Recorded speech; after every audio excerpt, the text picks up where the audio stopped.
À l'ordre. Order. Tabling of documents.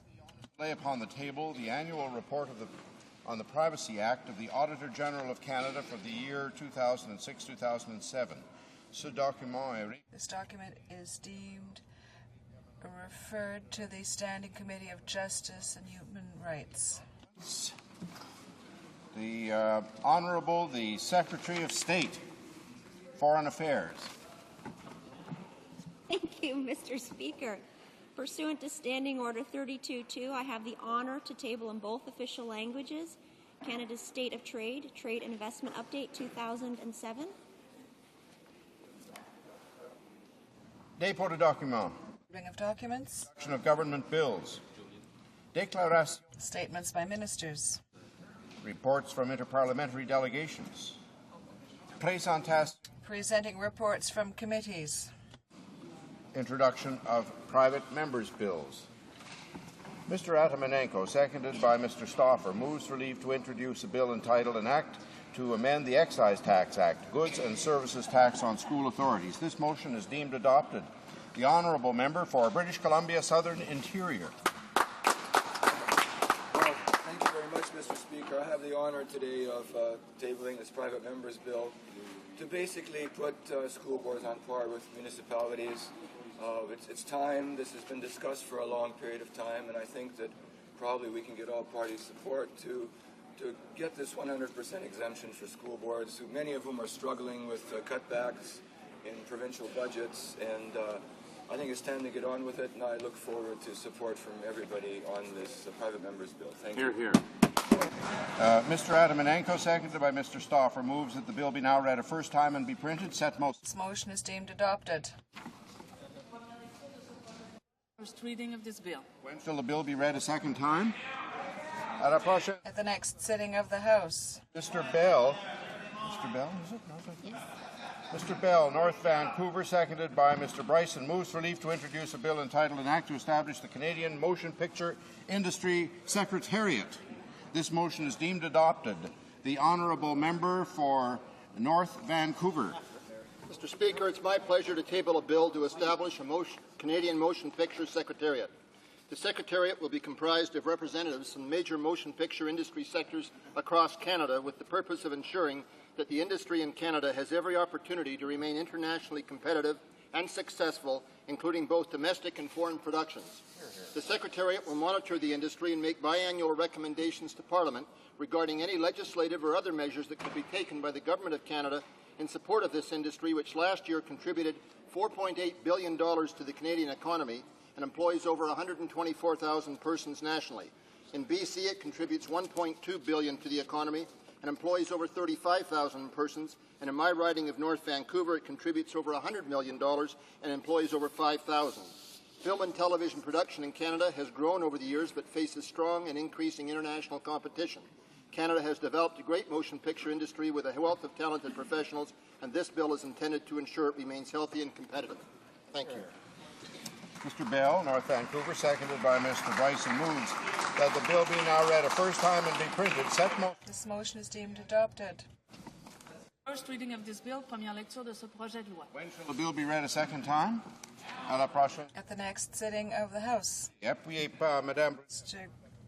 Godin, seconded by Ms. Brudet, moves for leave to introduce a bill entitled An Act to Amend the Competition Act and other acts and consequences thereof. This motion is deemed adopted. The Honourable Member for Montcalm. Thank you, Mr. Speaker. I'm very pleased to introduce a bill to change the Competition Act so as to allow the Competition Commissioner to inquire into an entire sector of an industry.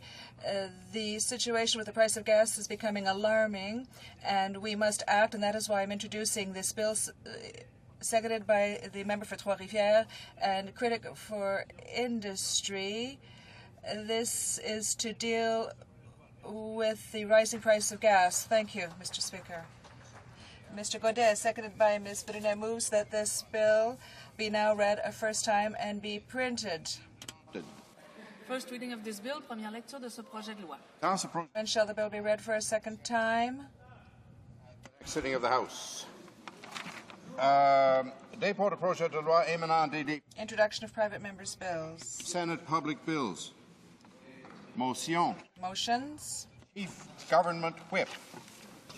Thank you, Mr. Speaker. Mr. Speaker, there's been discussions. I think you'll find there's unanimous consent for the following motion, that for the supply period ending June 23, 2007, Standing Order 8118C be amended by replacing 10 p.m. with 8:30 p.m. Does the Honourable the Chief Government Whip have the unanimous consent of the House to propose this motion? Agreed. La Chambre la... The House has heard the terms of the motion. Is it the pleasure of the House to adopt the motion? It's very clear. Motions. The Honourable Member for Trinity Spadina. Mr. Speaker, I want to seek unanimous consent on M346 that in the opinion of the House throughout Canada in each and every year, June 10th shall be known as Canada-Portugal Day in recognition of the history of the Portuguese-Canadian community and its contribution to Canadian society. Does the Honourable Member for Trinity Spadina have the unanimous consent of the House to propose this motion? There's no agreement. Motion. Motions. Présentation de pétitions. Presenting petitions. The Honourable Member for Huron-Bruce, that's it.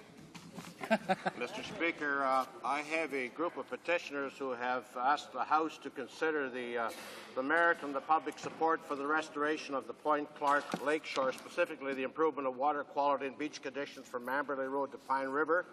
They also make the allegation that low lake levels, the presence of man-made groins, the invasion of certain plant species, the population explosion of certain migratory and non-migratory bird species, poorly maintained and managed septic systems, and manure and fertilizer runoff, the foul odor and health conditions have rendered the beach unfit for human activities. And the further deterioration in human health risk is seriously negatively impacting on the residential and tourist activities in the area, and they're calling upon Parliament to undertake any and all legal and regulatory measures required to clean up the said conditions and to restore the ecosystem to a natural state. Thank you, Mr. Speaker. The Honourable Member for Bramalea Gore Malton. Thank you, Mr. Speaker. I present and contest broken promise petition on behalf of Carol Crocker of Ontario, who remembers the Prime Minister boasting about his apparent commitment to accountability when he said the greatest fraud is a promise not kept. The petitioner reminds the Prime Minister that he promised never to tax income trust, but recklessly broke the promise by imposing a 31.5% mandatory tax which permanently wiped out over 25 million of the hard-earned retirement savings of over 2 million Canadians, particularly seniors. The petitioner therefore called upon the Conservative minority government to admit that the decision to take income tax was based on flawed methodology and incorrect assumption. Secondly, to apologize to those who are unfairly harmed by this broken promise. And finally, to repeal the mandatory 31.5% tax on income tax trust. Thank you. Présentation. Presenting petitions. On the order paper, the Honourable the Parliamentary Secretary to the Government House Leader. Thank you, Mr. Speaker. I ask that all questions be allowed to stand. And so ordered. Orders of the day. Ordre du jour. Ordre du jour, ordre émanant du gouvernement. Government orders a supply consideration of an opposition motion in the name of Mr. Russell, Equalization and Atlantic Accord. The final allotted day for the supply period ending June 23, 2007, the House will go through the usual procedures to consider and dispose of the supply bill. In view of recent practices, do honourable members agree that the bill be distributed now? Agreed? Maintenant? Now. Mr. Russell, seconded by Mr. Bryson, moves that in the opinion of the House, the government has failed to live up to verbal and written commitments made to premiers by the Prime Minister during the last election campaign with respect to the equalization program and the Atlantic Accords. Debate. The Honourable Member for Labrador.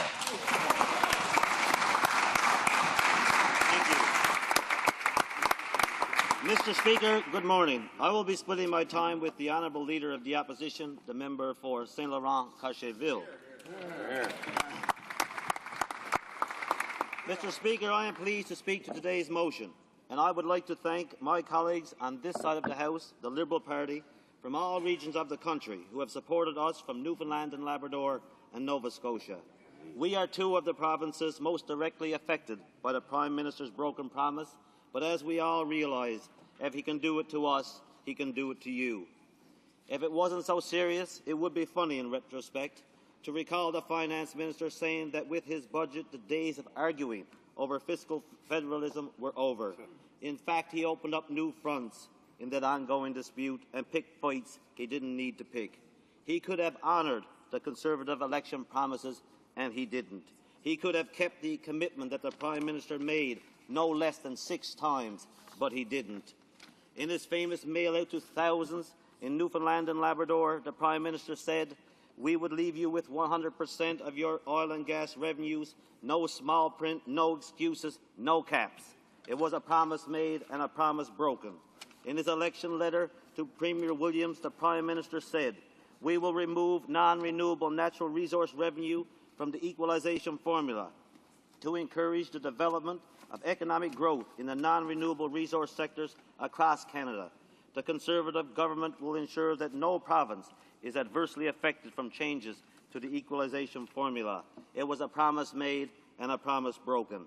And in a letter to the Council of the Federation, to every provincial and territorial premier, he wrote, "We believe that a new equalisation formula should exclude non-renewable resource revenues for all provinces." But the Finance Minister chose not to honour those commitments, and now he and others will have to live with the consequences. Those consequences include, as of Tuesday night, driving out one of their own members of Parliament out of their government. This is the second broken promise on a budgetary provision that has led to serious discord on that side of the House. The honourable member for Cumberland, Colchester, Musquodoboit Valley has joined our colleague, the honourable member for Halton, in the exodus from the sinking Conservative ship. This, despite the assurances from the Minister of Foreign Affairs that members from Nova Scotia and from Newfoundland and Labrador would be able to vote their conscience without repercussion. These members knew all along that they were in political trouble due to their leaders, then their Prime Minister's broken promise concerning equalisation and its impact on the Atlantic Accords. Last month, the Minister of Foreign Affairs told us, "We will not throw a member out of caucus for voting his conscience. There will be no whipping, flipping, hiring or firing on budget votes." Not only was there hiring and firing and whipping, there was flipping and flopping. Not that long ago, there was a Liberal member of Parliament who voted in this place against the budget. What did those members opposite, when they were still calling themselves reformers, say then? They called it heavy-handed and iron-fisted. They said it put party and politics ahead of principles and people. They said it would not matter if an MP votes against a government bill, even a money bill.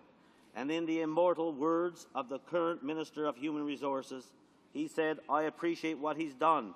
I think he has taken the right position. He's standing up for his constituents." Oh, Mr. Speaker, how times do change.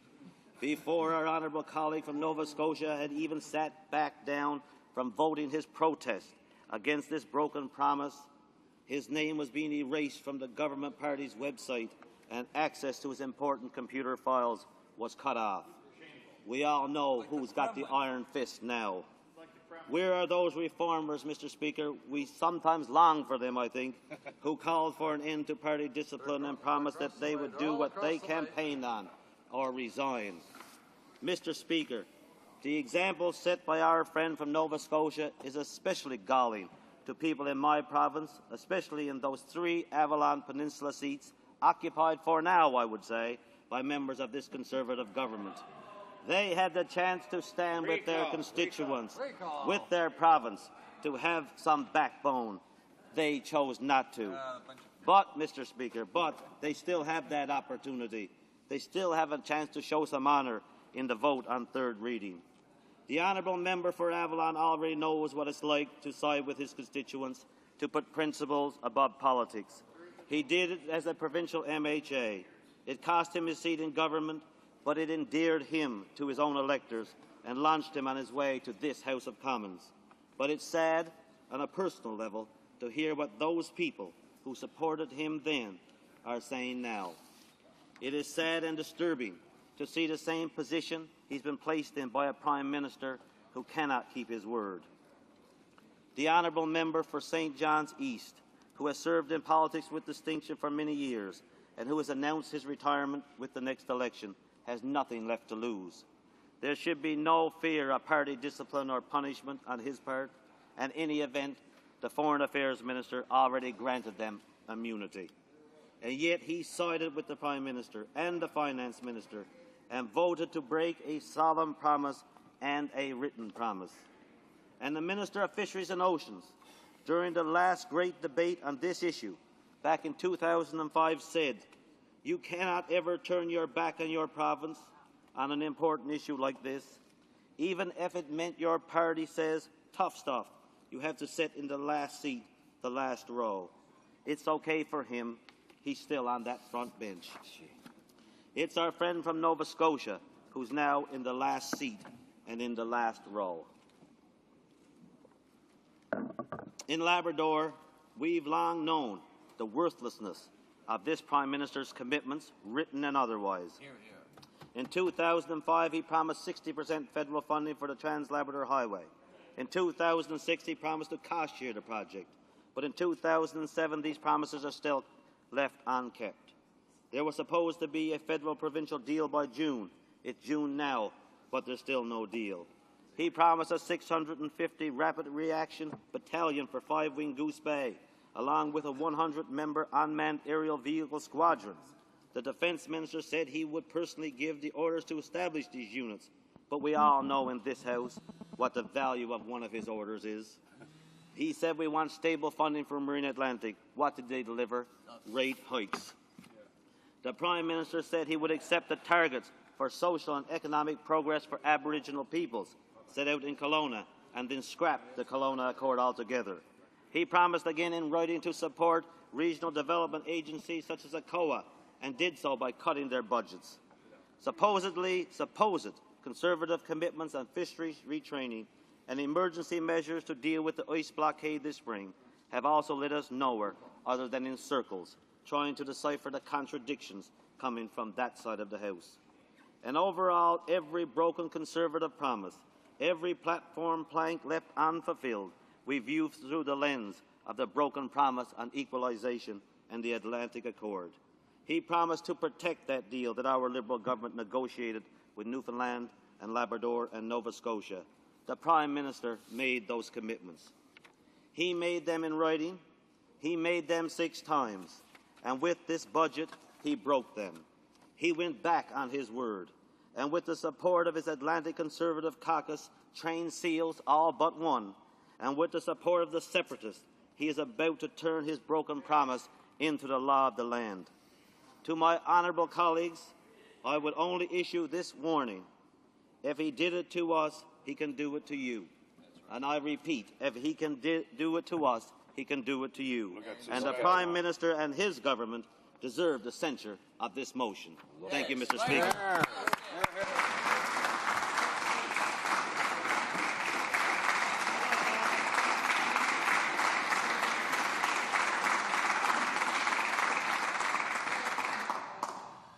Questions and comments? The Honourable Member for Sackville Eastern Shore. Well, thank you very much, Mr. Speaker, and I thank my honourable colleague from Labrador for his speech this morning on really the betrayal of the Conservative Party and of the Government of Canada to the region that he represents, as well that I represent in Nova Scotia. But, Mr. Speaker, I just want to give him a chance to, today in the newspapers, the editorials and the letters to the editors and the talk shows in Atlantic Canada are just ripping to shreds this Conservative Party and the integrity of the Minister of Fisheries and the Minister of Foreign Affairs. But, you know, I remember, Mr. Speaker, a particular individual who was betrayed as well. His name was David Orchard. And he said that the Conservative Party was conceived in deception and born in betrayal. And I'm just wondering if the honourable member from Labrador agrees with that statement. The Honourable Member from Labrador. Well, I'd like to thank my honourable colleague for the question and his comments. Certainly, I do agree with him. This is the party opposite, the Conservative Party of Canada, came into our small towns, into our harbours. They sat with our fishers, with our plant workers, with the hard-working men and women of our province, and they promised to protect the Atlantic Accords. They promised, they looked them in the eye and said, we will protect the Atlantic Accords. It didn't take them too many months, Mr. Speaker, or I would say too many days. Of course, Saskatchewan is in there as well, as I'm reminded by my colleagues. It didn't take them too many days to break that promise, to really shaft the people of our particular province. Now, we're hard-working people in Newfoundland and Labrador, as they are in Nova Scotia and across the country. We believe in electing politicians who are going to stand up for their people, who's going to stand and certainly follow through on the word that they have given. And what they have done, Mr. Speaker, is basically turn their backs on the people of Newfoundland and Labrador, Nova Scotia, Saskatchewan. They have perpetuated a fraud on the people. And I believe that this is an example not only when it comes to the Atlantic Accords, but on the other issues that I have enunciated here today. And I believe there's members in this House who can come up with their own examples of how they perpetuated a fraud, not only on Atlantic Canada, but on all Canadians. Thank you, Mr. Speaker. Questions and comments? The Honourable Parliamentary Secretary to the Government House Leader. Thank you, Mr. Speaker. I'm sure we're going to have a wonderful conversation throughout the intervening hours between now and adjournment. But, Mr. Speaker, the question I have of the honourable member is why in the world would he be speaking as he has this morning when, in fact, his own leader has contradicted the very things that he is advocating? Because, Mr. Speaker, in March of this year, the leader of the official opposition has stated, when asked a question whether he believes in excluding 100% of non-renewable natural resources from the equalization formula, the opposition leader said unequivocally, no, I would not commit to that. So how, on one hand, can this member stand in this place and say that there is betrayal from the Conservatives when, in fact, his own party leader has stated he would not agree to excluding non-renewable natural resources from the equalization formula, would devastate the member's home province? Has he had a conversation with his leader about that, Mr. Speaker, and does he care to comment on his leader's comments? The Honourable Member for Labrador. Mr. Speaker, the word hypocritical comes to mind. You know, when I hear certain comments, coming from the honourable member opposite, we have a leader that when he gives a commitment will honour that commitment. We have a leader who has integrity.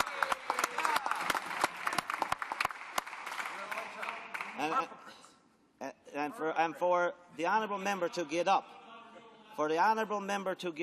and defend the broken promise of his Prime Minister, to defend the broken promise of his leader, is unconscionable. That is bad enough, Mr. Speaker.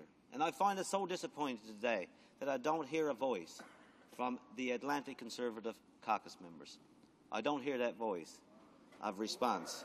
I don't hear that voice of Atlantic Conservative caucus members standing up for their particular province. I find that disappointing. I would say to the honourable member, there's another vote coming. Tell his minister, tell his Prime Minister to do the right thing, and for him from Saskatchewan and from all of those members from Atlantic Canada to vote against this budget. It's a bad deal for Atlantic Canada, it's a bad deal for Saskatchewan, and it's a bad deal for Canada.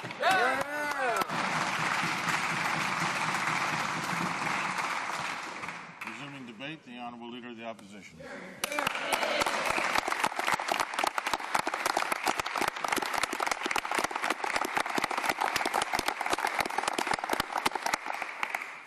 Mr. Speaker, over the past years, Atlantic Canadians have listened to the Prime Minister and many members of his government routinely promise to honour the Atlantic Accords. In fact, they heard very specific promises, as my colleague, the member of Labrador, just explained to this House. Like this from a Conservative Party mail-out which stated in 2004, and I quote, "The Conservative Party of Canada believes that offshore oil and gas revenues are the key to real economic growth in Atlantic Canada. That's why we would leave you with 100% of your oil and gas revenues. No small print, no excuses, no caps." Here. Or from the Prime Minister himself, who stated in this House on October 26, 2004, that when it comes to the Atlantic Accords, there is a moral obligation to keep these promises. No caps, no clawbacks, no limitations, no conditions, no big exceptions in the fine print. Yet, Budget 2007 had just that, a cap, fine print, limitations, conditions. Call it what you want. It boils down to one thing, a broken promise to Atlantic Canadians. Absolutely. Yes, the budget allows various options for provinces, but these are only designed to cover up the reality. The budget put in place exactly what they promised not to, a cap, and Atlantic Canadians know it. Exactly. The people of Saskatchewan heard very similar explicit promises. The Prime Minister even wrote a letter to Premier Calvert on June 10, 2004, stating unequivocally that 100% of natural resources would be excluded. No if, ands, no buts. No mention of a cap, another obvious broken promise. Exactly. And the Conservative platform in the last election promised that they, and I quote, would ensure that non-renewable natural resource revenue is removed from the equalization formula. Those who voted for the Conservatives in Saskatchewan and Atlantic Canada put their trust in that commitment. That trust was broken. Shame. Typical with this government, they are now trying to deceive Canadians by throwing up smoke screens.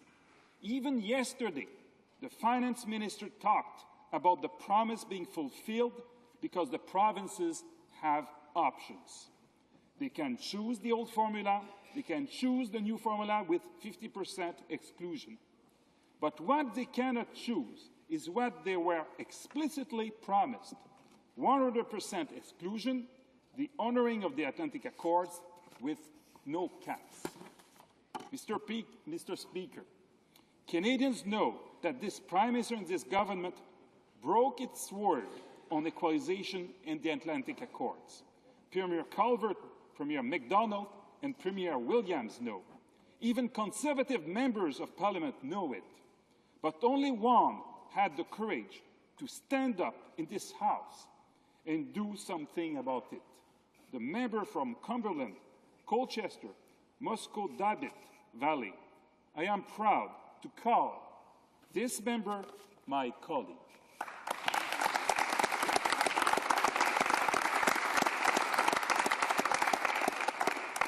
All other Conservative government members should be ashamed of voting for this broken promise, particularly those members from Newfoundland and Labrador, from Nova Scotia, and from Saskatchewan. Absolutely. Mr. Speaker, the time has come for this government to come clean. They broke their word. There is a phrase that I believe this government and this Prime Minister need to learn. It is, "I am sorry." In Canada, if you are unable to say "I am sorry," there is another way to say so. It is, "Je suis désolé."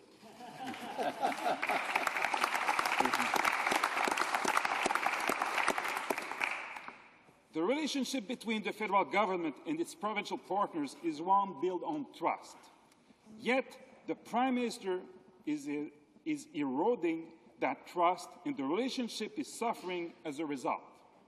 Former Progressive Conservative Minister John Crosbie put it well when he said the Prime Minister is setting, and I quote, "a poor example for future public policy making within the Canadian Federation." And what is the Prime Minister doing? What is the Prime Minister doing while the relationship is deteriorating? Instead of engaging a dialogue and discussing with his counterparts, he's cancelling the meetings with the First Ministers. He hasn't held a single First Minister's meeting since he started to lead the country.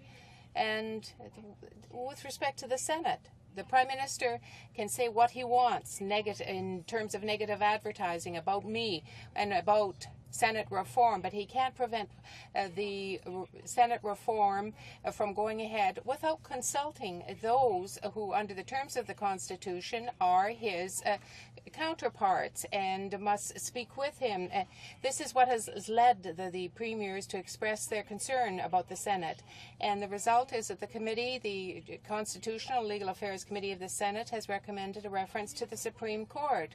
But why should we expect anything else from a Prime Minister who shows so little respect for ordinary citizens? He reneged on his promise not to tax trusts, income trusts, and the result was a $25 billion loss for his citizens. Not once did he say, "I am sorry." So what do we have here? Broken promises. We have no consultation, not a relationship of trust. This is no way to lead a federation. This is no way to lead a country. Mr. Speaker, since I've been in politics, I have always kept my promises. And indeed, my good faith has been tested many times, but I kept my promises. I was Minister of Intergovernmental Affairs for a long time, longer than any other Canadian in Confederation. And during that time, I always was open and honest with my counterparts. When I was Minister of the Environment, environmental groups, industry, and other governments could trust me, trust my word. That's the way people should act. This is what people expect, a relationship of trust with the people with whom you work. Mr. seems to spend all his energy trying to score cheap political points while getting away with the bare minimum and breaking his commitments to Canadians. True leadership requires honesty and integrity. This is what I am. This is what the Liberal Party is offering to Canadians.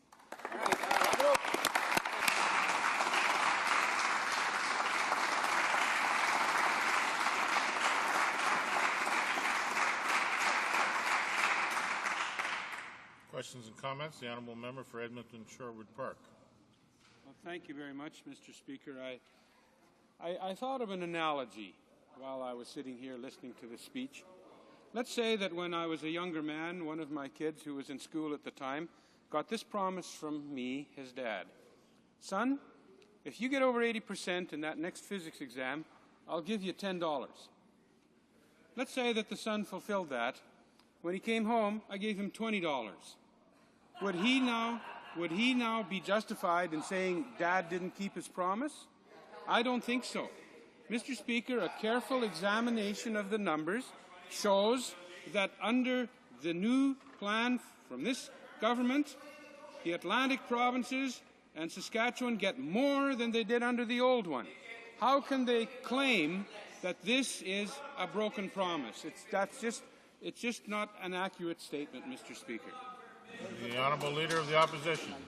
Mr. Speaker, first, Atlantic Canadians are not school children.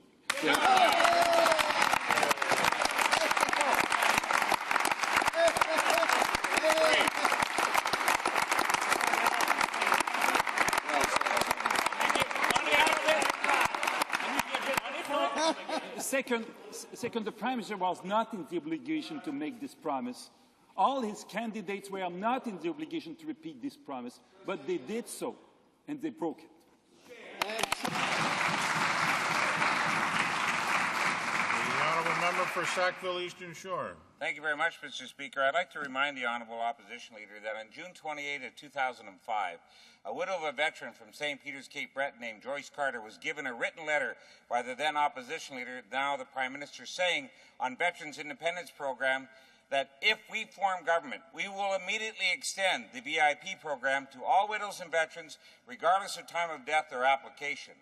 16 months later, that woman wrote back to the Prime Minister, "Why did you," and it starts with an L and ends with two vowels, so I can't say what she said in parliamentary language. But the reality is, Mr. Speaker, if the Prime Minister of the day can break a written promise to a widow of a veteran, then surely misleading an entire region and two provinces is just one rung further up the ladder of deception. And I would just like the Opposition Leader to clarify the fact that if they can break their word to a widow of a veteran, what's breaking their promise to a province? What's the big deal? The Honourable Leader of the Opposition. The fact is, Mr. Speaker, when the Prime Minister is breaking his promise to Joyce Carter, he broke his promise to all Canadians. I think the member of Labrador has that right. If he's doing that to you, he will do. If he's doing that to me, he's able to do it to you. And it's a bad example that the Prime Minister is giving to the country. You need to have a relation of trust with Canadians when you are the Prime Minister. This relation of trust is broken. Questions and comments? The Honourable Parliamentary Secretary to the Government House Leader. Thank you, Mr. Speaker. Mr. Speaker, I'd just like the Leader of the Official Opposition to clarify some remarks that he has made only a few short months ago to see whether or not he still maintains the position that he stated without equivocation on the Mike Duffy Show with respect to a fiscal cap. And the Leader of the Official Opposition stated quite clearly, Mr. Speaker, that he believed that a province that is receiving equalization payments should not then be in a position, after receiving those payments, where their fiscal capacity is higher than a province who does not receive payments. Because this is flying in the face, it appears, Mr. Speaker, of what he's stating today. Now, we know the official opposition leader, Mr. Speaker, has got some problems being consistent on his positions.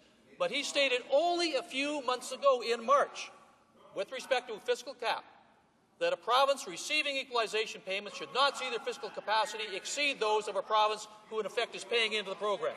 So what is the position of the Leader of the Opposition? The Honourable Leader of the Opposition. First, Mr. Speaker, it's a matter of trust. First point. If the point of my honourable colleague is to say, yes, I broke my promise, but you have broken your promise too, so I have the right to break my promise because of that, I would say that a wrong plus a wrong doesn't give a good. But the fact is, I've never broken any promise. He's unable to mention one promise that I have broken. He cannot put me in a situation to have to honor the promises that he made. But this being said, what I have said to the Premier of Newfoundland, to the Premier of Saskatchewan, and to Canadians is two things. First, the Atlantic Accord must be respected.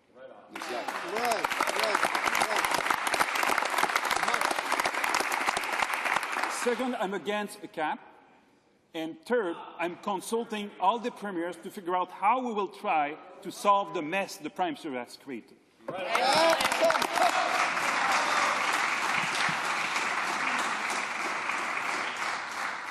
Resuming debate, the Honourable Minister of Fisheries. Thank you very much, Mr. Speaker. Certainly a pleasure to be able to speak to this motion today.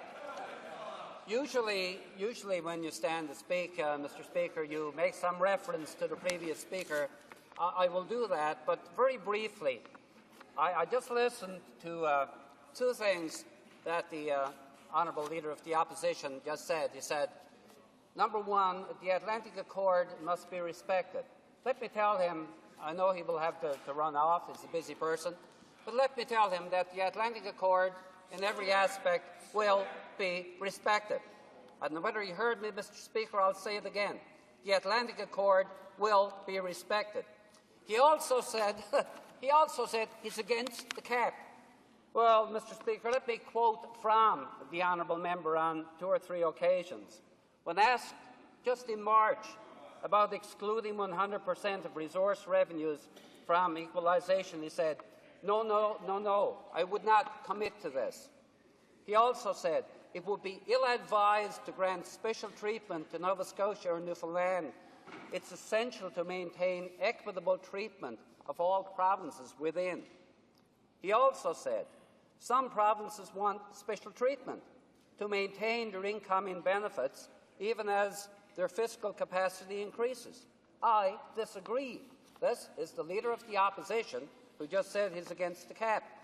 He also said a province that receives equalisation payments cannot see its fiscal capacity growing above the fiscal capacity of a province does not.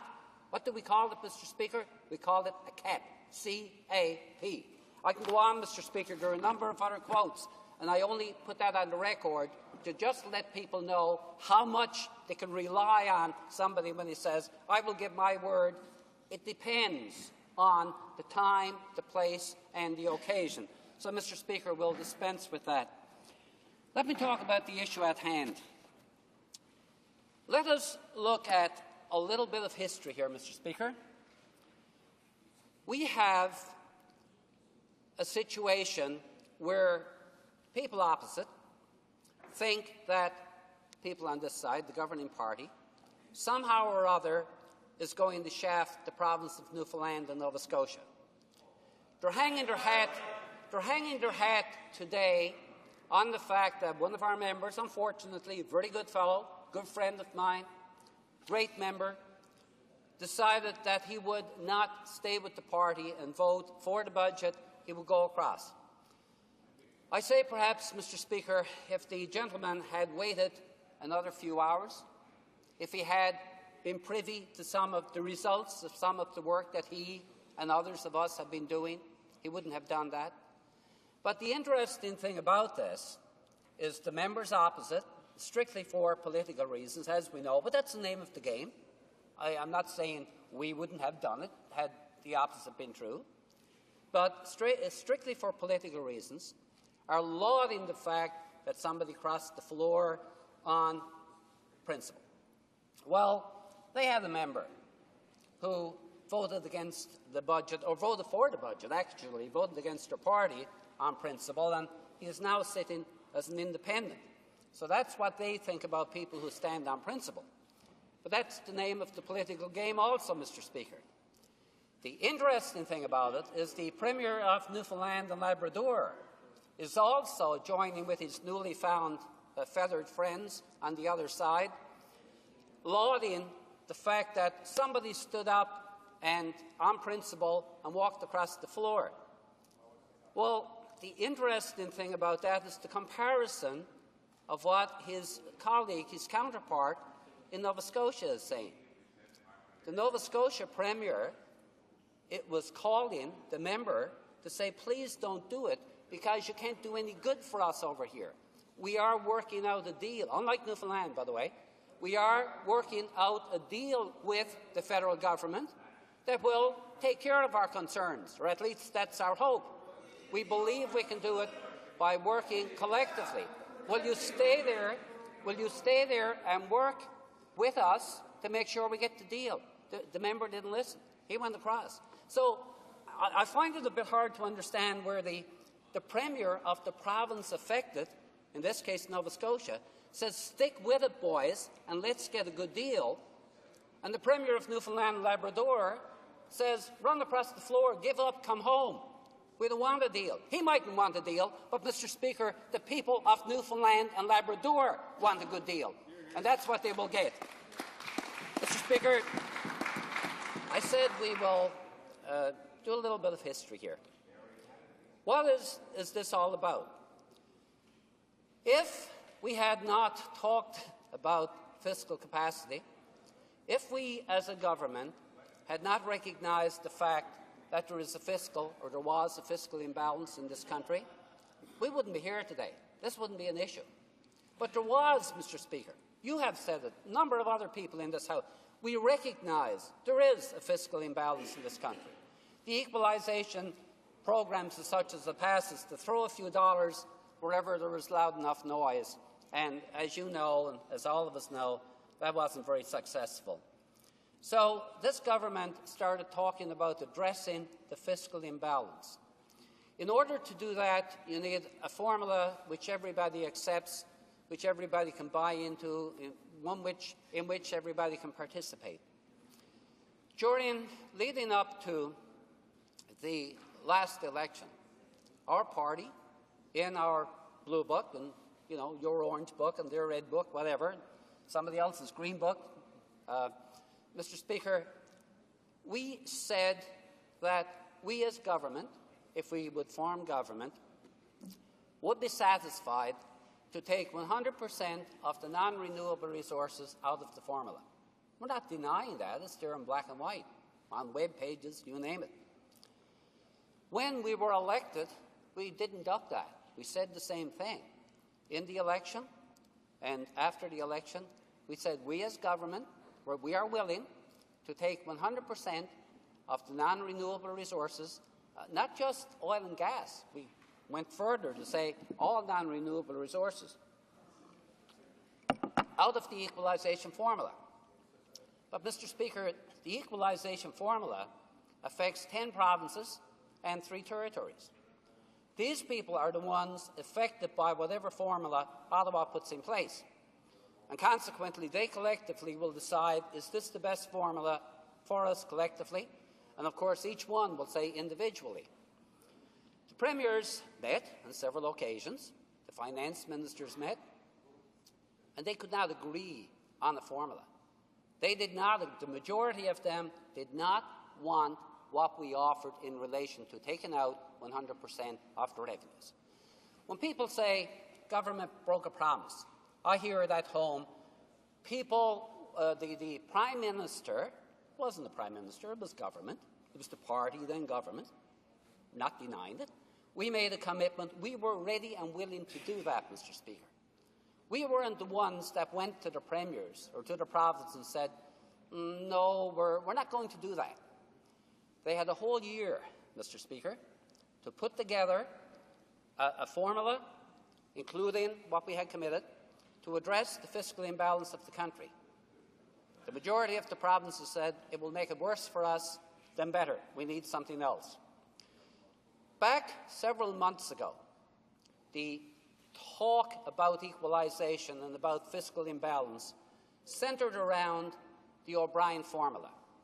It was the government of the day, the members opposite, their government, initiated the study, an independent study, by highly qualified people, chaired by Mr. O'Brien, who brought forth what they thought a formula to address equalisation.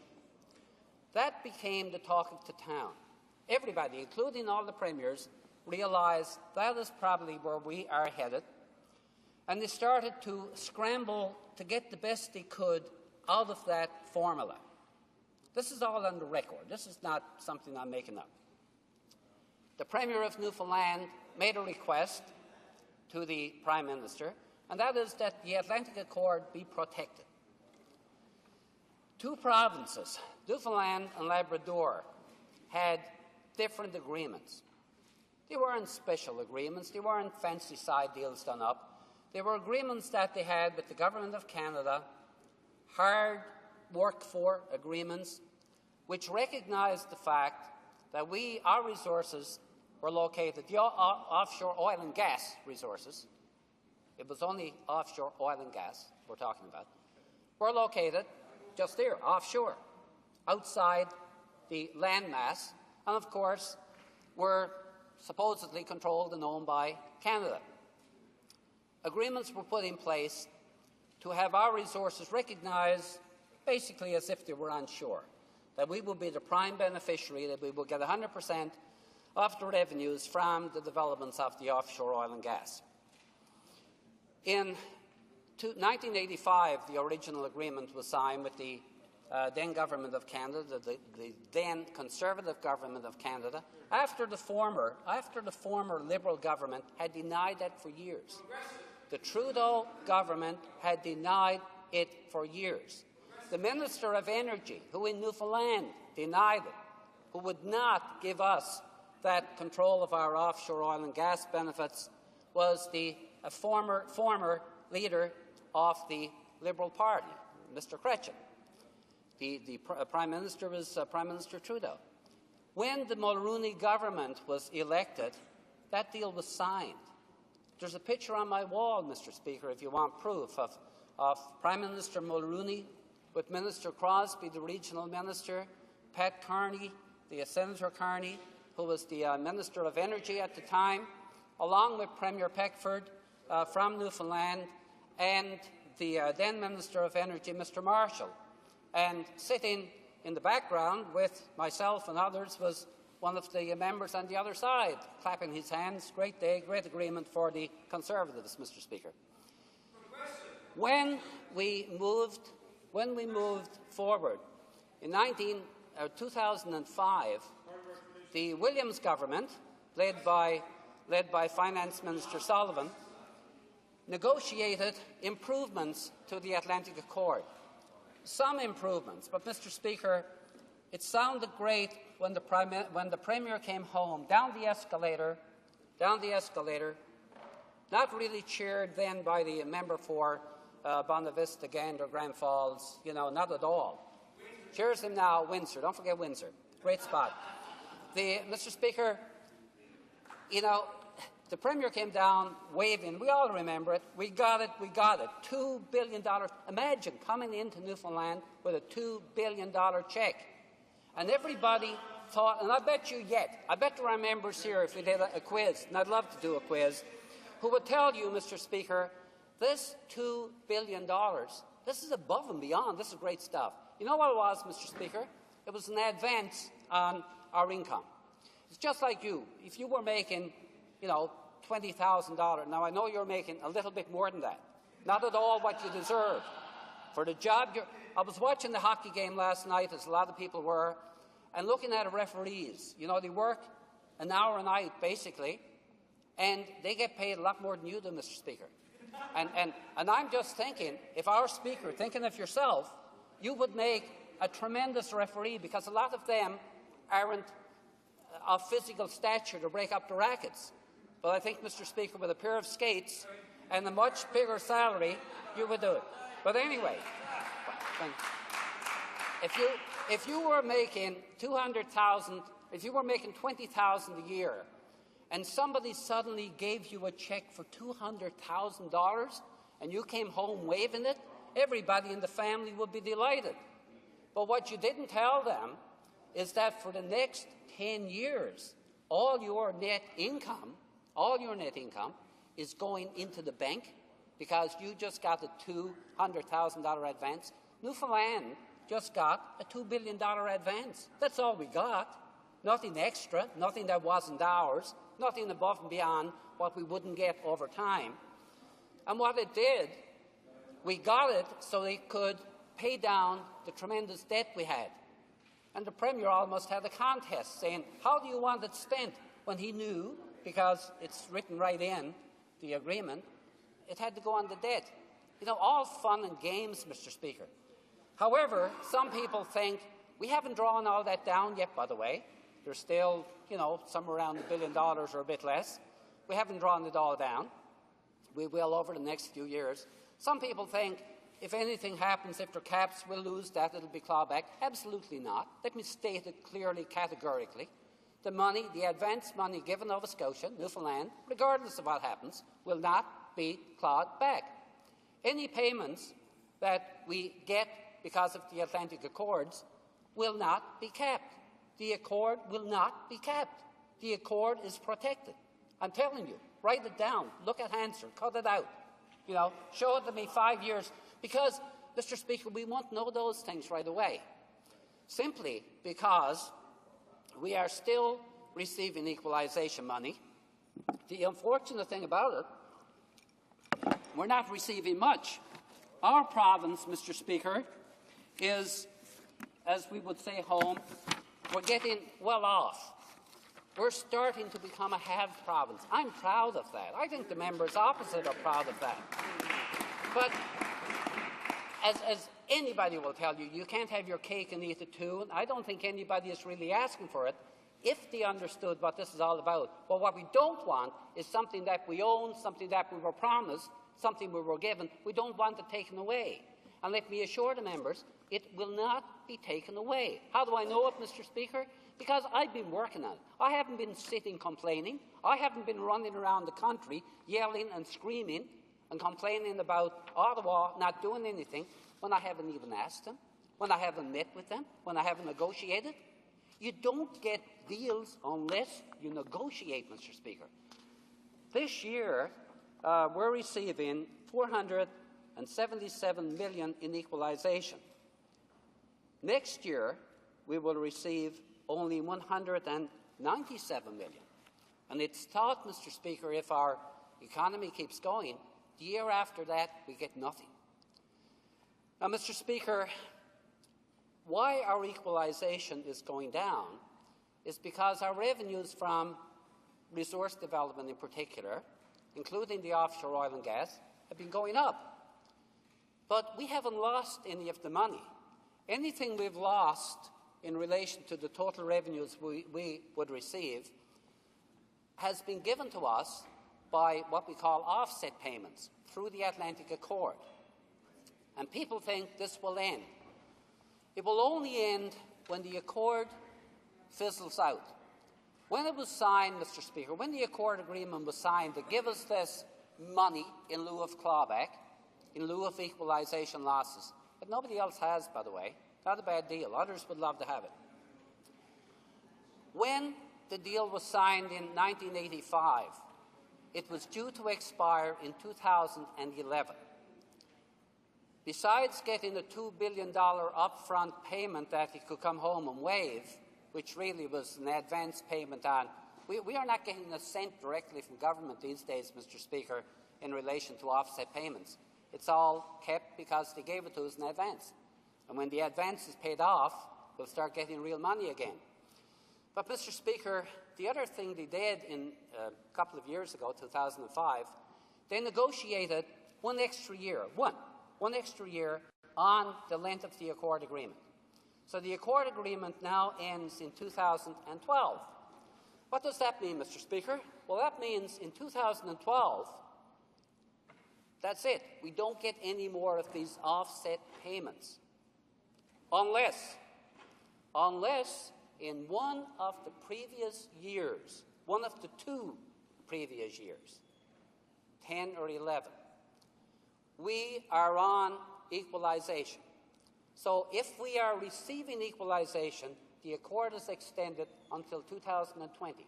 If it is, and I hope it is, we will continue to receive every benefit from that Accord because we have committed. No changes to the Accord, no capping of the Accord, despite what they say, Mr. Speaker. And to finish, Mr. Speaker, let me just say that in relation to equalisation, there isn't a chance, according to economists, that we will be on equalisation in either of these years to qualify for the Accord payments, unless we go to the new formula. And if we go to the new formula, because of the 10 province, we might then qualify. And the final point, Mr. Speaker, if we do, the fear is we will be capped. The Atlantic Accord will never be capped. And I'll finish on that, Mr. Speaker. Questions and comments? The honourable member from Labrador. Yeah, thank you, Mr. Speaker, and I thank my honourable colleague for his comments this morning. I listened to his words very closely. What I sensed out of this was a blame the premiers approach. The premiers couldn't arrive at anything that would meet the commitments that the Prime Minister had made, that his party had made, that would meet the promises that the Prime Minister had made, that his party had made. He gave us a lecture of the deficiencies of the new accords that have been signed. I would say that in my province of Newfoundland and Labrador, he was absolutely right. When there was a cheque delivered for $2 billion, when there was an agreement signed between the Liberal government under then Prime Minister Paul Martin and Danny Williams, the people did cheer. But when they saw the budget, when they saw what the Conservative Prime Minister Stephen Harper had delivered, and what... Order. The honourable member from Labrador. Yeah, I mean, people should know by now that you don't mention the Prime Minister's name or anybody else's name in the course of a debate, and I would ask the honourable member to not do that. Thank you, Mr. Speaker. And what the Prime Minister had delivered, the people jeered. The people jeered. They jeered their own. They jeered their own. There's hundreds of thousands of people in our province who say that the Prime Minister has broken his word. There are hundreds and thousands of people in Nova Scotia who say that the Prime Minister has broken his word. There are hundreds of thousands of people in Atlantic Canada who say that the Prime Minister has broken his word. What does the Minister of Fisheries and Oceans say to all of those people? Do they not know when a word has been broken, when a promise hasn't been kept? I say yes. You have to trust the people. They know when something hasn't been lived up to. They know. And I would also say to him, what are they negotiating over there? If everything was delivered in the budget of 2007, what are they negotiating? Why are they running around like chickens with their heads cut off, trying to get a deal with Minister Flaherty and trying to meet with the Prime Minister? What are they trying to... Order. The Honourable Minister of Fisheries. Thank you, Mr. Speaker. And let me answer the last question first. What are we negotiating? You know, people who are in the party, people who are part of it, people who can work within the system, and people who know what they're doing and are willing to do it, know what's going on. I wouldn't know if I had run across the floor, if I had gone home. I wouldn't know what we were negotiating, and I'd be showing I didn't care. Mr. Speaker, talking about the budget put over 1.5, over $1.5 billion into Newfoundland and Labrador this year. The member voted against that, Mr. Speaker. He voted against the budget. Even though, and he'll say, oh, it's because of what it does to the Atlantic Accord, and I'm telling him it does nothing to the Atlantic Accord. They will take 1 cent away from the people of Newfoundland and Labrador. They voted against it because it's the liberal thing to do. Mr. Speaker, what he also voted against in that budget, besides the possibility for pensioners to split income, what that means to the province, besides the money for education, he voted against the money for the Labrador Highway, the money that is in that budget that has already been committed. Because I committed it, Mr. Speaker, that will start a development that they could not deliver in all the years they were there, to pave the highway right across Labrador, $100 million, 50 from us in this budget. And he voted against it. How is he going to explain that to his people, Mr. Speaker? Are there questions and comments? The honourable member for Sackville Eastern Shore. Well, thank you very much, Mr. Speaker. And the coincidence is, Mr. Speaker, the Foreign Affairs Minister said that he expects all Atlantic Conservative MPs to vote for the budget because the budget is good for Atlantic Canada. That's what he said. And we know what happened to the member of Cumberland, Colchester, Musquodoboit Valley. Just seconds before the vote, he had all kinds of people come up to him, the Minister of Foreign Affairs, the Minister from St. John's, the member from St. John's, all kinds of people pointing at him, saying, look, we've got a deal, we've got something going on, just vote for the budget. In desperation, they tried everything they could to keep him in the party. But the fact is, the honourable member knew better, Mr. Speaker. Now, the honourable Minister of Fisheries and Oceans says, we're working on a deal, we're working on something. But the fact is, they had a deal 2 years ago. And if the budget is so good for Atlantic Canada, why is there deal-making going on now? The reality is, Mr. Speaker, if economists say that the accord was broken, if legal experts say the accord is broken, if premiers of the Conservative Party say the accord is broken, if a former minister responsible for Newfoundland Labrador, John Crosbie, say the accord is broken, if opposition parties say the accord has been betrayed, why is it then that there's deal-making going on after the budget, and why is it that only this minister and this government, they can't see the forest through the trees, Mr. Speaker. They simply will not admit that they broke a promise to the good people of Newfoundland, Labrador, and Nova Scotia. And it is a shame, Mr. Speaker, for them to stand up in this House and try to defend the defenseless. The Honourable Minister of Fisheries. Mr. Speaker, I hesitate even to answer a question from somebody who has demonstrated clearly over the last few years that he knows absolutely nothing about what he's talking about. However, I will clarify a couple of things. One is that I was not around before the vote to talk to anybody. I did not run up to the member for Cumberland Colchester and ask him to stay. I did not discuss the issue with him at all, period. But I can say to the member, I know somebody who did talk to him. It was the Premier of his province who called and asked the member for Cumberland Colchester, I believe, to stick with it, to make sure that Nova Scotia got the deal that we said we would deliver. But make sure you're there. Mr. Speaker, we haven't tampered with anything. We promised the accord would not be touched. We promised we said it would be preserved in its purity. We said it would not be capped. He said, what are you negotiating? Mr. Speaker, there is a brand new equalization formula, one that is predictable, one that is clear, it's transparent, one which treats every province properly. How does it relate to our provinces, and what effect would it have on past agreements? Well, Mr. Speaker, that needs to be clearly pointed out, and that's our job to do. And it will be done, Mr. Speaker, but let me again assure you, it won't be done to the detriment of Nova Scotia or Newfoundland and Labrador. Questions and comments? The honourable member for Charlottetown. Thank you very much, Mr. Speaker. Mr. Speaker, the debate today is about honour and promises, and it's clear to everyone watching this is that the Prime Minister broke his promise to the people of Newfoundland and Labrador. He broke his promise to the people of Nova Scotia. He broke his promise to the people of Saskatchewan. He broke his promise to the people of the income tax trusts. But there's another angle here, Mr. Speaker, and that is the members of the comments from the member from Central Nova.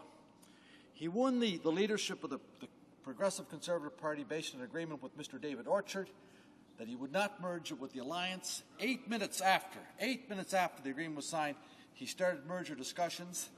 And in question on the budget, about voting against the budget, and I quote from Hansard, "We will not throw a member out of caucus for voting his conscience. There will be no whipping, flipping, firing, or on budget votes, as we saw with the Liberal government."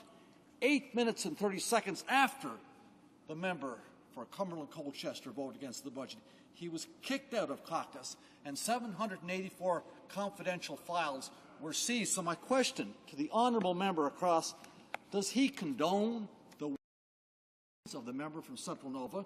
Does he associate himself with the actions of the member from Central Nova?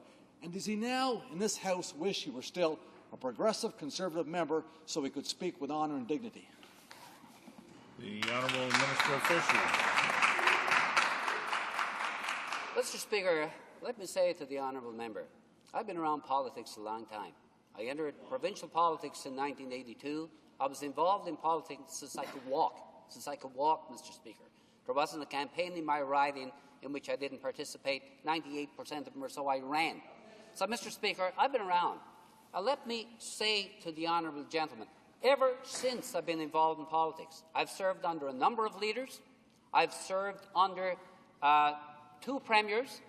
I've served under 2 or 3 leaders here in Ottawa. At no time, Mr. Speaker, no time did any of them ever try, not to say that they did, ever even try to dictate to me what to say or what to do. Now, I'd like to think because 2 reasons. Number 1, they know I'm a stubborn Irishman. And number 2 is that I try to do what is right and principled, and they don't have to. But never has anybody told me what to do or what to say in this or any other place, except maybe, Mr. Speaker, at home. Reprise de débat. Resuming a debate, the honourable member from Wamangui-Lillet, Kamouraska, Rivière-du-Loup. Thank you, Mr. Speaker.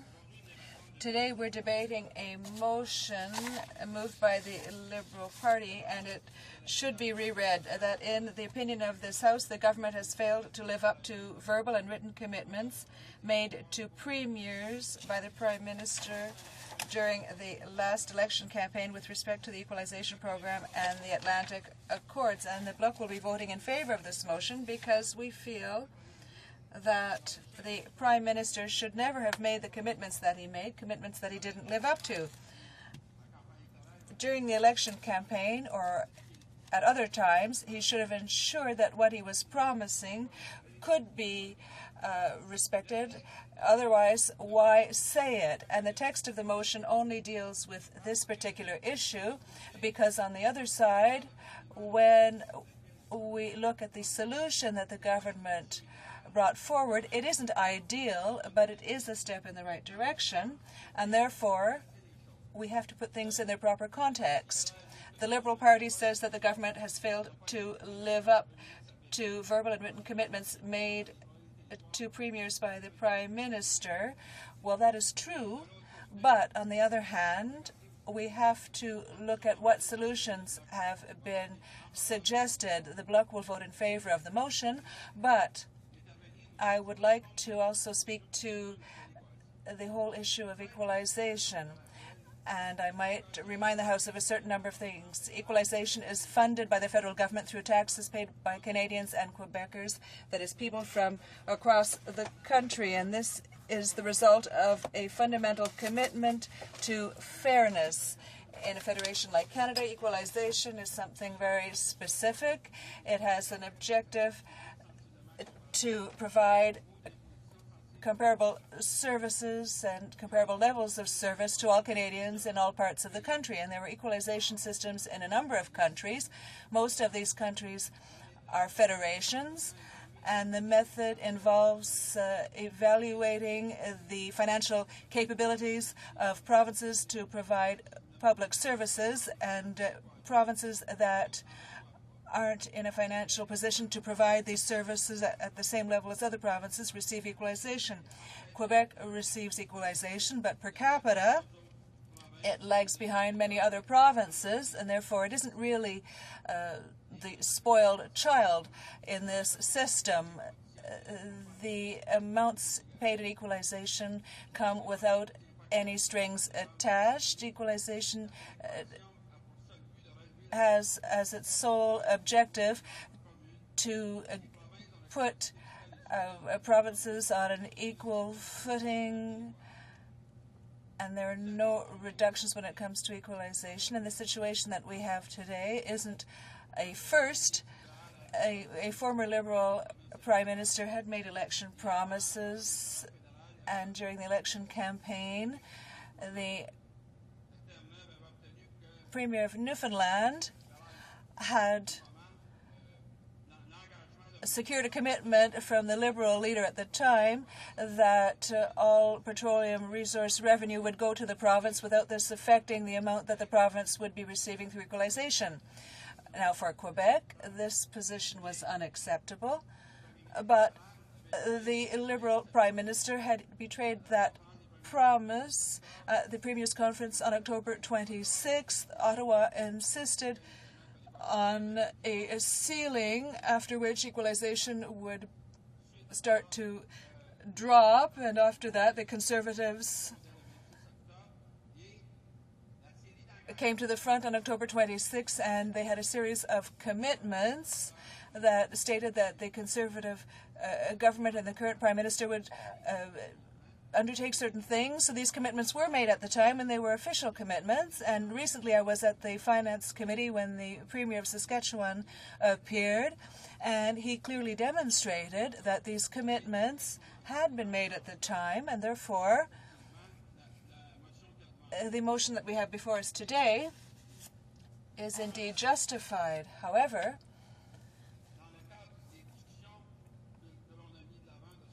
with respect to the discussions that have been brought forward, it is obvious that the equalization formula in the 2007 budget is a step forward, but it is well below what Quebec would like. It is a formula based on principles, and it uses the true value of property taxes, and the amounts are based on standards for the 10 provinces.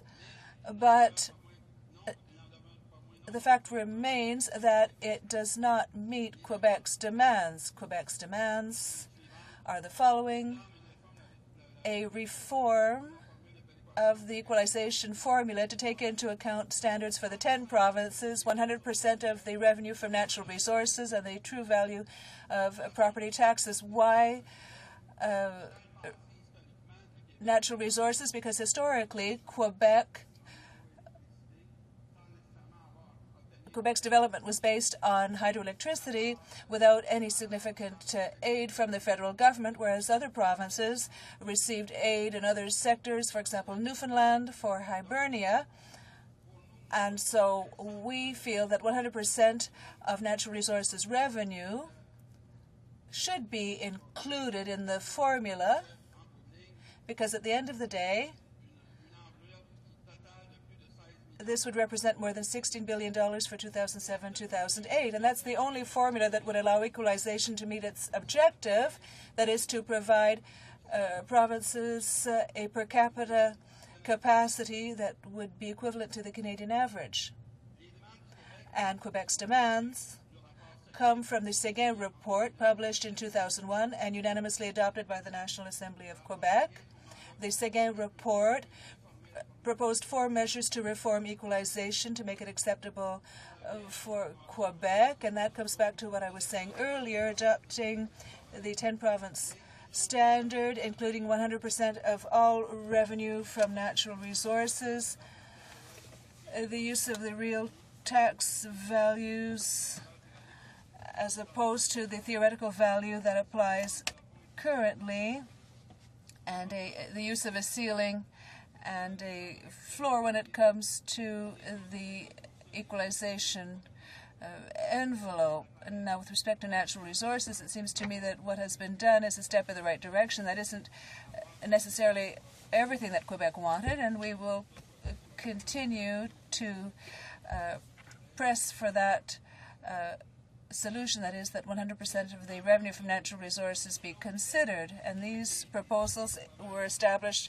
over the years in Quebec, and they are the result of, besides the Séguin report, other documents that dealt with equalization and reform. The Department of Finance of Quebec in 2004, the Quebec government reviewed the Séguin report in 2004, another document to correct the fiscal imbalance, and this dealt with the commission led by Mr. Séguin, and it means that the shortfall would be 2.5 billion for 2004-2005, and then 5 billion later.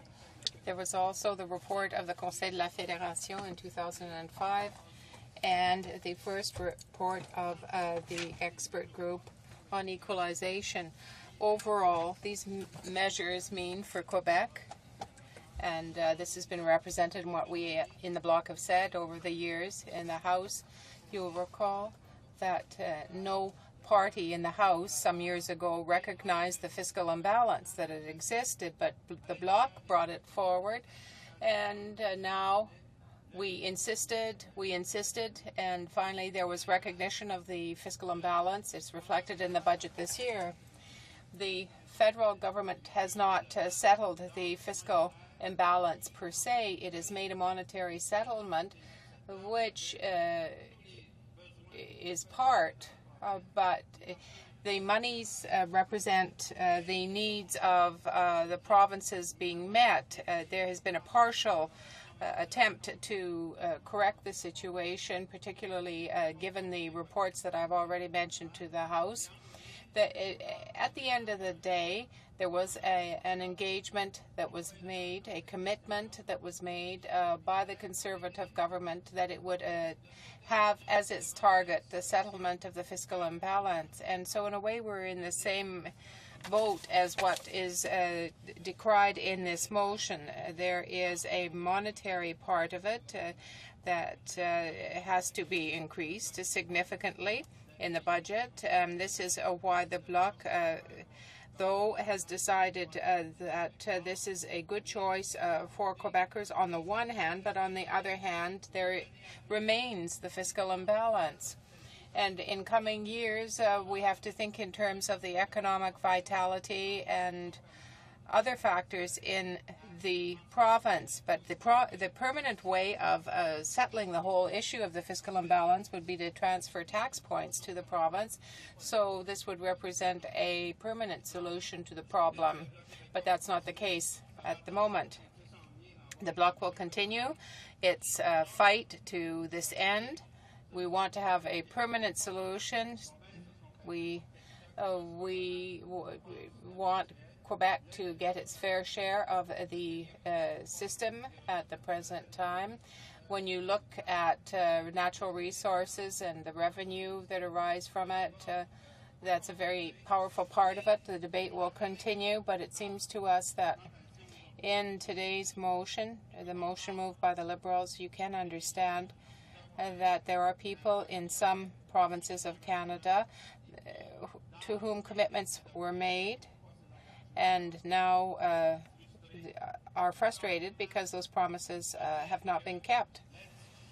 The discussion that was held with respect to those issues and the cards that were put on the table in the budget are a step in the right direction, but we want to be sure that the Prime Minister will respect his commitments. He hasn't respected them per se, as the motion says, but the final result of all this cooperation to date has allowed the Bloc Québécois to go look for the best interests of Quebec in the budget. There were significant amounts of money, and we hope that we will be able to continue on that path. But our final objective is to really see a solution that will be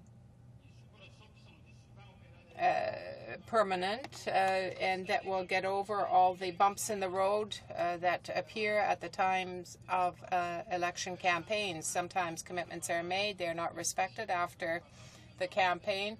For example, the Conservative leader of the day, who is now the leader of the government. Well, when you look at all of these commitments, I think that people must see clearly and understand that things have to move, but with respect to formal commitments, with respect to substance, it would have been preferable for the Prime Minister not to have made a commitment like that. It would have been better if he had said we want to find a better solution, particularly with respect to the provinces that are specifically frustrated by this. In a sense, the best solution is to settle the whole issue permanently, the issue of fiscal imbalance. What we have here is a monetary solution, but it's not the final solution to the problem. Therefore, we will continue to assess the efficacy of the debates in the House, particularly with respect to the final settling of the fiscal imbalance. Today, we are having a debate on the motion before us. It is on the credibility of politicians. We have to distinguish between the lack of respect of commitments and the results in terms of analysis. But we cannot justify the breaking of promises or the breaking of commitments without some justification in terms of explanation. People feel that they have been tricked, particularly by the language, the discourse of the Conservative Party. This is an important warning for the future. We are in a minority parliament that can see a snap election at any time. And if we want the credibility of politicians and the credibility of political parties to be maintained, one should not make commitments that one does not intend to keep. That requires greater thought, greater reflection on the whole matter, I would say, here in the House. In the future, the electorate, when we talk about the political process, it's not just the whole issue of the drop in voter turnout that comes to mind. Here we are seeing a reason for the drop in voter turnout. That is that they don't trust politicians to keep their promises. For Quebec, this is a measure that is a step in the right direction, and we hope that the government will proceed with the vote in the House, and that we will ensure that the government will respect its commitments. If ever there were measures that would oblige a change in position and other cards being put on the table, perhaps that could be the result. But in any case, the Bloc is going to support this motion because we feel that the commitments were not respected, but we will continue to hope that say that the government's budget is a step in the right direction. However, continued consideration should be given in this House to the ways in dealing with natural resources and the fiscal imbalance permanently. We want to remind the Prime Minister about what should be done. Questions and comments? Questions and commentaires? Questions and comments? So. Thank you, Mr. Speaker. I received an email from a colleague with regard to an editorial in the Halifax Chronicle-Herald, and one of the paragraphs struck me as being reflective of the problem that we're addressing today, and it states, and I quote, "It's not that the general public understands the intricacies of equalization regime or the offshore deals Ottawa made with Nova Scotia and Newfoundland and Labrador in 2005. But in their gut, folks do understand that the government has broken faith with Atlantic Canada by failing to deliver all that had been promised. Mr. Speaker, when the media report on issues of importance of the day and reach the conclusion that this is a broken promise, it is hard to understand how the government and the last speaker, the Minister of Fishery and Oceans, can get up with a straight face and say, we didn't break the promise, we're in fact giving more money. Now, Mr. Speaker, I mean, it is so puzzling how the public and everybody's assessed this, and it's objectively determinable what the facts are, that a minister of the Crown can come into this place and say something totally different and somehow figure that if you say it often enough, people might believe you. Well, Mr. Speaker, there seems to be a pattern, a very disturbing pattern of saying black is white. And, Mr. Speaker, I could give many examples, whether it be the income trust, whether it be on Kelowna, whether it be on Kyoto. I mean, Mr. Speaker, there are so many areas where the government seems to want to just say to people whatever they want, even though it's not fact-based. I wonder if the member has some concerns about the believability of the information that the government seems to be putting forward to the House on matters of importance to all Canadians. The Honourable Member for Montmagny, Lille, Kamouraska, Rivière-du-Loup. I thank my colleague for his question, and perhaps his comments were directed more to the Department and the Minister of Fisheries and Oceans, but in any case, the Bloc has defined its position with respect to the motion. I will read it, that in the opinion of the House, the government has failed to live up to verbal and written commitments made to premiers by the Prime Minister during the last election campaign with respect to the equalization program and the Atlantic Accords. It's true, these are very complex notions, the whole evolution of this type of operation dealing with resources. But there was a commitment that was made by the Prime Minister during the election campaign, and I think basically the error today is this. He made a commitment that he couldn't respect thereafter, because in reality it wasn't necessarily feasible. And the final solution, according to the Bloc Québécois, would have been to see what was in the commitments made by the Prime Minister. But nonetheless, the commitment that was made should have been respected. However, if there is an explanation to say why it wasn't respected, but there was no explanation given. I was impressed by the Premier of Saskatchewan's words on that. There is a profound feeling here where there was a commitment that was verbalized in such a way. Maybe it should have been less upfront, less electioneering, but... The Eastern Shore. Well, thank you very much, Mr. Speaker. Well, Mr. Speaker, the broken promises just keep on going. Today we have the Honourable Minister of HoC in Halifax announcing the Conservatives' attempt at a shipbuilding policy called the SSF financing. The reality is, Mr. Speaker, their announcement comes absolutely nowhere near what the industry has been asking for. And the Honourable Member from Quebec knows very well this particular industry is so very vital to Quebec, to Atlantic Canada, to the rest of the country. Now, Mr. Speaker, we know there are continuous broken promises on the Atlantic Accord. We know there are continuous promises to widows of veterans. But now, Mr. Speaker, they're actually about to break the back of the shipbuilding industry, which is so vital in this country. So doesn't he notice a disturbing trend among these Conservatives that when it comes to actually assisting the regions of our country, they fail every single time? The Honourable Member for Montmagny, Lille, Kamouraska, Rivière-du-Loup. Thank you, Mr. Speaker. I think the result of the last election speaks very clearly to my colleague's presentation. People have judged that they didn't want to have a Conservative majority government because they felt that there was no guarantee that that was the type of government they wanted. And now they have this minority government, but since that time they have seen the reality.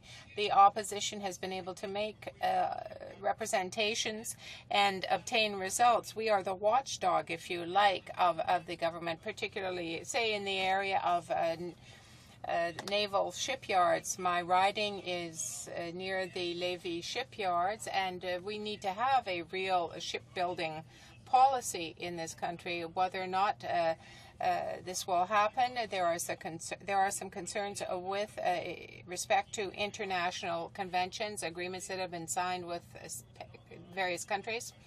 We have to see that we are able to maximize the industry here in the area of naval construction, in the area of manufacturing as well.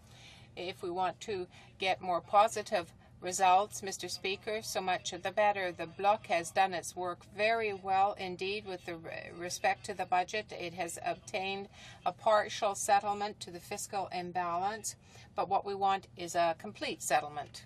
Member for Edmonton Sherwood Park. Thank you, Mr. Speaker. I listened when the Liberal member who asked the previous question said that, and he accused this side of repeatedly saying something even though it's not true, so that eventually it becomes believable. Well, Mr. Speaker, I submit that that is exactly what has happened, but on the other side. Because if you look at the facts, Mr. Speaker, right now he's grinning. I would urge him to get out the budget document, to look at Annex 4, to read the document where it states explicitly that these accords are being honoured, and it's up to the choice of the province if they want to move to the other plan. It's up to them. If they want to stay with the old one, they may. It says it. And yet they have so repeatedly, the members in this House, our political adversaries, some of the premiers, they have not taken that into account, and so consequently there is a misinformation out there which is just very, very unfair. And I would like to ask this member whether he would finally agree to read the document and to truthfully report what is in it, instead of making false accusations against our party and our leader.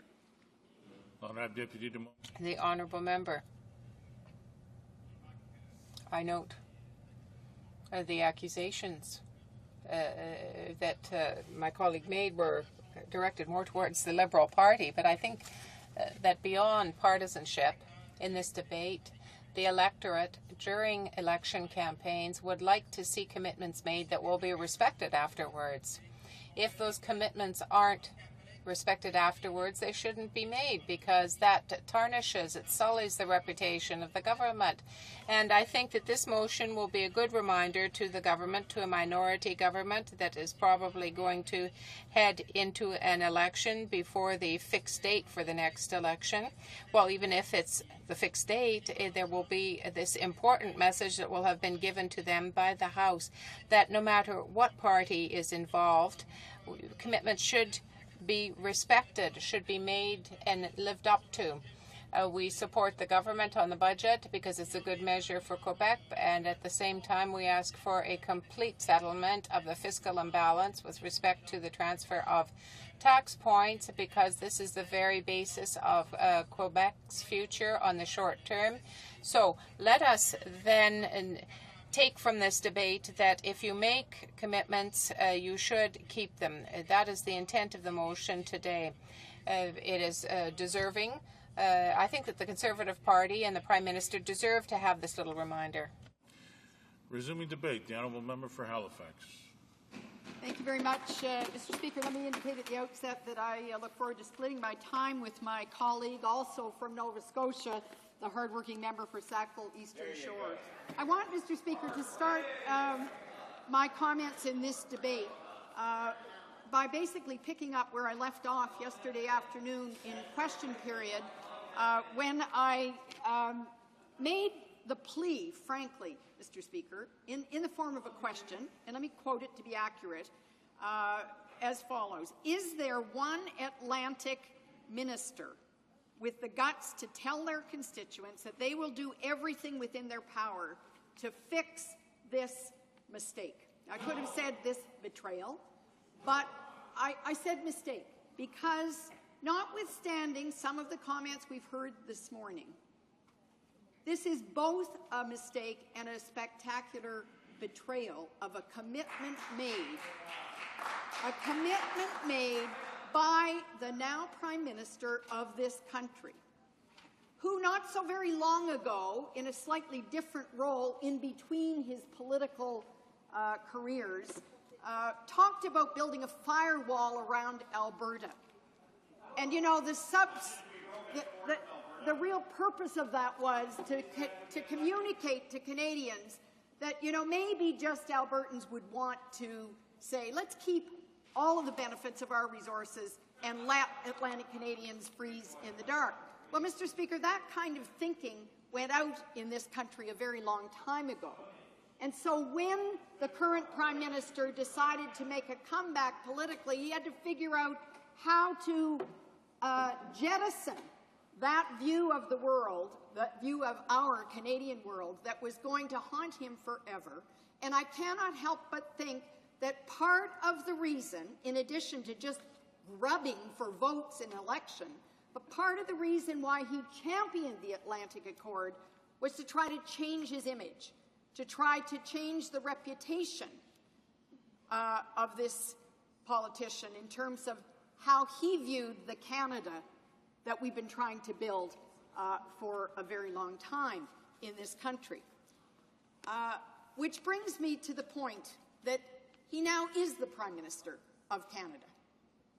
And he absolutely committed to the Atlantic Accord. And one has to wonder, what is it that now has changed his mind that he's decided to basically break this promise? And I think what needs to be understood, and I can tell you it's understood in Atlantic Canada, but I believe it is also understood by people in the most prosperous and the more populous parts of Canada, what this is really about, what this broken promise is really all about, I'm going to put it in maritime terms, is that this Prime Minister and his ministers, including the ministers that are supposed to be representing the interests of Atlantic Canada, have decided to turf overboard the Atlantic Accord commitment made because they've got other fish to fry, bigger votes to catch, to go after, to grub for in the more prosperous and more populous parts of Canada. Well, I think this Prime Minister should understand that in those more populous and prosperous parts of Canada, there are also a great many Canadians of all political stripes that think, A, Prime Ministers should keep their promises, and B, that the kind of Canada they want to live in is one where you actually try to find ways to ensure that those who are living with less resources, that those that are trying to get themselves out of the have-not status should be supported, that this is the way you want to make Canada work better. So I think he should consider the possibility. There are a lot of Canadians that are going to take the view, whether they live outside of Atlantic Canada or not, that they don't approve of the broken promises and they don't approve of this attempt to block the very purpose of the Atlantic Accord, which was to give the possibility, the potential, no guarantee, but the possibility that offshore resource revenues could actually help move Atlantic Canada out of a have-not status. And it's not just Nova Scotia and Newfoundland either, because, of course, what impacts economically on our two provinces impacts on all of the Atlantic region economically. Now, Mr. Speaker, it is accurate to say that Atlantic Canadians feel absolutely betrayed, and that it is a sense of this government breaking its faith with Atlantic Canada. And let me just quickly revisit that where this Atlantic Accord started, and credit should be given where it's due, but there are also political lessons from it, is that Premier John Hamm, a Conservative Premier, called together representatives of all political parties at the provincial level in Nova Scotia, and then called together all political representatives at the federal level. I remember sitting in his office where he put the proposition that we work together across party lines and across jurisdictional lines. And we did that. And what the lesson showed was that when all parties work together for the common good, then they can achieve things that some might have thought were ridiculous. I remember that the member from Halifax West dumped all over, the Liberal member from Halifax West dumped all over John Ham's initiative, even though he sat around that table and pledged that he would commit to it, because he basically said in the end, well, you're just never going to get agreement on this. Well, let it not be said. Don't let them tell you it can't be done, because it was done by respecting the fact that as elected representatives, whether we're federal or provincial, whatever party we represent, we share a responsibility to all of our citizens. And that's why, Mr. Speaker, in the few moments I have left, I want to make a plea that this debate not be about beating up on one another. This debate needs to be about fixing a problem. This debate has to be to send a message, frankly, in part, to the Premier of Nova Scotia to say, take a lesson out of your own predecessor's book and work across party lines and across jurisdiction to fix this problem. And I think it's regrettable. On 3 occasions, Mr. Speaker, I made representations through my staff to the Premier's office to say we'd like to have a briefing on exactly where we are with the impact of this broken promise reflected in the budget. And on 3 occasions we followed up, and no such briefing was ever given. There is no way on earth that John Ham, as Premier, would have failed to bring the parties together that still need to work together to fix this problem. The second point is an obvious one, that this is a minority government. And this is the party, the Conservative Party, no longer Progressive Conservative Party, but the Conservative Party that said the wishes of this Parliament should be respected, especially in a minority government. And so let's be clear, Mr. Speaker, that part of how we got the Atlantic Court in the first place was through cooperation and collaboration. And secondly, in a minority Parliament, it should be easier to fix it. But we think the government should step forward, take its responsibilities seriously, actually take some leadership to say this is going to be fixed. Now, I heard some members suggest that there's no real loss, there's no real problem here, that we're misrepresenting the potential loss to Nova Scotia and Newfoundland from this broken promise. But let me just quickly give an analogy. It's a bit like Mr. Smith being called in by his boss one day and commended for tremendously valuable work he was doing and told he was being given a bonus. He's very pleased. The next year, the company's doing so well, partly because Mr. Smith has made such a contribution to improving the lot of that company, and he's told the good news is that everybody else is going to get a bonus this year because of your good work. But maybe something you won't be as happy about is that you're not going to get the bonus. And Mr. Smith said, wait a minute, where's the fairness in that? He said, well, you got a big bonus last year. After arguing it out, the boss finally said to Mr. Smith, well, actually, you can make a choice.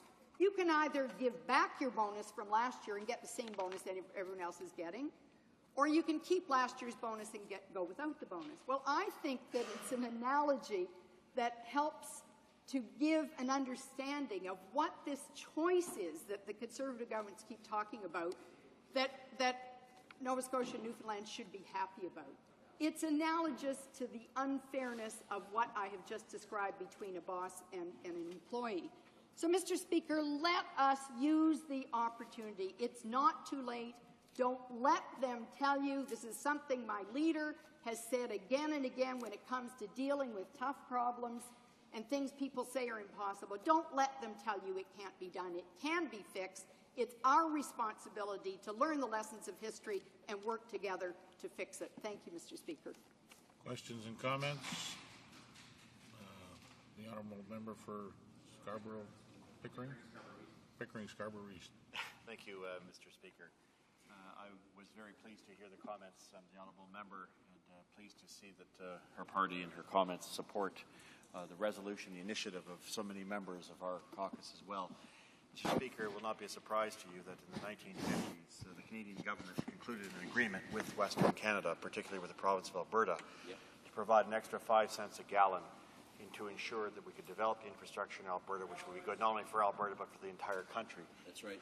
This government and successive governments never abrogated that agreement, recognizing, of course, at the same time that the revenues would flow to the provinces, at the same time there would be a subsidy in order to make this infrastructure and make this reality that we are benefiting from today. But to get from the honourable member that given what the success we've seen out in Western Canada, and a good number of members of Parliament can speak to this very well, what would be the overall impact of a respected Atlantic Accord in terms of bolstering the economy of Atlantic Canada for her constituents, for the Maritimes in general, simply because this Prime Minister had the temerity to break a promise? What does that mean in terms of lost opportunities for the people of Atlantic Canada? Good question. Well, member for Halifax. Well, it is a very good question, and I suppose in its very narrowest, what it would mean is that, you know, those who think the way our current Prime Minister does, and apparently the whole Conservative caucus of this government thinks, not except for the member from Cumberland Colchester who had the guts and the decency to stand tough for a commitment that he was part of making. But, you know, this group who really do take the view, I guess, that Alberta's good fortunes financially must have come about because they or their predecessors, you know, planted the oil in the soil, which allows them to have tremendous resources with which to deliver important benefits and services to the people of that province. So it would get us out of the supplicant role in which they want to try to place us. But there's no guarantee of that. I mean, the reality is that Alberta did have a hand up by special measures that has allowed them to enjoy the level of prosperity they do now. And the challenge would be to Nova Scotians and to Newfoundlanders and the whole region, and I keep stressing that because it is of a regional benefit, that the challenge to us would be to use the opportunity that the Atlantic Accord was intended to provide to make smart, long-range decisions about how to invest those resources so that we were able to move from a have-not to a have status. I mean, there's a sense of pride involved. Order. There are other questions that are needing to be asked or seeking to be asked. The honourable member for Edmonton-Sherwood Park. Thank you very much, Mr. Speaker. In direct response to the statement just made by the honourable member, I would like to say that over the years, Alberta, proud Canadians that we are, have happily contributed billions of dollars into the federal coffers without complaint, and we will continue to do so. And we believe in equalization. It's part of the Constitution of this country so that provinces throughout the country can provide equitable level of services at equitable levels of taxation. We believe in that, and that's why this government is working to strengthen that equalization program. Now, Mr. Speaker, I'm getting just sick and tired of having these people say that we broke our commitment on the Atlantic Accord, because it is not true. It is not true, Mr. Speaker, and I urge members to look at Annex 4 of the budget speech. I would like to read this into the record, Mr. Speaker. At the time the 2005 offshore accords were signed, total equalization payments were based on the fixed envelope approach. I better skip a bit here because you're going to cut me off. But it says Budget 2007 puts in place transitional provisions under which Newfoundland and Labrador and Nova Scotia will continue to receive payments under that equalization program. Both provinces will be able to permanently opt into the new equalization program at any time. So in other words, Mr. Speaker, the commitment is kept, was kept, will be kept. It says so explicitly, and these guys have been producing here. They've been building a straw horse, and now they're trying to bring it down. Thank you, Mr. Speaker. The honourable member for Halifax. Because clearly he chose not to hear the various arguments that have been made. I don't know what he thinks the fuss... The honourable member for Halifax has the floor, not the member from Pickering, Scarborough East. The honourable member for Halifax. You know, it leaves you feeling that this member and all of the members of his caucus, except the one that had the decency to remove himself, basically, because let's be clear, that's what he did. He wasn't thrown out. He removed himself from that situation once it became clear that the betrayal was going to be followed through. But, you know, what we find ourselves here doing is battling for something that had been promised, that effectively, in its impact, the budget has taken something away from us that was supposed to have been guaranteed in an accord that was signed by both parties. The Premier of Nova Scotia could not have made it more clear yesterday, absolutely supported by the official opposition leader, Darrell Dexter, that this problem is not fixed. It is not fixed yet. And as a result of the important debate happening here, as a result of the guts and the courage shown by the member from Cumberland-Colchester, it still can be fixed. It's obvious what needs to be done, and that is the Atlantic Accord has to stand. The new provisions of the equalization proposed by this government as changed in the budget should have no impact, and that is as simple as that. Resuming debate, the honourable member for Sackville Eastern Shore. Well, thank you very, very much, Mr. Speaker, and I kind of regret having to speak on this today because I would assume we could have moved on other issues. But, you know, when the government of the day breaks another promise, especially to the people of Atlantic Canada, we have no other choice but to rise up in opposition to what they're doing. Now, Mr. Speaker, the honourable member from Alberta who refuses to keep his mouth quiet says that there were no broken promises. Well, if that is the case, is he then calling Premier Williams a Conservative, Premier MacDonald a Conservative, the former Minister, Mr. Crosby, a Conservative, the member from Cumberland-Colchester, Musquodoboit Valley, a Conservative? Is he saying that they are not telling the truth? Is that what he's saying? Because if he is, he should stand in his place and say it. The fact is, Mr. Speaker, there is one thing, Mr. Speaker, I've learned from living in the Maritimes since 1988. I wasn't even born in Canada. I was raised in Vancouver in the Yukon. But, Mr. Speaker, moving to Nova Scotia taught me one very quick thing, and it's something you learn right away, that people from Atlantic Canada, and this is no reflection on the people of the rest of Canada, but, Mr. Speaker, in Atlantic Canada there is one thing you learn, and one thing you learn very clearly. And our former colleague, Mr. Gordon Earl, who was an MP from Halifax West from 97 to 2000, the first black African Nova Scotian to be elected as a member of Parliament to this chamber from there, said it very, very well. There's one thing you learn is that you have your word. And you can take a Maritime or Atlantic Canadian's word to his word. That's what you can do. Fact is, Mr. Speaker, when an Atlantic Canadian gives you his or her word, you can take it to the bank. Now, Mr. Speaker, I was with the honourable member from Halifax and the former Premier of Nova Scotia, Mr. John Ham, and he was a Conservative, Mr. Speaker. I didn't agree with everything Premier Ham did, but there is one thing I've always admired him for, was his grace and his dignity and his ability, Mr. Speaker, to not only work with the honourable member, the official opposition leader, Darrell Dexter, and the NDP, and other people to build the province of Nova Scotia, but, Mr. Speaker, he came to Ottawa. And I remember the parliamentary restaurant. We were all there, senators and MPs from all parties, listening to the proposal by John Ham. And in my case, Mr. Speaker, it was the first time that I had heard it. But knowing the man himself, from the Stanfield tradition of a progressive Conservative, that we could trust him in what he was saying. After careful reflection afterwards, Mr. Speaker, and listening to the people of Newfoundland and Labrador and their representatives, we in the NDP very quickly said, this is something we will work with and something we will support the Conservative premiers in doing, in achieving the Atlantic Accord, to give us that leg up, Mr. Speaker, to allow Atlantic Canadians to develop their natural resources, in this case the offshore resources, to the betterment of all people in Atlantic Canada. And, Mr. Speaker, what is good for Atlantic Canada is also good for the rest of the country.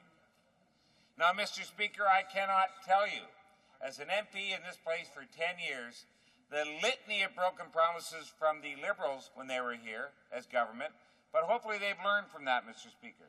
But now we get the sanctimonious Conservatives in opposition say, we will bring you a clean government. We will bring you an open government. We will bring you an honest government. We will give you a transparent government. Mr. Speaker, let me isolate their broken promise for you in one very simple little letter. Written on June the 28th, 2005, to Mrs. Joyce Carter, a widow of one of our heroes, Mr. Speaker, a World War II veteran. Mr. Speaker, her request, quite dignified and quite right, affordable. In fact, her request actually saves the taxpayer money. She asked that all widows and all veterans would receive the Veterans Independence Program regardless of time of death or regardless of application. Mr. Speaker, the opposition leader at that time, who's now the Prime Minister, wrote in that letter on the 28th of June of 2005, if we form a government, you can be assured that as a Conservative government, we will immediately extend the Veterans Independence Program to all veterans and all widows, regardless of application or time of death, period. No ifs, ands, or buts, no reviews, nothing. It was crystal clear in black and white, a written promise to a widow of a veteran, Mr. Speaker. And this is the party that says support the troops. We all support the troops. But I like to ask them, where's that commitment and support when they take the uniform off? What about their families, Mr. Speaker? And if they can deliberately mislead and betray a promise to a widow of a veteran, can you imagine the broken promise to Nova Scotia? The honourable member for Edmonton-Sherwood Park on a point of order. Thank you, Mr. Speaker. I believe that it is very clear in our standing orders that to use the terminology deliberately mislead is unparliamentary, and I'd ask this member, or that you have the member, withdraw that statement, especially because what he is saying is not true. I'm sorry.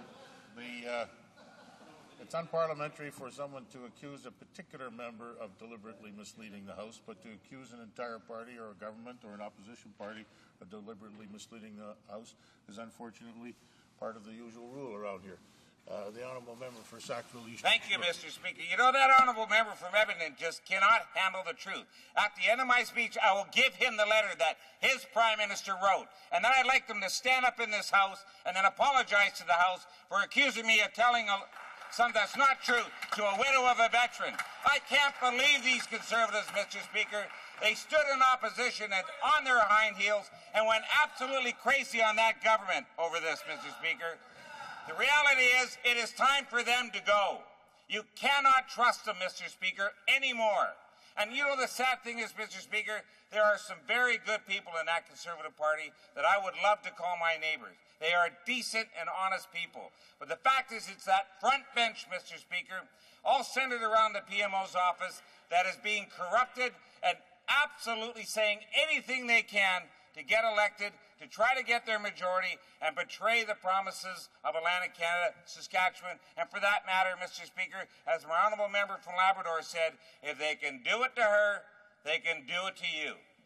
And Mr. Speaker, the trust is gone now. It is completely gone. They can say and do whatever they please. It simply doesn't hold any water.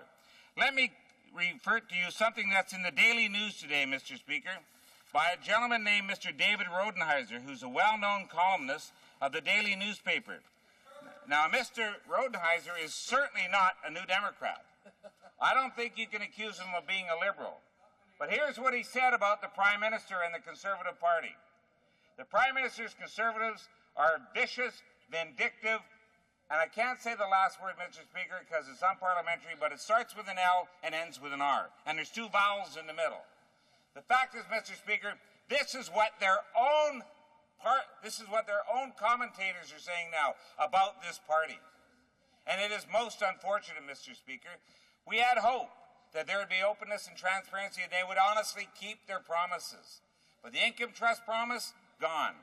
VIP promises for widows of veterans, gone. The SISIP deduction problem for injured soldiers, that promise, gone. The excise fuel tax not to raise it above a certain amount, gone. The Atlantic Accord, gone. Well, I got one word to say to the Conservative Party, from Atlantic Canada especially, you are about to be gone.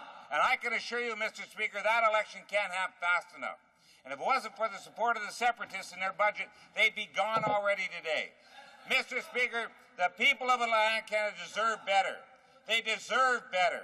They can only go by what the ministers of the Prime Minister and these parties say to them on record in Hansard. And just a few weeks ago, the Minister of Foreign Affairs, the Minister of HoC, who himself has betrayed many broken promises, will never forget the one he said to David Orchard. And I think David Orchard's comments are absolutely correct. That is a party that was conceived in deception and born in betrayal. And the fact is, Mr. Speaker, the Minister from Central Nova of Foreign Affairs said very clearly, we do not kick out people of our party for voting their conscience. There'll be no flipping or flopping on budget votes. If a person votes their conscience, we will not kick them out. No sooner than the good member of Cumberland, Colchester, Musquodoboit Valley sat down, he was gone. And then, Mr. Speaker, they eradicated all his files, personal files of constituents he's trying to work with. What kind of party is that, Mr. Speaker? What else are they going to do that are going to hurt the good people of Atlantic Canada? We say to them quite clearly, the honourable member from Halifax is correct. It's not too late to fix the problem. Go back to the deal that you had before. There shouldn't be any further deals happening. There shouldn't be any last-minute conversations and rushing around. We had a deal written in stone, Mr. Speaker. Now they want to break that stone and turn it into little pebbles and scatter it across. Their word simply cannot be trusted, Mr. Speaker. It is unfortunate because when the government of Canada misleads Canadians, it looks bad on all politicians in this House and across the country. Questions and comments? Questions et commentaires. The honourable member for Edmonton-Sherwood Park. Well, thank you, Mr. Speaker. And I've always enjoyed listening to this member, and actually, as a person, I need to confess I rather like him. He has a good, friendly personality, and I always appreciate that in a person. I would like to, though, point out to all members of the House that, with all due respect, I think that all members, including those who fashioned the motion of the day, just are hoping that by saying it often enough, they will turn Canadians against trusting us because they are claiming that we are breaking a promise when we are not. And I'm here pleading for a consideration of the truth. I look at our budget document, and Mr. Speaker, I just urge people to read it. It says explicitly that it's up to the provinces. I read again what I read before. The provinces, to respect the offshore accords. Budget 2007 puts in place transitional provisions under which Newfoundland and Labrador and Nova Scotia will continue to receive payments under that equalization program. Both provinces will be able to permanently opt into the new equalization program at any time. It's also a fact, Mr. Speaker, that if they opted now to go to the new one, they would actually get more than under the old one. And that is the truth. And I plead with members, let's deal in this chamber with the truth and not with some fabrication of it. The honourable member for Sackville Eastern Shore. Well, Mr. Speaker, here's the truth, if he wants to hear it. In March, the federal budget, Nova Scotia and Newfoundland were given a choice. Mr. Speaker, that's the problem. There wasn't supposed to be a choice. They would have retained the Atlantic Accords plus the equalization. There was supposed to be no choice, Mr. Speaker. No choice at all. And here, we'll carry on, between the provincial accords and the old equalization system. A richer equalizer called the O'Brien family, with a cap on offshore revenue. That's what the member from Cumberland Colchester had indicated. But the finance minister said that is not on the table. Mr. Speaker, there wasn't supposed to be either or. That is the problem. And I wonder when this honourable member, who I happen to like, by the way, from Edmonton, will finally get it into his head that it is a broken promise. Questions and comments. The honourable member for Halifax West. Thank you very much, Mr. Speaker, and I thank my honourable colleague for his comments today. I'm sure he's aware that the Minister of Foreign Affairs, the Minister of Finance, the Minister of Fisheries, since the budget, have claimed that, in fact, the budget did live up to the terms of the Atlantic Accord. Now, here I have an article today from the Canadian Press that came out this morning, as a matter of fact, which says that the Minister of Foreign Affairs now says that the decision of the member for Cumberland, Colchester, Musqueam Valley was premature because he's still in talks with Nova Scotia over honoring the accord, and there is time to make a deal. Now that leaves me rather confused, Mr. Speaker, because on the one hand he's saying that they've already honored the accord. On the other, now he's saying they're in talks on how to honor the accord, in talks over honoring the accord. So I'd like to hear my honourable colleagues' comments on this dichotomy. Honourable member for Sackville Eastern Shore has 1 minute left in his time. There's an old saying, Mr. Speaker, when you're walking on thin ice, you might as well dance. The Conservatives are backtracking, flipping, flopping like a flounder on an open deck in the open seas, Mr. Speaker. They simply don't even know themselves the truth anymore. They have misled the people of Atlantic Canada so much. And by the way, Mr. Speaker, the analysis of the accord are done by Conservative premiers, Conservative analysis, economists, and legal experts, Mr. Speaker. They all say that the accord has been broken. So now you've got the Foreign Affairs Minister saying, well, maybe we'll do this, maybe we'll do not. We simply cannot trust the Foreign Affairs Minister or his government to deliver on the promises that they said they would do for the good people of Atlantic Canada, Saskatchewan, and for that matter, the rest of our country. Resuming debate, may you please do Dave. Resuming debate. Member for Bonavista, Gander, Grand Falls, Windsor. Thank you, Mr. Speaker, for allowing me this very important time, as it is certainly a very important time in the history of my province of Newfoundland and Labrador, and certainly a very important time in the history of Atlantic Canada. I would like to start by saying that I will be sharing my time with my honourable colleague from King's Hants, and a beautiful stretch of the Nova Scotia coastline, I might add. You're quite welcome.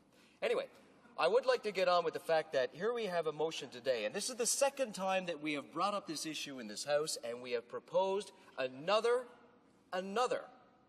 motion to allow our colleagues from the Conservative Party the chance to isolate this issue and a chance for them to speak up for their home province, in much the same way that the member from Cumberland, Colchester, and Musqueam Valley did. So for the record, I would like to read the motion into the House brought forward by my honourable colleague from Labrador, that in the opinion of the House, the government has failed to live up to verbal and written commitments made to premiers by the Prime Minister during the last election campaigns with respect to the equalization program and the Atlantic Accords. Just to give you an illustration of how wide and how far the contempt is for the current government against the Atlantic Accords. Let me just point out. About a month ago, a gentleman from Newfoundland decided to start a petition. He started an online petition. His name is Steve Saunders, and he went online, and then he got the help from the NLFM, which is the Newfoundland and Labrador Federation of Municipalities. In a three-week period, he gathered through many communities through Newfoundland and Labrador signatures against the current actions of the current Prime Minister, the Minister of Finance, and of course the regional representation in the Cabinet, our Minister of Fisheries and Oceans. And it went something like this. We, the undersigned residents of the province of Newfoundland and Labrador, would like to draw the attention of the House of Commons that the last federal election, basically, that the Prime Minister broke his promise. Now, what would a petition of this size, only a few weeks' time, garner? You'd probably think a few pages here and there. In the short span of 3 weeks, we've managed to put together a petition that resembles this. In less than a month, in less than 1 month, this is what we have saying no to the Prime Minister, saying no to the Minister of Finance, and saying no to 3 Conservative members of Parliament from Newfoundland and Labrador. Leading the way, Mr. Speaker, on this petition, the very first page, because at times the Conservative Party will say, well, this is a partisan issue. The Minister of Fisheries earlier today said that we are simply opposing because it's a liberal thing to do. Well, we're opposing because it is a bad thing to do, to change the Atlantic Accords, by which Newfoundland and Labrador can truly realize that they are principal beneficiaries of our own resources. 3 signatures lead the way. Number 1, Danny Williams, Premier of Newfoundland and Labrador, leader of the Progressive Conservative Party of Newfoundland and Labrador. Followed by 2 more signatures. Jerry Reid, leader of the opposition, leader of the Liberal Party of Newfoundland and Labrador. And the 3rd signature, Lorraine Michael, leader of the New Democratic Party of Newfoundland and Labrador. Now, how partisan is that? That is a clear message to our province and a clear message to the rest of the country. At this point in time, I want to mention my honourable colleague from Random, Buren, St. George's, who sits with me today. Unfortunately, he is unable to speak in the House because of what he has said earlier. And the date was March 28th. March 28th of this year.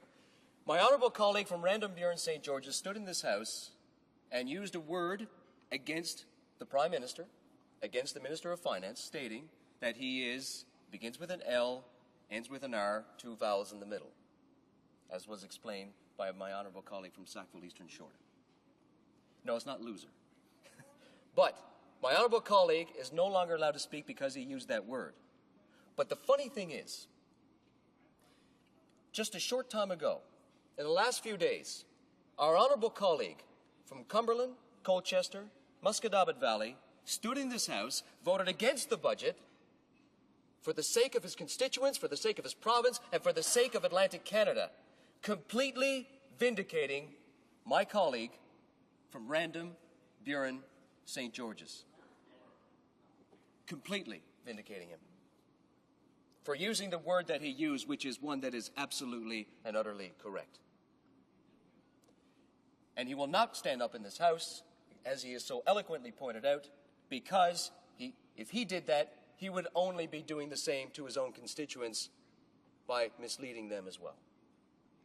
And I would like to say that my honourable colleague is retiring, he won't be running in the next election, and it was an absolute pleasure to serve with him here in this House. Mr. Speaker, let me just resume the debate here on this particular issue. And let me just refer to some of the quotes that have been talked about over the past year regarding this. The interesting thing is that my colleagues from the Conservatives, the 3 members of Parliament from Newfoundland and Labrador, will say to you that they continue to work on this issue. At the very last minute, they proposed something different to my honourable colleague from Nova Scotia, who now sits as an independent.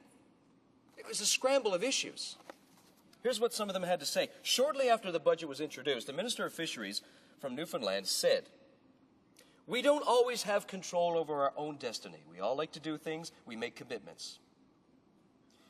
The Prime Minister made a commitment. The provinces involved, the majority of them said, "We don't want it.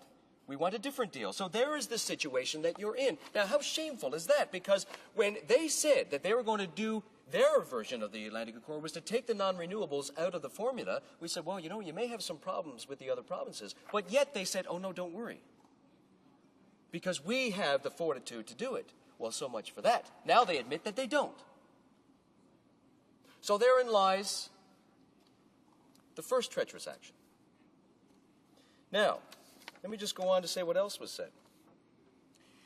They're now saying that they continually are working for their home region, Newfoundland and Labrador, Nova Scotia, and of course Atlantic Canada. This very morning, on an open line show, called The Open Line, in Newfoundland and Labrador, the honourable member from St. John's East spoke to the host, Linda Swain, and here are some of the things he had to say. We're in the middle of talks right here and now with the Minister of Finance. We've met with the Prime Minister on a couple of different occasions. Obviously, something is amiss. But yet, my honourable colleague from Alberta, my honourable colleague from Saskatchewan continue to rise in the House and say to the people of Canada, we honoured our commitment. Well, then what are they talking about? Why do the members from Atlantic Canada say that they were continually talking with the Minister of Finance to make this right? It doesn't make sense. Who's wrong? Did they mislead or did they not? Did they break a promise or did they not? This is all coming from the government side.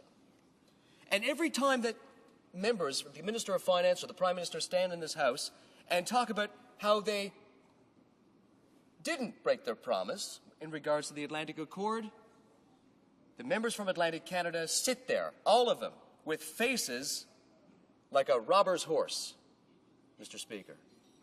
Faces like a robber's horse, as my colleague from Random Buren St. George's pointed out to me earlier. Here's some of the other things he said. He said, well, you know, I think if the member from Cumberland, Colchester, Muscadaba Valley had been at the last meeting, this is from St. John's East, Member of Parliament, Conservative Member of Parliament. He said, if he had been at the last meeting, and of course, it wasn't his fault that he wasn't there because he wasn't invited to be there. Now, here is a gentleman who did the honorable thing by voting for his constituents. Before he did that, they had a meeting about the fuss that's going on, and he wasn't even invited. This is absolutely ridiculous. This is a charade. And yet, some stand and say we haven't broken our promise. Some others say we did. It just doesn't make a lot of sense. By the way, several other things discussed about in the House. I'll just make one brief mention. I would like, at some point, for the Minister of Fisheries and Oceans to answer this question, now that we're on the topic of broken promises. On February 4th, 2004, the Minister of Fisheries and Oceans brought this motion into the House, that, in the opinion of this House, the government should take immediate action to extend custodial management over the nose and tail of the Grand Banks and of the Flemish Cap.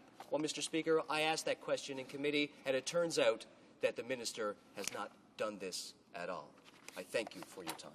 Questions and comments? Questions and commentaire. The Honourable Member for Moncton Riverview Dieppe. Thank you, Mr. Speaker. I want to thank the member for his comments. The Minister of Fisheries and Oceans said that he was a stubborn Irishman, perhaps an Omadon, I don't know.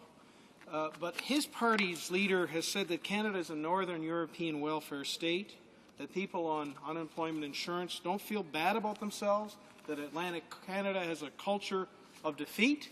And it seems that they must think we're kind of stupid, too, Mr. Speaker, because they think that the accord wasn't broken, the accords were not broken.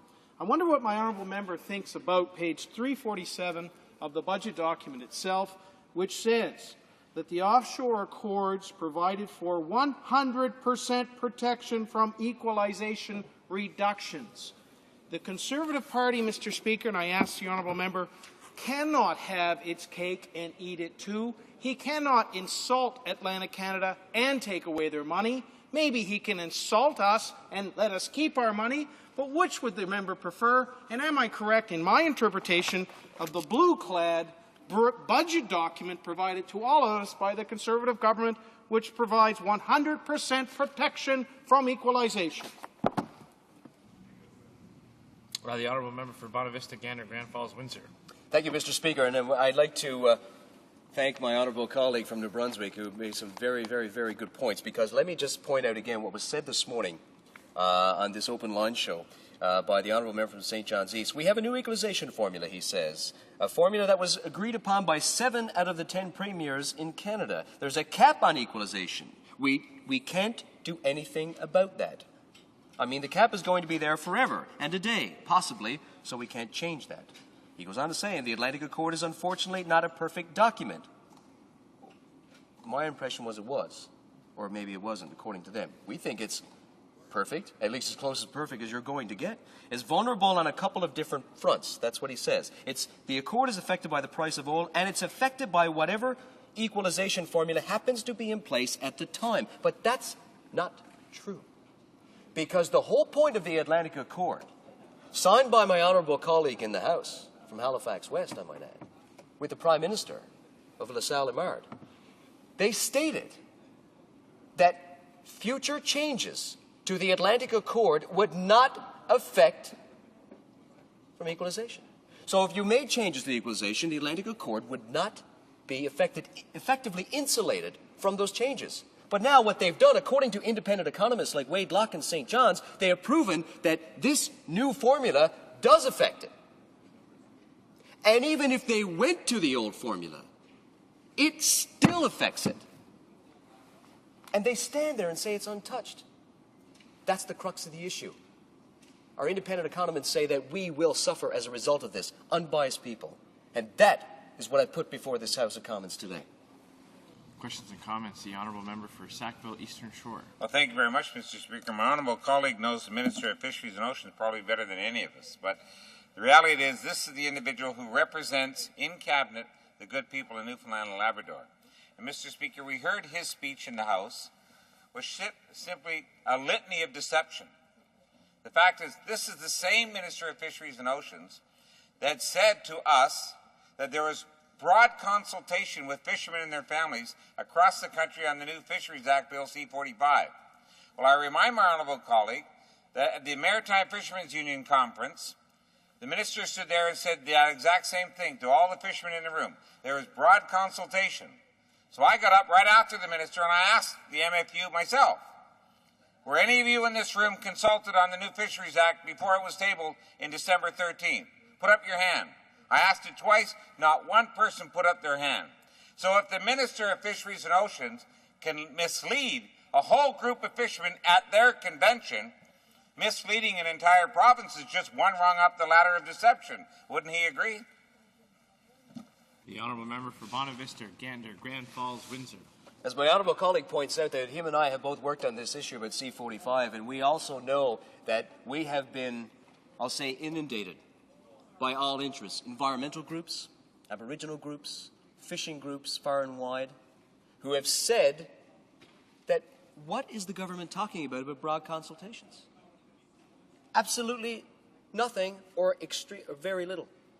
And that is why we have vehemently argued against them ramming through the C-45 to the Canadian people. Why do they recklessly continue to do this?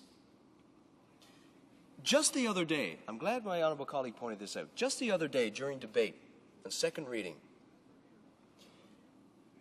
our honourable colleague from South Shore St. Margaret's put a motion in the House to make sure that no more amendments can be made to this bill. Shameless. Shameful. Thank you, Mr. Speaker. Resuming debate, the honourable member for Kings Hants. Mr. Speaker, in fact, it's customary to say it's with pleasure that I rise to speak on this motion today, but in fact it's with a sense of sadness I rise to speak on it because of the fact that I think what the government has done, what the Prime Minister has done, what the member for Central Nova has done to the reputation of this House, to politics in general, actually does make me sad when I reflect on how it denigrates and debases the reputation that all of us have as parliamentarians, as people who are committed to public life, to making a difference, and yes, to keeping our promises. Mr. Speaker, I'd like to quote from a memo by John Crosbie, a former progressive conservative federal minister, representative of Newfoundland in the Cabinet, who recommended to the Prime Minister, and I will quote, like any fair and professional leader, the Prime Minister should reevaluate the performance of his budget in this particular area and apply the principles of fairness and consistency in public policy. He should adjust his budget legislation, unquote. Mr. Speaker, that was, of course, John Crosbie. John Crosbie, who certainly is not a Liberal, certainly is not a New Democrat.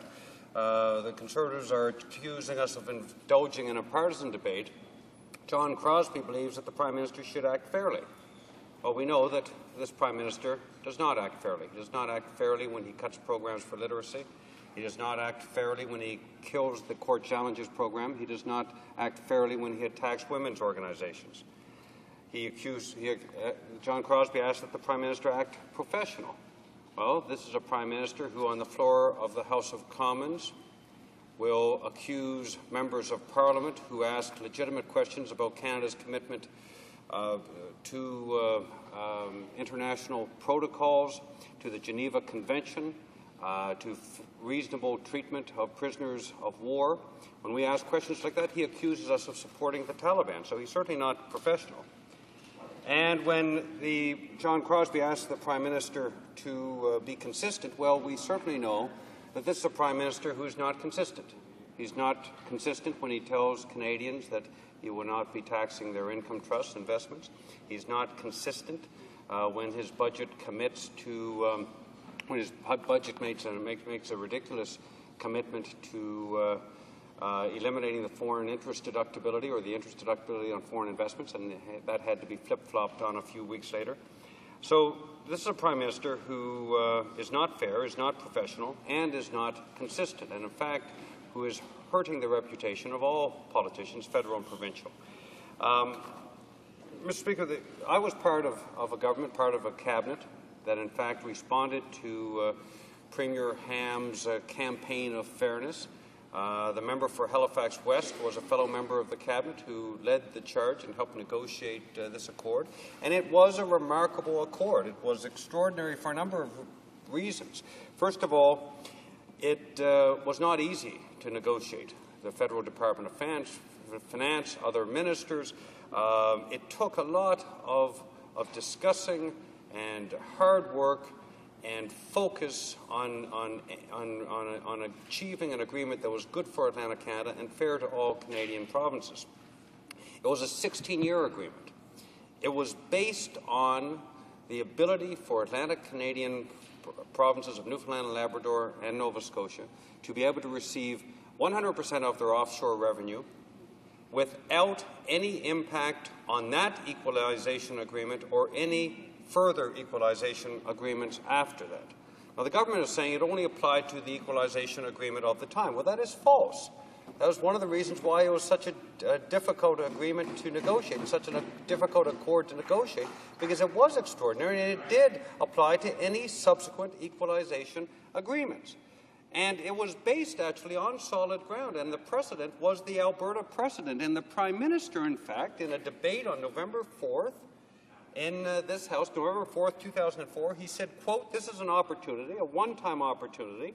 It's an opportunity to allow Atlantic Canadian provinces to kickstart their economic development, to get out of their have-not status, to grow this opportunity into the long run, that with revenue that will be paid back to Ottawa over and over again and will benefit the people of those regions." He said that it is based on the precedent of Alberta. He said, quote, "This is what happened in the case of my province of Alberta. Alberta discovered oil and gas in the 1940s and 50s. Alberta was a have-not province, but between 1957 and until 1965, Alberta received transfers from the equalization system. Alberta was allowed to keep 100% of its oil revenues, and there was no federal clawback. This is what Alberta was allowed to kickstart its economy, to expand and diversify, to build universities, to advance social services, to become one of the economic powerhouses of the 21st century." Mr. Speaker, those are the words of the Prime Minister used to justify his support for the Atlantic Accord. Now, Mr. Speaker, the Albertans in the House today ought to support the Atlantic Accord based on those words from their Prime Minister. And Albertans need to recognize that before Albertans had the vision, foresight, and wisdom to put oil under the ground, they were a have-not province as well. But it actually took the ability for Alberta to have full access to its oil revenues until such point, until 1965, for Alberta to actually diversify its economy and to make the kinds of social investments required to move forward. Clearly, Mr. Speaker, both the Prime Minister and the member for Central Nova, the Minister of Foreign Affairs, and frankly the patron saint of hypocrisy when it comes to this agreement and many other issues we know he's taken positions on over the years, have let all Canadians down, and particularly Nova Scotians and Newfoundlanders and Labradorians. Mr. Speaker, the Prime Minister has spoken in the past of a culture of defeat in Atlantic Canada. And I believe there will be a culture of defeat on election night in the next federal election in Conservative headquarters right across the Atlantic Canadian region. Because Atlantic Canadians don't want to be misled. Atlantic Canadians don't want to be lied to. Atlantic Canadians want to be able to trust in their governments, to believe what they're being told is true. And if the Prime Minister cannot even convince members of his own caucus, members like the member for Cumberland, Colchester, Musquodoboit Valley, that he's telling the truth, how can he convince Atlantic Canadians that he's telling the truth? And this is a Prime Minister who has demonstrated time and time again that he will do anything or say anything to get elected, to get your vote. And there is not a promise that he will make during an election that he will not break after being elected.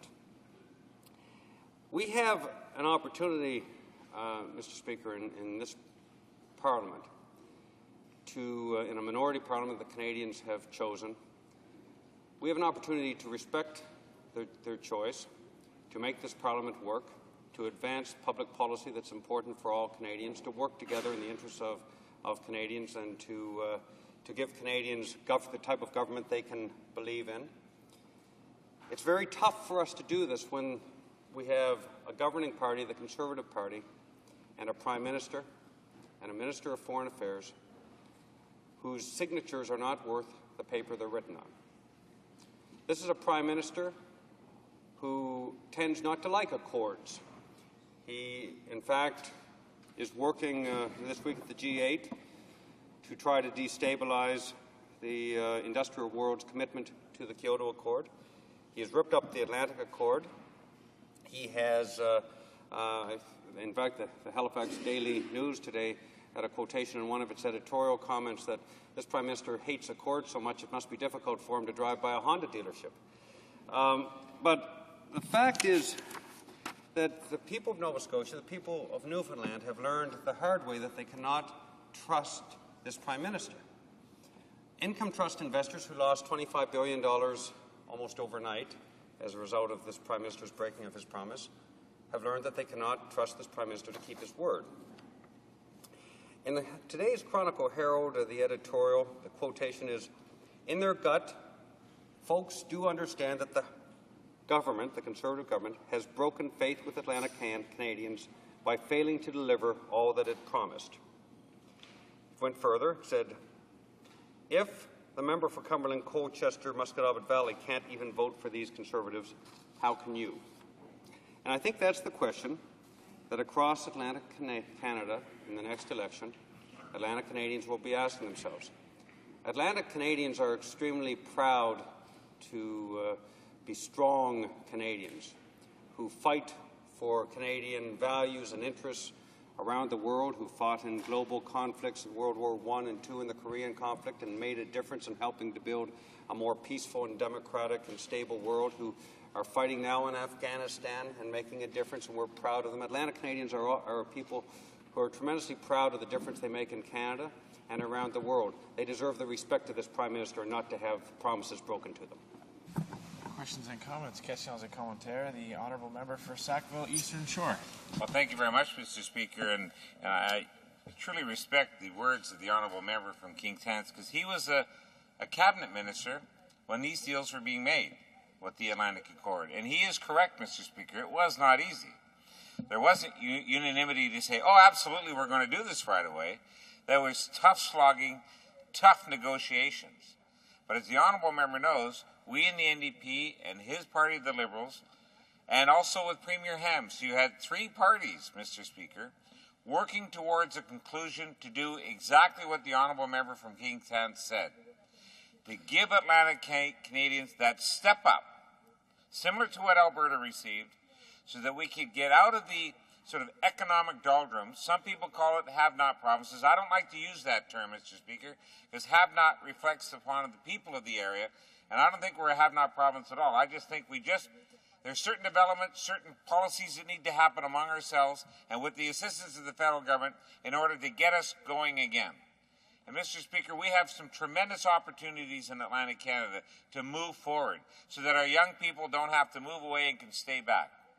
But Mr. Speaker, the honourable member knows very well that when you make a promise repeatedly and break a promise repeatedly, it has a serious effect on all politicians in this place and across the country.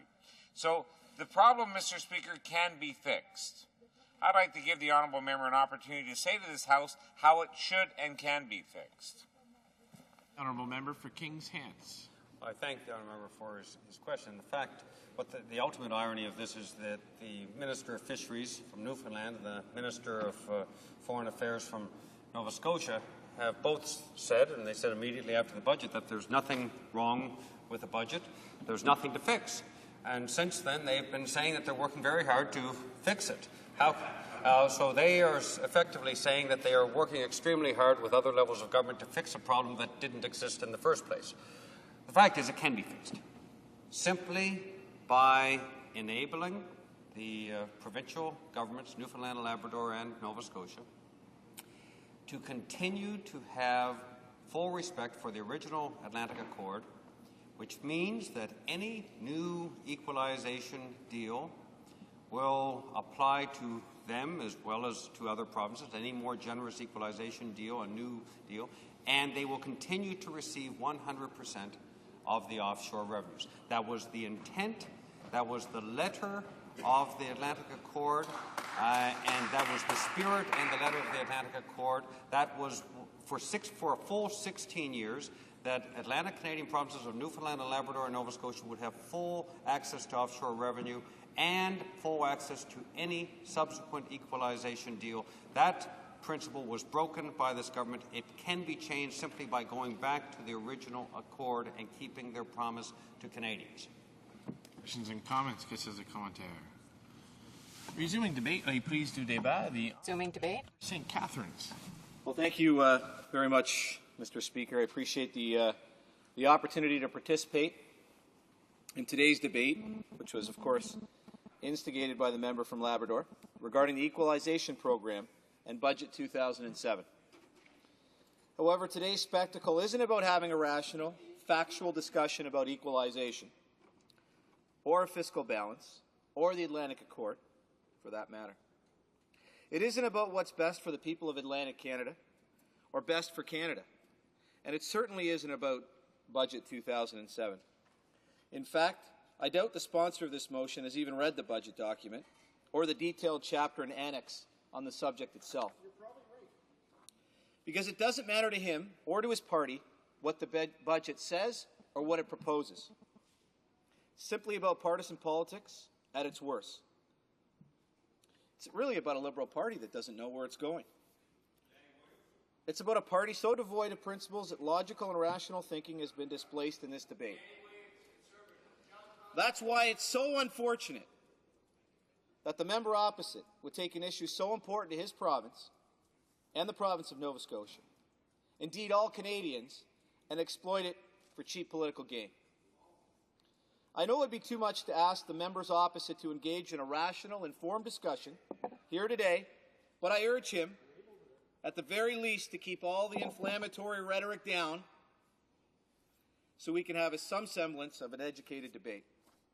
Indeed, if this were an educated debate, Mr. Speaker, the member opposite would admit the principles of the Atlantic Accord have not been abandoned. If the member had simply read the budget, and he can do that very easily, even online, just by going to www.budget.gc.ca, the member opposite would see the error in his claims. In his speech to the House, the Minister of Finance described Budget 2007 as a historic document, and with good reason. Underpinning the budget exercise is the commitment to strengthening our federation and fulfilling a vision in which all governments come together to help Canadians realize their full potential. Budget 2007 follows through on every commitment of the plan, and it goes even further. It restores fiscal balance with provinces and territories by putting transfers on a long-term, principles-based footing. It takes another step towards restoring fiscal balance with Canadian taxpayers through major tax reductions and the tax-back guarantee. It makes governments more accountable to Canadians by clarifying roles and responsibilities. It strengthens the economic union based on the plan set out in Advantage Canada. Mr. Speaker, with fiscal balance restored, governments can focus on what matters to all Canadians, not old, tired arguments. But, Mr. Speaker, this budget should move forward and not be used for petty partisan games. Games that could result in the loss of funding for important programs to improve the lives of Canadians would be gone. $1.5 billion in clean air funding to assist provinces with projects that reduce greenhouse gas emissions and air pollution, gone. $225 million in new funding for the Nature Conservancy of Canada to preserve and protect environmentally sensitive lands across the country, gone. $30 million to protect British Columbia's Great Bear Rainforest, gone. More than $1 billion in healthcare funding to help provinces reduce patient waiting time and improve the delivery of health services, gone. $614 million in funding for federal, provincial infrastructure projects and labour market training, gone. $30 million in funding for Rick Hansen's Foundation's Spinal Cord Injury Translational Research Network to improve the lives of more than 40,000 Canadians with permanent spinal cord injuries, gone. $135 million in new aid to help the people of Afghanistan rebuild their lives and their country, gone. What does the opposition think about this? What does the Liberal leader in the Senate, Ms. Payette, have to say about the prospect of that lost funding? And I quote, "If we spend all of our time ringing bells, other bills will not pass as well," end quote. Nonsense. It's nonsense that means nothing to the average Canadian, and it should. You know what means something to Canadians? Better roads and renewed public transit, a better healthcare system, better equipped universities, cleaner oceans, cleaner rivers, lakes, and our air. Training to help Canadians get the skills they need, building a better future for our country. And that means getting adequate funding to provincial and territorial governments. In Budget 2007, that's what we're doing through our historic plan, worth to restore fiscal balance in Canada. Contrast that with the Liberals, like the former finance minister, the member for Wascana, who had the audacity to write, and I quote, "The Conservatives complain that the previous Liberal government didn't concede the existence of a fiscal imbalance in Canada." You know what he said, Mr. Speaker? He said, "So what?" Or the leader of the Liberal Party, who has repeated publicly that he doesn't care about the fiscal imbalance. In fact, he pronounced, "Don't ask me to pretend there is a fiscal imbalance and elect me and hope I will fix it. I don't want to create those kind of expectations." The Liberal leader who today says he's for excluding natural resources from equalization, but when asked this March about excluding 100% of resource revenues from the equalization, he said, and I quote, No, I would not commit to this." And who, when he was Intergovernmental Affairs Minister, said, "It would be ill-advised to grant special treatment to Nova Scotia or Newfoundland. It's essential to maintain equitable treatment of all provinces within equalization," end quote.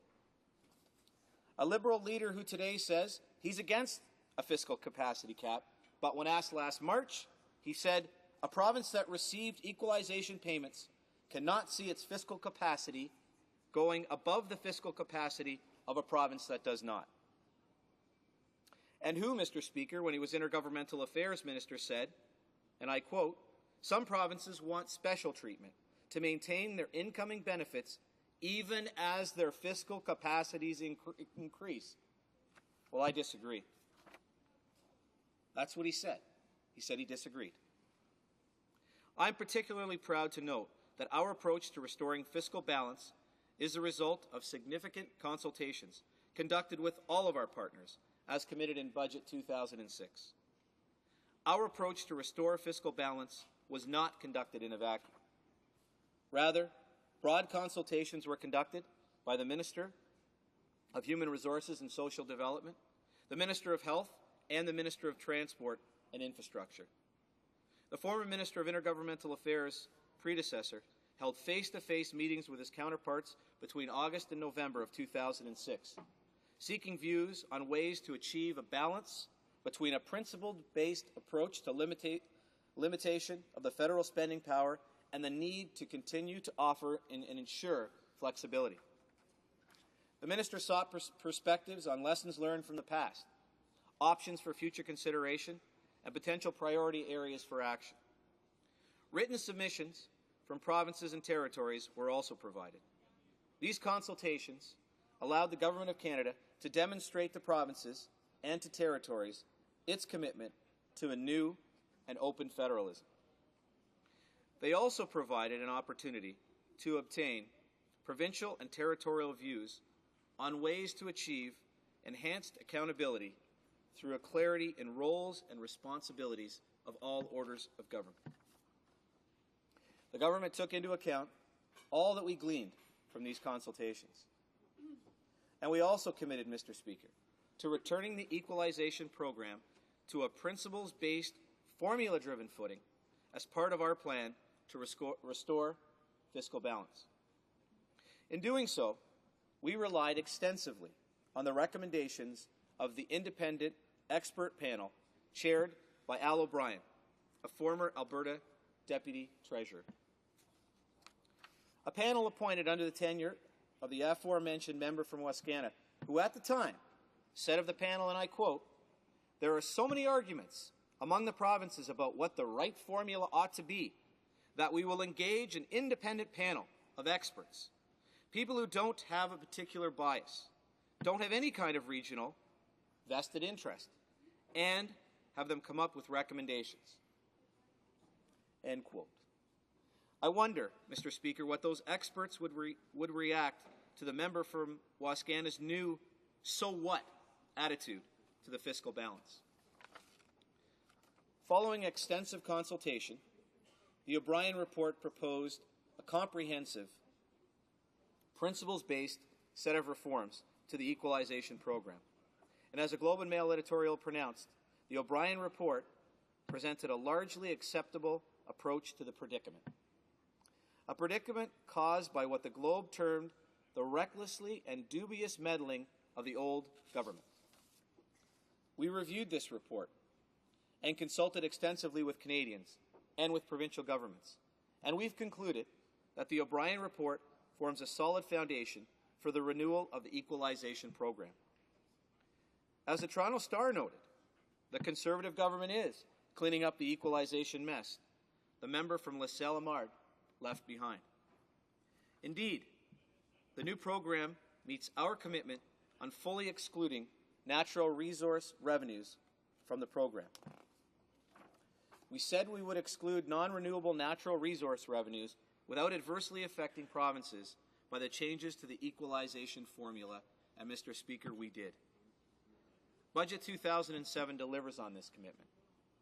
The new equalization program will give provinces the higher of the payments calculated under 50% natural resource exclusion or full exclusion. We would expect the exclusion of 50% of natural resource revenues to provide higher payments in most cases because it increases the equalization standard. But of course, Mr. Speaker, this depends on resource production, the levels, and natural resource prices.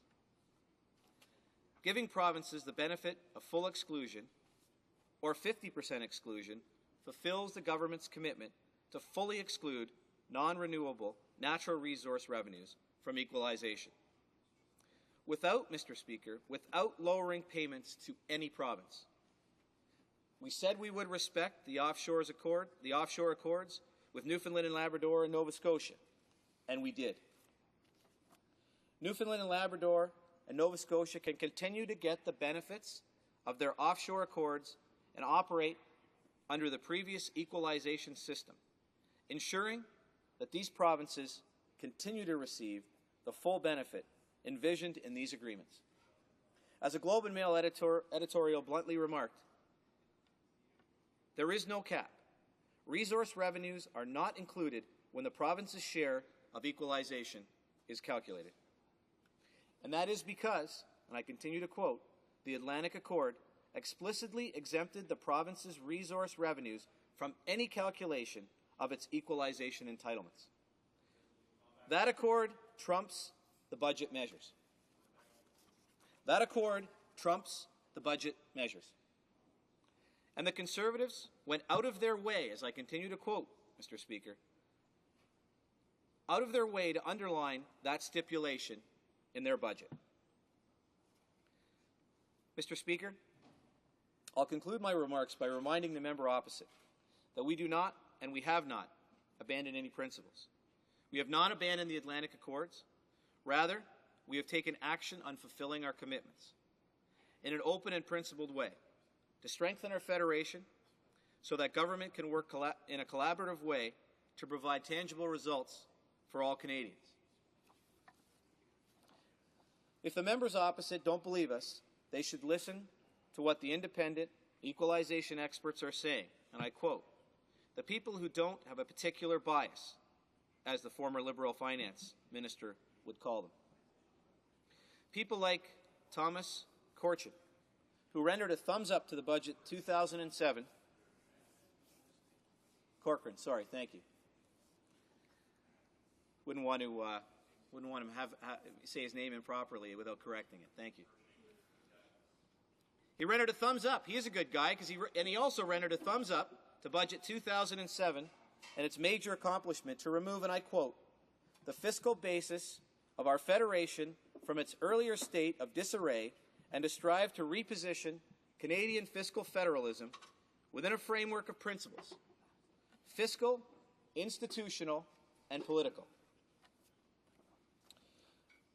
You just have to listen to former NDP Saskatchewan Finance Minister and now respected academic Janice McKinnon, who lamented that the former Liberal government for turning, and I quote again, its back on the long-established formula-driven rules-based process for deciding equalization entitlements in favor of an ad hoc approach. McKinnon wants federal-provincial fiscal relations to be put on a more predictable, stable footing and be based on rules and established formulas which prevent the federal government from making ad hoc decisions. And in her words, quote, "the 2007 federal budget goes a long way to achieving this goal." Or listen to Al O'Brien, the head of the expert federal panel, who said, "Budget 2007 adopted our recommendations as the core framework, and I'm really quite encouraged." Taking and tackling this issue was not easy. It was not a simple proposition. It involved making tough decisions and seeking compromise. But fundamental to the working of any successful federation is compromise. Or, as McKinnon put it, federal-provincial relations require compromise and a willingness of provinces to look beyond their own provincial borders. Through our efforts, equalization has been restored to a principles-based program after years of ignoring it. Instead of working for partisan interest, we made our decisions in the best interest of all Canadians, including those in Nova Scotia, in Newfoundland, and Labrador. That's what all premiers asked us to do, and that's what all Canadians expect us to do. Mr. Speaker, for that, we won't apologize.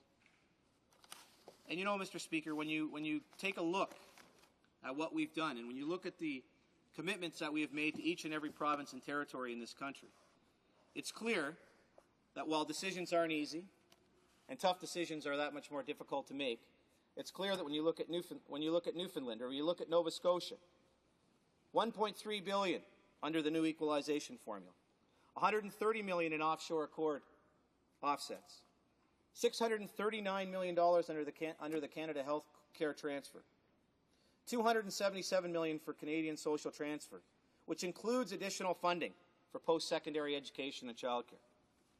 Commitments throughout this country, throughout each and every province, each and every territory that is included in this budget.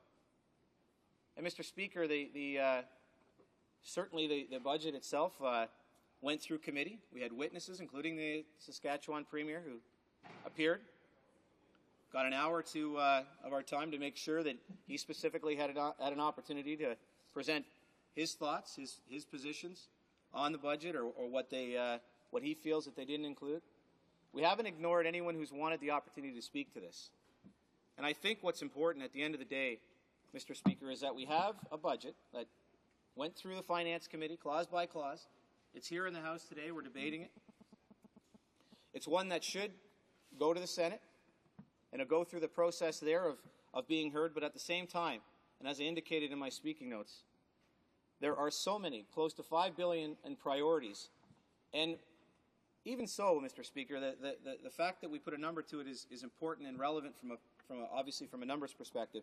But what needs to be heard is there are so many programs that hinge on that funding to be implemented in this year. And we obviously look to the leaders in the Senate, the majority of which are, of course, from the Liberal Party, that they, in fact, will dedicate themselves prior to the end of this month to ensure that that budget passes, that it is deemed to be law, and that it, in fact, is the expenditures within that budget can be met, whether they be from one end of the country to the other, whether they be for defense, whether they be for the environment, whether they, as I mentioned, the investment in work that Rick Hansen has done for decades in this country that has now been recognized. The work that not only is in this budget, Mr. Speaker, but what led up to the budget. From the over 450 presentations that came to the Finance Committee, of which recommendations were put together by all parties. 44 recommendations went to the Finance Minister. Many of those recommendations that come from an agreement from all parties are in this budget. But there are two parties that stand here today that are opposed to the budget. For those reasons, Mr. Speaker, I sure hope that while the debate happens and the debate continues, at the end of the day, that respect for this process is brought, and that, in fact, that budget is passed by the Senate. Thank you, Mr. Speaker. Questions and comments. Questions and commentaires. The honourable member for Miramichi. Thank you, Mr. Speaker, and I listened with interest to the member from St. Catharines. In fact, Mr. Speaker, I've been here most of the day, and I'm waiting for some member from Atlantic Canada on the other side of the House to come and tell us what a great budget it is. We also, Mr. Speaker, the member, in fact, talked at length about equalization. Now, my own province of New Brunswick is getting a less than 2% increase this year in its equalization from our federal government. And the province of Quebec is getting nearly a 30% increase. In fact, such a big increase that the Premier of Quebec decided he could reduce taxes in that province by nearly $1 billion. I wonder how the honourable member could relate to us in saying, why aren't the other 9 or 10 Conservatives from Atlantic Canada here supporting him in his speech with their efforts? We'd like to hear from them. And secondly, equalization. Is it fair, or was it only Quebec that got the big increase in equalization? The honourable member for St. Catharines. Well, I certainly thank the member for his question. He says he was here all day. I'll take him at his word on that. He may have slipped out for a bite to eat and missed the Minister of Fisheries and Oceans who delivered a speech here in the House just this morning on this exact issue. So I don't think there is any doubt that those of us who sit on this side of the House are more than prepared to stand up and defend this budget and the equalization payments that are included within it. And he speaks about New Brunswick. I think what's important, we can talk about percentages, but I think what we really need to do is to start to talk about fairness and equalization, which includes $1.4 billion in equalization payments to New Brunswick, $512 million under the Canada Health Care Transfer, $222 million for Canada Social Transfers, including additional funding for post-secondary education, $64 million for infrastructure. I could go on, Mr. Speaker. New Brunswick, Nova Scotia, Ontario, Quebec get what they deserve in this budget. Questions and comments. The honourable member for Bonavista, Gander, Grand Falls, Windsor. Thank you, Mr. Speaker. I want to point out a couple things. First thing of all, it's Newfoundland. Not Newfoundland, but anyway, I'll let you go with that one. The other one is a Liberal Opposition Day motion. We're not really arguing the budget today. This is about one aspect of the budget that concerns the Atlantic Accords. Now, I would like for the honourable member to answer 2 points, 2 questions. First is this. He talked about the offset payments involved here. However, an independent economist says that over the life of the Accords, $1 billion will be lost under this formula. How can he justify that, the offset payments that he talked about, but at the loss of $1 billion over the Atlantic Accords, which is the fundamental breaking of a promise? Now, the other issue is this. He talks about how we didn't break a promise, how the finance minister and the prime minister didn't, but yet each and every, almost every, Atlantic Canada MP, Conservative MP, has said that they are continually working behind the scenes to make sure that we do get what is right. Obviously, admitting that it's not right currently as it sits. Now, I would encourage the member not to talk about other aspects of the budget, because if he talks about other aspects of the budget, he will fully admit that he has no idea what he's talking about when it comes to the offset payments or the Atlantic Accord. Thank you. Honourable member for St. Catharines.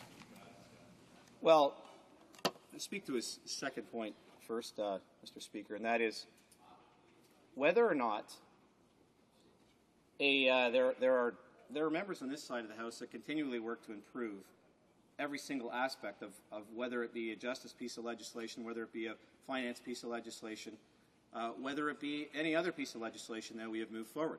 Fact is, the difference between the Liberal Party and the Conservative Party is we are prepared to continue to work, continue to move forward, and make sure that we have left no stone unturned.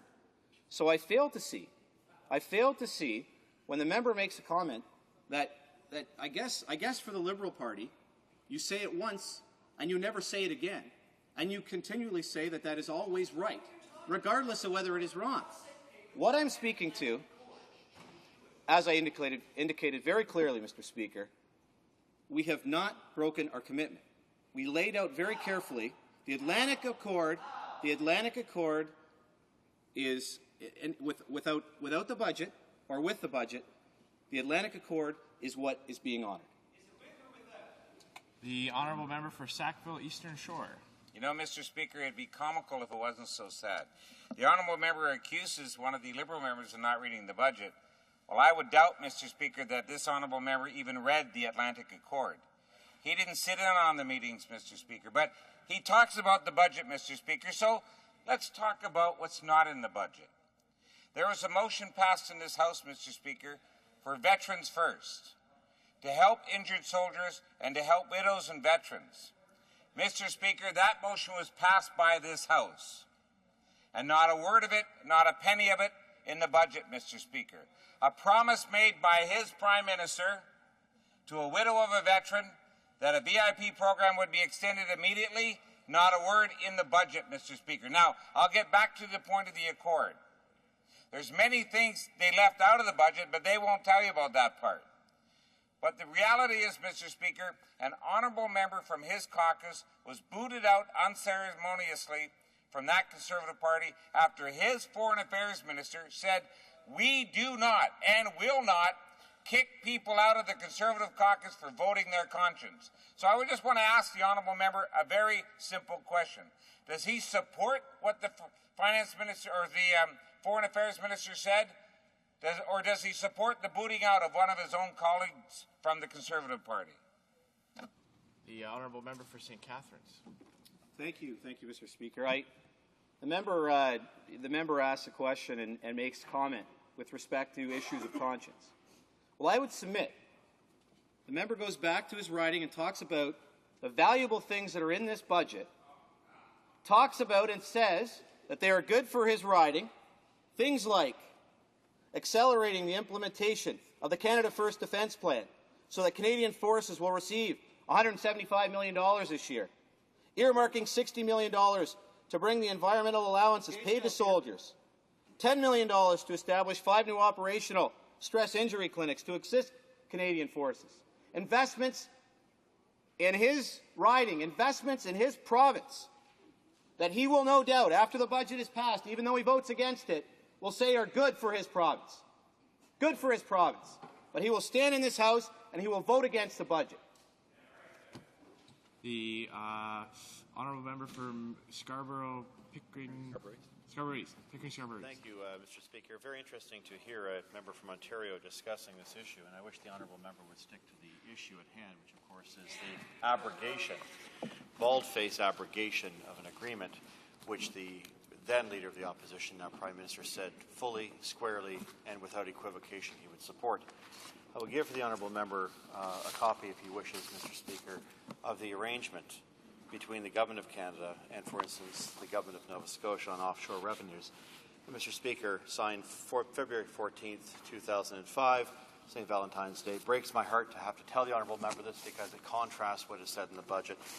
And it says under point number 4, Mr. Speaker, commencing in 2006 and continuing to 2011-12, the annual offset payment shall be equal to 100% of any reductions in equalization resulting from offshore revenues.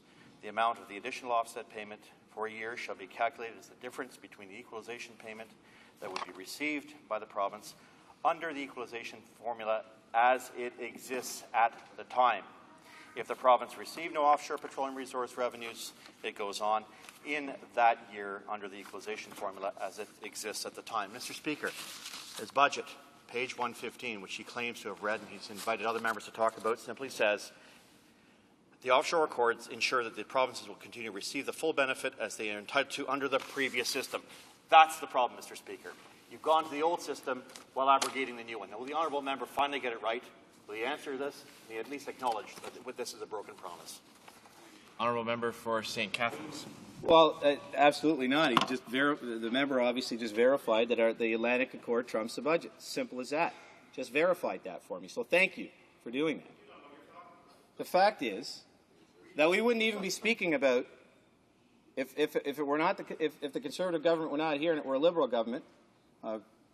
Horror thoughts come to my mind on that, Mr. Speaker. But the fact is, we wouldn't even have dealt. You would have not even dealt with this issue. You would not have even tried to deal with this issue, Mr. Speaker.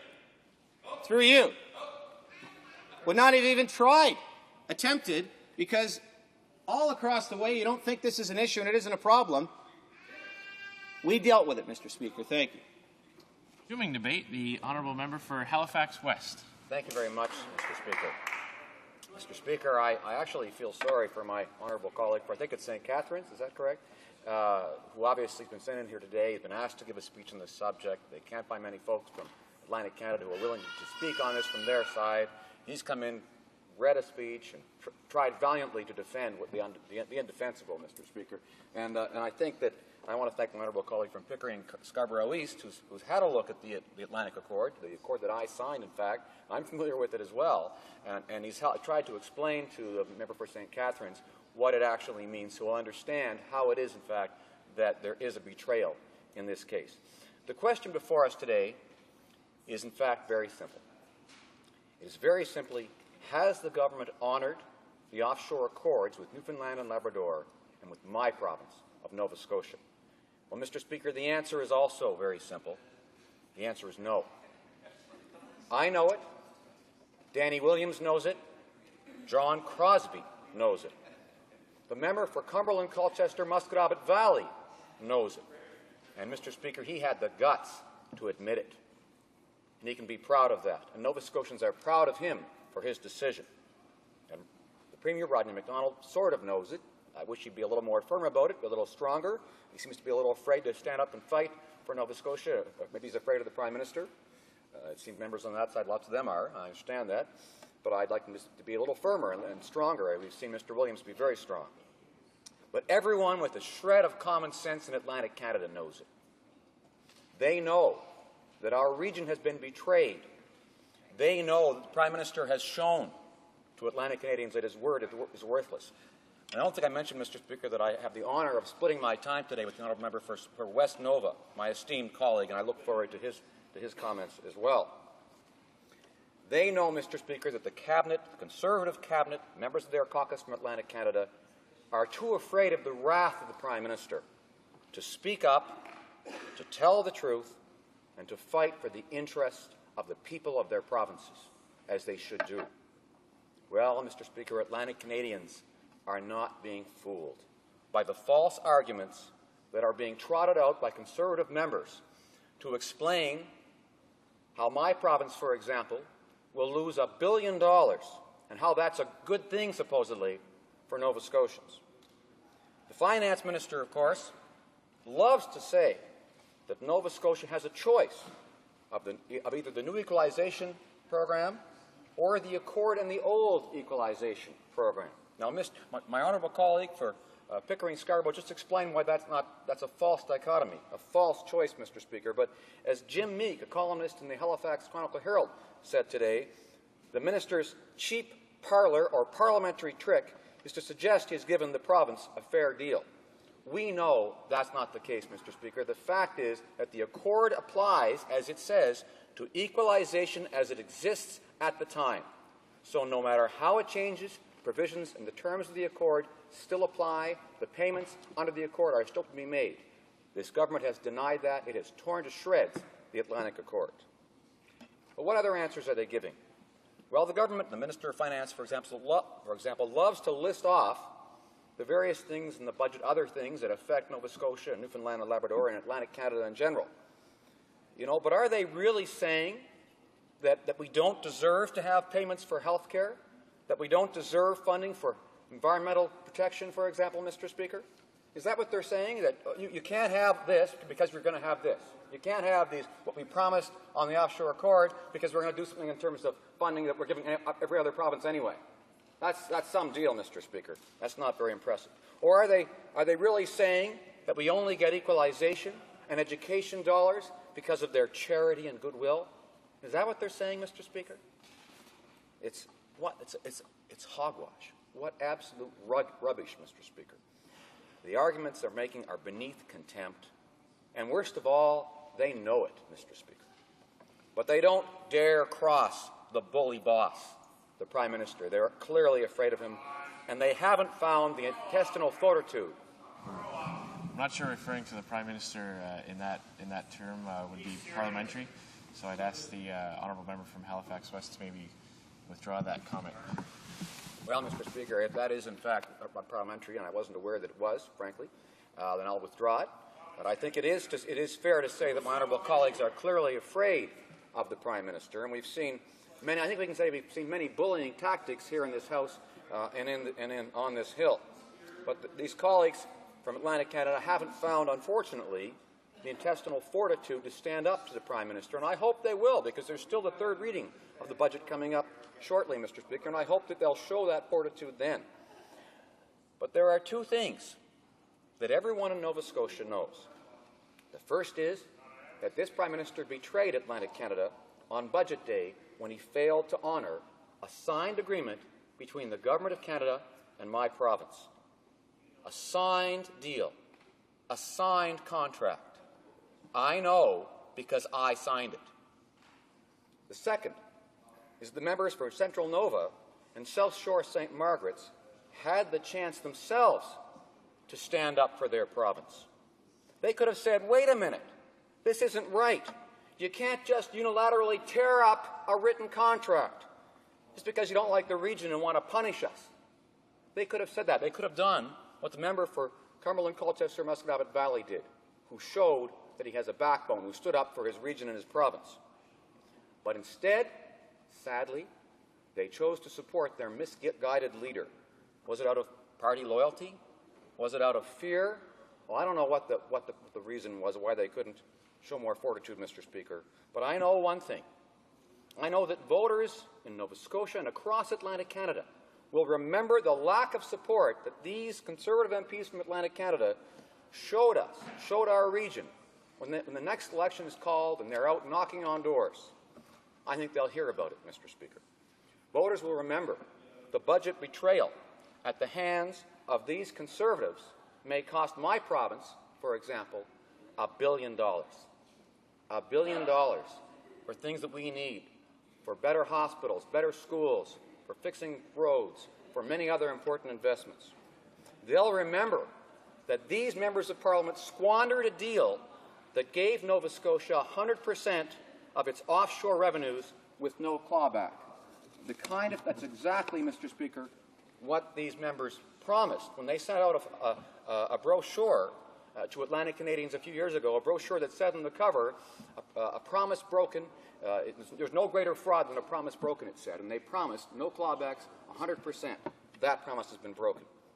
You know, the Foreign Affairs Minister said the budget respected the accord. That was his claim. It's been his claim for months.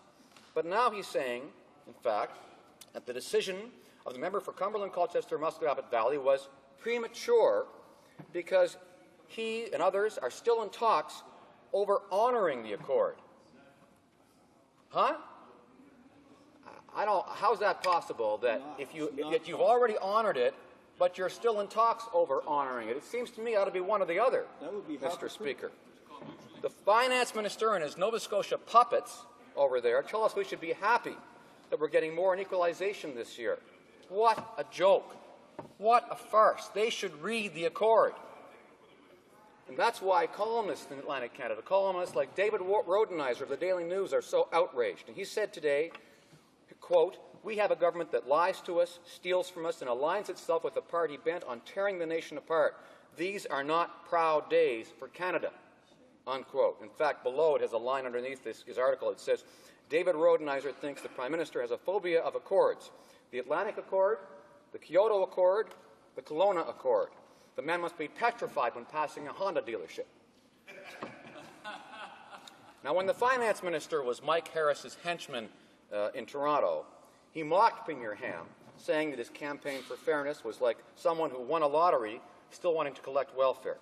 And it seems the same mean-spirited mentality prevails today, that the members from Central Nova and South Shore St. Margaret's have adopted it, unfortunately. That's very sad. It's frustrating. It's atrocious, Mr. Speaker, and they should be ashamed that this government has a petty, patronizing attitude towards Atlantic Canada. The next thing, you know, they'll be saying we have a culture of defeat. Mr. Speaker, I've seen you giving me the indication that my time is at an end, so I'll look forward to questions and comments. Thank you very much. Questions and comments. Honourable Parliamentary Secretary of the Government House Leader. Thank you very much, Mr. Speaker. I listened to the honourable member's words very carefully. I want to ask him a question that I posed to his leader earlier this afternoon, or this morning, I suppose, and I didn't get an answer. I'm not sure whether I'll get a direct answer from the honourable member. But it's to try and clarify remarks made by his leader in March of this year, only a few short months ago. In March of this year, the leader of the official opposition stated that, number one, he believed that non-renewable natural resources should not be excluded from the equalization formula. He went on to say that he also believed, in addition to that, there should be a fiscal cap. So today, the honourable opposition leader seems to be completely reversing himself. Now, there is a complete contradiction, Mr. Speaker. 3 months ago, he stated, he being the opposition leader, stated no removal of non-renewable natural resources, and in addition to that, put on a fiscal cap, which would have destroyed, frankly, any attempts by Newfoundland, Labrador, and Nova Scotia to receive money through equalization.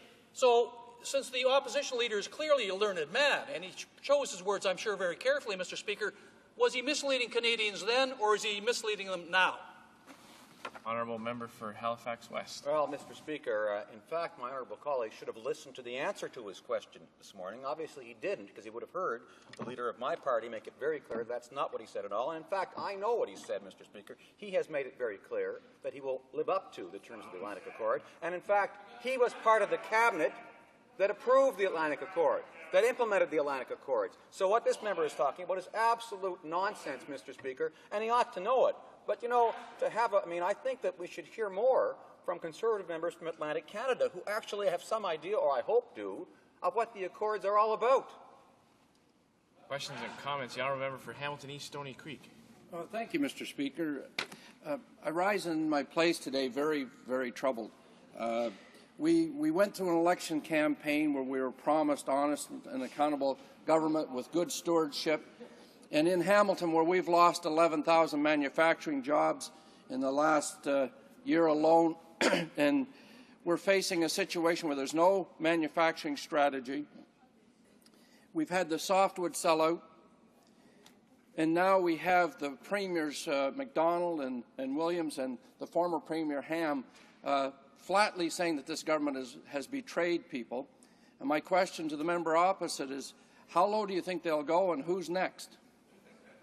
Member for Halifax West. Well, I thank my honourable colleague for the question, because it is becoming increasingly apparent that this Prime Minister has a rather negative attitude towards written agreements and his own promises. I mean, did this government honour the Kelowna Accord?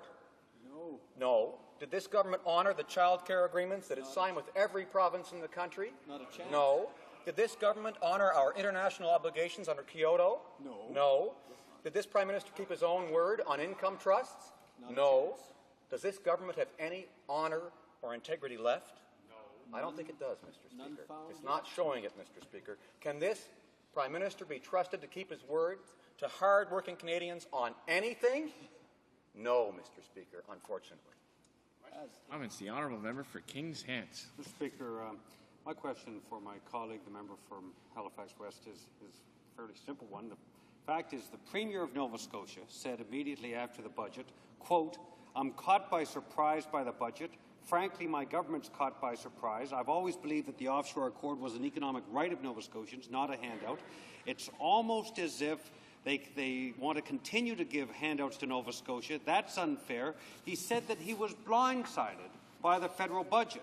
Yet, the other night, he was on the phone trying to convince the member for Cumberland, Colchester, Musquodoboit Valley to vote for the budget that he had earlier said blindsided the people of Nova Scotia. So my question for the honourable member is, who is Premier Rodney MacDonald serving, the people of Nova Scotia or the Prime Minister? The honourable member for Halifax West. Well, Mr. Speaker, on this issue, I must tell my honourable colleague, and I thank my honourable colleague from Hants West for the question, I must tell him that I'm disappointed in the Premier of my province, his performance in this case. I like the Premier. I've played hockey with him. He's a very good hockey player, and he's a nice guy. But I think he has not been nearly as strong as he should be on this issue. We've seen from Premier Danny Williams in Newfoundland very great strength. He has been very firm. He has shown real backbone, and I would like to see a greater strength from the Premier of Nova Scotia. And to say to the one gentleman here on the Conservative side, the one honourable member who was prepared to stand up for Nova Scotia, that he shouldn't do so, that's unfortunate, and I regret it. Debate, the honourable member for West Nova. Thank you very much, Mr. Speaker. It's a pleasure for me to participate in this debate on the motion, which is that in the opinion of the House, the government has failed to live up to verbal and written commitments made to premiers by the Prime Minister during the last election campaign with respect to the Equalization Program and the Atlantic Accords. Is quite serious. When you have to stand in this House and make such a resolution about the Prime Minister, about his engagement, his respecting of his word, there are institutions that Canada has to be able to depend on. One is the office of the Prime Minister. While we may debate on policy, while we may have different opinions on how to go forward or bring the country forward, what are the right programs for our country, we should always be able to depend that the office of the Prime Minister and whoever occupies that office at the time are going to be people of integrity and people who are true to their words. And Mr. Speaker, it's very disappointing that we are in the situation now where Canadians cannot trust the office of the Prime Minister because of the person holding it, showing time and again that their word is completely meaningless. And I take you back to the same individual before he became Prime Minister who said that supply management was a communist scheme of price fixing, who said that we had to build firewalls around Alberta, on national unity, who said he didn't care how many national capitals they were, who now calls himself the great defender of national unity. And that's the person we have to put, or should be able to put, our trust and our confidence in this country in trying to advance the interest of its citizens and of its future. When we look at the example of the Atlantic Accord, I think first we should look at what the accord is. The accord is quite simple. It says that Nova Scotia and Newfoundland shall benefit from 100% of the revenues from their non-renewable resources, in this case offshore oil and gas, to the exclusion of all other programs. That means that if there is change in equalization, if there is additional money given in other programs by the federal government to the provinces, that Nova Scotia, Newfoundland gets its share. And that the Atlantic Accord is separate from that. It's above and beyond all other programs. What this budget does, it turns it into a neither-or situation. where the province of Nova Scotia and its finance minister must decide, do we participate in the new equalization formula, which has some advantages for Nova Scotia, or do we maintain our Atlantic Accord, which also has some advantages for Nova Scotia? If they go into the new equalization formula, the Atlantic Accord substantially disappears, the amount of revenue is capped, and Nova Scotia stands to lose $1 billion. Now, some may argue that the current system, the Accord, is a disproportionate benefit for Nova Scotia, Newfoundland, Labrador. Well, perhaps you could make that argument. Perhaps the Prime Minister could advance that argument. But that's not the argument he advanced through the election. He said in writing and verbally that he would honour the letter and the intent of the Accord. I remember being on the government side of this House, and we presented a budget that included the Atlantic Accord, the ways and means to implement the Atlantic Accord. And the Prime Minister and members of his party, the opposition at that time, were asking that we split the bill. Split the bill, Mr.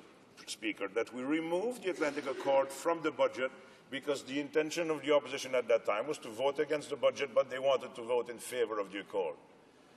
That very same Accord that they are now kneecapping, Mr. Speaker, that is pure hypocrisy. And that is a betrayal. It's a betrayal to the people of Atlantic Canada.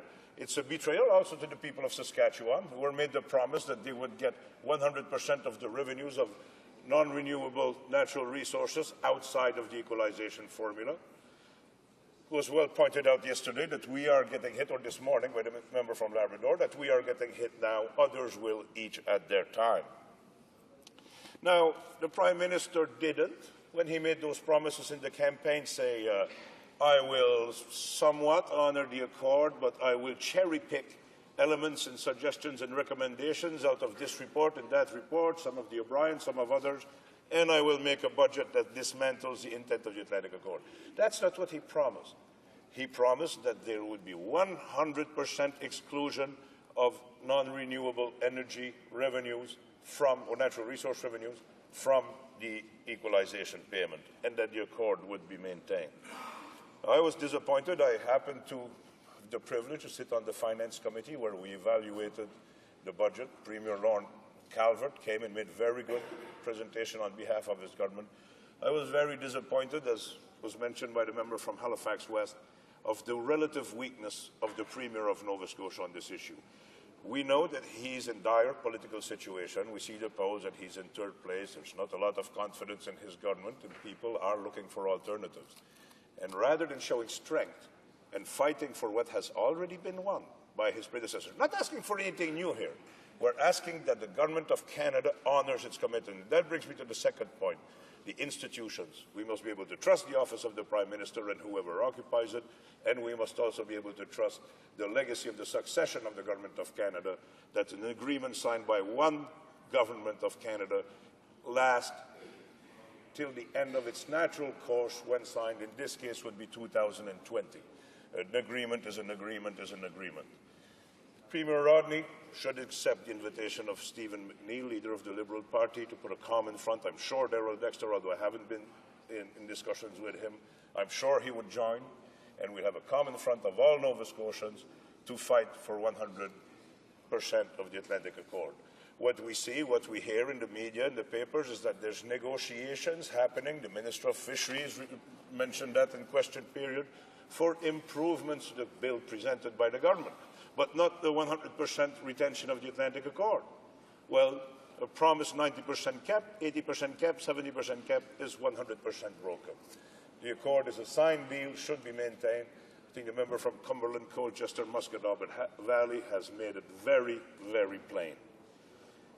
Mr. Speaker, let's look again at the institutions of our country. Let's look at our Prime Minister. He and the Minister of Finance, during the election period, promised that they would not tax income trusts. They gave that solemn promise to Canadians.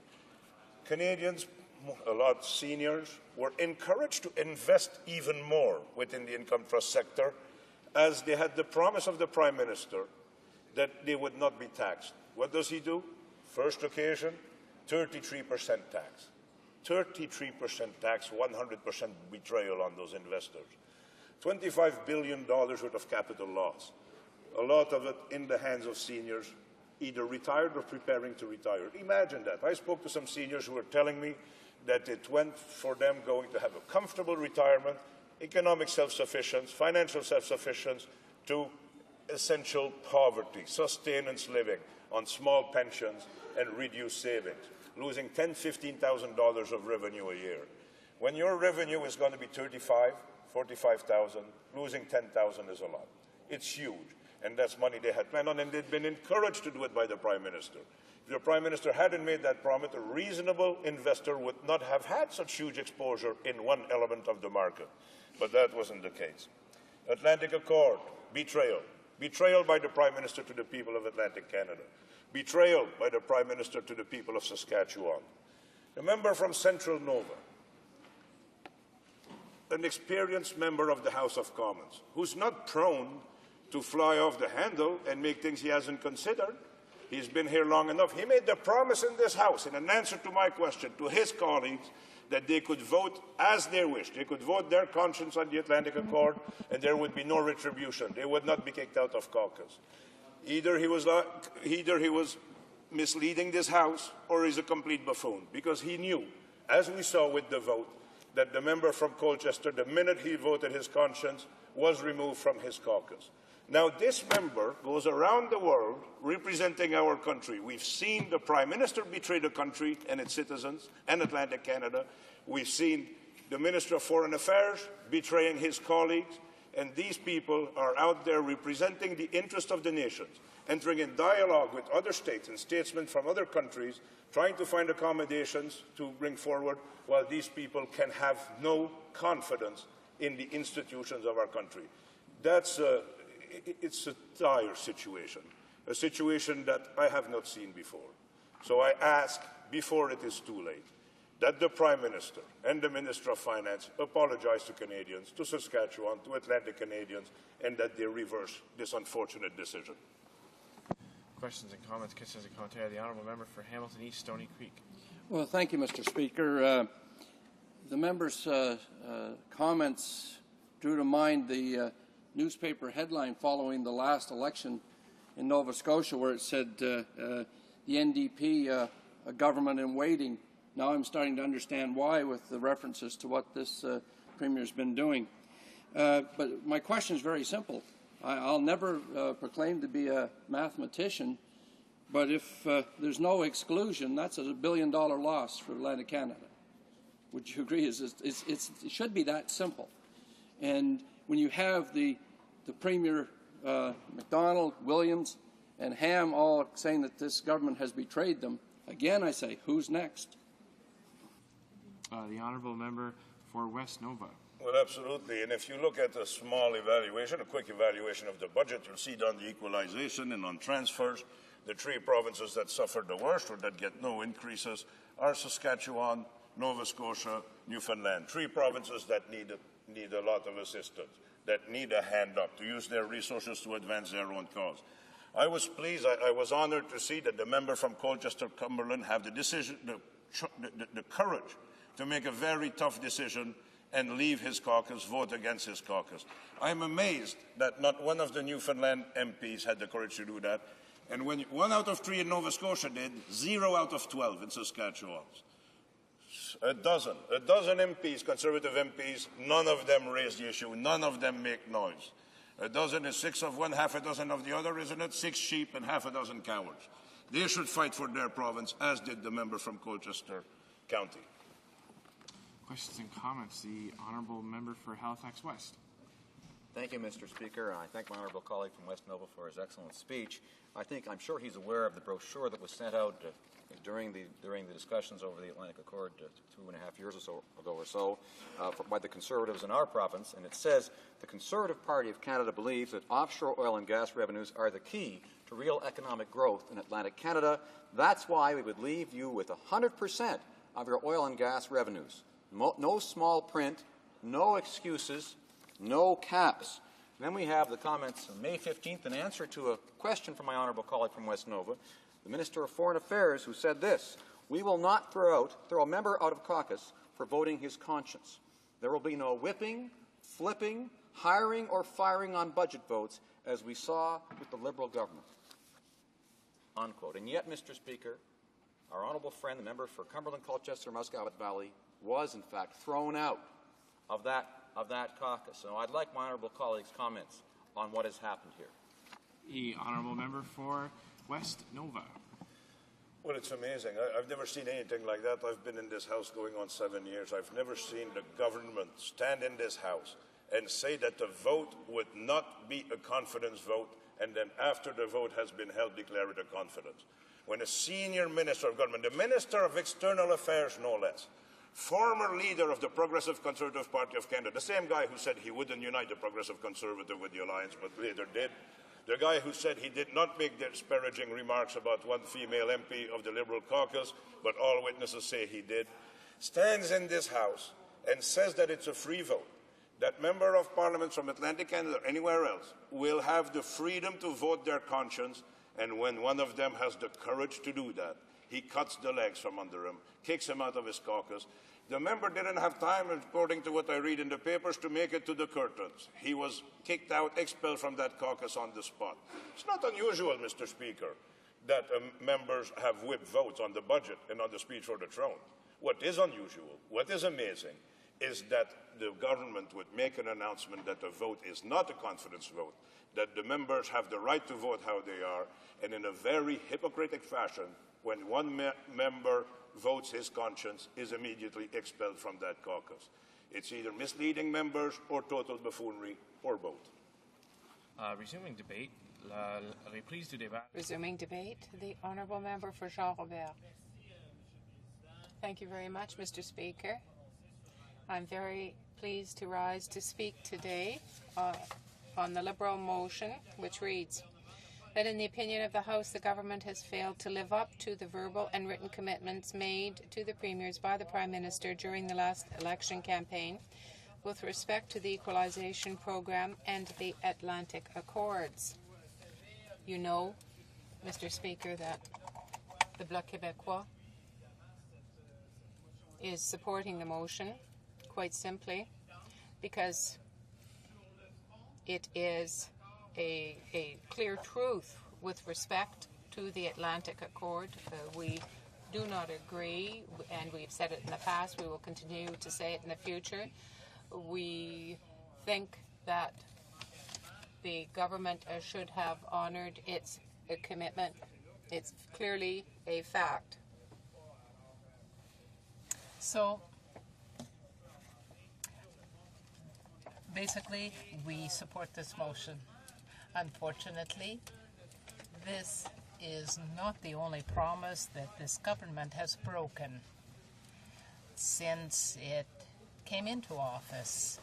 As you know, this government always calls itself the new government, is still doing so, and yet it's not doing anything different from what the previous Liberal government did. It learned very quickly to take the same approach as its predecessor. It has made multiple promises and then broken them. The Atlantic Accords that we are discussing today are a very good example of this. And I will come back later to the substance of these accords. We do not agree with them, though basically we feel that the government should not get into this kind of an agreement. What we would criticize the government for, and this is how the Bloc Québécois sees this motion, and that is for making irresponsible election campaign promises, either deliberately or not. I hope it is more out of incompetence rather than a deliberate attempt to fool voters, to try to trick them. I hope that it is because of their incompetence. Basically, they made promises and broke them. We feel that this was an irresponsible promise. They made it, they broke it. This is just one of many examples where the government did not keep its promise. For example, there was the seat at UNESCO. Once again, the government is playing with words. It repeats over and over the same thing, that it kept its commitment, that it delivers the goods, hoping that if it keeps repeating this, regardless of whether it is true or not, the government thinks that one of these days the public will swallow it and will believe it. And this was the case with the issue of the UNESCO seat. During the election campaign, as you will recall, Mr. Speaker, the government committed to providing Quebec with a seat at UNESCO, just like Quebec has a seat at the Francophonie summits. This is what the government said in writing, verbally. It never denied it. But when we're talking about a seat at the Francophonie, this is a vote, a separate seat, its own place. And this is what all Quebecers expected. This is what everybody was talking about. Not once during the election campaign did the Prime Minister say, actually, what we're talking about is just a back seat spot where you can just whisper in our ear, but when we tell you to be quiet, then you be quiet. The Conservative government came up with that agreement, and we said that Quebecers would be willing to join in a delegation, but the government said, well, you have the right to put your opinion forward as long as you have the same general opinion as the federal government, something like that. So you can say what you want as long as you agree. But if you don't agree, you don't have a right to say anything. This goes against what was promised because Quebec does not have any right to vote the way it does at the Francophonie. So this was a promise that was completely broken. This is so true that nothing was done, in fact. Even my predecessor, when he was member for Jean Lebert, who was the Minister of Culture, said that when this promise came from the government, it was no change at all. There has never been any problem with Quebec representatives coming along with the federal delegation and saying things in the background. So it's really just a spectacle. It was just for show, and nothing was really done. It was just a trick to get votes in Quebec. The Prime Minister brought out false arguments, saying that it wasn't about getting votes in Quebec, saying instead that only independent states have the right to vote at UNESCO. And I would say very respectfully that when the Prime Minister and the Conservatives made their promise to Quebec, they knew that to be the case. They could have provided for a mechanism when, for example, there was an impasse, then Quebec would not vote, for example. We've got now this issue of the Atlantic Accord. We've got the UNESCO seat for Quebec. We have heard a lot here in the House about income trusts. Mr. Speaker, income trusts are a structure that enabled certain corporate entities not to pay taxes, and there were more and more corporations that wanted to turn themselves into income trusts to pay less tax. Why has Quebec proposed a moratorium on income trusts? It's because we feel that it is not healthy for corporations to become income trusts from a tax point of view. That has always been our position. We had that position before, during, and after the election campaign. Obviously, then when the government decided to tax income trusts to close that loophole to some extent in the Canadian tax system. Well, on the face of it, it seems to us to be a good decision, and we support it. However, this is yet another broken promise by the Conservatives. The Prime Minister promised personally, in black and white, during the election campaign, never. He didn't say maybe, he said never would he tax income trusts. So what was the result? Some Quebecers, some Canadians were tricked by the Prime Minister, believed what he said, and invested in income trusts because they thought that they were going to get a very good yield. Income trusts continued to grow on the basis of the Prime Minister's word. Therefore, it's natural that investors did not think that the Prime Minister would not keep his word. And when the Conservatives decided to end the tax exemptions for the income trust, then the performance of those income trusts collapsed, and there were a lot of investors that suffered a great deal financially. This government, to get elected for election purposes, made unacceptable and irresponsible promises that led to that situation. And there are many other promises that this government has broken. I would like, however, to get into more detail on the fiscal imbalance, because this is one of the long-term fights that the Bloc Québécois has led. The government's position on fiscal imbalance is, again, we'll just keep repeating the same thing and the public will finally believe it. I was stunned to see how the finance minister so-called eliminated the fiscal imbalance in his latest budget. I will explain to you. It's quite simple. The budget increased the funding transfers to Quebec and the provinces, and the finance minister stood up in the House and said, well, the fiscal imbalance is eliminated. So despite the objective reality, he felt that he just had to say it for people to be able to believe it.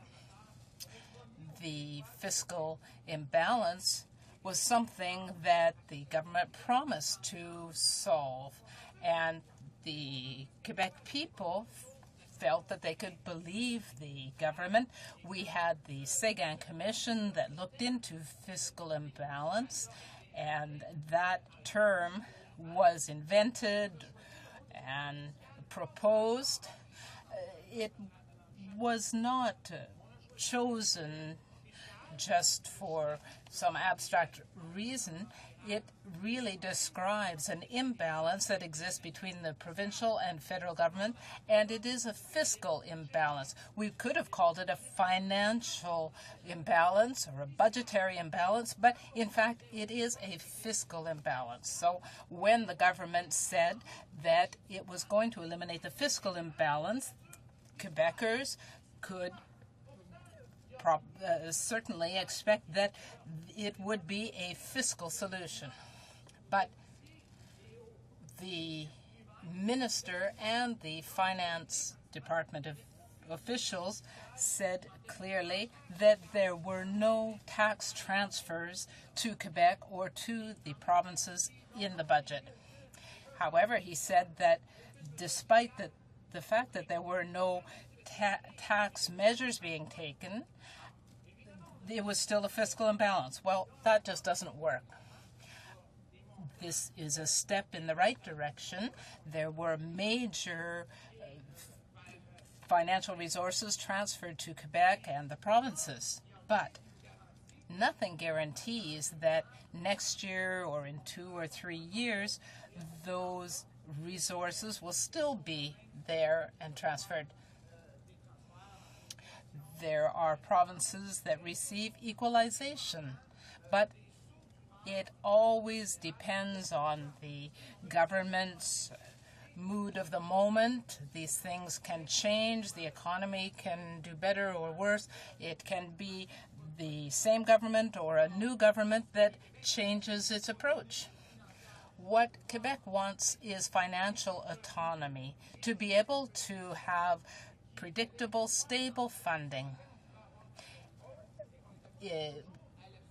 We used to be able to have some stability, and we were less dependent on the federal government's choices and options.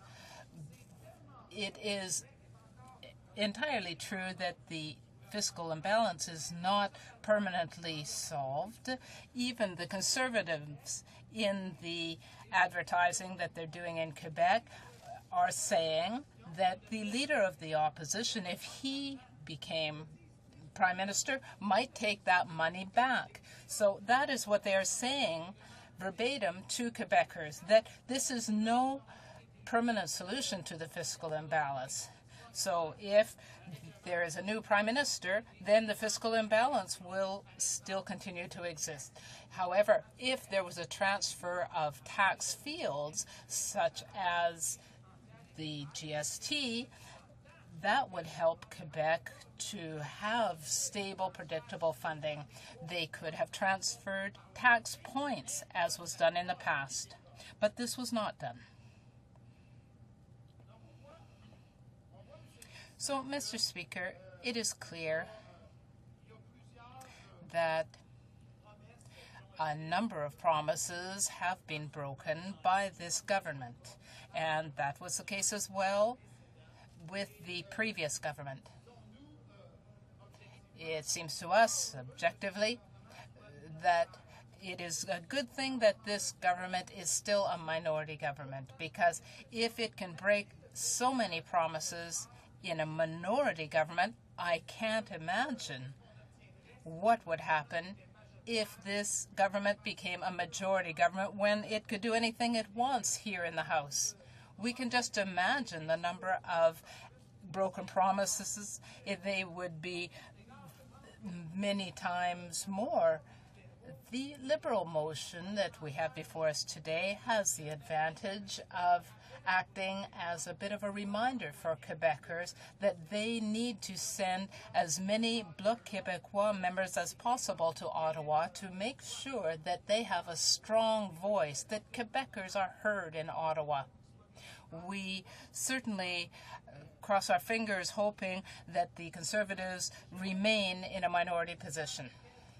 I have given you a few examples, Mr. Speaker, of where the government has not fulfilled its election promises, but I want to go a little bit more into detail on our issue today, which is the Atlantic Accords. Now, I have said that the Bloc Québécois does not agree with these accords because it violates the principle of equalization, which is aimed at enabling all provinces to offer the same types of public services to their citizens despite having different revenue levels.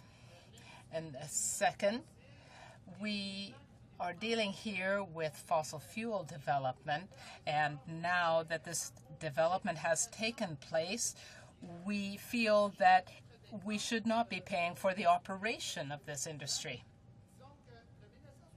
From 1990 to 1999, Ottawa put $66 billion into fossil fuels, coal, natural gas, and oil. And these industries do not exist in Quebec, basically. So only $329 million was provided in that same period to renewable energy sources, and not a penny to hydroelectric energy. Quebec has developed its hydroelectric resources, but Ottawa has emphasized polluting energy sources. The fossil fuel industry was built, therefore, to a great extent on the backs of Quebec taxpayers.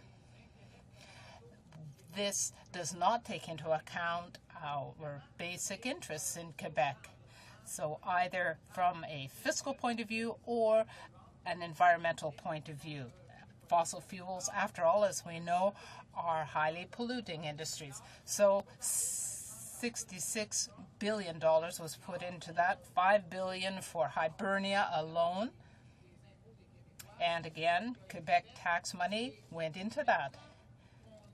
And now that we have paid for this development, now that those companies are profitable, that these non-renewable resources are quite profitable for the provinces, we are continuing to pay for this development, and this seems totally illogical to me.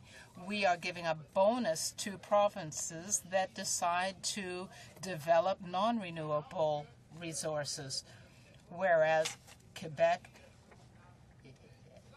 develops renewable resources and is not rewarded.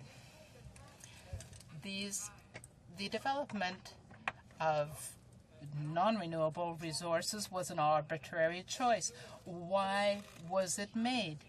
Other tax fields could have been exempted. How about the aerospace industry? That would have been good for Quebec, or hydroelectric power. No, the choice was made to exclude non-renewable resources from the equalization calculations, and that seems totally arbitrary to me. I just have a few seconds, Mr. Speaker, to debunk a myth that I've heard too often here in this House about equalization. There are many more Quebecers, but in fact, Quebec receives the least per capita in equalization among all Canadian provinces. Thank you, Mr. Speaker. Mayor will have his 10-minute period for questions and comments after question period, but right now we'll move on to statements by members. Déclaration des députés. The Honourable Member for Elgin, Middlesex, London. Speaker, this past weekend, 20 surviving World War II veterans and their families gathered in St. Thomas, Elgin to celebrate the Elgin Regiment's 60th and last reunion of World War II veterans. Festivities began Friday with a reception honoring the veterans. Saturday, the veterans, accompanied by soldiers of the 31 Combat Engineers, the Elgins, paraded to City Hall to request the freedom of the city. The parade even included a Sherman tank. This weekend's activities concluded Sunday at the Royal Canadian Legion's last post branch in Port Stanley. One of the Elgin's young veterans attended, a 21-year-old Corporal Kyla Campbell, who recently served in Afghanistan. Lord Charles Bruce from Fife, Scotland, attended to serve as the honorary colonel for the Elgins, and Charlie Phillips, the oldest surviving World War II veteran in Elgin, joined in the celebrations. Charlie faced battles in Sicily, France, Belgium, and Holland before returning to St. Thomas in 1946. I'd like to take this opportunity to salute Charlie, Kyla, and all of the Elgin veterans for their service to Canada. The Honourable Member for Charlottetown. It's my pleasure to rise in the House today to congratulate and pay tribute to Mr. Mike Campbell, who is retiring this month from his position as Chief Executive Officer of the Charlottetown Airport Authority. Mike Campbell has been the manager of the Charlottetown Airport for many years now. In the late 1990s, the Charlottetown Airport was transferred from the Government of Canada to the Charlottetown Airport Authority, and Mike at the time stayed on as General Manager. Since the transfer, Mike has guided the activities of the Charlottetown Airport as it has expanded its facilities, welcomed new domestic and international carriers, and increased traffic. He will continue to serve the industry as a member of the board of the Canadian Air Transport Security Authority. The Charlottetown Airport, Mr. Speaker, is a vital component to the economy of Prince Edward Island, and Mr. Campbell always understood this very clearly. Mike is retiring this month on behalf of all residents living in Prince Edward Island. I want to thank him for his many years of service and wish him all the best in his future endeavours. The Honourable Member for Papineau. The Honourable Member for Acadie-Bathurst. Oh, the Honourable Member for Papineau. The Honourable Member for Papineau. Monsieur le Président. Mr. Speaker, for the past 18 months, Abdelkader Belouini has been living in a church rectory in Montreal suburb of Pointe-Saint-Charles. The Algerian national can never leave for fear of being arrested and deported from Canada. diabetic and blind since 1992. Mr. Belouni fled Algeria for the United States during the Civil War. In 2003, a victim of discrimination following the events of 9/11, he sought permanent refugee status in Canada. Unfortunately, he has not yet been successful. Mr. Belouni became well integrated into Quebec society. He has the necessary support to guarantee that he will never become a drain on society. And having myself been a refugee in the Embassy of Argentina in Haiti for almost 2 years, I am particularly sensitive to Mr. Belouni's situation. I appeal to the Minister of Immigration to show some compassion and urge him to go and respond to the request made by Mr. Belouni, who would like the Minister to meet with him and grant him permanent resident status for humanitarian reasons. The Honourable Member for Acadie-Bathurst. Thank you, Mr. Speaker. It's with a great deal of sadness that I rise in this House to speak of the death at the age of 61 of the Honourable Jean Gauvin. Mr. Gauvin was the Minister of Fisheries under New Brunswick Premier Richard Hatfield. He was a member for Chipagan-les-Îles from 1978 to 1987 and from 1991 to 1995. He campaigned 9 times provincially and federally, and he was elected 3 times. Mr. Gauvin was also known as Vroom Vroom because of the car that he drove. He fought for francophone rights, and he fought against reintegration within the Conservative Party of the former anti-francophone members from the Confederation of Regions. Mr. Gauvin, on the provincial scene as a member and minister, was known for his involvement in his community. I'd like to offer my condolences to the family and friends of Mr. Gauvin. Thank you, Jean. St. John's East. Thank you, Mr. Speaker. I want to commend the Federal Minister of Transport and the Provincial Minister of Municipal Affairs from Newfoundland and Labrador, the Honourable Jack Byrne. Last week, Mr. Speaker, Minister Byrne and I, on behalf of the Minister of Transport, announced a $10 million road project in my riding of St. John's East in the provincial district of Cape St. Francis. The Torbay Bypass Road was a long-awaited road project for the area. It was on the drawing board back when I was Provincial Minister of Transportation in the 80s. At present, Torbay Road is the major artery for traffic in and out of the city of St. John's and the entire northeast Avalon region. During rush hours, traffic congestion on this road is terrible, and the bypass road will go a long way toward alleviating these problems. Again, my congratulations to all concerned on this $10 million project. It's an excellent example of federal-provincial cooperation for the common good. Norm Doyle getting it done. The Honourable Member for Madawaska-Restigouche. Mr. Speaker, it is with great sadness that New Brunswick learned of the death of Mr. Jean Pedneau, who passed away last Tuesday evening at the age of 67. A great humanist, Mr. Pedneau enjoyed a 30-year career as a journalist. He worked for Le Madawaska, the weekly paper in Edmundston, and more recently as a columnist with l'Acadie Nouvelle, a daily newspaper. A committed journalist, he was interested in international development, politics, and social justice.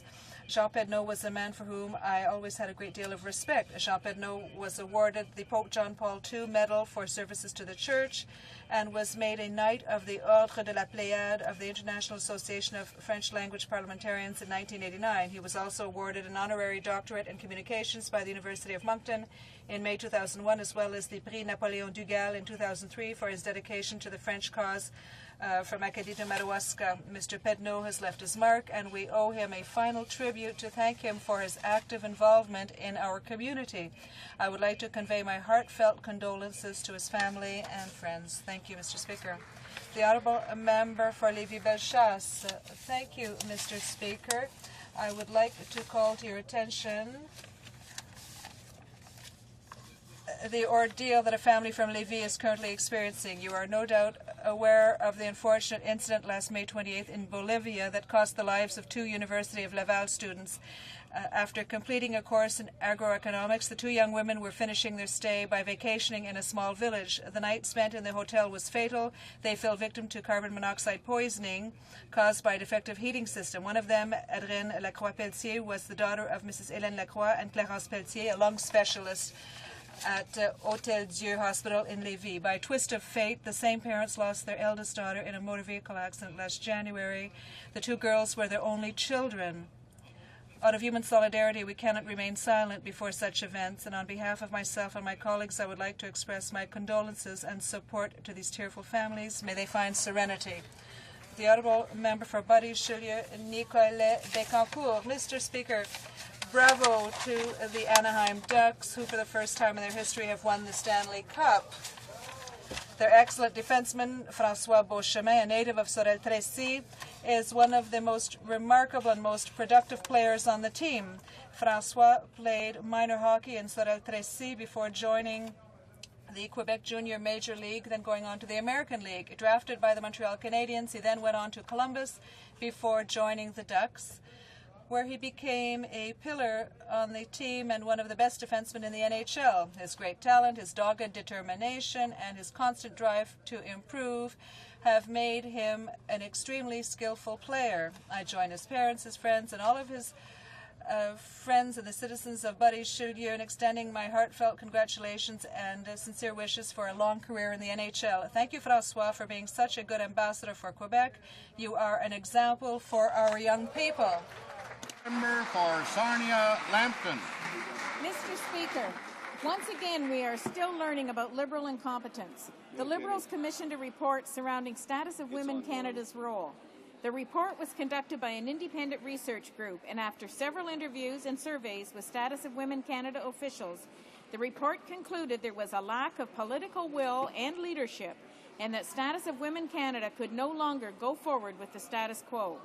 While the Liberals were happy to allow this 30-year-old agency to become, as its own officials described it, a relic of the past, it took a Conservative government to modernize the agency, inject new money into programming for women, and prioritize areas of concern.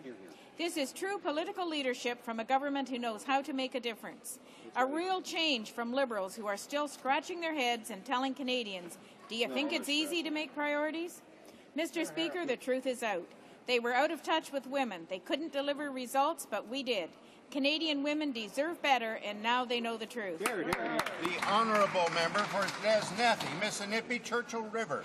Mr. Speaker, the Saskatchewan Association of Northern Communities, better known as New North, has recently launched an ambitious program aimed at empowering youth aged 13 to 29 in my riding. The Northern Youth Leadership Program is designed to allow young people to play an active role with their local village and town councils. 10 communities in my riding, LaRange, Beauval, Buffalo Narrows, Cumberland House, Isla Lacrosse, La Loche, Pinehouse Lake, Sandy Bay, Stony Rapids, and Black Lake are all involved in this project so far. The program allows First Nations, Métis, and non-Aboriginal young people to participate in elected youth councils that run parallel to the local councils and report to them once a month. The goal of the program is to engage a generation of young people in civic issues so that they may encourage their peers to reject crime, substance abuse, vandalism, and violence. Some of the project ideas in the various communities include the creation of a youth centre, a skate park, and working more closely with elders. The Northern Youth Leadership Program aims to provide practical hands-on experience for tomorrow's generation of leaders. I ask my colleagues to ask me to join them in their success. Thank you. River. Our plan to strengthen accountability through democratic reform was a Senate term limits bill. This simple three-clause bill was introduced on May 30th, 2006, and for over a year it has languished in the unaccountable, unelected, liberal-dominated Senate. We introduced this Senate reform bill for one simple reason, Mr. Speaker. The Senate must change. 45-year terms for unelected, unaccountable politicians are simply not acceptable. Remarkably, yesterday, the Senate committee recommended that the Senate not consider this bill at third reading until the government refers it to the Supreme Court, even though the Senate has no constitutional authority to do so.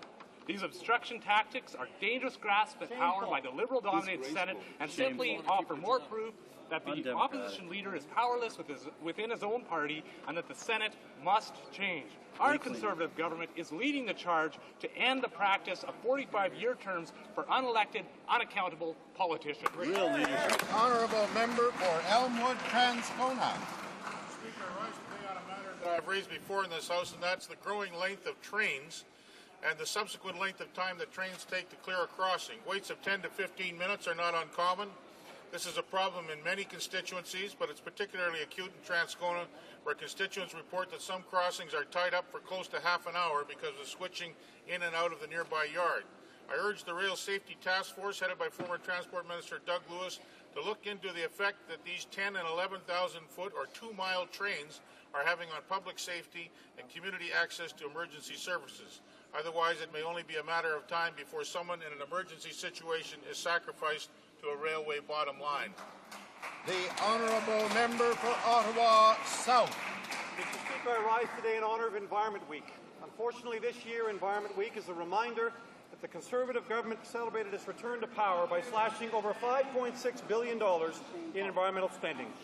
Following a strategy of deny, delay and deceive, the government released a climate change plan rejected by 9 of 10 provinces and not endorsed by any independent third party. True to form, it allows emissions to increase well past 2010 and contains gaping loopholes for the oil sands. After rewriting the Clean Air Act, Bill C-30 has been suppressed and debate around it censored. And just an hour ago at Environment Committee, we confirmed that the Minister of the Environment misled all Canadians by claiming that his eco-trust funding had been delivered.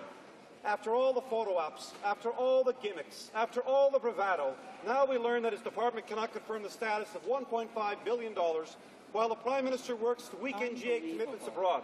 It's Environment Week. How unfortunate that Canada has been tossed into complete uncertainty about its environmental future. The Honourable Member for Gaspésie, Île-de-la-Madeleine. Mr. Speaker, today the people of Gaspésie and Île-de-la-Madeleine highlight their belonging to this great and lovely region by wearing blue, the colour of the sea and the rivers that represents it so well. This initiative by the Commission Jeunesse Gaspésie Île-de-la-Madeleine is part of a campaign called Mettez le cap sur l'avenir. This awareness campaign is to make the public aware of the growing numbers of young people who have decided to settle in the region and to their involvement in the development of their area. On this wonderful blue day, I take this opportunity to invite each and every one of you to come to the lovely region of Gaspésie Île-de-la-Madeleine this summer. I'm sure you will be delighted by your experience between the sea and the sky, and you will also say when you return from the peninsula, Gaspé, I love you. The Honourable Member for Notre-Dame-de-Grâce-Lachine. I rise today to denounce Conservative duplicity. Last week, the government made a number of patently false statements about the opposition in this House. The government House leader claimed that we'd held up C-22, the Age of Protection Bill, in committee. This is clear disinformation, when in fact the committee dealt with the bill in 6 productive meetings for a total of 6 hours. He also neglected to say that his own reckless government MPs voted against C-22 when it came time for third reading. If it were not for the Liberals, that bill would not be in the Senate at this time. Mr. Speaker, this proves once again that the Tories simply will not let facts stand in the way of a good smear. Shame on the Tories. Shame on the Conservatives. For Port Moody, Westwood, Port Coquitlam. Mr. Speaker, this week we read that the Deputy Leader of the Liberal Party, Elizabeth May, is calling for the federal government to withdraw the $1 billion in funding that our government has committed to the Asia-Pacific Gateway and Corridors Initiative. Mr. Speaker, this is one of the most important initiatives in British Columbia's history and is crucial to addressing our infrastructure needs in Western Canada. The policy proposed by Ms. May would jeopardize infrastructure plans in Vancouver, Surrey, Port Coquitlam, Winnipeg, Edmonton, Delta, Saskatoon, Banff, Richmond, and Coquitlam. This Conservative government backs the Asia-Pacific Gateway. We believe in creating Canadian jobs through world sales. We believe in opening new markets and opportunities for Canadians. We stand with the premiers of all 4 Western provinces in support of the Asia-Pacific Gateway, and we want to make sure that the Liberal leader will actually show some courage and speak out and tell Elizabeth May that she is wrong in jeopardizing $1 billion that this Conservative government has committed to Western Canada for our economic future. Oral questions. Questions orales. L'Honorable Chef de... The Honourable the Leader of the Opposition.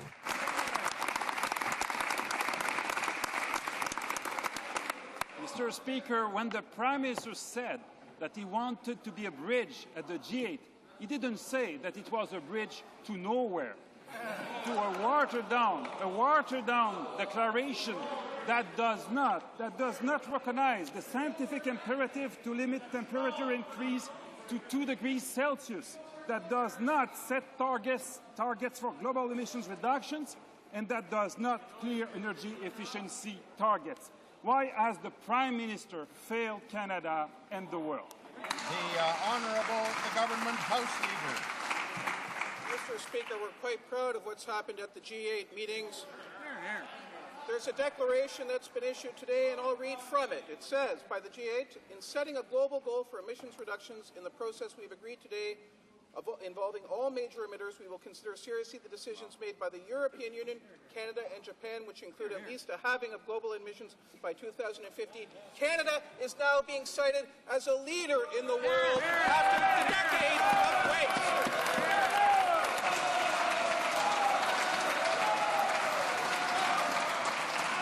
The Honourable, the Leader of the Opposition.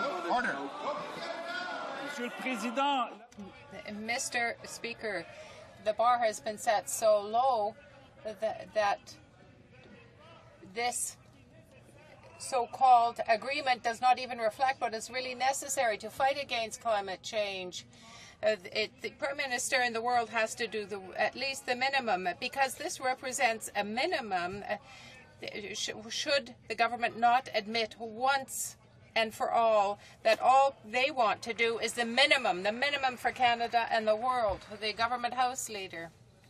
That leader's track record as an environment minister, but there's something else that's ridiculous that's going on for which he must be held account. The Liberal leader must be held accountable for an alarming development unfolding in the Senate. Liberal senators have initiated an extraordinary process to unilaterally amend Canada's Constitution, grabbing powers that are granted solely to Cabinet, the power of reference to the Supreme Court. I ask the Liberal leader, will he instruct his senators to abandon this dangerous attack on Canada's Constitution and ask them to do their job of dealing with government legislation? The Honourable, the Leader of the Opposition. Mr. Speaker, the proof that this government is embarrassed by this watered-down international declaration is that they are even unable to speak about it. Can't even answer the question. Canadians expected from their Prime Minister that he would raise the bar. Instead, he helped President Bush to lower the bar. This is not what Canadians expect from a Prime Minister who's supposed to be a leader. Is it what the Prime Minister called to be a leader? Is it his definition of leadership to lower the bar so much that all the experts said that this argument is not what is needed to fight climate change? The Honourable, the Government House Leader. Mr. Speaker, I notice that leader won't even answer a question about his senator's conduct. They've brazenly launched a resolution that represents a real danger to Canadian democracy. If passed, it will allow the Senate to refuse to deal with any government legislation.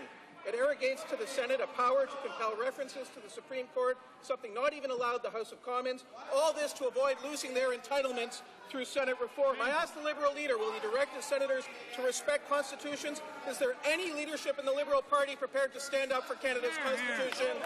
Honourable Member for Etobicoke Lakeshore.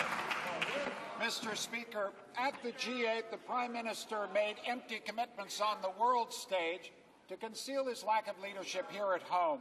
Like a child crossing his fingers behind his back, the Prime Minister committed to stabilize emissions overseas, while his plan at home will allow emissions to continue to rise beyond 2020, and he hopes no one will notice. Why has the Prime Minister continued this campaign of dishonesty on the world stage, and why did he join this rush to failure at the G8? Honourable, the Government House Leader. I think the G8 is quite proud of what they've declared, and we're quite proud of being seen as leaders by the G8. But I was hoping when he stood up, there might be a leader there in the Liberal Party willing to stand up for Canada's Constitution against the Senator's efforts to brazenly amend Canada's Constitution unilaterally. This member is also an academic with a distinguished record like his leader. They both know how the Constitution works. They both profess to be defenders of the Constitution. And now we're having a brazen usurpation of constitutional power by their Senate to protect their entitlements. Will they, for once, stand up for democracy and protect Canadian democracy and the Canadian Constitution? The Honourable Member for Etobicoke Lakeshore. Mr. Speaker, the House Leader makes reference to my academic experience, and he has too, he will understand that he is just engaged in a non sequitur. It is no answer to the question he was asked. La chancelière allemande. The German Chancellor asked, Etobicoke Lakeshore has the floor. has asked for world action, but instead she got an agreement that will do nothing. No targets, no limits on rising temperatures, no mention of reference levels, 1990, the level of reference, a lack of leadership. Why did the Prime Minister contribute to this? The Honourable, the Leader of the Government in the House. Nobody there in the Liberal Party is willing to show any kind of leadership on Canada's Constitution. But I will tell you who is showing leadership. It's our Prime Minister at the G8, leadership that's been recognized in a G8 declaration that says that Canada has a leading position that should be had regard for in terms of long-term commitments.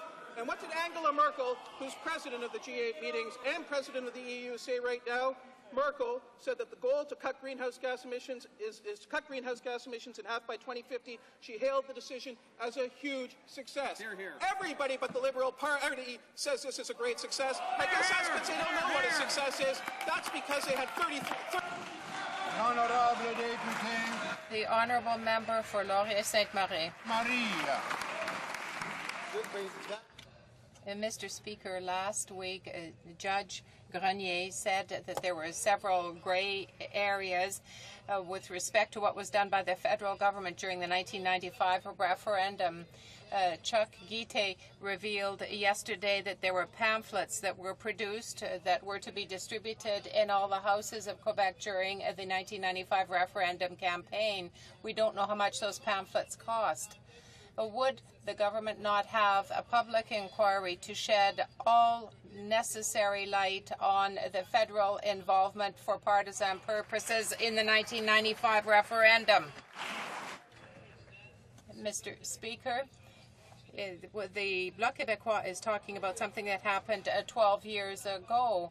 That is the past. We live for the future in our party. We are federalists. We want federation to work, Mr. Speaker. We want a Quebec, a better Quebec, and a united Canada. The Honourable Member for Laurier-Sainte-Marie. The same government that said 12 years is too far away, and yet if they want to open federalism, they should have the inquiry. They should have the inquiry. There were a variety of trips back and forth, according to Chuck Guite, between Ottawa and Montreal to deliver the pamphlets. But that would have been contrary to the Referendum Act. Why does this government not want to have a public inquiry? Is it afraid to reveal what happened during the referendum? The Honourable Member. Mr. Speaker, what is important to understand is that the Quebecers voted for change last January. Why? Because they have hope for the future. We talk about a federalism that is open. We talk about Quebec in a united Canada. That we are talking about that's what's real. We're not looking towards the past like they are across the way. The Honourable Member for Montmorency, Charlevoix, Haute-Côte-Nord. Yesterday, Chuck Guite said to the Public Accounts Committee that undeclared expenditures were made during the 1995 campaign, the referendum campaign, flags, pamphlets, trips that he organized himself. All of these were not dealt with by the Grenier Commission. Can the government say whether or not it is aware of the fact that all of this existed? The Secretary of State of this government is looking towards the future, the hope for a better Quebec in a united Canada. The sponsorship scandal is an issue that should be addressed by the Liberal Party. What we want is for this federation to work. The Honourable Member for Montmorency, Charlevoix, Haute-Côte-Nord. Guite also admitted that there was a pamphlet that had been printed, some 1 million copies of it, and it dealt with the intergovernmental relations. Since Mr. Daniel Carré is carrying out an inquiry with respect to what occurred between 1990 and 2003, why can't the mandate be changed to have an inquiry on what was spent before, during, and during the referendum period? It seems to me that it would be nothing to have another commission of inquiry. Would they not agree? The Secretary of State, one thing is sure, Mr. Speaker, is that this is not a provincial election. The grand majority, the large majority rather, of Quebecers did not vote in favour of a referendum. We have settled the fiscal imbalance. This is what is important for Quebecers.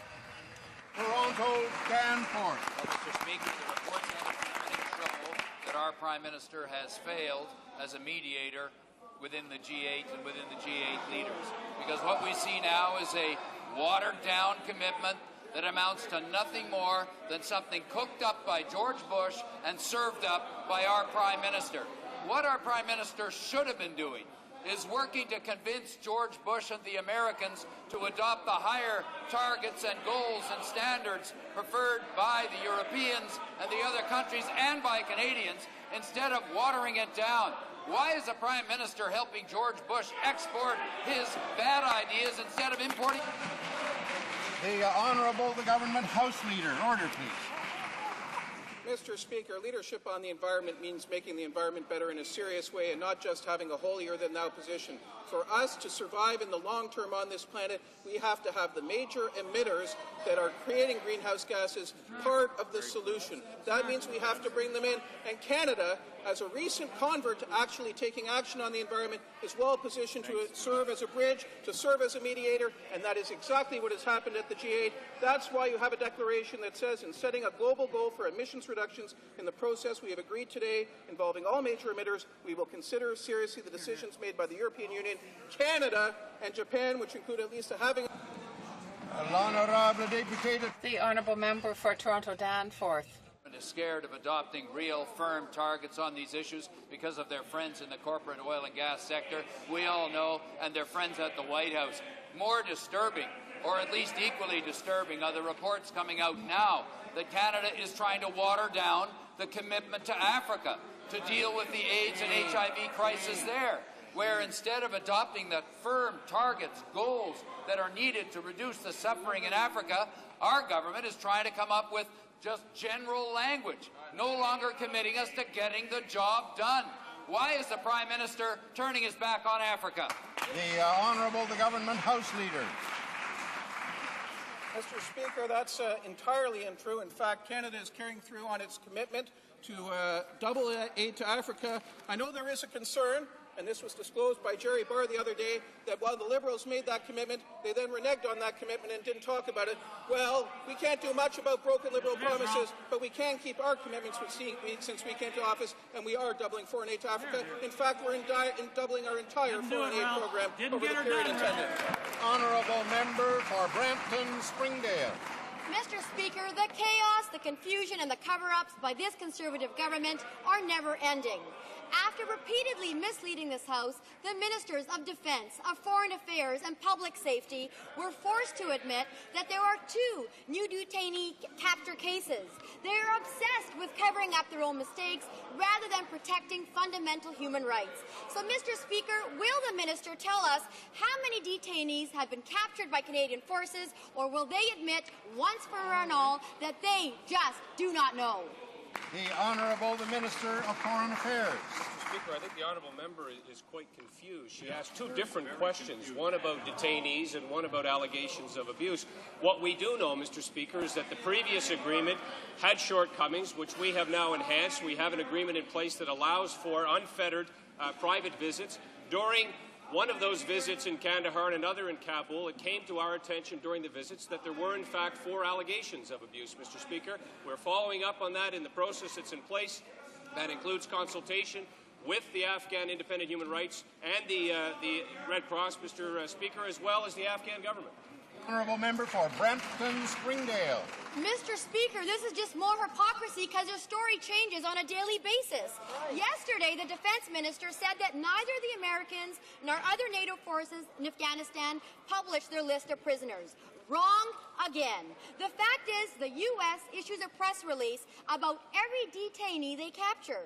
Why does this minister refuse to be as transparent as the U.S.? Why is he hiding behind the excuse of operational security? And Mr. Speaker, most importantly, why are they refusing to tell Canadians the truth? The Honourable the Minister of National Defence.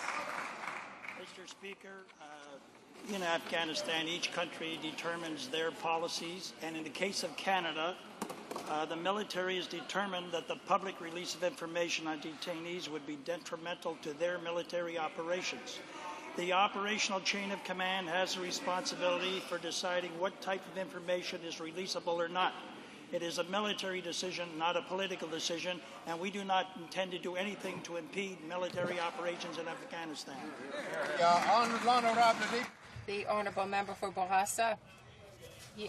But, Mr. Speaker, between April and May 2006, we know there were many detainees. We learned yesterday, thanks to our colleague from Pierrefonds-Dollard, that our fears were true, that there were more allegations of abuse and torture for Afghan prisoners. The lack of transparency, the inability to give us exact information, this desire to hide the truth only confirms the extent to which this government will go to and is involved in the scandal. I ask the government to give us once and for all the number of prisoners that have been transferred.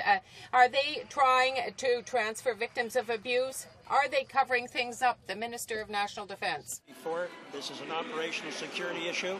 Our military has determined that it would be counter to their operations to reveal any information about detainees, and we will not impede their operations, and therefore no details with respect to detainees will be released. The Honourable Member for Bourassa. In April 2006, there were 40 detainees, so there was no problem of security. Yesterday, the Minister of Foreign Affairs told us that there were 4 allegations of torture since February last, 1 in Kandahar, 3 in Kabul. These detainees were captured by Canadians. But the Minister of Public Safety said last April that 2 cases of allegation of torture were at the prison in Kandahar. So once again, the information was unclear. For a government that's already admitted that it lost prisoners, that it didn't know what the role of the Red Cross was, maybe we can doubt their word. Here's a simple question. How many allegations of abuse and torture, and where? The Honourable Member for Foreign Affairs. Yesterday, I'm surprised he's still confused about this. What I said is that since the new agreement has been put in place, there have in fact been 4 allegations. They came to our attention very recently during visits to a Kandahar and Kabul facility. We followed the process that we put in place as pursuant to this new agreement, Mr. Speaker. This provides greater access, greater interaction with the Afghan government, as well as bringing into the fold the Afghan Independent Human Rights Commission and the Red Cross. A report will be tabled back from that investigation. We'll receive that information, Mr. Speaker, and act accordingly. The Honourable Member for Saint-Bruno, Saint-Hubert. Mr. Speaker, the CSN and the FTQ, as well as the Canadian Association of Insurers, have all spoken in favour of a quick adoption of the bill that deals with the protection of wage earners, as long as the legislation in Quebec is respected. The National Assembly of Quebec also spoke out about this unanimously. In the context, would the Minister of Labour not revisit his position and bring in his bill, which is intended to protect the salaries of workers when the employer goes bankrupt? The Minister of Labour. Mr. Speaker, I would like once again to thank the Honourable Member for her question and point out to her that it is the House of Commons that unanimously brought in legislation in the last Parliament to protect the salaries of employees when there is a bankruptcy in their business. The members in this House unanimously voted on this. The Senate unanimously passed it. That represented technical changes to the bill. That's what we brought in before Christmas. But now the Bloc has changed its opinion and wants to amend the legislation. The Honourable Member for Saint-Bruno-Saint-Hubert, Mr. Speaker. The Minister of Labour is saying that he does not want to bring in his bill because his colleague, the Minister of Industry, is opposed to the Bloc's amendment. Oh, this is just a pretext, Mr. Speaker. What is he trying to do? Protect workers and the Civil Code of Quebec? Why is the Minister of Industry opposed to such an amendment? How childish. The Minister of Labour. That bill is now a statute as of February. Mr. Speaker, we are ready to fast-track a bill, first, second, and third reading, and we will include the resolution of the National Assembly this morning, plus the Bloc Québécois' interest, to bring that to the Senate to, if they want to do that, we could expedite it and do it all today. The Honourable Member for Montmagny-Lilley, Kamouraska, Rivière-du-Loup. Mr. Speaker, after the increased competition from developing countries with respect to energy, and the fact that the loonie is rising very quickly, causing difficulties for manufacturers, the government has said that it will not intervene. Does the Minister of Finance not realize that this presents a difficulty? There is a speculative rise in the value of the dollar that is negatively affecting manufacturing and costing us jobs. The Minister. I thank the member for his question. Monetary policy, of course, Mr. Speaker, as the member knows, is the responsibility of the Bank of Canada. We recognize the challenges being faced by manufacturers over the past several years. The Canadian dollar, more than any other currency, has borne the brunt of the depreciation of the American dollar. That's why in Budget 2007 we brought in a dramatic increase in the capital cost allowance for manufacturers at an estimated cost of $1.3 billion, a direct write-off over the course of the next 2 years so that they can acquire more efficient The Honourable Member for Montmagny-Lilley, Kamouraska, Rivière-du-Loup. Mr. Speaker, those measures are not sufficient. According to the Association of Forestiers in Quebec, that represents $1.2 billion loss and 15,000 jobs. It's the same in other sectors. The minister should have some sympathy for the new unemployed, but should the government abandon its laissez-faire attitude and act immediately to help the industry get through the crisis? That's its responsibility, the Minister of Finance. The recommendations of the Industry Committee of this House were unanimous on this issue, including the party of the member opposite who asked the question. And that is why, because we are concerned about manufacturers and the health of the manufacturing industry, particularly in central Canada, in Quebec and Ontario, that we brought in this dramatic change in capital cost allowance. With respect to employment, there are more than 450,000 more jobs in Canada today since this government was elected. The Honourable Member for Kitchener Centre. In 2005, Canada's Liberal Prime Minister went to a G8 meeting and promised to double Canada's aid to Africa. The 2005 Liberal budget actually doubled Canada's aid to Africa by spending $2.8 billion in 2009. It's on page 213. But this Conservative government has reduced that amount and is trying to tell the world that none of this ever happened. It's an absolute fabrication. Will the minister admit that she is either unable or unwilling to protect all the money the Liberals committed to the world's poorest people in Africa? Very good. Honourable, the Minister of International Cooperation. Thank you, Mr. Speaker. I would remind the member that the Prime Minister made a commitment and stated that we were on the way to doubling assistance as was indicated in the 2005 commitment. The Kitchener Centre. The Honourable Member for Kitchener Centre. Geldof and Jerry Barr say you're wrong. There's a simple fact. Canada made a commitment, and these Conservatives want to walk away from that commitment. Africa needs help to fight AIDS. They need help to fight tuberculosis and malaria. They need better governance. They need more schools, and they need clean water. They need microloans. They need economic opportunity. Mr. Speaker, what they really need is for Canada to keep its word. Why won't this government show some respect for the world's poorest people and stop nickel and diming them? Right. The Honourable the Minister of International Cooperation. Mr. Speaker, Mr. Barr was forced to provide a correction regarding the allegations he made in his interview. The basic rate for doubling that assistance was $1.05 billion, and we are moving very well toward doing that. The Financial Times indicated recently, on June 5th, that Canada was the only G8 country that was on the way to meeting its aid commitment. The Honourable Member for Westmount-Ville-Maquis. Mr. Speaker, Canadians are worried seeing Canada's Prime Minister continually adopting the same positions as the President of the United States. Yesterday, the Prime Minister came to the rescue of President Bush in his controversy with Russia over the anti-missile defense system. Does the Prime Minister intend to do a flip-flop on Canada's policy regarding Bush's anti-missile defense system? For the honourable member, I thank her for her question and her concern, but clearly there has been no ask whatsoever to revisit this issue, and Mr. Speaker, we are not pursuing missile defense.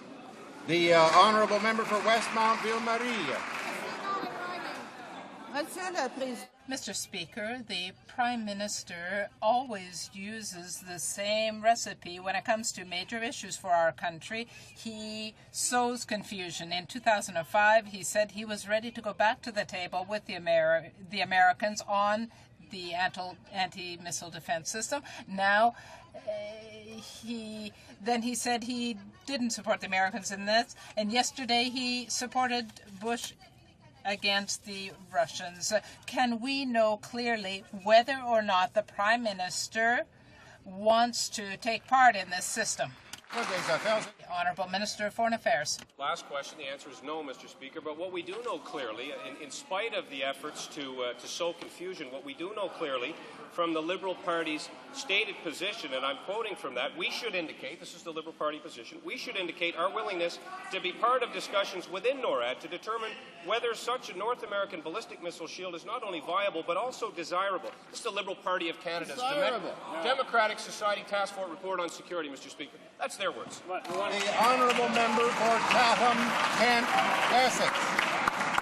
Mr. Speaker, Canada is a trading nation. Our economy and quality of life depend heavily on doing business with the world. Earlier today, the Minister of International Trade announced that Canada has concluded a free trade agreement with the countries of the European Free Trade Association. This is Canada's first free trade agreement in 6 years. Can the Minister of International Trade explain the significance of this agreement for Canada on the global stage? Good question. The Honourable the Minister of International Trade. Well, Mr. Speaker, I'd like to thank the Honourable Member from Chatham, Essex, Kent for the great question. I can announce today that we have reached a free trade agreement with the members of the European Free Trade Association.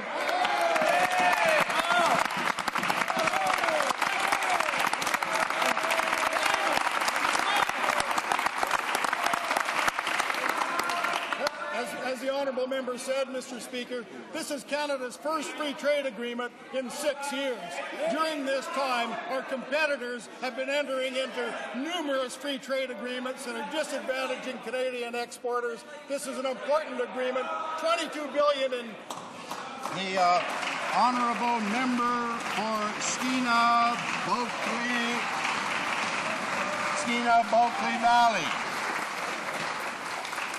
Mr. Speaker, the people of northern British Columbia are deeply worried as the floodwaters rise. States of emergencies have been called right across the Northwest as gas stations and grocery stores run out of food. Literally thousands of people have been stranded. All across the region, volunteers and emergency workers have been doing their part, helping out neighbours. Will the Minister of Public Safety do his part and commit to doing everything within his power to reassure the people of my region, will he also commit to joining me in a tour across the Northwest to see the disaster firsthand and to properly understand the scope of this magnitude? Honourable the Minister of Public Safety. Well, Mr. Speaker, we can give great assurance to the people not only in my honourable colleague's region but other regions of BC that are threatened with these floods. The level of cooperation between municipal, provincial and federal levels has frankly been very impressive to see in the weeks and months preceding what we knew was going to be a very difficult flood season. I anticipate within the next 40 hours to be in British Columbia with some of my colleagues touring some of those areas, and I'll check with my colleague to see if he's available within the next 48 or so hours in the areas that I'm going to be in. The Honourable Member for Burnaby New Westminster. Well, Mr. Speaker, Southern BC is facing similar threats. In my riding, residents of the Westminster Quay, Queensborough and Big Bend areas are increasingly anxious as the floodwaters rise and they prepare for evacuation. We've had little federal investment in flood control, just last-minute insufficient funding. But flood damage is not insurable for residents. Communities need support, and this government has to do more quickly. Will the minister commit today to immediate federal aid to homeowners and businesses in the path of the Fraser River floodwaters and commit to long-term funding to prevent future flooding? Honourable the Minister of Public Safety. Well, Mr. Speaker, perhaps my honourable colleague could consult with his colleague who just asked me a question for a more reasonable question, because history will show and recent record will show that the commitment of $16 million, which was exactly the amount requested by the province of British Columbia to assist in building up the dike system along that river, was granted in unprecedented time by this government. Also dollars for the dredging operations, people, and for the debris trap in the lower mainland. Mr. Speaker, no flooding there has occurred yet, but there are programs in place, Mr. Speaker. The Honourable Member for Sydney Victoria. Mr. Speaker, in March 2005, the current Minister of Fisheries and Oceans said about the Atlantic Accords, and I quote, "You can never turn your back on your province with an important issue like this." Now, it seems that the principal stand he flirted with at that time is a distant memory. How can he and the whipping, flipping, hiring, firing minister from Nova Scotia explain why they turned their backs on their provinces when they voted against the Accord 2 nights ago? The Honourable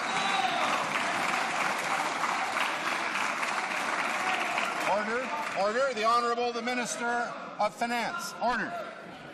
Mr. Speaker, the question comes from a member of a party that says there is no fiscal imbalance in Canada.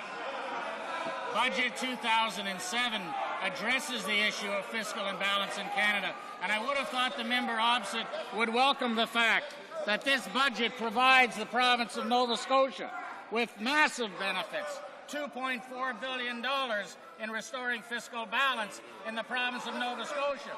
Why is the member opposite opposed to $1.3 billion under the new equalization system, $130 million in offshore accord offsets,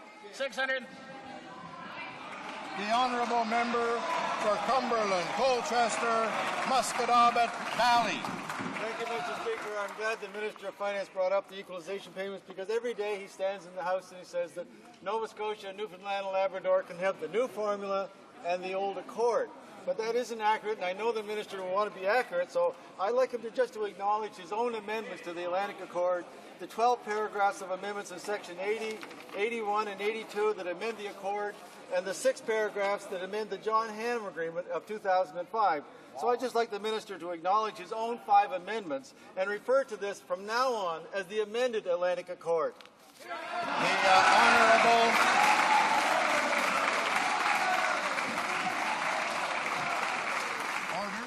Honourable the Minister of Finance. Order. The Atlantic Accord with the province of Nova Scotia, the province of Newfoundland and Labrador is the same now as it was before, Mr. Speaker. There is a choice to be made. There's also, as I was saying, $277 million for the Canada Social Transfer, $73 million for infrastructure, $24.2 million for the Patient Wait Times Guarantee, all for the province of Nova Scotia. As the member for Cumberland Colchester said, to the Truro Daily News, I have never seen a budget that has more in it for the people in my riding than this one does. Why vote against? Honourable member for Markham Unionville. Order. Mr. Speaker, economists and analysts almost always couch their budget commentary in moderate, respectful language. So why did such normally polite people use the following words in describing this year's budget? Unbelievable, worse than 35 years, stupid, clueless, insane, idiotic, nut job. Is Canada suffering from a contagious attack of rudeness from economists? Or does this extreme language reflect an extremely incompetent Minister of Finance? The Honourable the Minister of Finance. Order, please. Order. I thank the member for the friendly question. I think that's called a lob question, Mr. Speaker. That's from the member opposite. This is the member who travels to Paris, France, to tell the people of the world that the Liberal Party wants to raise the GST, Mr. Speaker. This is the president of the Save the GST Club and now Raise the GST, a massive tax grab, more than $10 billion from Canadians that the Liberal Party intends to do, according to the member for Markham Unionville. Member for Markham Unionville. Mr. Speaker, he got it all wrong, but that's not a surprise. He never gets anything right. But the problem goes beyond competence. The minister raised income tax but keeps saying he cut it. He said he wouldn't tax income trusts and then did just that. Yep. He made solemn commitments to 3 provinces and then reneged on them all. Exactly. Canadians are a kind and forgiving people who might show some sympathy to a minister who is honestly out of his depth. But how will Canadians react to a minister who is less than honestly out of his depth? Honourable the Minister of Finance. Order. Since this government was elected, Mr. Speaker, more than 450,000 new jobs have been created in Canada. More than 70% of them are full-time jobs. We have the lowest unemployment rate in 33 years. Order. Can't waste time. The Minister of Finance has the floor. We'll have some order so we can hear his answer. I know the members opposite, Mr. Speaker, want bad economic times for Canada, but we've brought good economic times for Canada. Tax reductions over 3 years of almost $40 billion, including personal tax reductions in the area of $25 billion. No wonder we have the strongest economic fundamentals, our country, Canada, in the G7, Mr. Speaker. No!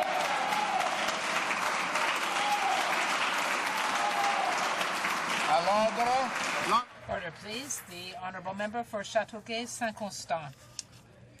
Mr. Speaker, in July 2006, the Conservative government announced that that there would be reimbursement because of provincial court decisions. However, these reimbursements are still being waited for. We're talking about tainted blood and HoC. Can the Minister of Health tell us that people will be compensated? The Honourable, the Parliamentary Secretary to the Minister of Health. Order, please. I'd like to thank the member for this question. There is no dispute that the previously mean-spirited government denied compensation for these hepatitis victims, tainted blood victims. The Conservative government has fulfilled its commitment to compensate the pre-86, post-90 tainted blood victims. We put in $1 billion towards this fund, and the victims will be receiving that money shortly after the courts have approved the agreement. The Honourable Member for Gaspésie, Lamitis, Matane, Matapédia. Thank you, Mr. Speaker. A regional conference at Saint-Georges-de-Beauce concluded that that increasing telephone rates are affecting rural residents and that urban residents are gaining. Far from contributing to rural economic development, these changes are hurting rural residents. The Honourable Parliamentary Secretary. Speaker, the CRTC has decided to update its price cap framework, and I'd like to remind the Honourable Member that the government will continue to put consumers first. We always put consumers first, and we have ensured that the CRTC will continue to regulate in areas where there is little competition. Because the decision was made by the CRTC, it can be appealed within 90 days. It would be inappropriate for me to comment at this time. Honourable Member for Vancouver Centre. Mr. Speaker, British Columbians have been under flood warning all spring. The Upper Fraser has flooded, evacuation is underway, the Lower Mainland is next. The Minister of Agriculture, who represents the region, ignored the municipality's pleas for funding all year. Federal funding, promised only 3 weeks ago, was too little, too late. This government gutted the Liberal New Deal for cities, which could have paid for the diking board by cash-strapped provinces. Will the Prime Minister commit immediately to a special fund to have these municipalities with the costs of their infrastructure rebuilding? The Honourable the Minister of Public Safety. Well, Mr. Speaker, as I said just a few moments ago, we had a request not long ago from the province of British Columbia. They were estimating it would be about $33 million to reinforce the diking system along that area, and they were also asking for assistance with dredging. And in an unprecedented move, because of the hard work of MPs from that area, the request was put together, the funds are in place and delivered. And Mr. Speaker, I want to congratulate the first responders and the others who are working so hard in these areas right now. And this member should get tuned in. She wasn't even on the file while our members were out there checking it out and helping people on the local level. The Honourable Member for Lanark, Frontenac, Lennox and Addington. Our government introduced Bill S4, which limits the terms of senators to 8 years. All Canadians, except Liberal senators, apparently agree that the current 45-year maximum term for unelected senators is just not acceptable. Yesterday, however, Liberal senators decided to hold Bill S4 hostage unless and until the government refers the bill to the Supreme Court, even though Canada's top constitutional experts and a previous Senate committee studying the issue have already deemed Bill S4 to be fully constitutional. Can the Minister for Democratic Reform update the House on this new development? Honourable the Government House Leader. Mr. Speaker, let me be very clear. The Senate has no constitutional authority to refer a bill to the Supreme Court of Canada. In fact, they are exceeding their constitutional authority by refusing to deal with government business in this fashion. The Liberal Red Chamber has an obligation to do their job and consider government business. The actions of unelected, unaccountable Liberal senators represent a dangerous grasp for power that is clearly extra-constitutional. This alarming development must be halted. I hope the Liberal leader will instruct his senators to abandon this dangerous attack on Canada's Constitution and tell them to do their job of dealing with legislation. The Honourable Member for Vancouver Island North. Thank you, Mr. Speaker. This Conservative government created a backlog when it changed the levels at which Human Resources and Skills Development Canada contracts for job creation programs need to be signed by the Minister. Projects that have a short turnaround for approval, such as the completion of the North Coast Trail in my riding, have been waiting for weeks instead of days. This project should be up and running now. Mr. Speaker, when will the Minister clean up his desk, sign the JCP so we can complete the North Coast Trail?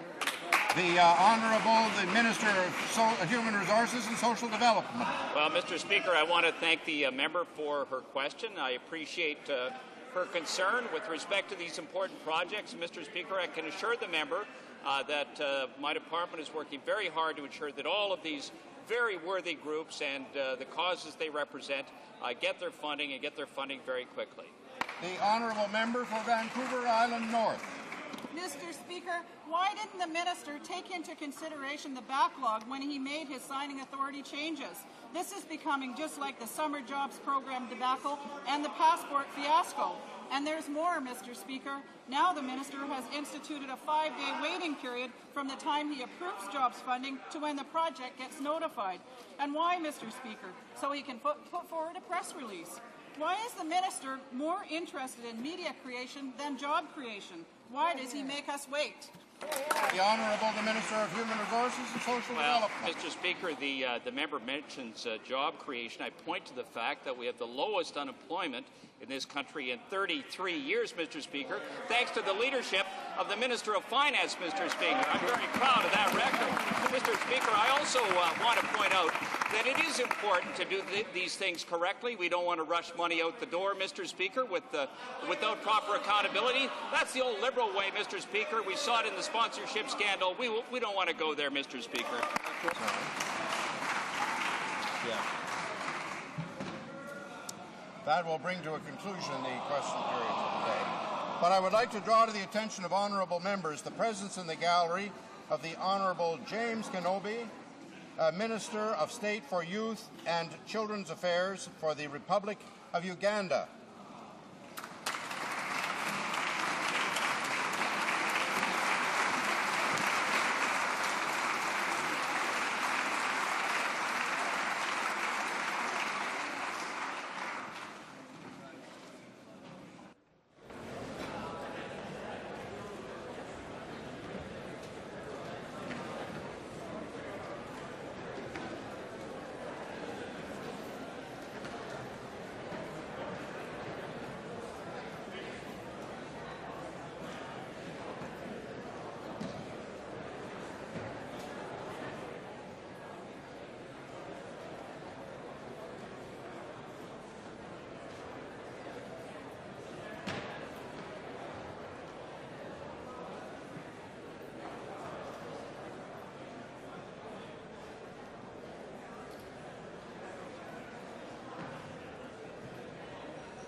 Please. It being Thursday, I believe the Honourable Member for Wascana has a question. The Honourable Member for Wascana. Order, please. Mr. Speaker, I wonder if the Government House Leader would inform us of what would be on his agenda for government business through to the end of next week. I wonder if he could also, in his answer, indicate what he considers to be the government's major priorities to be completed before the normal summer recess on the 22nd of June. And finally, I wonder if the Minister could indicate the government's intention to act or not under Standing Order 27-1 next week. The Honourable the Government House Leader. Mr. Speaker, today we will be continuing with the business of supply. Tomorrow we hope to conclude third reading of Bill C-52, and in answer to the question on priorities, I will point out that Bill C-52, obviously the Budget Implementation Bill, is the #1 priority of this government, and we can talk about other priorities after we see an indication that that will be heading for royal assent. If we don't have it, it will result in the loss of $4.3 billion in 2006-7 year-end measures. That includes $1.5 billion for the Canada Eco Trust for the provinces, $600 million for patient wait times guarantees, $400 million for Canada Health Infoway, $200 million for protection of endangered species, $30 million for the Great Bear Rainforest, $600 million for labour market agreements for the provinces, $30 million for the Rick Hansen Foundation, $100 million in aid for Afghanistan, $100 million to Genome Canada, and so on. It's a long list of important priorities, financing that will be lost if that is not passed by the end of this session by June. So that's obviously our #1 priority. Next week, we'll be getting things done for all of us week when we consider a number of bills that are in their final stages of the legislative process. We're going to put on government orders for debate Bill C-11, the Canadian Transportation Act and the Railway Safety Act, and to make consequential amendments, which the Senate had reported with amendments, and which is back in the House for the approval by our members. Bill C-23, an act amending the Criminal Code, Criminal Procedure, language of the accused, sentencing, and other modifications. We are waiting for Bill C-31, an act amending the Canada Election Act and the Public Service Employment Act from the Senate with amendments. C-33, an act to amend the Income Tax Act, particularly with respect to foreign investment entities and non-resident trusts, and to provide for the bilateral expression of the provisions of that Act.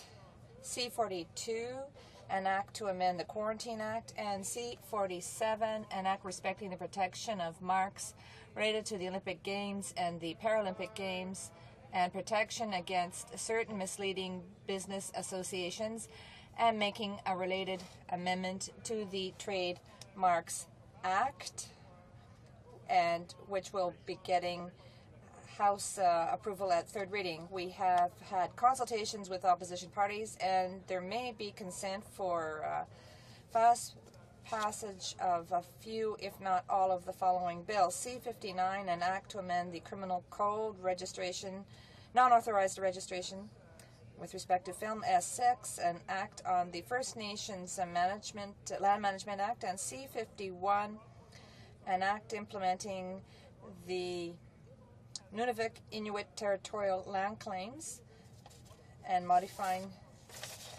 consequential acts. For a quick passage of a new bill entitled An Act to Amend the Geneva Conventions Act, an Act to incorporate the Canadian Red Cross Society and Trademarks Act that appears on today's notice paper. There are a number of other bills I'm still hoping we could get included in getting things done for all of us week, provided that they get reported back from committee, in particular C6 Aeronautics, C27 Dangerous Offenders, C32 on impaired driving, and C44 the bill to grant First Nations people the human rights that every other Canadian enjoys. First Nations people expect the House to get things done for them as well, so I urge the Aboriginal Affairs Committee to stop delaying C44 and report it back to the House early next week. It is a priority for this government.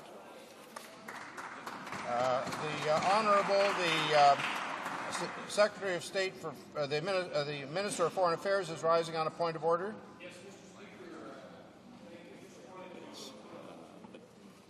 Mr. Speaker, thank you for recognizing me. And a question from the member from Barassa during question period. In response, I referenced a report being received from Afghanistan that would be tabled. I meant to say would be received by the Canadian government. L'Honorable Ministre du Travail a aussi un appel au règlement. The Honourable Minister of Labour on a point of order. If I have unanimous consent of the House, I can table this report on employment equity. It's a 2006 report.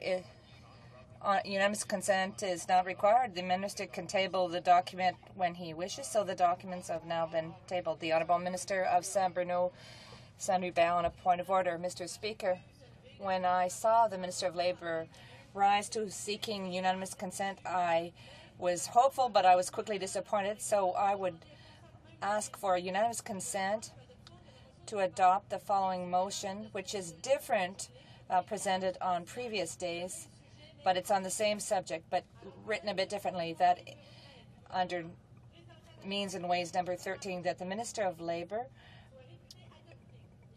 that the report be deemed adopted and that the Minister of Labour table immediately in the House so that it can be read a first time the bill on the order paper under private members' business called Bill an Act to amend the Insolvency Act and arrangements with debtors, Wage Earner Protection Program, and Chapter 38 of various laws, so that this bill can be amended by this House in compliance with the wishes of the National Assembly of Quebec in a motion adopted this morning, and it was adopted unanimously. Does the Honourable Member for Saint-Bruno Saint-Hubert have unanimous consent of the House to present her motion? There is no unanimous consent. Thunder Bay Superior North is rising on a point of order. Order. Thank you, Mr. Speaker. Although I might open this debate as a point of order, I truly believe that it's a question of members' privileges, Mr. Speaker. So I'll ask for a point of order with the understanding that you may decide that it is a question that deals with members' privileges. And I refer, Mr. Speaker, to a discussion that was held in this House yesterday to the 53rd report of the Standing Committee on Procedure and House Affairs, which did not, as you all know, receive the unanimous consent of the House of Commons, the 4 independent members of the House not voting for consent. Mr. Speaker, there was really no problem until this was presented by the whip of the Bloc Québécois. He presented it to the Standing Committee not to remedy the orders of the House, but in order to silence a former member of their party because they considered she was getting too many questions in the House. That was the purpose of this amendment. What surprises me, Mr. Speaker, is all the other parties consented to this motion. Every party consented to this motion, and as a result, opened a can of worms. Mr. Speaker, this is an issue that the Standing Committee presented that affects the privileges of all independent members of Parliament. And as a privilege, as a member of Parliament, it is in your, I submit, Mr. Speaker, that it is in your exclusive jurisdiction to protect the privileges of every member of the House of Commons. So there I ask, in order, until this matter is resolved, Mr. Speaker, and since there are only 4 of us, but our party is growing, I'm asking for your assurance, Mr. Speaker, that this matter will not come before the House for unanimous consent unless some of us are present in order not to give consent. And then the matter can be resolved either in committee or through your wise counsel. Thank you, Mr. Speaker. Well done. The honourable deputy. The honourable member. The honourable whip for the Bloc Québécois, Mr. Speaker. I would like to reassure my colleague. I'd like to reassure my colleague for Thunder Bay, as well as the 3 other independent members sitting in this House, including my colleague for Rimouski, and the colleague for Nova Scotia, and the other one for Jacques Cartier, that this morning at the Procedure and House Affairs Committee, I tabled a report, an amended report for the 53rd report. I amended this report for the sole purpose of tabling it, and the 4 independent colleagues will be consulted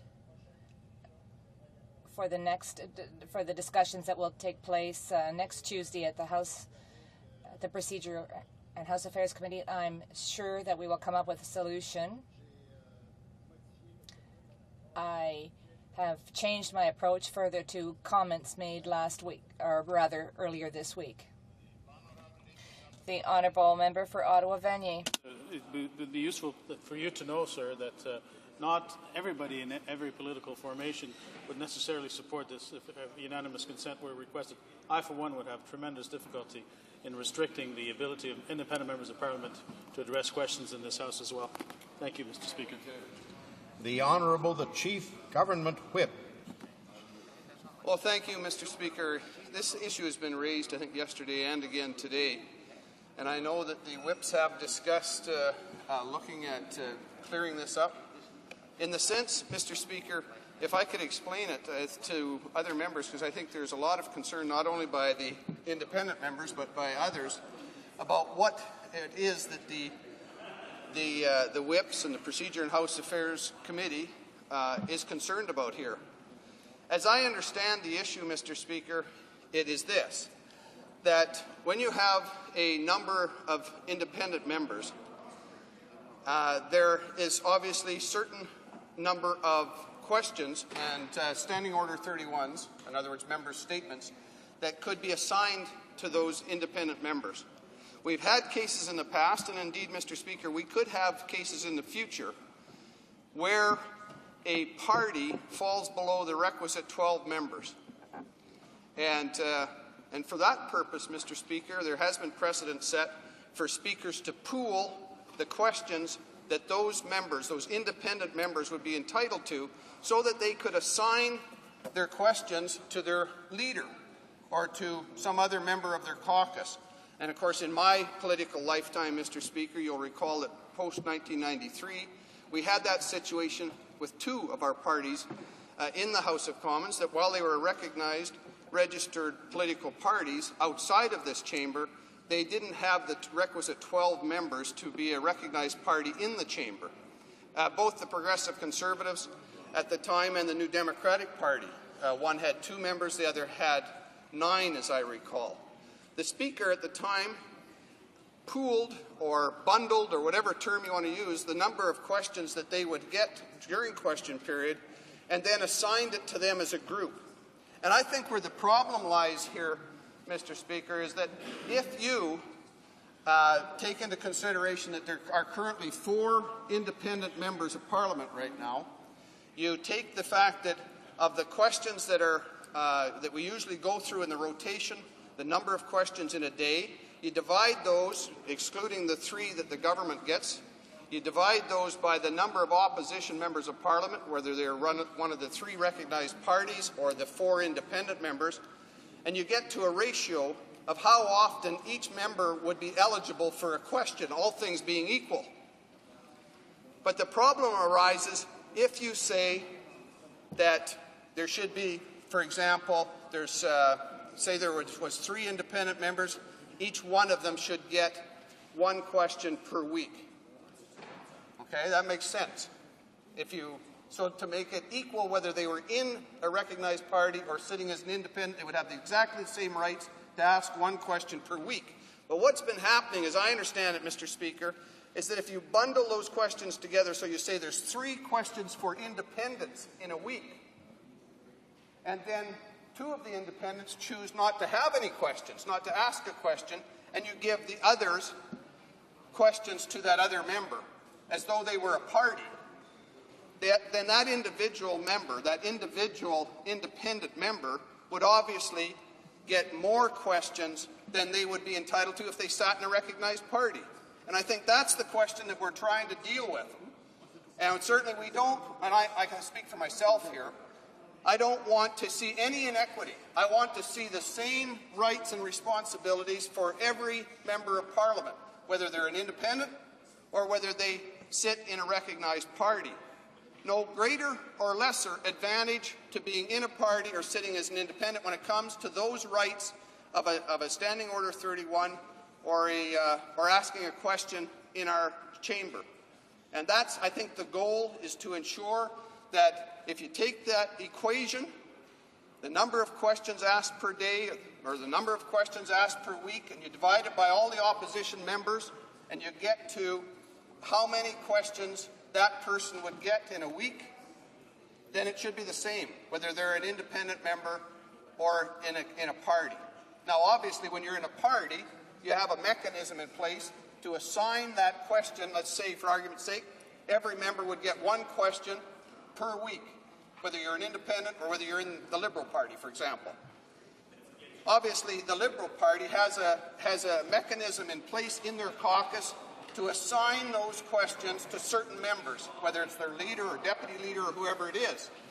But it shouldn't detract from the basic rule that each member is equal in the eyes of this chamber. And that's what we're trying to get to, I believe. And I would look for others to support that fundamental principle of equality. I point out we're on to points of order here, not debate on the merits of any proposal that may or may not be before the House. We aren't debating a motion for concurrence. And while I'm sure the House appreciates the comments from the Chief Government Whip, it sounds like a debate. So I see 2 others rising on this. We've spent 20 minutes almost on it already. We don't have a motion before the House.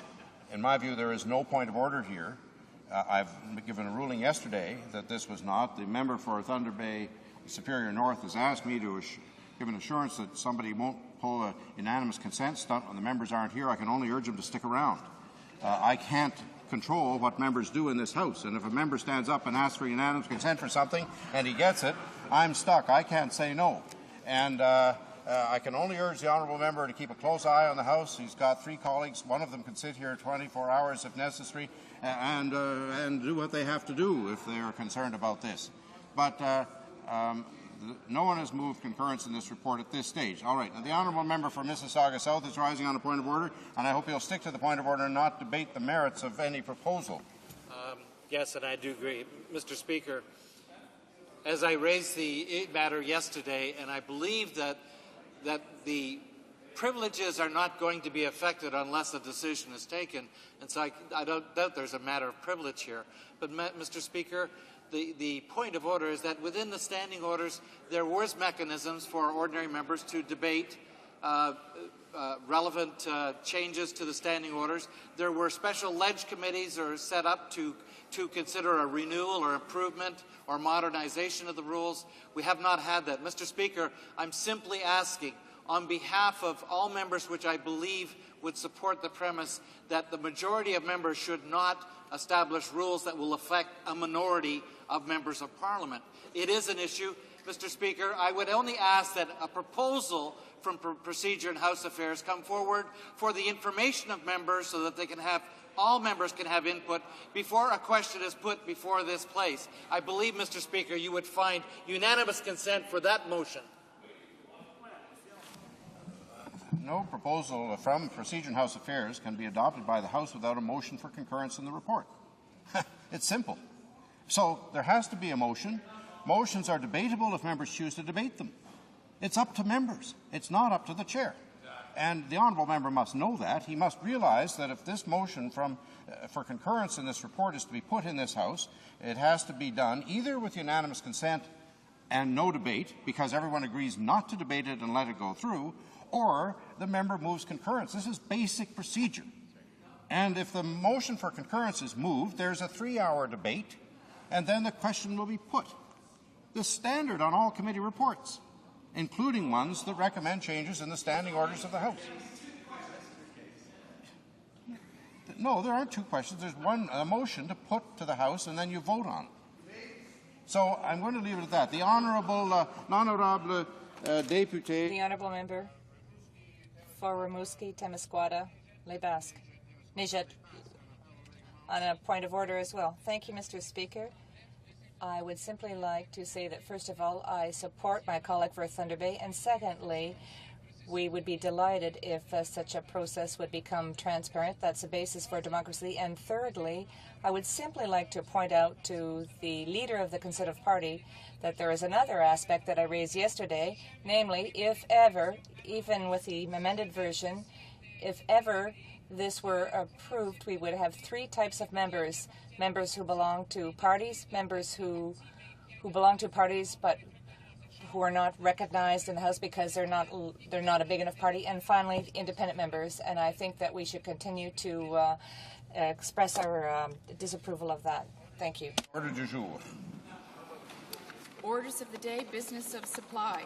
Resuming debate on a motion standing named Mr. Russell on equalization program and Atlantic Accords.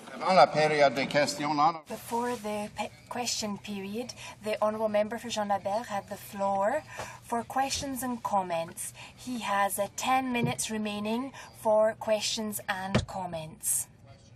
The Honourable Member for York South Weston. Thank you, Mr. Speaker. Mr. Speaker, I was following the discussion and the presentation made by my colleague from the bloc, and I was, and I'm sure the House would be interested to hear a restatement of the relationship that the Atlantic Accord has to the problem that is created with respect to equalization. I asked that question deliberately, Mr. Speaker, because the Bloc is the party in this House that protects and stands to protect provincial rights. And it seems to me that it was a recognition through the Atlantic Accord that there, in fact, had been a long-standing shortage of equalization for the Atlantic provinces, and that there was an agreement through the Atlantic Accord to come to terms with that issue. And yet we find the Bloc is still resisting supporting this resolution and through the budget the continuation of the accord, or at least voting against the budget would show that the Bloc supports those provincial rights. So I'd like to ask the member if he could restate the reasons why he finds, or the Bloc finds, that the Atlantic Accord is contradictory to the very essence of equalization and the fiscal balance that we in a federal state are attempting to achieve for the provinces. Thank you, Mr. Speaker. Good question. The Honourable Deputy. The Honourable Member for Libère. Thank you, Mr. Speaker. The equalisation programme was introduced to allow each province to provide equivalent services and equivalent taxes. The general premises is that you look at the fiscal capacity of each province, you compare it to the Canadian average, and you look to find those that have a lower fiscal capacity, and they get funding from the federal government to allow them to have the same average as the other provinces. That's the principle. The problem is how you do the calculations. And the Atlantic Accord underestimates the fiscal capacity of Atlantic provinces in order that they look less well off than they actually are, and that means therefore that they receive more money than they should if the simple principle were respected. What we are saying in the Bloc Québécois is that this is an arbitrary choice. It's not to do with making sure the country runs smoothly. It's an arbitrary choice. They've just decided to exclude these non-renewable resources in an entirely arbitrary manner. It could have been decided to exclude certain sections that would have been of benefit for Quebec, such as hydroelectrics, or the aeronautical sector. And I would imagine that if that had been the case, other members would have risen and said, well, why are you doing that? Just to keep Quebec happy. And they may well have been right in saying that. We think it should be one rule for everybody. If we're going to compare fiscal capacity, then that's fine. Let's do it simply, straightforwardly, without excluding one sector or another sector to help one province as opposed to another. With regard to equalisation, it's not related to the Accords. Equalisation is a budget transfer. And through these transfers, Quebec is getting more than before, but it is not a transfer in terms of taxation powers such as GST or tax points. This means that at the next budget, the government could simply take back what they've given to Quebec. As they've done here, they're taking back something that had previously been given to other provinces. And that is why I would say that fiscal balance has not been resolved. Even if we don't agree with the substantive issues that lie at the heart of the Atlantic Accords, I think this shows eloquently that all provinces are at the mercy of the will of the federal government. And that is what we are deploring, and that is what we've been struggling against for a long time. Order, questions and comments. Well, thank you, Mr. Speaker, and I listened to what the honourable member's comments were. I was interested to hear his comments. And in fact, I'd like to ask him a question that I think is also pertinent to today's debate, and it is regarding fiscal balance.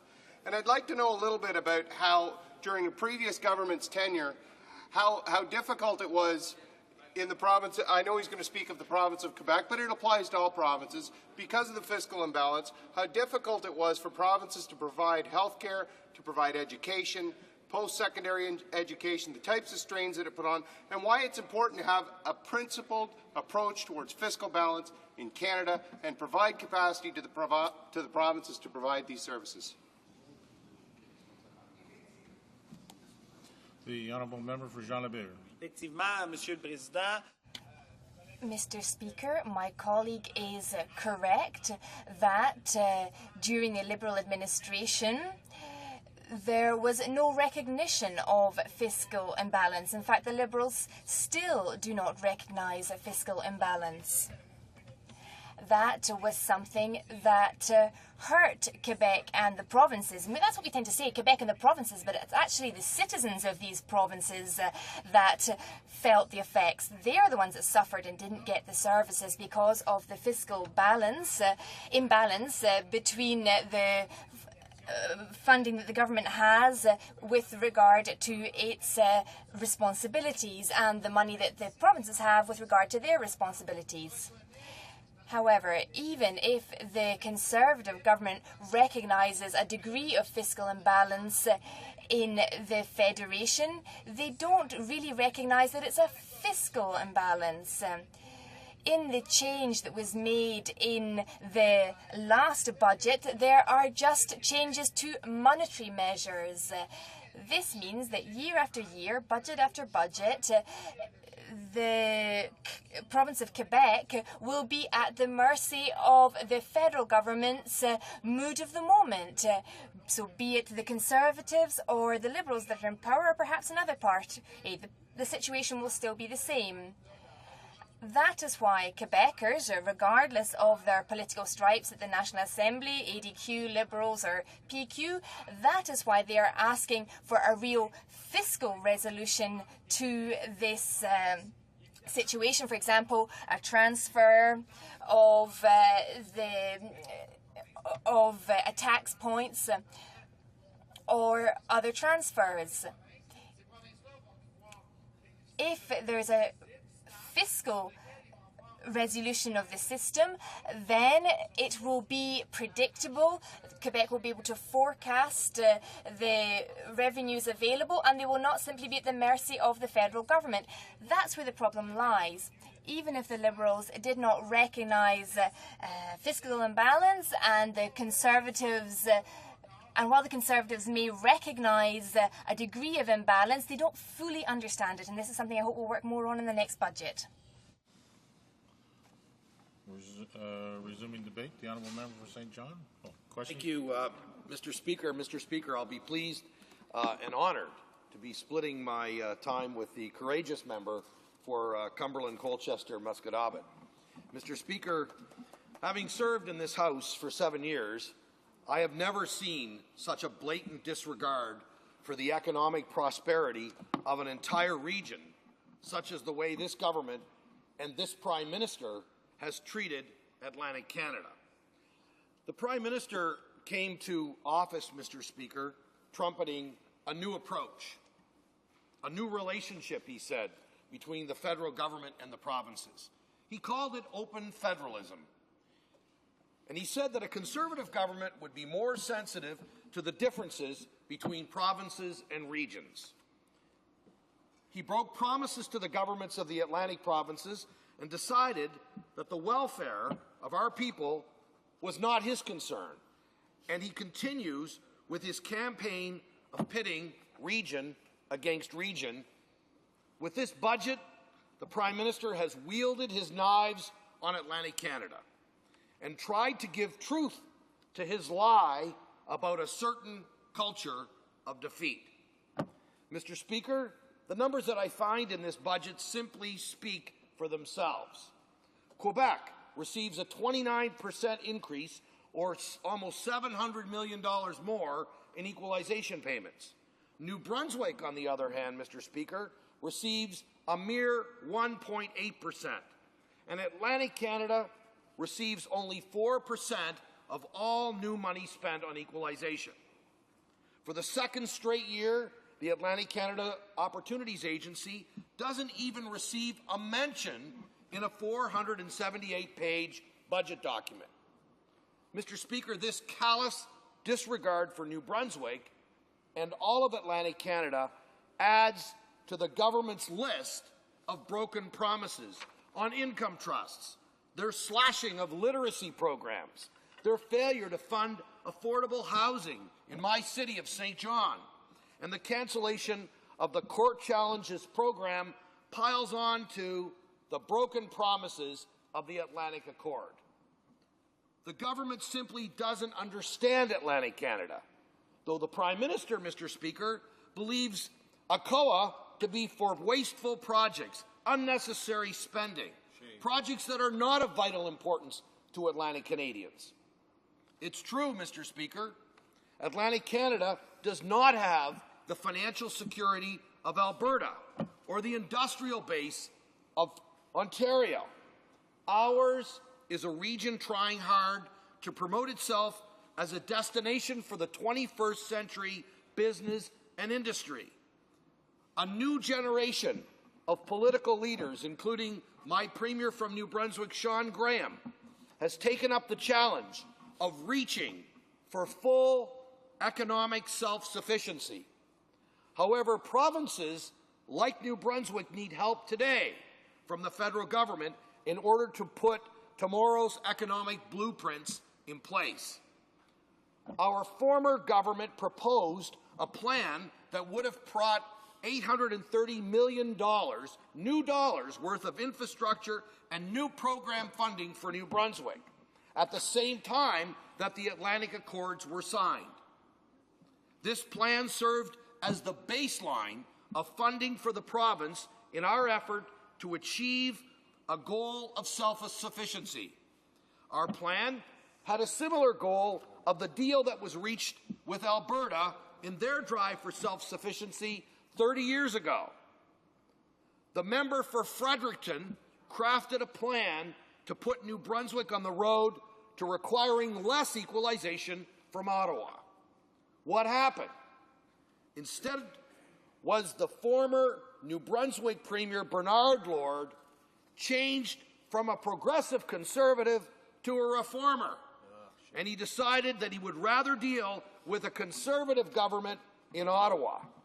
The result was piecemeal projects instead of a comprehensive plan, each which garnered less money from the Liberal plan. The people of New Brunswick, Mr. Speaker, said no to that approach. They fired Bernard Lord for tearing up the child care agreement and for saying no to $115 million new dollars in federal spending on early learning and child care in our province. In the months since this Prime Minister came to office, he began treating Atlantic Canada as an afterthought of Confederation. A distinct trend has swept across Atlantic Canada. In Nova Scotia, the progressive Conservative Premier ranks third in popularity behind the New Democrats and the newly minted Liberal leader, Stephen McNeil. In New Brunswick, a new dynamic Liberal leader sweeps aside a two-time Conservative majority government, Mr. Speaker. In Prince Edward Island, a new Liberal leader, Robert Giz, wins a landslide victory over a three-term Conservative majority government. And in Newfoundland, a progressive Conservative stalwart Premier goes on television every day and has three simple words for Canadians: anybody but Conservative. Excellent. Mr. Speaker, these should be ominous signs for this government finding itself out of ideas after only 18 months in power and sitting across from a new, renewed, reinvigorated Liberal Party under the leadership of the member for St. Laurent-Cartierville. Things have only gotten worse this week for this government, as the honourable member for Cumberland, Colchester, Musquodoboit Valley has shown. Not every member of the Conservative government's Atlantic caucus is willing to stand aside and let their province be sold out by this federal government. As every member in this House is aware, in voting against the government, this honourable member from Nova Scotia made a great political sacrifice. He was bullied. He was maligned by his cabinet members and his colleagues. He was kicked out of caucus, and he has since had his constituent files seized by the Conservative Party. Censorship. Some new government, Mr. Speaker. And why has this happened? This has happened because this member took the word of the Prime Minister when he wrote to the Premier of Newfoundland, and I quote, "We will remove non-renewable natural resource revenue from the equalization formula to encourage the development of economic growth in the non-renewable resource sectors across Canada." The Conservative government will ensure that no province is adversely affected from changes to the equalization formula. End of quote. He believed, Mr. Speaker, the Minister of Finance when he said, quote, "We will respect the Atlantic Accord." He trusted that the honourable member for St. John's East knew what he was talking about when he said, and I quote, "The Atlantic Accord will not be adjusted. It's written in stone. It's signed. It's sealed. It's delivered," he said. And it's something that the province need not fear. Now, despite the Foreign Affairs Minister, the member for Central Nova's claim that no member of his caucus would be removed from voting against the budget, the honourable member for Cumberland sits as an independent, voting his conscience and voting to defend the interests of his constituents. Mr. Speaker, over and over and over again, this government and this Prime Minister has pledged to defend the economic interests of Atlantic Canada. They said it to get elected. They said it to prepare for an election. When it came time to govern, Mr. Speaker, Atlantic Canada simply hasn't fit into their plans. New Brunswick has a right to be treated with equality. Atlantic Canada has that same ambition. Canadians want all of us to treat each other with respect, with dignity, and with equality. Thank you, Mr. Speaker. Questions and comments? The honourable member for West Nova. Mr. President, I'd like to thank my colleague for his remarks. My colleague is an experienced member of his House. It's not his first time here, not his first time around the block. He will recognize that there are certain bills, bills of government that you're required to vote to by tradition, vote with your party. Speech from the throne being one of them, the budget being another. Exceptions can be made.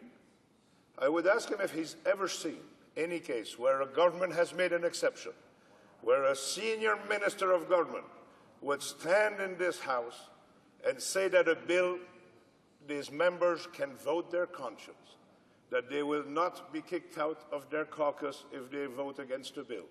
Has he ever seen a minister make that promise in this House of Commons, then a member of his party follow his conscience, vote the interest of his constituents, and be kicked out of his caucus? Thank you, Mr. Speaker. I must say that... I haven't recognized you yet. The honourable member for St. John. Go ahead now. Thank you, Mr. Speaker. I must say that this member is a very experienced member, and he too well knows that it would be beyond possibility to think that a member of the governing party's cabinet would have ever made such a statement as the member for Central Nova made, and then have the complete opposite effect occur.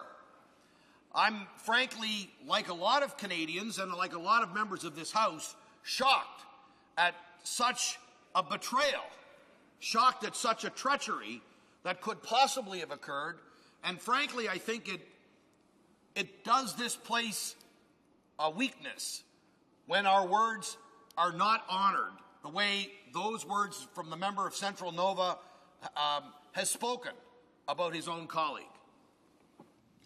Further questions and comments? The honourable member for Edmonton-Leduc.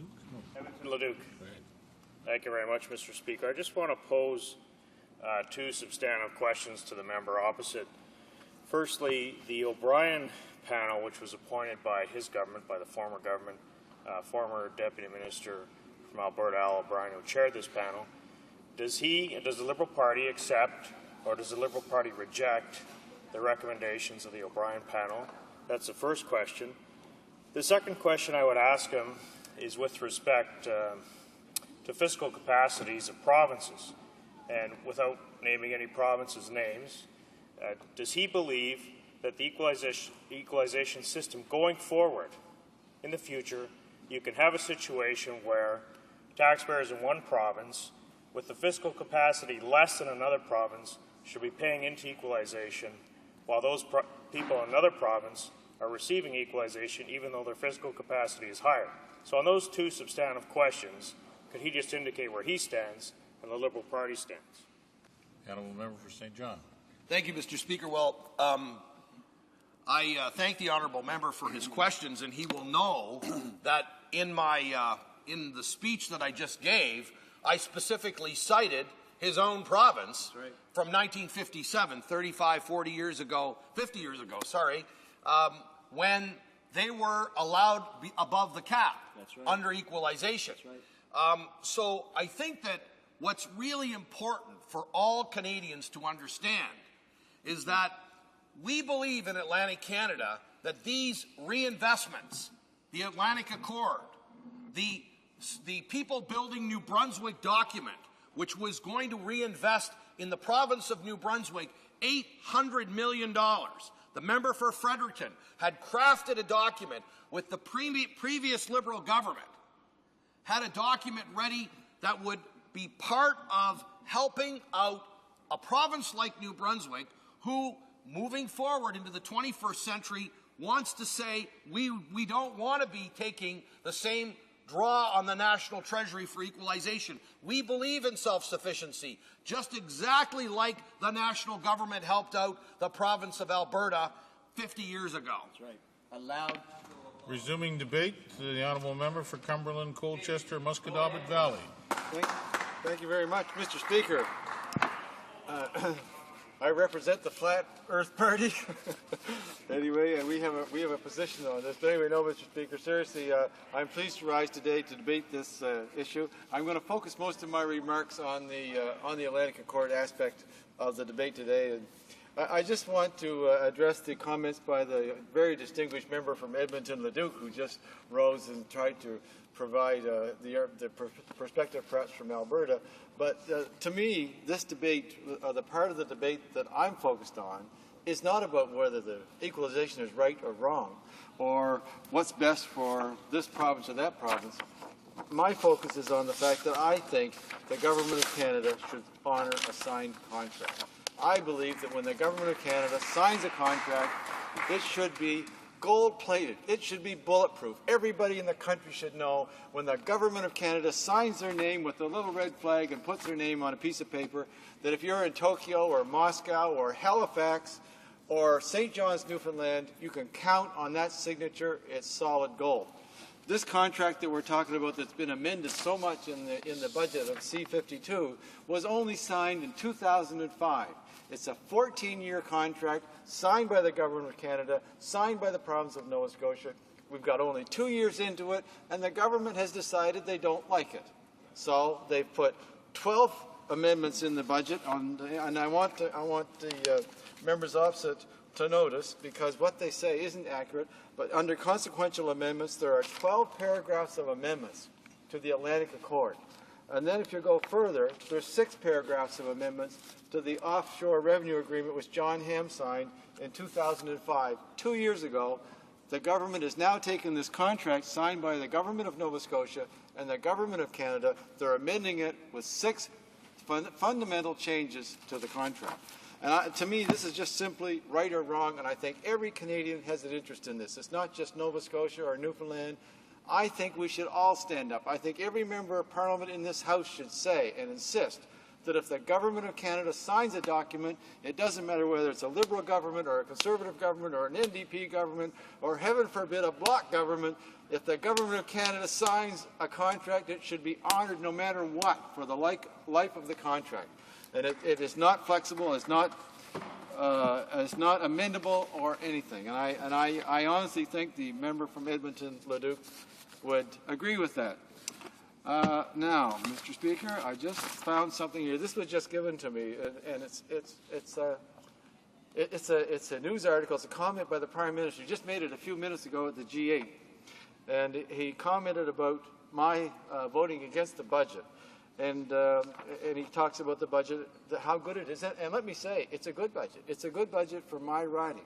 There's many things in it that support and help my provincial or rural riding. And I do think it's a good budget. But that does not give you the permission to break a contract.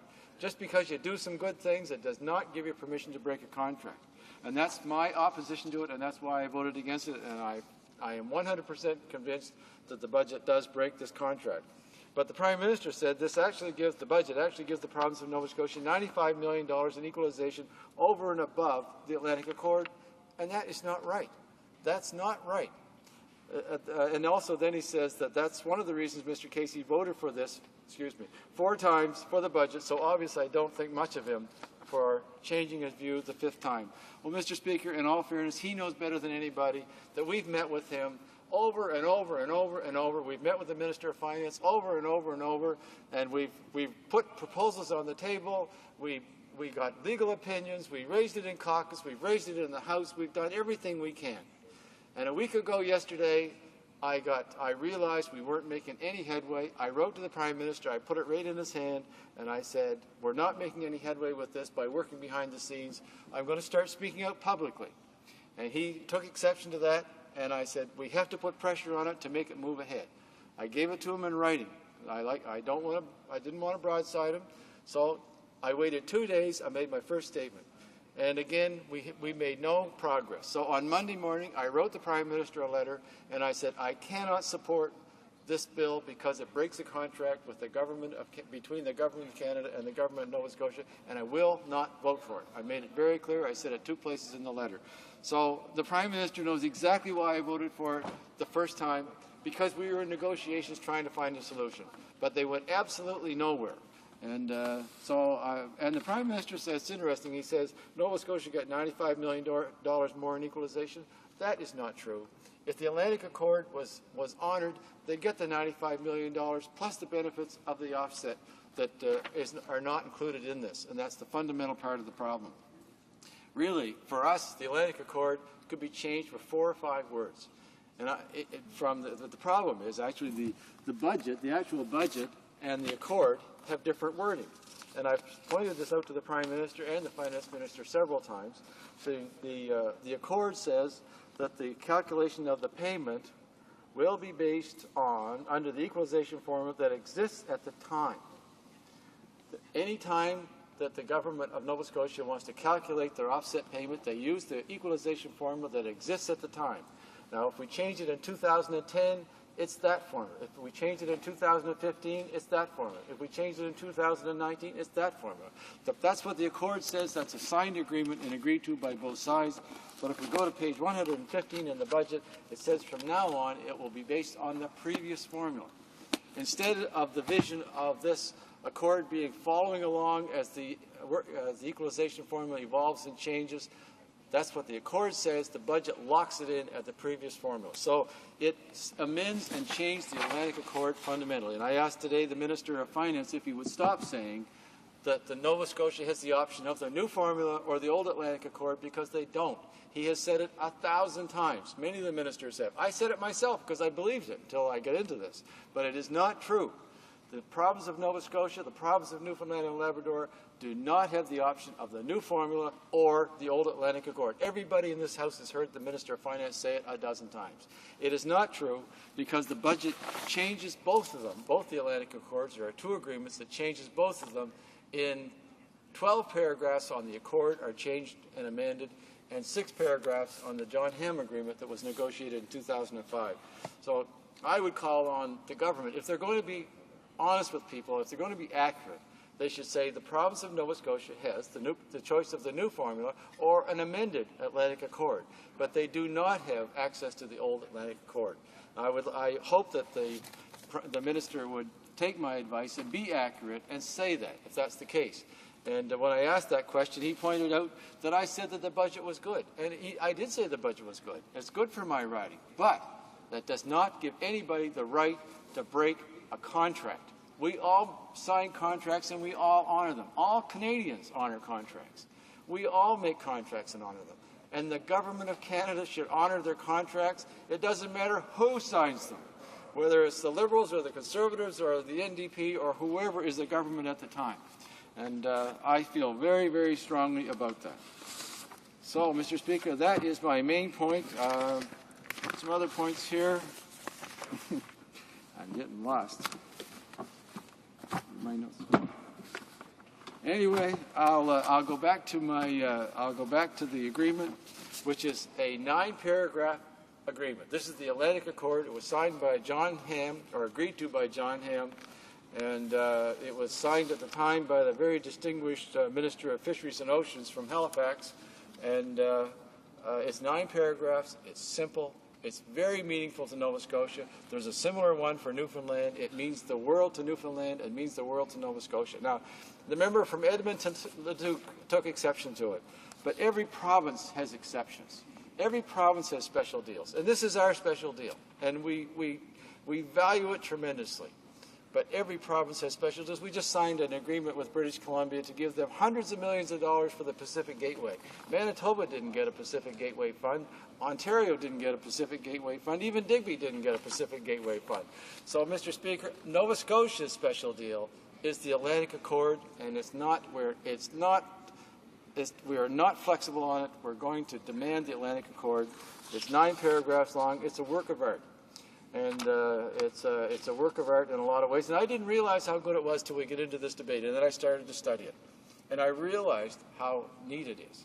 I was moved to call John Ham the former premier of the province because it was magic. I sold cars for 20 years. I made a lot of deals, but I couldn't make a deal as good as this one. It's an excellent deal, and John Ham deserves the credit. And John Ham agrees as well that this budget changes the whole purpose and the intent and the spirit of this agreement. So, Mr. Speaker, I have great faith in Premier Ham and his comments on it, and he's helped me a great deal through this as I learned to understand how it all evolved and how it came to be. So, Mr. Speaker, I am again asking the government to not only honor this signed contract, but to honor every contract. When the government signs, the Government of Canada, that contract should be signed. It should be gold-plated and recognized around the world. That's Canada. Thank you, Mr. Speaker. Questions and comments? The honourable member for Halifax West. Thank you very much, Mr. Speaker, and I want to thank and congratulate my honourable colleague for Cumberland, Colchester, Musqueam Valley for his comments today, and thank him for taking part in this debate, and also for his decision this week to vote against the budget, a very courageous move. I think that Nova Scotians are very proud of the actions he's taken. I just wish that the other Conservative members from Nova Scotia would show the same kind of intestinal fortitude, Mr. Speaker. You know, when I look at, I know he's been carrying around for weeks a copy of the offshore accord, and he's referred to it at some length in his recent comments. And I know he's aware that it talks about the fact that it is to apply to the equalization formula as it exists at the time. And it seems to me, as I've heard comments from Conservative members today, that there has been a failure to comprehend that, a failure to comprehend what the accord is actually all about, what it means, the fact that no matter how equalization might change in the future, the accord and its provisions and the payments under it were to apply so that there would not be a clawback of offshore resource royalties from Nova Scotia or Newfoundland and Labrador. And I think there's been a failure to understand that on that side. It's time they did. It's time that they lived up to this signed agreement. And I think he's absolutely right that the Government of Canada, when it signs a contract, should live up to it. I signed that contract on behalf of the Government of Canada, as he's pointed out to me a few times, and it is time for this government to live up to it. The honourable member for Cumberland, Colchester, Musqueam Valley. That is a tough question. To reinstitute the accord, these guys stood up and said, hey, there's no problem. It's all good. It's all good. They send their finance minister down to meet with the Minister of Finance in Nova Scotia, a 6-hour meeting. A 6-hour meeting. And, Mr. Speaker, that has no reflection on us being slow learners in Nova Scotia. It's because the Minister of Finance, the province of Nova Scotia, know that they have lost under the changes under this government's budget. And then, of course, yesterday was the big day when this thing all came to a head. When we saw what went on with the member from Cumberland, Colchester, Musqueam Valley. We saw that the arm twisting that went on. We know the work that was going on behind the steel curtain over here. But what he did, what the member from Colchester, Cumberland, Musqueam Valley did, he took a principled approach. He chose province over party, and he took a principled approach, and he did the right thing, because he knows, Mr. Speaker, that this deal is not a good deal for the people of Nova Scotia. It's not a good deal for the people of Newfoundland and Labrador. Mr. Speaker, what I want to do is call on this government to make sure that they abide by this agreement that's signed between the federal government, those provinces, reinstitute the accords so that the people can share in what is rightfully theirs. Thank you, Mr. Speaker. Questions and comments? The honourable member for Northumberland, Quinte West. Thank you, Mr. Speaker. I welcome this opportunity to rise today to speak to this motion. A question? We're under questions and comments, and the honourable member for Northumberland, Quinte West has the floor. But for questions and comments. Yes, thank you, Mr. Speaker. I'll have some comments later, actually a lengthy comment, but my shorter comment, quite frankly, to the member is this. I think it somewhat hypocritical for any member in any party in this House to be criticizing any party or individual for doing what they do. They do it because they have specific reasons. In this case, there are reasons why members from the other side cross the floor. So to criticize one party or the other party seems to me somewhat hypocritical. But I think this member says that there are some facts at issue. And some of the facts for Newfoundland are this. And the question will be, does he not agree that the restoring of fiscal balance with regard to Newfoundland and Labrador, that they will have approximately $1.5 billion more in 07 and 08 as a result of this budget, and $477 million in equalization, $494 million offshore accord offsets, $347 million under the Canada Health Transfer, $151 million for the Canada Social Transfer, and $52 million for infrastructure. How can this be a negative, Mr. Speaker? I asked the honourable member, how can this be a negative, Mr. Speaker? The honourable member for Cape Breton Council. Well, Mr. Speaker, let's make one thing clear, that I in no way was criticizing the member from Cumberland, Colchester, Musquodoboit Valley. I was celebrating the courageous stand that he took on voting against the budget, because he knows that it was hurting the people that he represented. And what's shameful is the people on the other bench over there that didn't stand and vote with their constituents, and we should know that. And the member from Central Nova, he tried to make a cute point here when the motion was brought forward in the last Parliament by the opposition then. And they said that the government members and the member from Halifax West voted against it. What we want to make sure that the people at home watching this debate know is that that member himself, as a member of the opposition, voted against the budget that made sure that those accord monies went to the people in Nova Scotia, Newfoundland and Labrador. So let's get all the figures on the table here and who stood for what. But I in no way chastise that member. I commend that member, and I think what he did was courageous. Questions and comments. The honourable member for Sackville Eastern Shore. Well, thank you very much, Mr. Speaker. It is quite obvious by some of the comments of our Conservative colleagues that they haven't even read the accord. That's why they divert the discussion to other aspects of the budget. But if we want to get into the budget, there's many, many things that have left out of the budget, but I'm sure they wouldn't want to hear about all the things that they left out. But, Mr. Speaker, there is one thing I'd like to ask my honourable colleague from Cape Breton Canso. I lived in Nova Scotia since 1988, having been born somewhere else but raised in Vancouver in the Yukon. And one of the things, Mr. Speaker, that I've learned right away, and this is anybody who goes to Atlantic Canada will learn right away, that when a Maritimer or an Atlantic Canadian gives you their word, you can take that to the bank.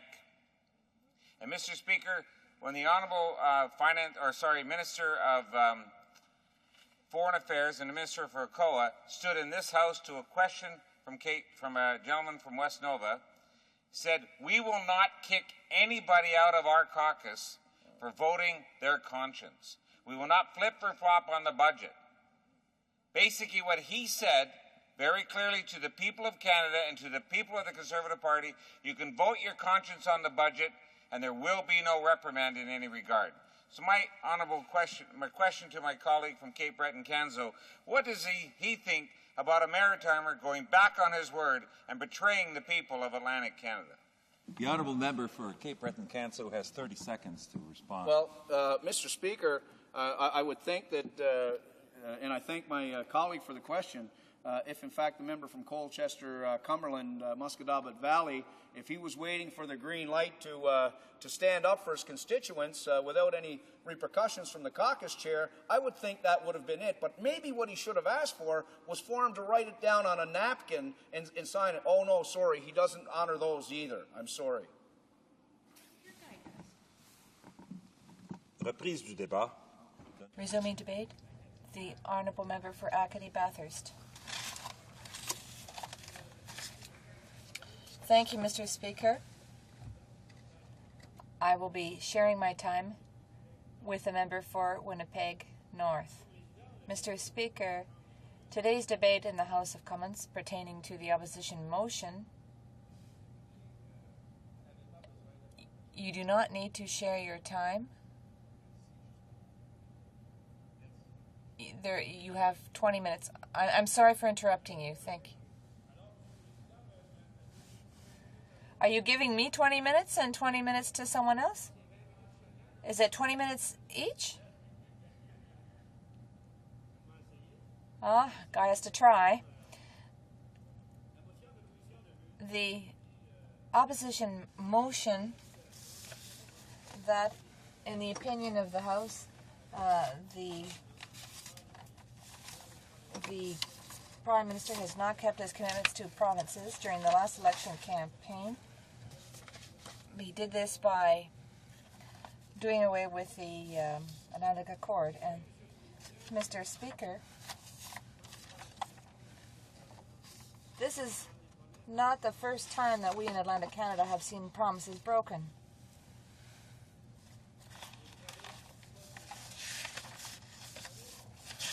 You know, when the Prime Minister was in the opposition, he said he pushed the government to go ahead with the accord. Now there's an accord,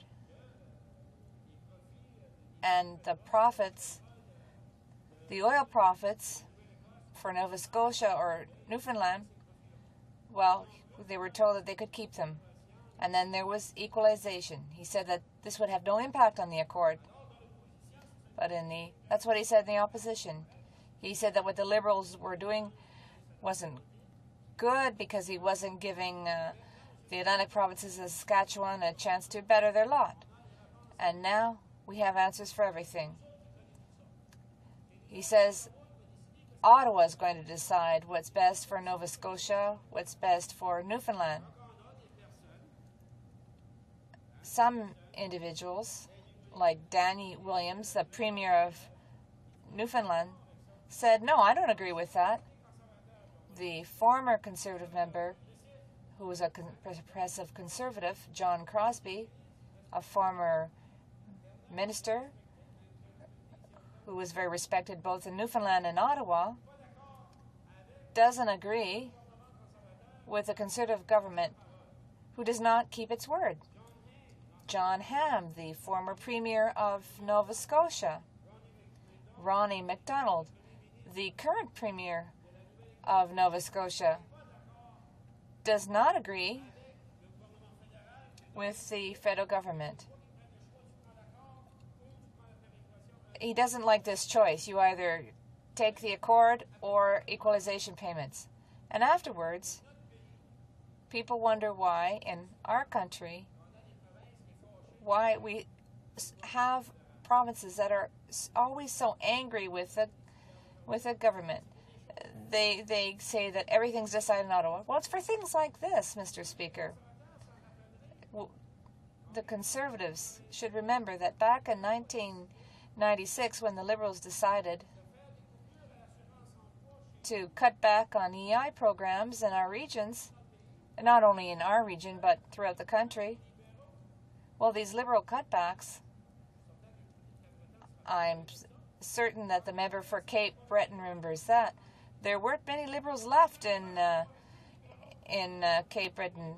There weren't any Liberals left in Nova Scotia. They were just swept right off the map. And today, remember, Conservatives, you're going to get taken for a ride in Atlantic Canada. You're going to be swept off the electoral map because there's nothing to be happy about, because there was an agreement for Nova Scotia, one for Newfoundland, the poorest provinces in the country, and finally, after being subject to all these cutbacks from the Liberal, finally they were going to be able to get ahead. And they were going to get put an end to this situation whereby Easterners had to go to Alberta and families were breaking up, fathers were missing their children, families were being penalized. And today, the Conservatives said, if you elect us, we'll give you this and that. The Liberals did this to you, but we're going to be really good. So the Conservatives came into power, and what happened? They took everything away. There was a light at the end of the tunnel. But the light is the light just burnt out, Mr. Speaker. We were hit with all kinds of things, Mr. Speaker. We lost our fishing sector. It's not our fault. It's not because of the fishers in Atlantic Canada. They try to make a living to keep their families fed. Families have had a hard time in Atlantic Canada, and now they're being punished once again. The Conservatives say, oh, we're paying too many benefits, so we're going to the companies are paying too many, the contributions are too high for you. And that's what happened. And today, once again, we have this agreement. When we look at what's happening in Bathurst, in my writing, there's an industry that's just been wiped out. And when the PM said that, but there was an announcement recently that there a mine in Miramichi is going to be closed. 600 people are going to be thrown out of work.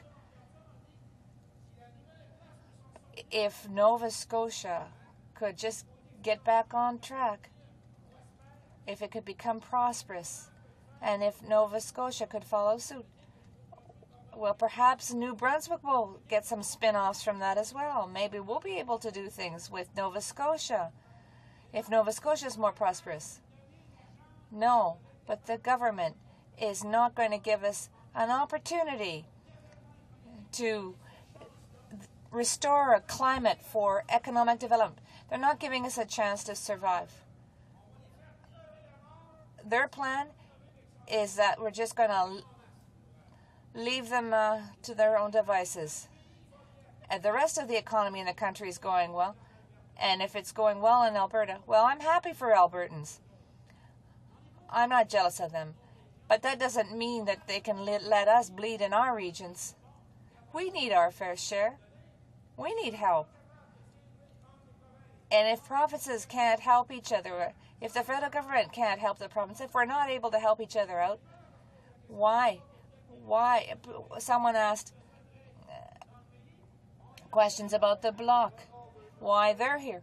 Well, when we're treated in the way that we're being treated by the federal government, when we're being treated like this by the federal government, well, at that time we start asking ourselves questions. What are we doing in Confederation? What are we doing in this country? Are we going to have to start an Acadian bloc? I don't know. Because if we were to do that, maybe we can get some money. It won't be the wellheads. It'll be the pipeline that will help us out. And maybe people in our neck of the woods will have money. That would be great, Mr. Speaker, no? To be able, the way that the government is treating people, they promise things. They promise things to Nova Scotia. They promise things to Newfoundland. we had this Atlantic Accord. The government said it would sign it. The government never said we're going to disregard it later on.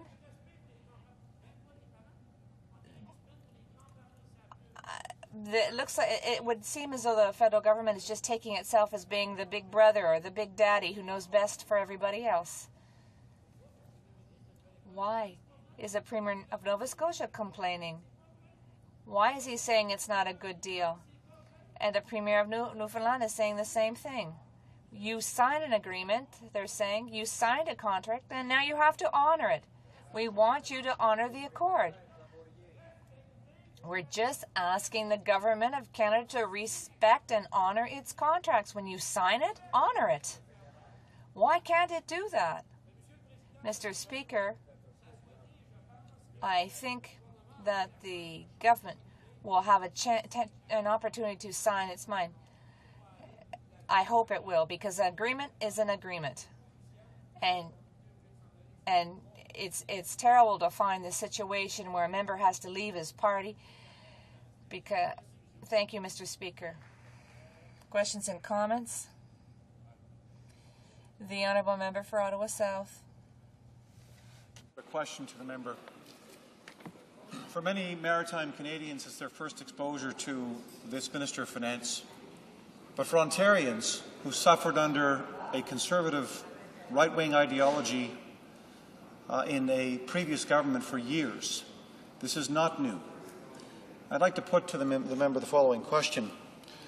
This Minister of Finance was a minister who hid a $5.6 billion deficit in Ontario and then misled Ontarians about it when he left office.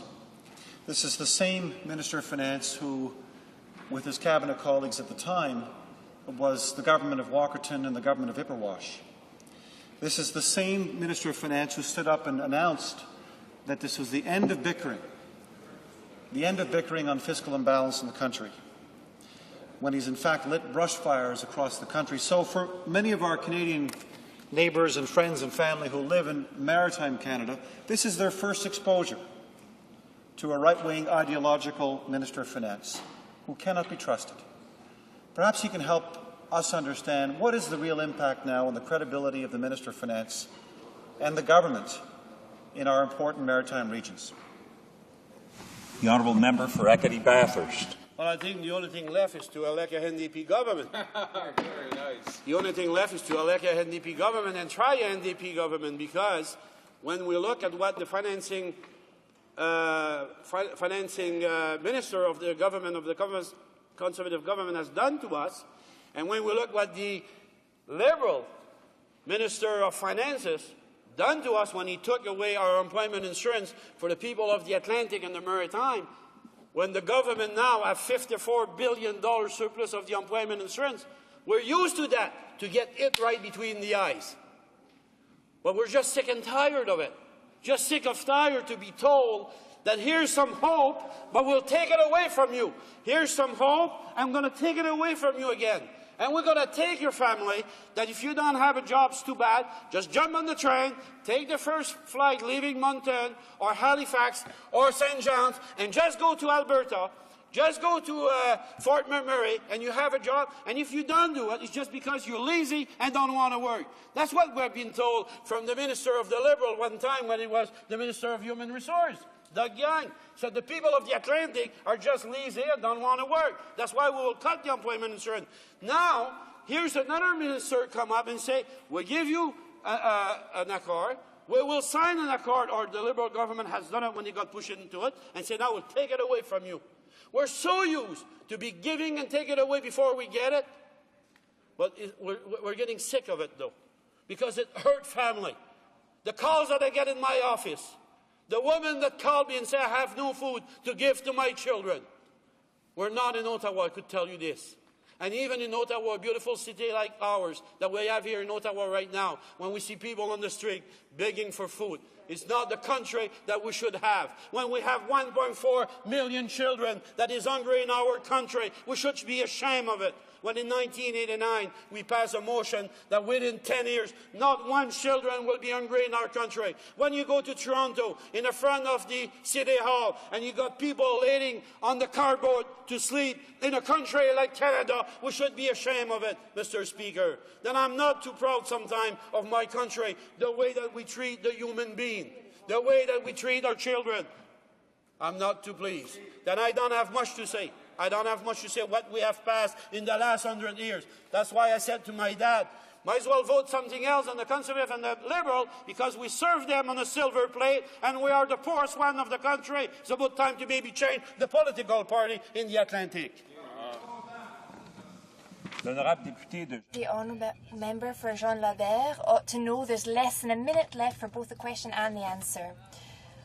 Mr. Speaker, my very experienced colleague is speaking about political dependence, and as he knows, the solution to that is independence. I'd like him to talk a little bit about Newfoundland and Iceland. Iceland became independent, and it is today far more prosperous than Newfoundland is. Perhaps he'd like to comment on this. I'll be brief. I would encourage the Bloc to work with the Canadians. We have a good country. They should work with us, and together we could resolve this issue. So I give you the opportunity to join with us here in the NDP. Merci, Monsieur le Président. Thank you, Mr. Speaker.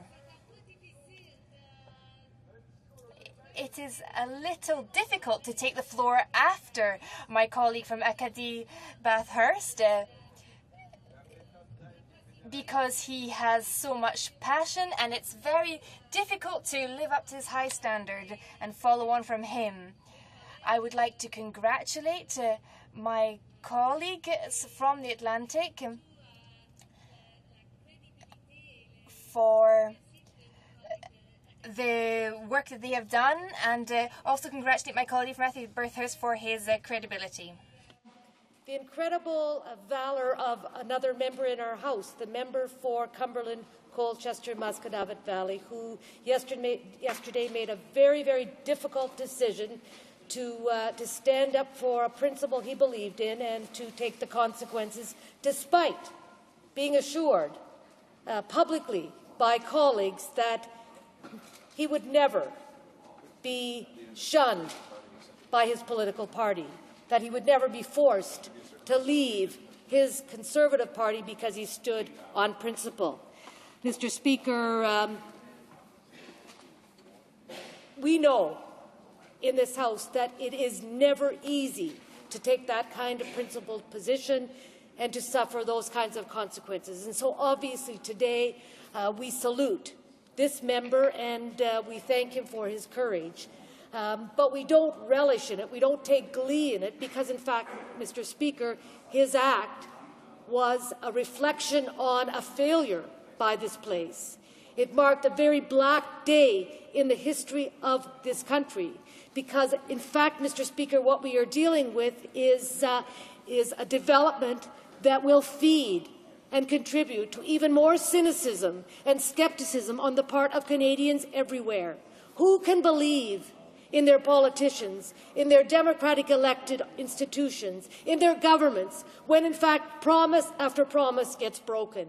How in fact do we encourage voters to take an interest in politics and exercise their franchise when in fact it all becomes so meaningless after the fact? And voters in this country have been through too much on that front, Mr. Speaker. Whether we're talking about the past 10 or 13 years of Liberal government, who broke so many promises we can't even begin to count them, or whether we're talking about this most egregious broken promise, broken word by the Conservative government today in terms of the Atlantic Accords, and I might add, Mr. Speaker, the Saskatchewan Agreement.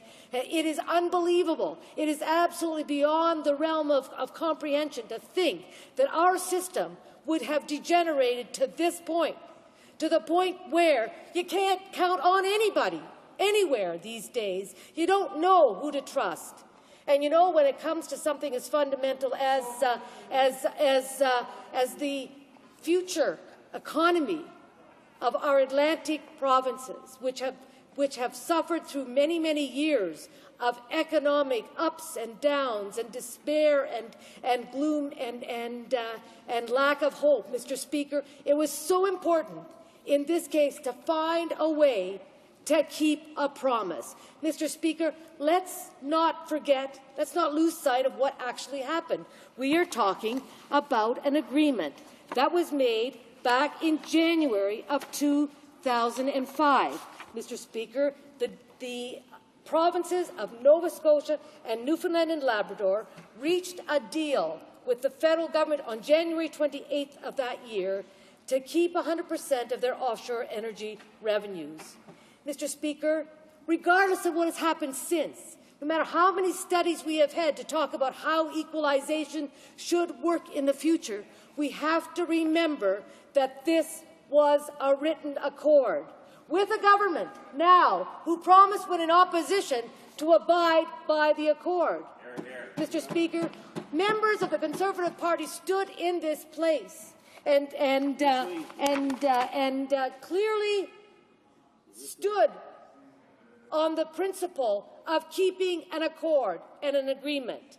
Mr. Speaker, they have condemned others in this place for not abiding by their principles or appearing to be watering down their commitments. Mr. Speaker, it is nothing short of absolute hypocrisy on the part of members of the government side. So, Mr. Speaker, let us not lose sight of what, in fact, we are trying to do today, and that is to at least ensure that a word is as good as the paper it is written on, that, in fact, a bond between two jurisdictions, the federal government and two provincial jurisdictions, that is written in a form of a formal agreement is kept. And, Mr. Speaker, that is what's fundamental today. And it's not just a matter of what's written down as an agreement. It's also what is stated as a principle and as a fundamental a word between two jurisdictions. And so I also want to include Saskatchewan, which felt that it had a deal with this federal government, which felt that it had, in fact, won a concession from the Conservatives that, in fact, it would be able to hold on to the resources, the revenues from its oil and gas, natural resources, while it developed its economy. And, Mr. Speaker, that's what we are talking about. Provinces that have asked for resources to ensure that they can develop their economies until such time that they have achieved a status of economic certainty and well-being for all of its citizens. Mr. Speaker, finally, I want to say, since I know my time is running short, that, in fact, this whole kettle this whole can of worms is a result of political expediency and lack of courage going through many terms of government. Let us remember how this started, Mr. Speaker. Let us go back to the Liberals in the year 2000, when, in fact, the issue of equalization was front and center, when it was absolutely imperative and recognized as such that we resolve the question about a proper formula for equalization. The Liberals had a chance when they were in government to fix this problem forever. But in the interests of political expediency, in the interests of wanting to put all of their money against the debt as opposed to building the provinces of this country and the economic livelihoods of people everywhere in this country, they chose to work, to vote, to act against Canada. Mr. Speaker, I want to go back to that date in this history of Canada because, in fact, Mr. Speaker, you will know that back in the year 2003, there was an agreement between the provinces and the federal government on an equalization formula. There was unanimity. Every province had agreed with the federal government on a proper formula for equalization. But guess what? The federal Liberals, under the finance minister at that time, who's now the House leader of the Liberal Party, decided it was too much money. Too much money as they put $80 billion against the debt without the extra billion that was required in terms of equalization. Mr. Speaker, So here we have two parties acting exactly the same. There they go, harping from their seats. Harping from the seats. They say, here you've got a member from the Liberals yelling out, don't pay off your mortgage. Can you believe this, Mr. Speaker, in this House today, when we've got Atlantic provinces and the Liberals rising their seats, belly aching about what the Conservatives have done, and yet, when push comes to shove, they want to do exactly the same, which is to ignore the wishes of Canadians, to ignore the needs of the regions, and in fact, put all the money against the debt as opposed to building this country. That, Mr. Speaker, is the root of this problem. That's why we're in the mess we are today. So I say, Mr. Speaker, a pox on both their houses. Now let us get beyond political expediency. Let us for once get beyond on this tit for tat and trying to score points and decide among us all that we have to fix this problem. Let us agree now to keep the accords, keep the deal with Saskatchewan, and then get down to applying a formula in terms of equalization that will hold us in good stead for many years to come. Because, Mr. Speaker, what is fundamental to us all is the future of this country. What is at stake is the unity of this country. Thank you. Questions and comments? Questions et commentaires. The honourable member for Cape Breton Council. Thank you very much, Mr. Speaker. You know, I went to the Calgary Stampede a couple of years ago, and I watched the bull riding competition. And after a rider was bucked off, the rodeo clown, the cowboy, come out and he'd jump around and wave his arms and make all kinds of motions to distract the bull. Well, the bull coming out of the corner there today, Mr. Speaker, we might have to bring one of those cowboys in, because to say that paying down debt is a bad use of taxpayers' money, Mr. Speaker, is totally ludicrous. When we were in government and we cut the check for $800 million, and Premier Ham at the time put that money on the debt, $800 million, that loosened up $40 to $50 million each year to put into hospitals, schools, all those. Is that a bad thing, Mr. Speaker? Is that a bad thing? The honourable member for Winnipeg North. Well, isn't this interesting, Mr. Speaker? We have a Cape Breton member standing up today and, in fact, defending the Conservative government and this whole agenda of, in fact, ignoring the needs of his own region and, in fact, choosing to put all of their money in one basket as opposed to dealing with some very pressing problems in the Atlantic region, especially in Cape Breton. Now, I find it absolutely incredible that the member from Cape Breton has to stand up in this House and name call, has to get personally insulting, has to make innuendos about someone's style of speaking. Well, Mr. Speaker, I happen to think it's far more important to speak with integrity and passion than to speak with two faces and talk and double cross and in fact just show that you're absolutely not interested in fixing this problem. Mr. Speaker, I want in fact to mention to the member that his government had the chance to fix this problem. They chose to put $80 billion in surplus revenue all against the debt, which hardly changed our debt to GDP ratio one iota. All the while, his region, his province, was suffering under high unemployment and economic despair. And all we are saying was take a portion of that money, take a couple $2 billion and put it towards fixing the equalization formula as you had the chance to do in 2003. I want to remind the member that in 2003, negotiations were compelled by the 5-year legislative review requirement. The provinces and territories brought a consensus position to the table. It called for a return to the 10-province standard, the inclusion of provincial revenues, including user fees, in equalization calculations, the minimizing of unpredictable factors to the forgiveness of census-related losses, and the taking into account of any dramatic changes to provincial and territorial tax bases. A consensus with Quebec, with Nova Scotia, with Newfoundland, with British Columbia, and all the other provinces. A consensus. And his government refused to move on this because it would have cost a few $1 million extra that they said they couldn't afford, but they had $80 billion to put all against the debt while the roof was leaking. Hey. Questions et commentaires. Questions and comments. The honourable member for Jean Lebert. Thank you, Mr. Speaker.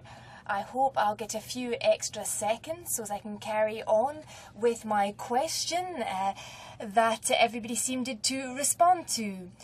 I made the comparison between Iceland and Newfoundland.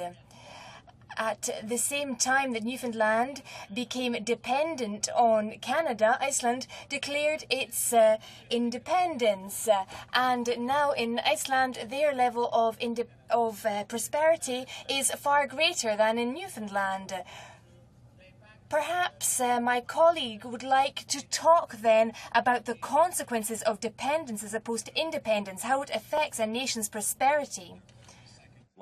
50 seconds. Well, I want to remind the member that we have always agreed with the Bloc when it came to recognizing the fiscal imbalance, and we are surprised today at their position, joining with the Conservatives in rejecting the Atlantic Accords. We are surprised at the fact that these are accords that will give regions the kind of independence they need to provide for themselves and their regions and their peoples, and yet this member is suggesting this is about dependence. It's about the same as this government, which he supports, taking away the payments for literacy. Literacy helps people get the skills they need to get jobs, to provide for themselves, and to be independent. These accords are meant to help regions provide for themselves, to determine their own future. He ought to recognize that and change his position. Resuming debate, the honourable member for Northumberland, Quinte West. Well, thank you, Mr. Speaker. Mr. Speaker, I'll be sharing my time with the honourable member from Wetaskiwin. And I welcome this opportunity to rise today to speak to this motion and subsequently to an issue that has been much understood and often misrepresented. As you know, Canada's government was the first government to recognize the existence of a fiscal imbalance with the provinces. We committed to respecting provincial jurisdiction and to clarifying roles and responsibilities. And we recognized the need for a comprehensive package of measures to restore the fiscal balance. In Budget 2006 and in other key pieces of legislation passed over the last year, we began to take concrete action. And finally, in Budget 2007, we restored fiscal balance while living up to our commitments with respect to the Equalization Program and the Atlantic Accord. So let me first speak about a better Canada, Mr. Speaker. The first step to making Canada even better tomorrow is to restore a fiscal balance in this country today. Not defending turf, not engaging in parochial politics, not confronting for the sake of confrontation, but acting in the best interests of Canadians in all parts of this country. In the last few years, there's been a lot of talk about fiscal balance. But what is it really about? Well, it's about better roads and renewed public transit, better health care, better equipped universities, cleaner oceans, rivers, lakes and air, training to help Canadians get the skills they need. It's all about building a better future for our country. And that means ensuring predictable, long-term funding to provincial and territorial governments. Mr. Speaker, through Budget 2007, we are delivering an historic plan worth over $39 billion in additional funding to restore fiscal balance in Canada. Restoring fiscal balance brings federal support for provinces and territories to an unprecedented level. And unlike the previous Liberal government, who didn't and still don't recognize the very existence of the fiscal imbalance, our plan is based on a clear set of principles: accountability through clarity of roles and responsibility, fiscal responsibility and budgetary transparency, predictable long-term fiscal arrangements, a competitive and efficient economic union, and effective collaborative management of the Federation. Reflecting these principles, we've kept our commitments on equalization and on the Atlantic Accord. In coming to office, Canada's new government promised to protect the Atlantic Accord. Budget 2007 does just that. It provides 100% protection for the Atlantic Accord signed in 2005, and in fact, we are returning to a principled, formula-based equalization program. As we promised, every province will be better off under the new system. In moving to the new system, the budget took every action to fully protect the benefits of the Atlantic Accord: consistent with our commitments and as requested by the governments of Nova Scotia and Newfoundland and Labrador.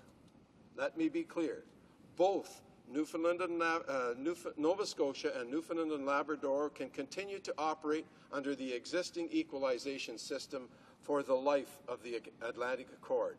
Exactly the same system today and in the future as before the 2007 budget.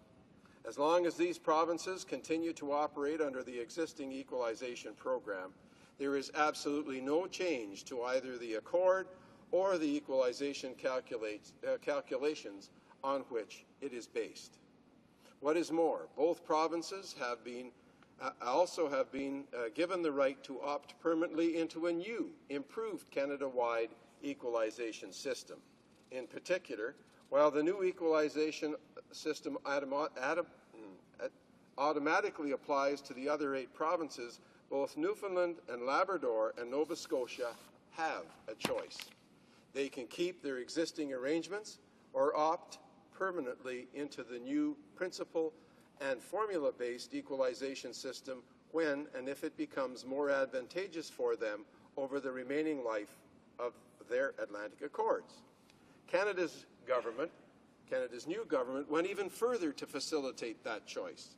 The budget legislation also offers increased flexibility in making the transition to a new equalization system by giving both provinces a full year before deciding whether to opt permanently into the new system. Simply put, we said we would respect the Atlantic Accord, and we have taken every step to keep our word to the people of Nova Scotia and of Newfoundland and Labrador. But there is much more to restoring fiscal balance than just equalization. The actions taken in Budget 2007 will restore fiscal balance, putting all major transfers back on a long-term, fair, and predictable basis. We are fulfilling our commitment to restoring equal per capita cash allocations in other major transfers to the provinces. Starting in 2007 and 8, we will put the Canada social transfer payments on an equal per capita cash basis to ensure equal federal support to Canadians in all parts of the country for post-secondary education, social assistance, and social services. We are also committing to move the Canada Health Transfer to an equal per capita cash basis when the current arrangement expires in 2014. And we are keeping our commitment to building Canada's future by improving our infrastructure. In fact, the government's investment in infrastructure is by far the largest component of the fiscal balance package. We are making an unprecedented investment in Canada's infrastructure. Mr. Speaker, $16.3 billion in new funding for a total of $37 billion over the next 7 years. These investments will be of particular importance to the future economic vitality of Nova Scotia and Newfoundland and Labrador. Indeed, restoring fiscal balance brings federal support for Newfoundland and Labrador to more than $1.5 billion in 07 and 08, and for Nova Scotia this totals more than $2.4 billion in those same years. This includes equalization payments amounting to $477 million for Newfoundland and Labrador and over $1.3 billion for Nova Scotia, assuming these provinces choose to retain the previous equalization program on which their Atlantic Accords are based. Mr. Speaker, Canada's new government is committed to abide by the principles it has set out, and in doing so to demonstrate to Canadians and to their provincial and territorial governments that fiscal balance has not only been restored, but that it will be maintained going forward. It is important to be clear about what this means. It means a commitment by the Government of Canada to reducing the burden on taxpayers, not only in line with the tax-back guarantee, but also if and when future government revenues again come to exceed its responsibilities, and if in the future governments believe their responsibilities have come to exceed their revenues, it means they should be accountable to taxpayers for raising the additional revenues they may need to raise. Maintaining fiscal balance over the long term also means maintaining the government's commitment to long-term predictable funding in all areas that continue to share priorities of governments in all parts of this country. It also means upholding the equitable treatment of Canadians in all parts of the country by maintaining a formula-based equalization program that applies the same principle-based approach in all parts of the country, ensuring equal access to funding support for shared priorities in areas where needs are Canada-wide in nature, and continuing to respond to the sometimes very different needs of Canadians in different parts of the country for programs in areas of clear federal responsibility, including infrastructure projects of national importance. Mr. Speaker, having restored fiscal balance and put in place the principle-based approach that we will help maintain it, it is now time for Canadians in all parts of the country to do their part in moving the country forward by working together to secure and expand our advantages, and to set out by the Minister of Finance in Advantage Canada Economic Plan. These advantages include a fiscal advantage grounded in the goal of eliminating Canada's total government net debt in less than a generation, an infrastructure advantage based on a modern, world-class infrastructure to ensure the seamless flow of people, goods, and services within Canada and through our gateways and border crossings to the world beyond.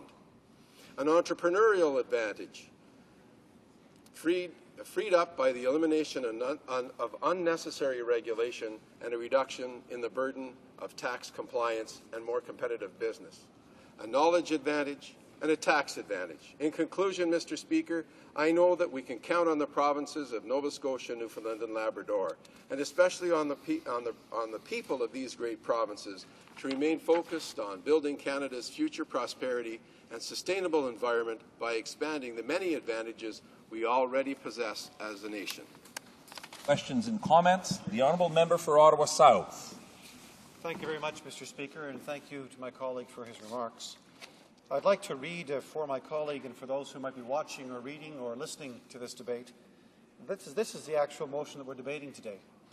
That in the opinion of the House, the government has failed to live up to verbal and written commitments made to premiers by the Prime Minister. During the last election campaign with respect to the equalization program and the Atlantic Accords. That's the subject of debate here today, Mr. Speaker, and I'd like to put to my colleague a few facts. The Minister of Finance said in March of this year, 2 months ago, 2.5 months ago, I can say, quote, as the Prime Minister said, that we will respect the Atlantic Accords. It's signed, sealed, delivered, and something that the province need not have any fear of, said another member of the Conservative caucus. The Prime Minister, in a door-to-door flyer distributed in the entire province of Newfoundland and Labrador, wrote this: the Conservative Party of Canada believes that offshore oil and gas revenues are the key to real economic growth in Atlantic Canada. That is why we would leave you with 100% of your oil and gas revenues. The Prime Minister said, no small print. He said, no excuses, and he finished with no caps.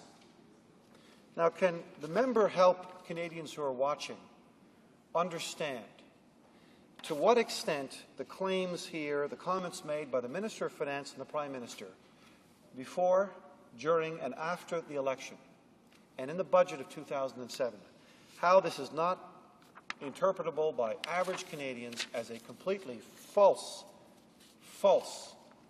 set of circumstances and a great misleading of the Canadian people. The Honourable Member for Northumberland, Quinte West. Well, I thank the Honourable Member for his question, Mr. Speaker, and nothing could be further from the truth. Actually, there is absolutely no change to the Accord or the Equalization Program, but what has changed is provinces now have, the provinces mentioned, now have a choice. They can take a balance of the two, provided they do not exceed. And, Mr. Speaker, I think it's interesting that the member should talk about promises, but I won't go into the negativity. I want to go into the positiveness of this budget. The positive messages to Nova Scotia. Under the payments for Nova Scotia in millions of dollars, the status quo, if we left it at the status quo, it would mean a difference of about $95 million, this current budget. In 08 and 09, an additional $59 million. Mr. Speaker, under Budget 2007, which is, by the way, if we go under the O'Brien plan, equalization, it goes from $1.344 billion in 05-06 to $1.465 billion in 07-08. And a total increase right across the board, Mr. Speaker. Millions and millions of dollars extra for both of those provinces. Millions and millions of dollars more for Saskatchewan.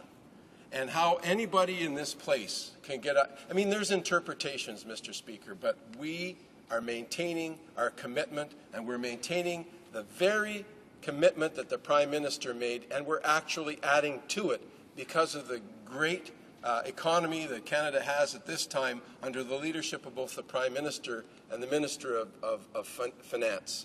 And I really, really think that we need to concentrate on the great successes of this country, of Canadians who go to work every day, Canadians who go to work every day and they pay their taxes, and we're reducing the debt burden on those Canadians. We're reducing their mortgage, and the reduction of the mortgage, just the one reduction of $13 billion recently paid towards the debt, will mean 600 and some odd millions of dollars that we'll be able to return directly to Canadians in tax reductions through our tax-back guarantee. Resuming debate, the honourable member for Wetaskiwin. Well, thank you, Mr. Speaker. I rise in the House today in response to the motion by the member for Labrador regarding the government's commitment to Nova Scotia's offshore accord and the treatment of natural resources in the equalization formula. The member doubts that the government has honoured its commitments, and I can assure you, Mr. Speaker, that nothing could be further from the truth. Budget 2007 provides important benefits to the people of Nova Scotia as part of the Government of Canada's commitment to fair and equitable financial support for provincial and territorial health care, post-secondary education, child care, social programs, and infrastructure. But Budget 2007 does even more, Mr. Speaker.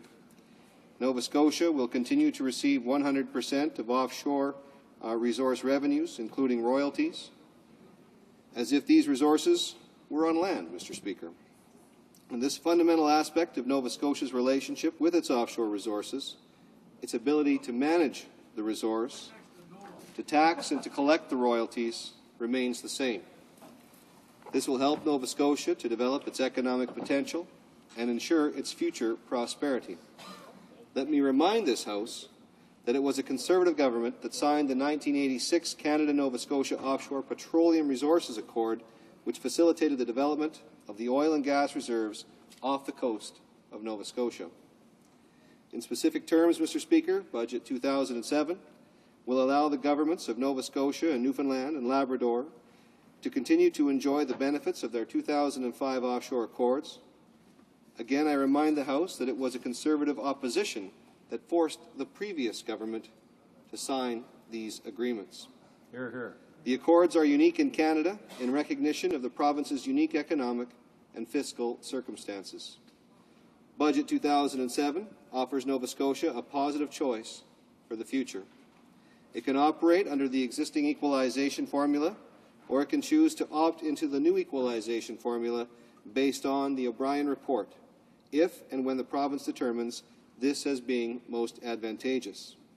By having this additional choice, Nova Scotia potentially stands to receive even higher benefits than under the existing formula, while retaining its right to offset payments under the accords.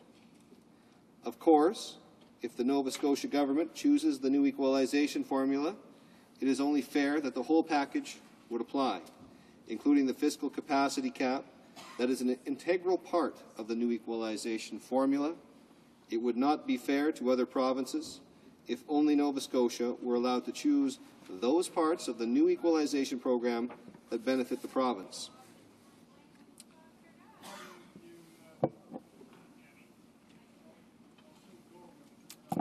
Finally, Nova Scotia has been given additional flexibility beyond what was set out in Budget 2007. Bill C-52 would allow Nova Scotia to benefit from the new O'Brien formula for 2007-2008 and provides more time to assess whether it wants to permanently opt into the new equalization formula. This option has given Nova Scotia an additional $95 million for the total benefits of $1.5 billion in 2007-2008. Under this arrangement, Nova Scotia will receive its full offset payments under the offshore accord. And one can begin to see the difference where it matters. In April 2007, Nova Scotia's labour force participation rate of 64% was close to a 30-year high, and full-time jobs have increased by 2.5% over a year ago. The economy is strong for Nova Scotia. And Canada is a sharing community. Nova Scotia's growing prosperity is in part due to strong federal support and is something to celebrate. With 100% protection of the Atlantic Accord and a positive choice for the future, the province can make sustained improvements to its economic and fiscal situation for the benefit of individuals and families throughout Nova Scotia. And here's what Charles Moore said in the Halifax Daily News. With the federal budget having passed second reading in the House of Commons, one hopes, wistfully perhaps, that the histrionics over the Conservative government's policy revision of the Atlantic Accord will die down. At least here in Nova Scotia, where the new equalization deal the feds are offering amounts to a substantially more advantageous bird in the hand as opposed to the pipe dream of petro-royalty riches. It is convenient for the opposition to isolate certain measures in the budget and, with a healthy injection, of course, Mr. Speaker, of partisanship, ignore the larger picture. Let's look at the benefits to Nova Scotians that the members opposite are voting against. Restoring fiscal balance brings federal support for Nova Scotia to $2.4 billion in 2007-2008, and it is more than just equalization payments. They oppose the $639 million under the Canada Health Transfer. They're opposed to $277 million for Canada Social Transfer, including additional funding for post-secondary education and child care. $73 million for infrastructure would be lost. $24.2 million available to the Nova Scotia government through the Patient Wait Times Guarantee Trust over the next 3 fiscal years would be lost. $8.5 million is available to the Nova Scotia government to implement the human papillomavirus immunization program to combat cervical cancer over the next 3 fiscal years, potentially lost. $23.2 million in gas tax funding for municipalities in Nova Scotia in 2007 and 2008, potentially lost. $2 million in corporate income tax relief from changes in capital cost allowances for buildings could be lost. $7 million in additional corporate income tax relief from the temporary 2-year write-off for manufacturing equipment over the next 2 years is threatened. And Nova Scotia will receive $42.5 million from the Canada Eco Trust for Clean Air and Climate Change.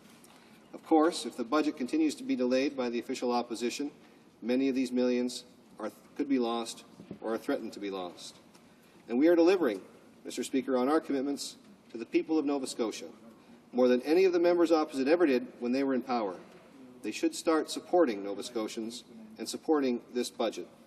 Thank you, Mr. Speaker. Questions and comments? The honourable member for Halifax West. Thank you very much, Mr. Speaker. My honourable colleague says that the government is maintaining its commitment. Now, I find it remarkable that members on that side, another one earlier, from other provinces, other parts of the country who have no real knowledge of the Accord and haven't really understood the history of it, are making this claim that the government is maintaining it's keeping its promise, maintaining its commitment, because you're not going to find one person in Atlantic Canada who actually believes that today, not even their own members. We've seen that this week when the member for Cumberland, Colchester, Musqueam Valley voted against the government, stood up for Nova Scotians, for Atlantic Canadians, and now he's been booted out of his own caucus, Mr. Speaker.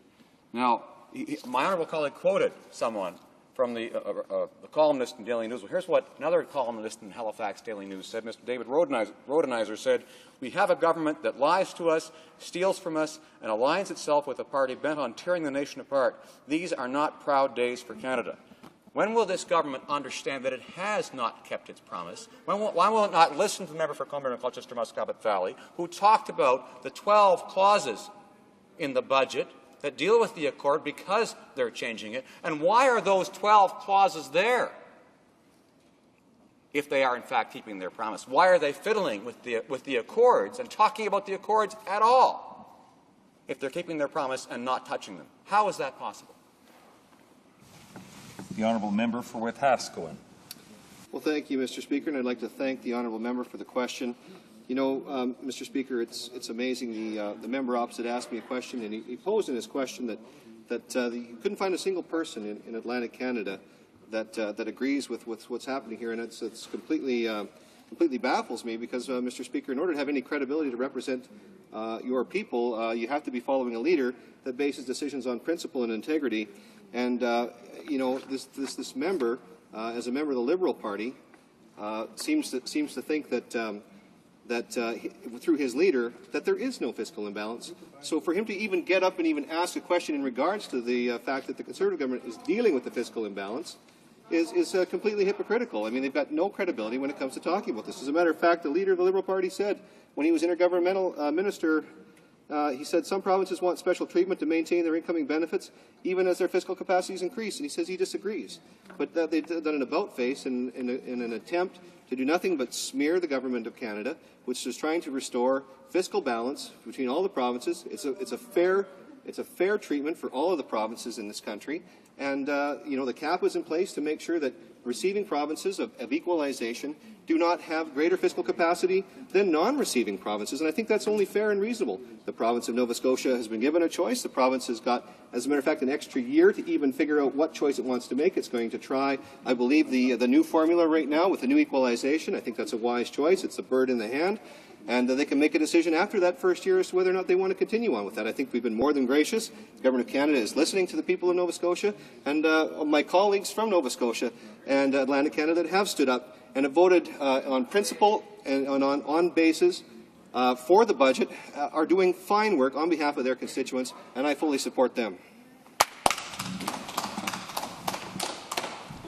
The honourable member for Cape Breton-Canso for a short question. Yes, Mr. Speaker, and he could probably seek clarification from some of those Atlantic members if he could find them. Mr. Speaker, some of the things that the member is saying in his address aren't wrong. They say that, you know, they aren't changing the Accord, and they're not changing. We can opt into the equalization, but the key point is the choice. And that was never part of the deal. It was the clawback provision that was taken out of the Accord.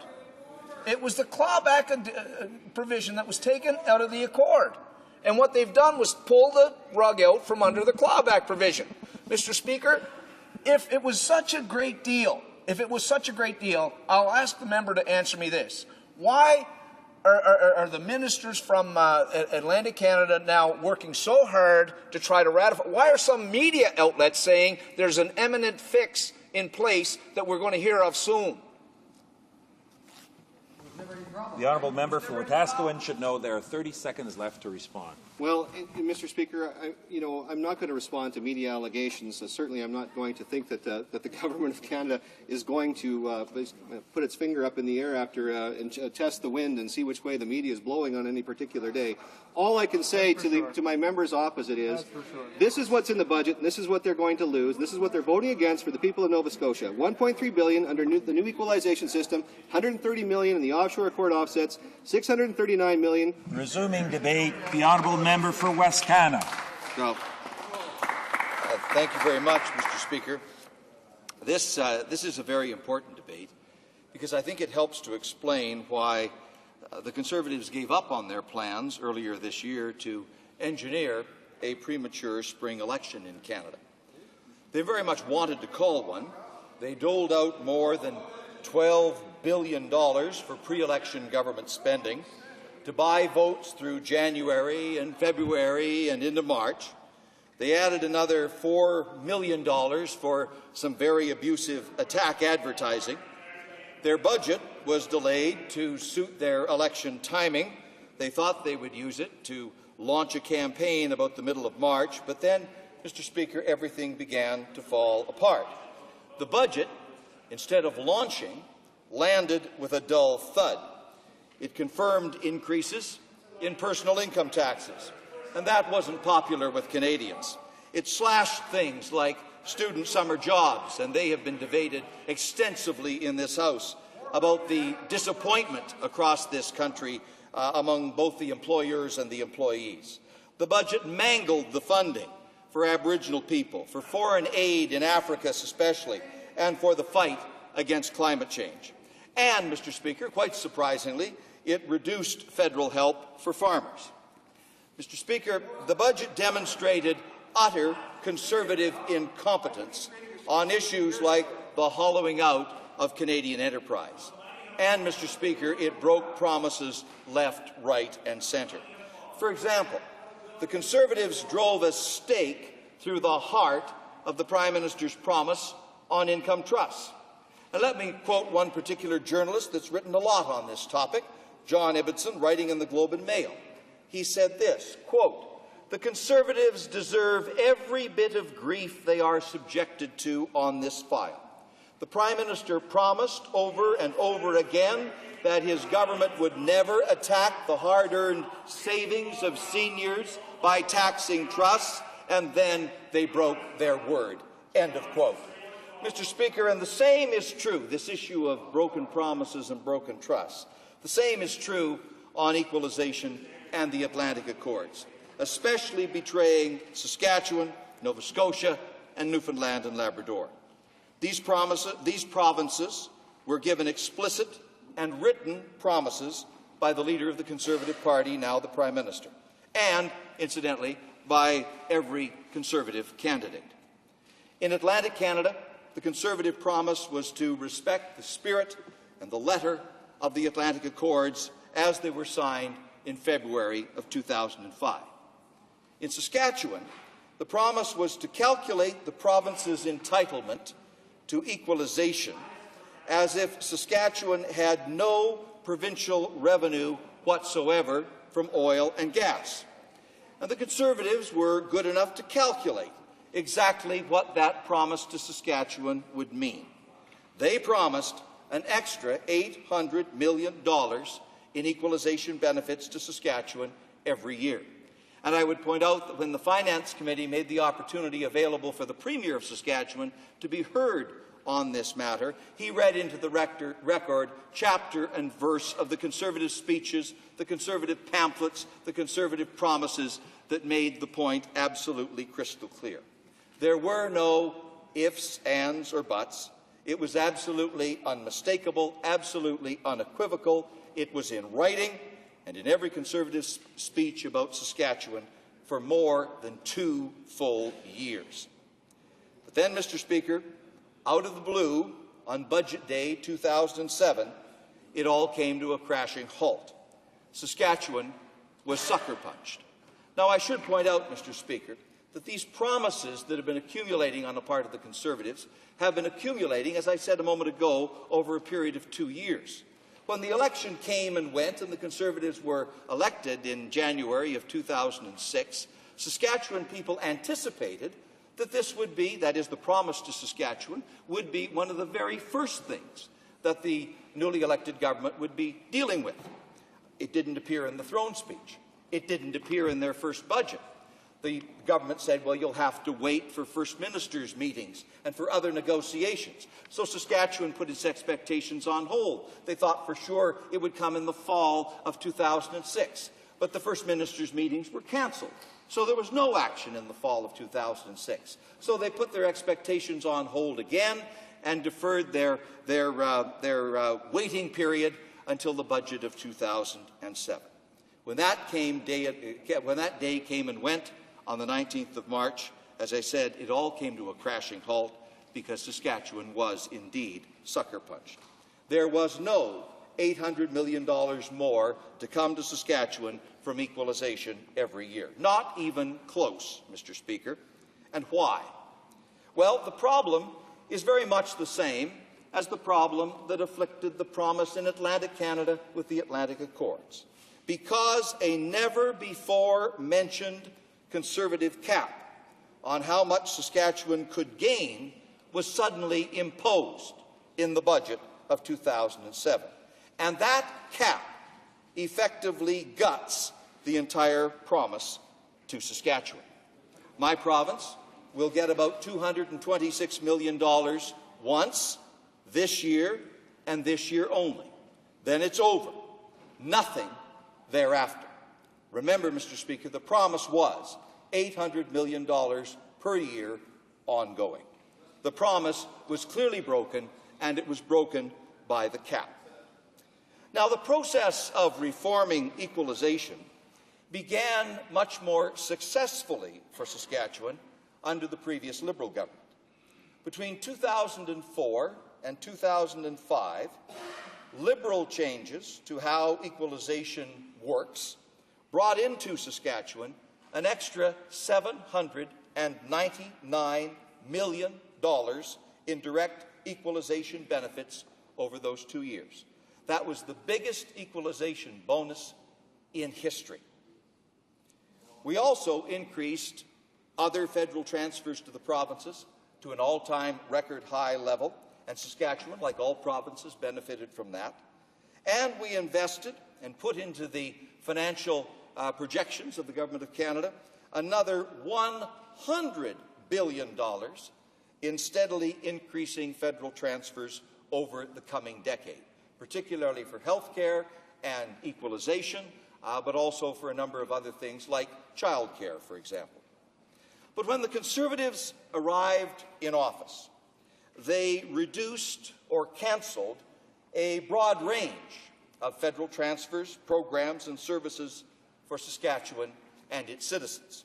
We lost funding for child care, for student aid, for workplace training, for rural roads, for farmers, and for Aboriginal people. The net loss, Mr. Speaker, and I hear the heckle from across the way, I say the net loss, after you've added in the few trinkets and bells and whistles invented by the Conservative government, the net loss for Saskatchewan, after you've added in all the puts and takes, is $250 million per year. So the Conservatives have made what they call the fiscal imbalance worse for Saskatchewan. Not better, worse. The net result is to take money away. But that, of course, was all to be fixed by this new hypothetical equalization formula that they were working on and that would be forthcoming in the budget of 2007. Except, whatever new formula is used, the Conservative cap still applies, and that cap effectively cuts Saskatchewan off at the knees. The Premier of Saskatchewan and the provincial leader of the opposition, who is a Conservative, I would point out, and the news media and the people of Saskatchewan generally all feel that they have been betrayed and misled. This government's feeble defense is now to say that, well, it never promised not to slap a cap on Saskatchewan. In fact, the Finance Minister, his Parliamentary Secretary, and their Saskatchewan MPs now claim, well, it was really always their intention to have such a cap. Anyone with half a brain, they say, would have been able to figure that out, but they just forgot to mention it in the run-up to an election. And that means, of course, Mr. Speaker, that they knew exactly what they were going to do. They knew exactly that they were going to break their word. They knew exactly they were going to have a cap. That was always a part of their planning, so their deception was calculated and premeditated. The member for Regina Lumsden Lake Centre told the Can West News Service in Saskatchewan on April the 3rd this, quote, "If you want to say we didn't fulfill the commitment or keep our promise, fair enough." Well, Mr. Speaker, it's not fair enough. As the Saskatchewan Conservative Caucus Chair, the member for Prince Albert wrote in a letter to the Prime Minister on the 25th of July of last year, when I think he was beginning to suspect that a broken promise about equalization in Saskatchewan was just about to be shoved down his throat. He said this in a very candid moment, quote, "Anything less than substantial compliance with our commitment will cause us no end of political difficulty during the next election. There is very little wiggle room for the Conservative government and its Saskatchewan MPs on this issue," end of quote. And of course, Mr. Speaker, when you apply a cap that totally negates the promise, you do have something that is very substantially less than compliance with the commitment. So the Prince Albert MP was right in forecasting a lot of political difficulty. But rather than stand and fight, he simply decided not to run for re-election. There is a stark contrast between Saskatchewan's Conservative MPs and the Nova Scotia member for Cumberland-Colchester, Musquodoboit Valley. The latter member had such devotion to his duty as he saw it and to his constituency and constituents who have been loyal to him that he suffered expulsion from his party rather than vote for a budget that was filled, in his view and in the view of thousands, indeed millions of Canadians, a budget filled with incompetence and dishonesty on an issue like equalization. In an editorial yesterday, the Saskatoon Star-Phoenix described Saskatchewan's 12 Conservative members as, quote, "a group of political sycophants willing to bend the truth with constituents and try to convince them that black is white instead of standing up for what they know to be true," end of quote.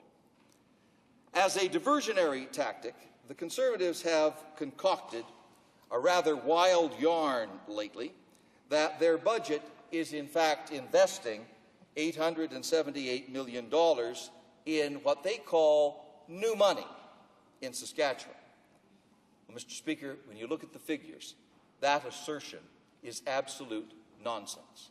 And every expert, every analyst in Saskatchewan that has looked at that figure takes it apart with great derision. This is not annual new funding. It is a wild conglomeration of bits and pieces of this and that, spread over several years into the future, but all added together now to make it sound big. It's not big, Mr. Speaker. Some of it is recycled from money that Conservatives previously took away over the last year and a half. Some of it is totally speculative for unapproved projects which may never happen. Some of it is, in fact, private projected benefits from tax cuts, which have absolutely nothing to do with equalization. Most of what is in this Conservative package is simply normal federal funding that is always available to all provinces on an equitable basis across the country, and there's nothing unique for Saskatchewan in this package in lieu of equalization or to make up for the broken promise.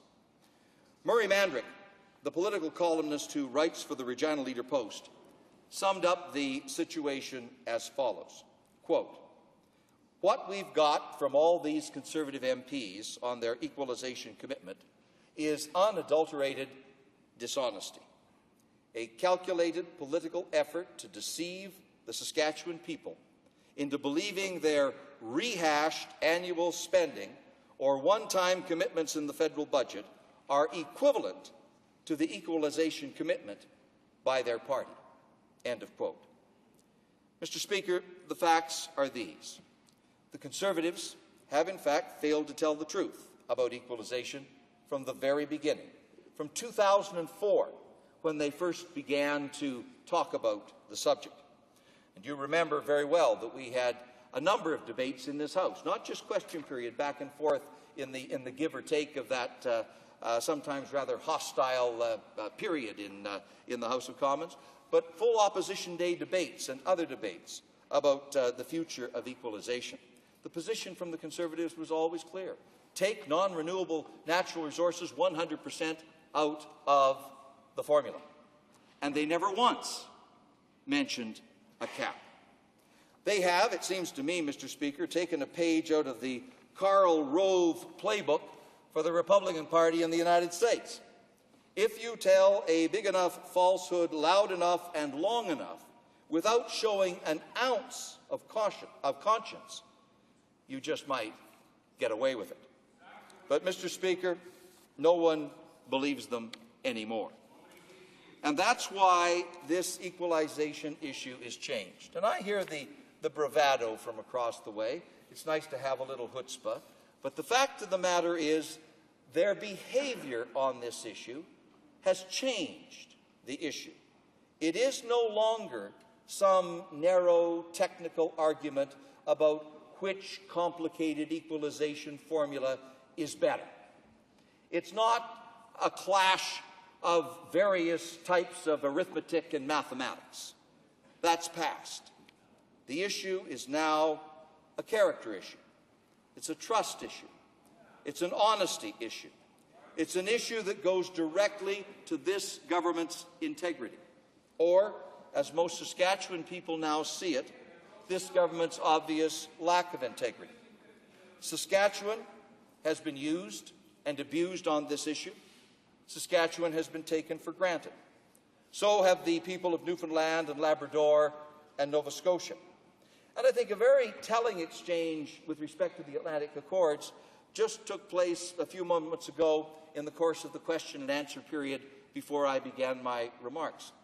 Because one of the members on our side asked the government member that was speaking, well, if everything was so perfect, if the member for Musquodoboit Valley had no valid reason for crossing the floor, if the government was doing everything right on equalization and the Atlantic Accords, why then is there this flurry of activity for the government now trying to change the rules yet again?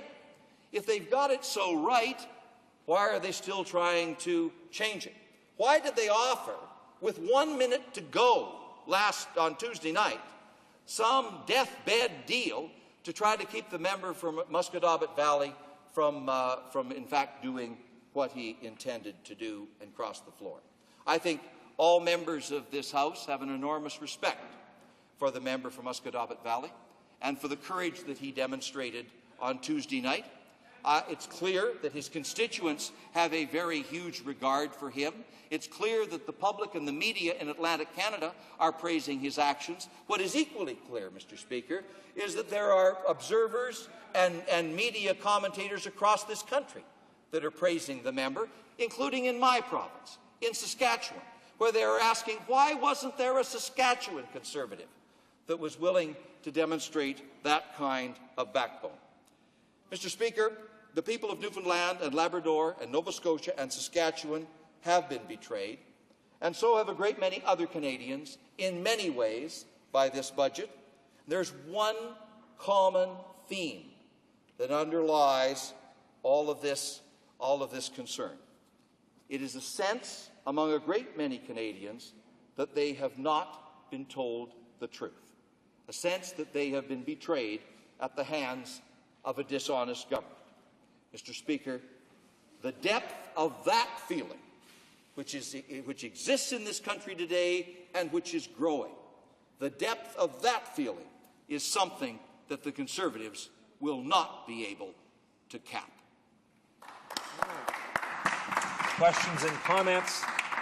The honourable member for Regina Lumsden Lake Centre. Thank you very much, Mr. Speaker. I listened very closely, of course, as I always do, to my honourable colleagues' comments, but let me make a few comments of my own, Mr. Speaker, in response to the remarks which I just heard. The first comment I would make refers to my honourable colleague's comments concerning his previous government's efforts to raise transfer payments, and he called it at one time to record highs. Mr. Speaker, I would remind all Canadians, including, of course, the honourable member from Regina Wascana, that it was his government that cut $25 billion in health care transfers to the provinces during his term of office while he was in cabinet, and he did nothing to stop that, Mr. Speaker, absolutely nothing. Secondly, Mr. Speaker, I would point out that during the 13 years that that member was in cabinet, they did absolutely nothing to help the equalization problem in Saskatchewan. If they would have done as we have recently done, Mr. Speaker, in Budget 2007 and removed non-renewable natural resources 100% removal, Mr. Speaker, it would have meant, during a decade of have-not years in Saskatchewan, $4 billion in additional revenue for the province of Saskatchewan. And those figures, Mr. Speaker, come not from me, but from the Department of Finance in the Department of Saskatchewan. Yet this member has the gall to stand up here and make it appear that the Liberal Party is the great protector of Saskatchewan. Mr. Speaker, I would suggest only this, that was absolutely not the case, but my question is simply this. Because the Speaker, or the Honourable Member from Wascana, spent a lot of time on this cap. Well, Mr. Speaker, I've asked 3 members in the Liberal Party opposite the same question today, and none of them have given a response except for the member from Halifax West, who said that my comments, which you're about to hear, were absolutely false. Mr. Speaker, in March of this year, the Leader of the Official Opposition said on television, live television, the Mike Duffy Live Show, that in his opinion, non-renewable natural resources should not be excluded from the equalization formula. And further to that, Mr. Speaker, he also stated unequivocally that in his opinion there should be a fiscal capacity cap, because he felt that there is no way that an equalization receiving province should end up with a fiscal capacity higher than a contributing province. So, Mr. Speaker, the very cap that this member is criticizing is being advocated by his own leader, except one small detail, Mr. Speaker. Although the Leader of the Official Opposition stated those, and of course there's proof, because not only do we have transcripts, we have the tapes of him stating this on live television, the member from Halifax West said he did not say that. The Leader of the Official Opposition said, I did not say that. So who's being disingenuous here, Mr. Speaker? It is clearly members opposite. And I would just ask the member from Wascana one thing. Does he stand by his leader's comments that refutes that he made those statements about putting on a fiscal cap, or does he agree? When was the Leader of the Opposition telling the truth, before or now? The honourable member for Wascana. Mr. Speaker, the angst in the government ranks is palpable, and I can understand why my friend from Regina Lumsden Lake Centre is so deeply concerned about this issue, because it is taking a political toll on the Conservative Party in Saskatchewan as it is in Atlantic Canada. Mr. Speaker, with respect to his questions, he talked about the cuts that were made in various government programs in the course of the 1990s. I think he would remember and he would recall that fiscal restraint in the middle of the 1990s was rather necessary, because the previous government, the previous Conservative government, had left Canada with a $600 billion debt and a ballooning deficit that was rising at the rate of $40 billion per year. The country was a basket case in terms of its fiscal situation because of the pathetic performance of the previous Conservative government. They created that problem, and Canadians wanted that problem solved. We had to get the balance sheet under control, and we did that, Mr. Speaker. And I would point out that Conservatives at the time and Reformers at the time said we weren't cutting enough. They said we should cut more back in the mid-1990s, Mr. Speaker, so they can hardly argue about the cuts that were made when they wanted more cuts. And I would point out that the fact remains that after the period of restraint, we did raise transfer payments to the provinces to an all-time record high, and we had booked $100 billion more in those transfer payments to come.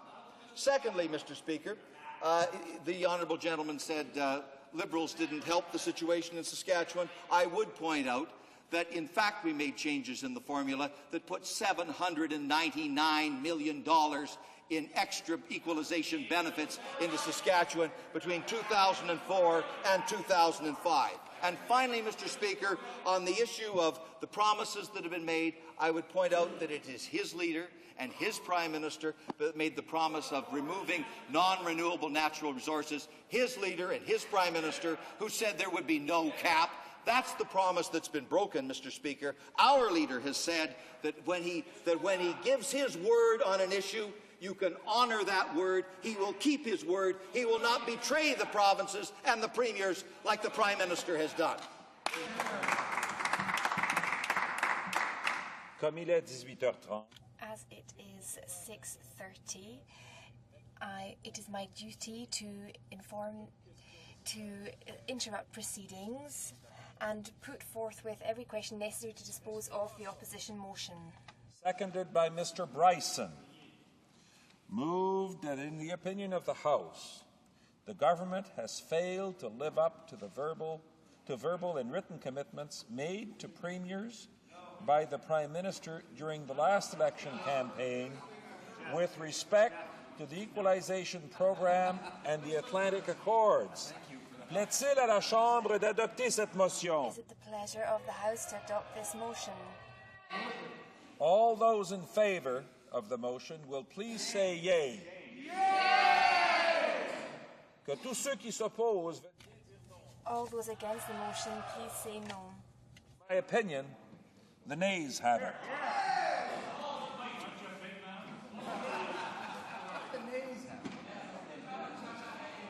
Le vote par appel nominal est différé. The recorded vote is deferred until later today. Orders of the day. Orders of the day, government orders, business of supply, consideration of motions to concur in the main estimates for the fiscal year ending March 31st, 2008. Monsieur Taze, appuyé par Monsieur Van Loo.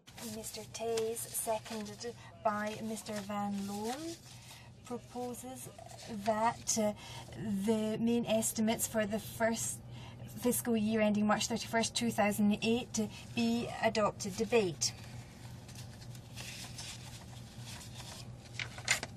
The President of the Treasury Board.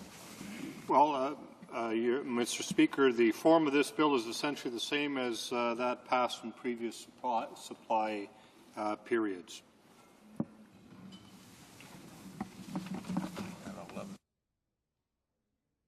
Debate the Honourable Member for St. Catharines. Thank you, Mr. Speaker. I prepared an exciting speech on the main estimates, and we're going to let everybody know what we've done. Because the main estimates present information on both budgetary and non-budgetary spending authorities. The 2007-2008 main estimates provide information on $210.3 billion in total budgetary expenditures, including $74.9 billion in voted appropriations, such as departmental operating and capital expenditures, and $135.4 billion in statutory items previously approved by Parliament. In total, the 2007-2008 main estimates have increased by $12 billion, or 6%, relative to the 2006-2007 main estimates. Now, this increase is accounted for by increases of $11.7 billion in budgetary spending and $256.6 million in non-budgetary spending.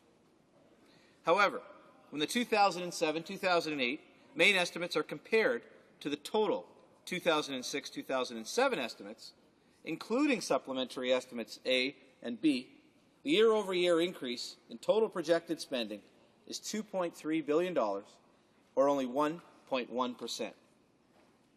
Now, Mr. Speaker, why the main estimates are so important?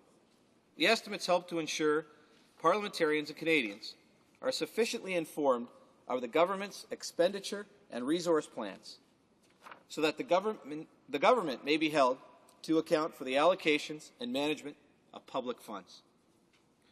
The government is moving forward with priorities announced in Budget 2006, the November 2006 Economic and Fiscal Update, including increased funding for the environment, for defence, for our security, and for social programs.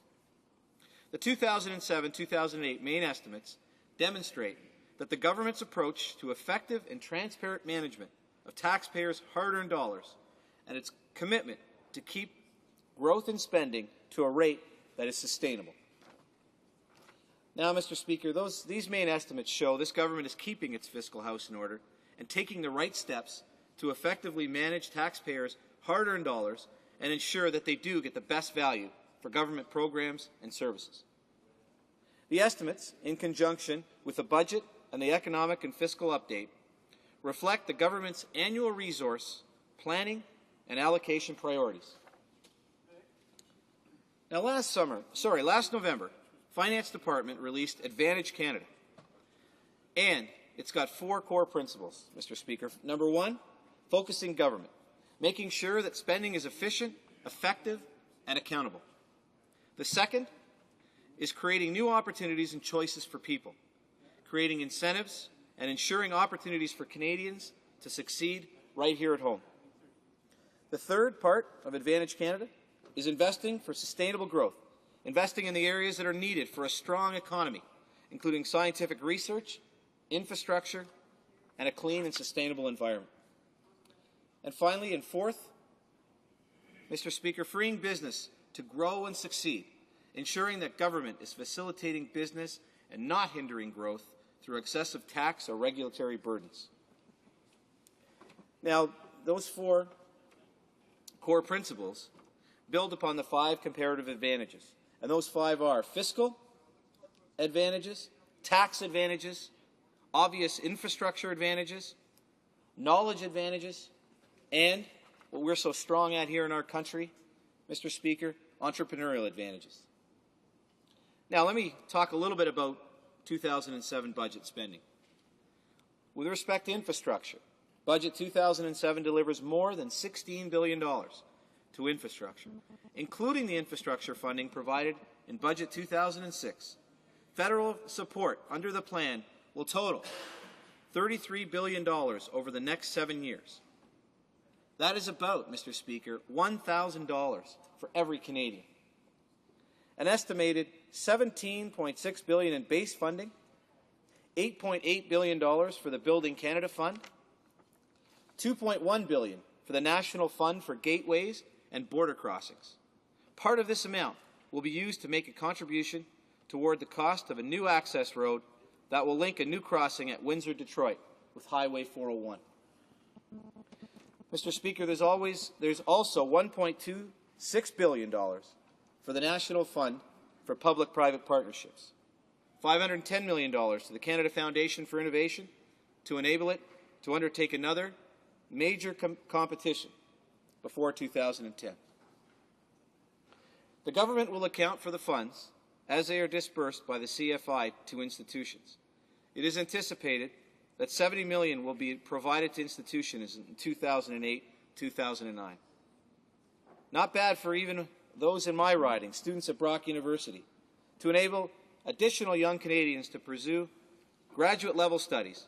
Budget 2007 provides $35 million over 2 years to expand these scholarships. As border communities, and we have many of them in our country, Mr. Speaker, an increase of $146.8 million in net funding for Canada Border Services Agency. This is primarily as a result of Budget 2006, which outlined the government's commitments to securing Canada's borders and to further implementing the Security and Prosperity Partnership of the North America Initiative. And these major items include $396 million toward the electronic manifest, e-manifest program, aimed at streamlining and speeding border crossings without sacrificing security. Mr. Speaker, there's also $60.5 million to arm border service officers and eliminate work-alone situations in order to enhance border security and certainly enhance officer safety. There's $15.1 million for the provision of border services in relation to a new container facility in Port Rupert as part of the Asia-Pacific Gateway and Corridor Initiative, and $8.7 million to screen marine crews and passengers on the Great Lakes under the Securing Canada's Marine Transportation Initiative. With respect to seniors, Budget 2007 provides an additional $10 million per year to New Horizons for Seniors, which will bring the total budget for the program to an astounding $35 million per year. Now, Mr. Speaker, Canada's government is making solid progress on its priorities, including investment in environment, defence, security, our nation's health, and our social programs. The largest portion of program spending is devoted to social programs, which account for $97.4 billion, or 46.3% of the total program spending for 2007 and 2008. This represents by far the largest component of total program spending.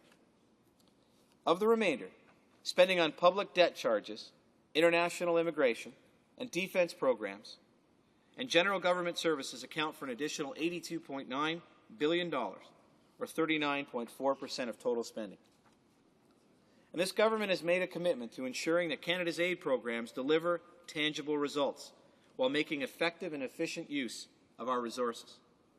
The main estimates for 2007-2008 include $3.026 billion in budgetary spending for CETA and a further $22.6 million in non-budgetary investments. Together, these amounts represent a $74.3 million increase over CETA's main estimates for the fiscal year now drawing to a close. Mr. Speaker, the Minister of Finance reiterated the government's commitment to increase spending on international assistance by 8% in this fiscal year as part of the overall objective to double Canada's international aid between 2001 and 2011. When it comes to arts spending, Mr. Speaker, the Canada Council for the Arts operating base is increasing by $30.9 million, or 20.5%. Of this, virtually all of the funding is for individual artists, art organizations, and increased touring and dissemination of artwork to support innovation, growth, and success in Canada's cultural communities. The remainder of the funding is to support the interdepartmental partnership with the Official Language Communities Program. The Canadian Museum of Nature spending is increasing by a net of $25.1 million, or 42.4%. The increase is reflected in their capital budget with $25 million for a major renovation of the Victoria Memorial Museum building. Total spending requirements are being partially offset by a decrease in the operating budget. The National Battlefield Commission spending is increasing by $4.3 million, or almost 49%. Virtually all of this increase is for the rehabilitation of roads, sidewalks, storm sewers, and several areas of the Battlefield's park. Construction of a restroom office building and landscaping of the major events and site preparation for the celebration of the park's 100th anniversary and the 400th anniversary of Quebec City. With respect to the environment, Mr. Speaker, the Parks Canada Agency spending is increasing by $21.3 million, or 3.7%, of which the major increases are the following: the enhancement of Parks Canada's ability to manage ecological integrity, the 400th anniversary of the Quebec celebration, the Asian Pacific Gateway Initiative, and repair and restoration of infrastructure in national parks. The National Capital Commission spending is increasing by a net of $2.8 million, or 3.1%, mainly as a result of increases in capital projects being funded from their acquisition and disposal fund. The Department of Natural Resources spending is also increasing by a net of $719.1 million, or 50.4%, with some $536.1 million in new funds for contributions and other transfer payments, and the remainder in operating and grants. Among the variety of program initiatives receiving funding, the most noteworthy include the following: the Nuclear Legacy Liabilities Program, the Clean Air Agenda, the Port Hope Low-Level Radioactive Waste Cleanup Program, the federal response to the Mountain Pine Beetle Program, and the Forest Industry Long-Term Competitiveness Strategies Program. In addition, there are major increases in statutory payments to the Newfoundland Offshore Petroleum Resource Revenue Fund, which is $241.6 million, and the Nova Scotia Offshore Revenue Account. Now, Mr. Speaker, the Department of Environment is anticipating a net increase in spending of $38.1 million, or 4.7%, with much of the increase due to the implementation of the new Environmental Management Agenda and its clean air initiatives, which represent $250 million. Now, the Canadian Food Inspection Agency and their spending is increasing by $15.8 million, or 2.8%, for increased operating and capital costs. The major item being an increase in funding for avian and pandemic influenza preparedness. something of which we focused on in Budget 2006 as well, Mr. Speaker. The Canadian Nuclear Safety Commission spending is increasing by $15.8 million, or 20.1%, in order to deal with new demand and regulatory workload associated with industry growth and the licensing of new nuclear power plants. Security and public safety program sectors, Mr. Speaker, in 2007 and 2008 is estimated at $6.5 billion, which represents 3.1% of total program spending compared to the previous year. Now, this sector's spending in 2007-2008 has increased by $484.8 million, or 8%. Among the major drivers contributing to the increase in planned spending are the increase of $290.8 million in net funding for the Royal Canadian Mounted Police. Now, as you can hear, Mr. Speaker, there's a lot in the estimates for 2007-2008. I certainly want to compliment the President of our Treasury Board for the work that he did in preparing these estimates, for the work that he did, working long hours to make sure the ministry's prepared, to make sure that we're prepared to implement Budget 2007-2008 and that we stay on track. And I know the President of the Treasury Board will ensure that, that we do that our government does that our ministries do that. And, Mr. Speaker, I think we'll see at the end of 2007 and 2008 that we've accomplished a lot for the people in this country. We've accomplished a lot because we set a budget in place that's going to pass, hopefully very, very soon, of which its estimates will ensure that we spend the money appropriately, accountably, and in the way that we should. Thank you, Mr. Speaker. You can't do that for me. Questions and comments? The honourable member for Guelph. Mr. Speaker, I listened very carefully to the honourable member across the road. I know he'd like to be a minister, but not quite yet, and he's laughing. But I listened really, really carefully, and there were two programs that I did not hear you talk about through you, Mr. Speaker. One was the Big Brothers. They have been cut $200,000. I happened to run into a priest last night, and he is the head of the Big Brothers right across Canada. And I don't know if you've spoken to him, but I hope that you will take the time to, and I hope that you will take it to the Prime Minister, because I think this is very serious. We have an organization in every single town and city across Canada, and this organization is hurting badly because of the $200,000 cut. So I'm making a very public plea here to ask the honourable member to go to the Prime Minister and ask for reinstatement of these funds. The second program that I did not hear, because there was a whole lot of programs, and there's no doubt there's a lot of good in those. I'm not downing that in any way, shape, or form. But the second program that, again, is hurting every single community across Canada is literacy. This government has cut a lot of money from literacy programs, and as a past literacy provider, I can tell you it's hurting some of our most vulnerable people. People who are in jobs who can't read, who have difficulty, who can't progress, who are having trouble. You have young mums who can't read to administer medicines properly to their children.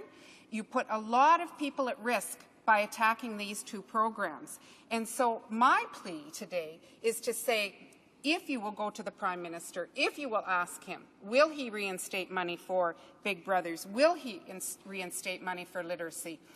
When we attack the ordinary, everyday person who is the Canadian fabric, who is who we are supposed to represent, we, the government, make a grievous error. And so I plead today for the reinstatement of these two programs. Thank you. Member for St. Catharines. Well, I first want to thank my honourable colleague for paying such close attention to the statement, speech that I gave. I certainly appreciate that and want to thank her for that. And she brings up two very excellent points. And I think the first one I'd like to respond to is Big Brothers and Big Sisters. And certainly I would like and appreciate her offer to be able to go back and do a little bit of investigating to see where that program stands and to see if, in fact, what she has stated is the case. However, I do want to make note, and she mentioned, and it certainly means a lot in Big Brothers and Big Sisters, just in my riding in St. Catharines, do great work. And one of the positive components of the many positive components of the Canada Summer Job Programs for students is, in fact, that just in maybe in the members' riding, it certainly is in my riding, that young people are participating in the program. And Big Brothers and Big Sisters were one of the programs that benefited in my community. I anticipate that across the province, across the country, that is also the case. So showing clearly that this government shows support for Big Brothers and Big Sisters. But I take her point, and certainly will look into it. In terms of adult literacy, I did want to just comment briefly. I think her point and her goal and her feelings about adult literacy I certainly share. Very important in terms of adults who do not have the opportunity or have not had the opportunity to learn. But I would make a point that we have addressed in terms of funding those issues, maybe not in the program that she formally stated, but let me just show from Budget 2006. We certainly invested an additional $350 million per year in Aboriginal funding for education. And we made sure that within that there was a priority that additional funds that did not exist in any previous budgets, would certainly be there to try to address those issues of youth and making sure that our young people, certainly Aboriginal young people, have the opportunity to learn, to read, to write, but at the same time also making sure that Aboriginal adults that need that help, it's there. It's there in 2006, and obviously it is there in 2007 as well. Questions and comments. The Honourable Member for Skeena-Bulkley Valley. Mr. Speaker, I listened to my colleague with great interest. He seems to have gone through the estimates in a wide range. I'll make a small correction that the funding for the Port of Prince Rupert, not Port Rupert doesn't exist, was done in the previous governments with much insistence from this corner, and this government is simply I'm not sure what in terms of trying to take credit for the money, but that is what governments do. And I guess this brings me to my point around the environmental spending he talked about, that the government, by their own admission, misunderstood and much underplayed the issue of the environment for Canadians. We're slightly surprised by the vehemence of the reaction from the Canadian public when the government didn't come forward with more progressive ideas, dragged their feet on greenhouse gases, and spent most of the first 12 months on the same blame the previous regime's performance and that rhetorical line, which initially we didn't have a problem with because we in the NDP have consistently said that the previous government was not performing well when it came to climate change, but yet offered this government no excuse. Previous Liberal failures did not condone present Conservative failures when it came to greenhouse gases. I'll get to my question, Mr. Speaker. I want to make sure we're balancing all the times here. When he talks about the Eco-Trust funding, it's just by coincidence today we had department officials in front of the committee and we asked, has the money been spent? Because the minister has stood in his place and said, this money has gone out the door. The checks are not just signed. They're not just in the mail, but they've been cashed.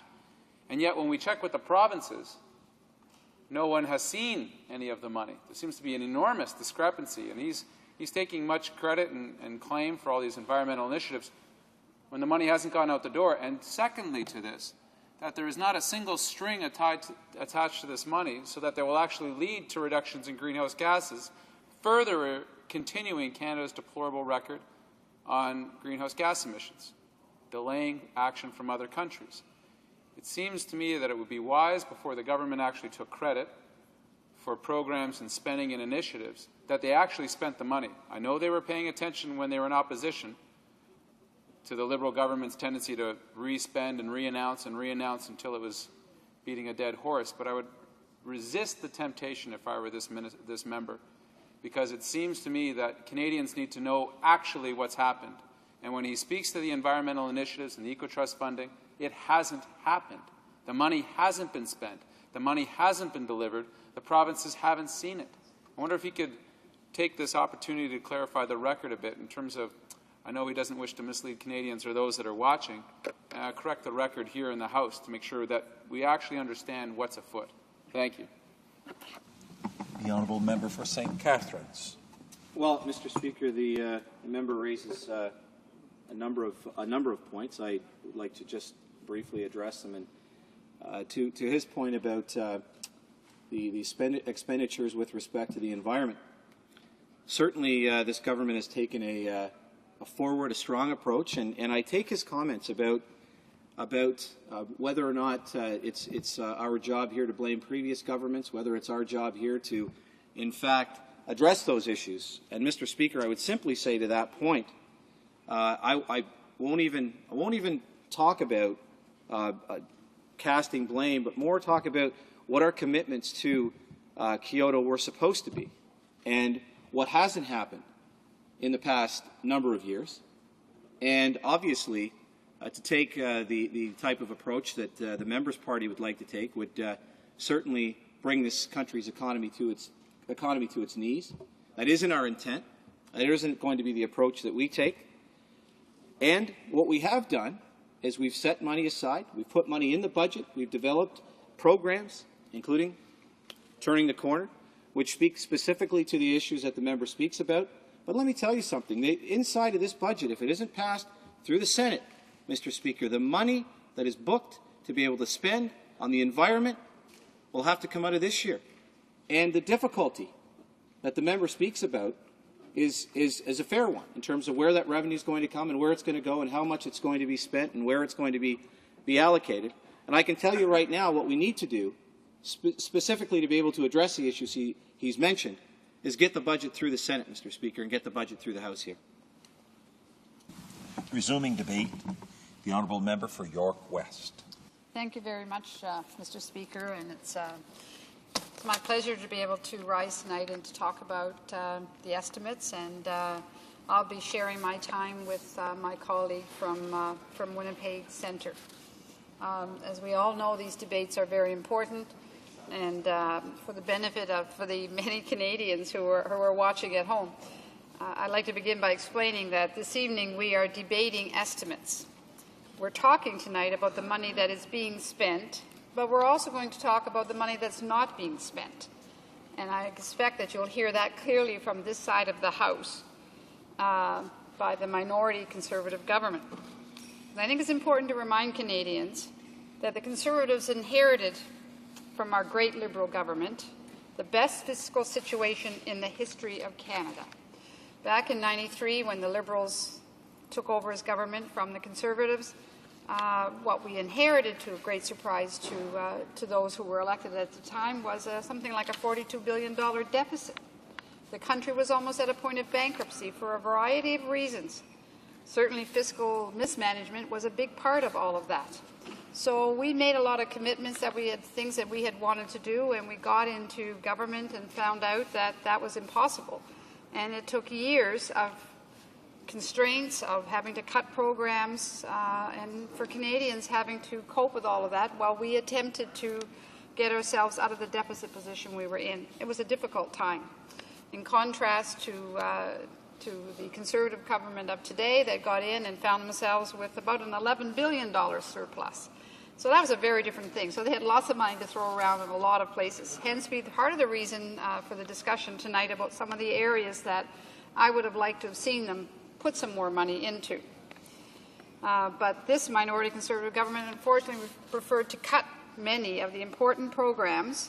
I'm told, well, those were Liberal. We're going to reintroduce them under the Conservative name tag, whatever you call it. Those were good programs that we had. A lot of them are being reintroduced under the Conservative logo because those were good programs. We knew what the needs of Canadians were, and we were out there with our full intention to make sure that we met the needs of Canadians, and we gave Canadians the tools necessary to help individuals as well as communities. Many of these funding cuts that were done in spite of the surplus that they had targeted women in particular, students, many of those in need of affordable housing, and other groups for which the Conservatives have traditionally shown very little concern. Some examples of some of those cuts that were done at a time when they had a huge surplus, I again repeat. $5 million was cut from the Status of Women Canada, which is an organization that was established by the Liberal government just a couple of years ago in order to start giving women more and more opportunities to be advocates for the needs of women in Canada and to make sure that women's voices were being heard loud and clear. $45 million was cut from the Canada Mortgage and Housing Corporation programs. Exactly at a point where we're hearing more and more about the needs for housing, affordable housing throughout the country. We had a Minister of Housing who was working with the provinces to ensure that we were going to get affordable housing built throughout our country. Had committed, I think, was around $675 million to the province of Ontario alone to build affordable housing. $45 million was cut out of that. $10 million from the elimination of the support for the Canadian Volunteerism Initiative. Now, that's a really difficult one, given the fact that volunteerism is such an important part of Canadian society today. And so many people volunteer the utmost amount of hours. If we had to pay people for all of what they do, we would never have enough money in this country.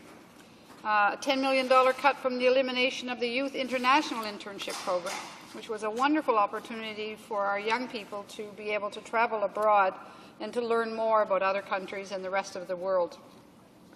$6 million from the Canadian Firearms Centre.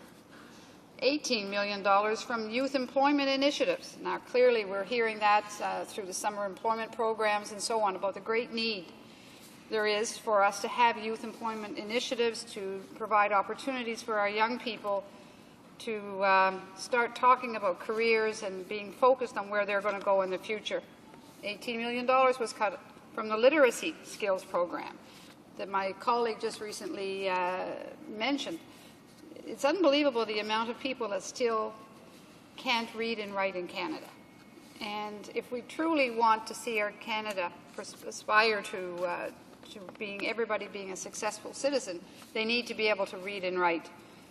So to cut the money out of these programs that are the very fundamental basics that we need to have a successful country, frankly, was unbelievable.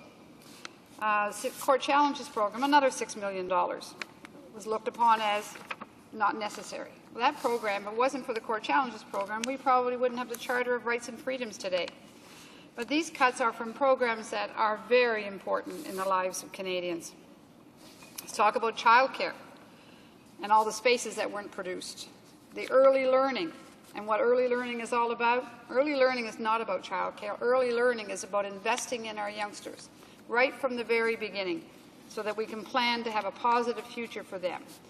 And that didn't come out, that came out as a result of a lot of work that was done across this country through a variety of agencies talking about how do we ensure that our children can compete with those abroad that are investing a lot of money in their children. And clearly that was a first social program specifically geared to early learning and childcare that was going to put our children at a real advantage over many of the others.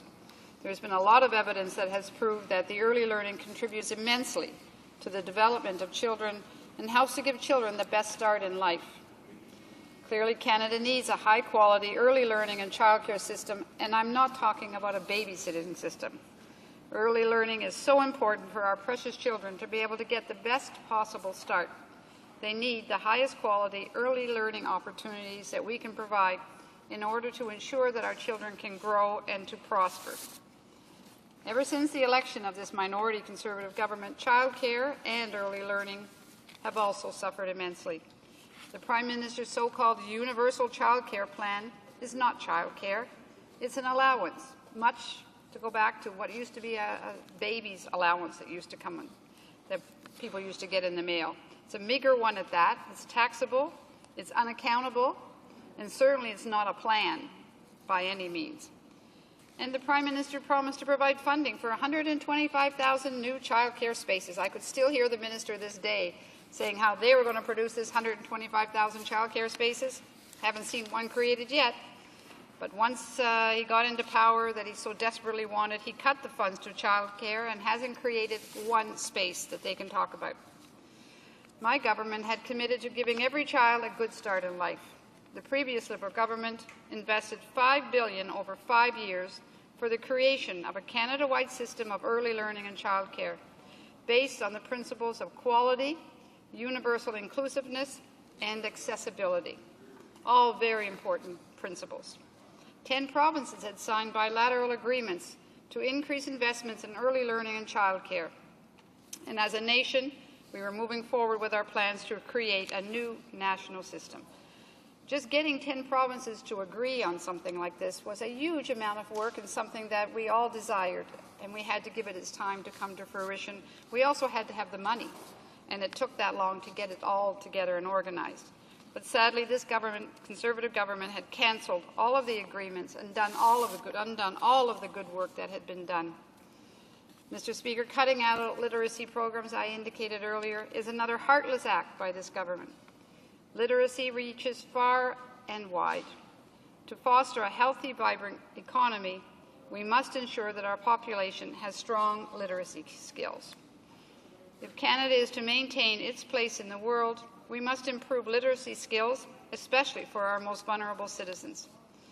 How can this Conservative government justify cutting $17.7 million in funding from the Adult Learning and Literacy Skills Program? I haven't heard anybody justify it yet. They just simply say, oh, well, they're reinvesting it differently, so on and so forth. I haven't seen them produce a specific program that says that they are helping adults who are suffering from literacy issues. One of the Conservatives' targets as well is the status of Women Canada that I mentioned earlier, which has long been on the hit list of social conservatives. They cut the status of women's budget by $5 million, compromising the agency's ability to do the important work and to allow for the advocacy of women and women's issues. The minority Conservative government's decision to close 12 regional offices of the status of Women Canada, leaving only 4 to serve Canadian women, is reprehensible. Canadian women are still only earning 71 cents to every dollar earned by their male counterparts. More and more women are living in poverty, and we are still waiting for the government to create these childcare spaces that they stood here and argued with us, and we're so proud of this 125,000 spaces they were going to create. I'm looking forward again, and we may hear it tonight in this discussion, where are those spaces? When can we go for the official opening of these spaces?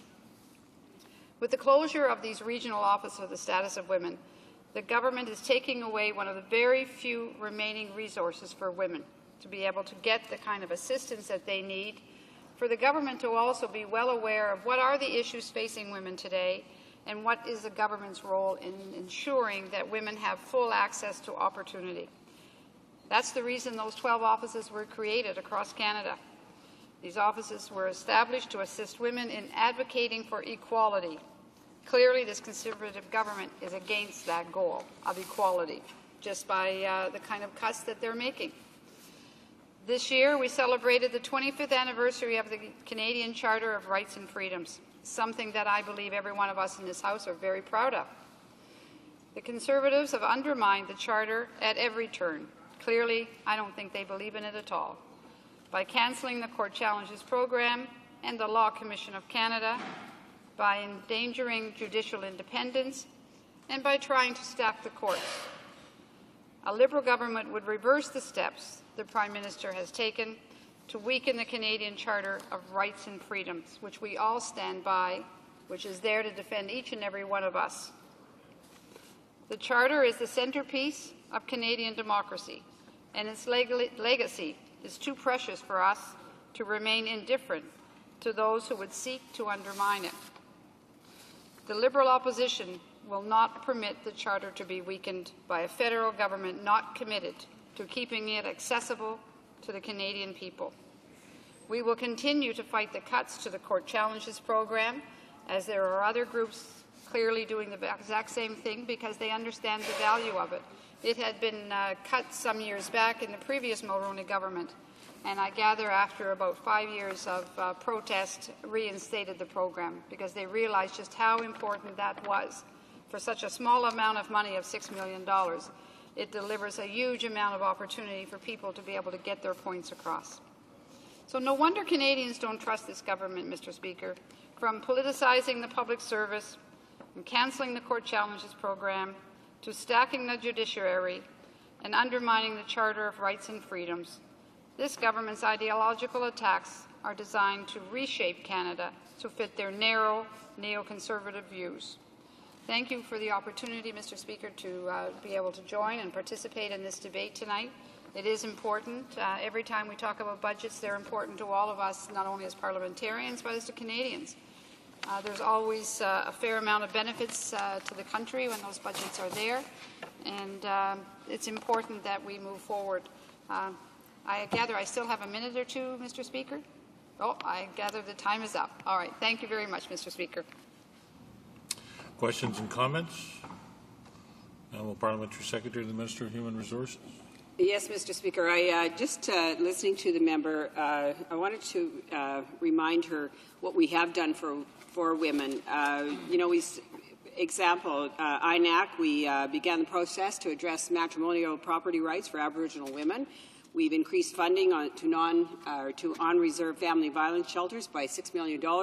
You can look at the justice. We've had tougher legislation to deal with sexual predators and repeat offenders, and end to conditional sentencing, raise the age of protection. Immigration, we're protecting victims of human trafficking, and temporary visas, treating them as victims rather than criminals. We increased, and this is when she talked about the literacy funding being cut, we increased funding by $307 million for immigrant settlement services. We also have $6 million allocated to protection of sexually exploited children. You want to talk about health, vaccine for cervical cancer, wait times for prenatal Aboriginal women, $120 million for global fight against AIDS, $7 million annual funding for family violence initiative. Then you want to talk about human resources. We had the universal child care benefit, which Mr. Speaker, $5.6 billion a year is going into early learning and childcare, and that's twice to whatever her party had ever given towards early learning and childcare. We had the new pilot plan, training program in New Brunswick for women in non-traditional work. We made it easier for senior women to claim guaranteed income supplement or benefits. Women in Trades project in Edmonton. We have textbook tax credit for university women, older workers pilot project initiatives. Status of women, we gave a $20 million additional money, which is the highest budget ever, and she sits on that particular committee, so she knows that.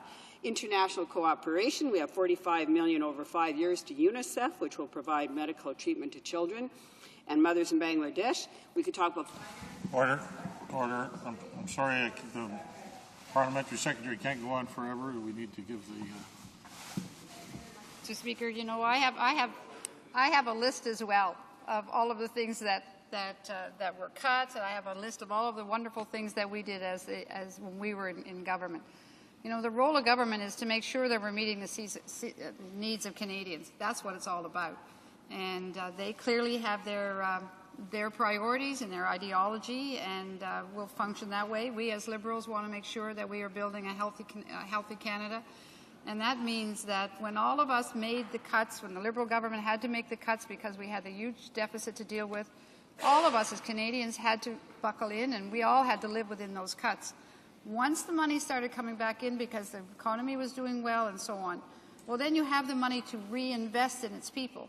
And so to be investing in those areas, but cutting on issues of the adult literacy, the youth initiatives, our summer career placement program, a whole lot of the other issues that matter to those folks that are in the lower income levels. That's important that we be taking that money and investing there. And there was no reason for them to make the kind of cuts that they made previously when they had over an abundance of money. Further questions and comments? The honourable member for Guelph. Thank you, Mr. Speaker. I thank the honourable member for her comments because I think they're right on. I think, and this was the point I was trying to make earlier to the Conservative member of Parliament that spoke, it's all very well and good to list a whole list of things that you do. It's onersome. You can't take it in. It's so huge that nobody really knows what you've given money to. But what we do know is what you haven't done. And that is, and I want to go back to literacy, that is programs on the ground in the two Conservative members of Parliament that just spoke. They will have these programs in their very own cities and towns. And these programs deliver service to people that you represent and I represent who can't read, who need that tool. And the Conservative government has taken $18 million out of that fund across Canada. It's extremely, extremely important that that money be reinstated. So while you can list all kinds of things, you have to look at the person that's in the street that can't read, the person in the street that can't get along, that the Liberals were actually helping, and now the Conservatives have taken away. So I ask the Honourable... I'm sorry, I'm going to have to give the Honourable Member a chance to respond. Thank you again. Thank my honourable colleague. I represent a very high-needs riding, a riding in the last couple of weeks that has unfortunately been the subject of an awful lot of violence. When I'm looking at these programs, I'm thinking about the people that were going to benefit, the young people that would have been employed over the summer. Many of them aren't going to be employed because of cuts. The opportunities that we need to be investing in everything from crime prevention programs and investing in our young people, investing in education in our schools so that we can invest in our young people. That's what it's all about. It's not about a huge list. It's about investing in our people, and that's what we have to make sure that we continue to do. Thank you, Mr. Speaker. Resuming debate, the Honourable Member for Winnipeg South Centre. Thank you very much, Mr. Speaker. I'm pleased to rise tonight to speak to this issue once again. I have spoken when the budget came down, and I'm going to repeat some of the points I made at that time, Mr. Speaker. I was thinking about this budget as I was preparing a little bit for tonight and trying to think of an analogy of what this budget is, and what it reminded me of is a paint gun, one of those guns that you shoot balls of paint out of, I understand, and it's a big burst, it splatters everywhere, and it makes a hell of a mess. And I would make the analogy of this budget to a paint gun, because it was a big burst, but not a lot of meaningful initiatives for people, and for many it left one big mess. Mr. Speaker, I want to just quickly go through some of the broken promises to yours and my province, because it has been profoundly impacted negatively. We've heard earlier from my colleague about the literacy program. We've heard about the women's program. We've heard about the cutback of the closing of the women's office in the city of Winnipeg that had been such a huge support to women's groups there.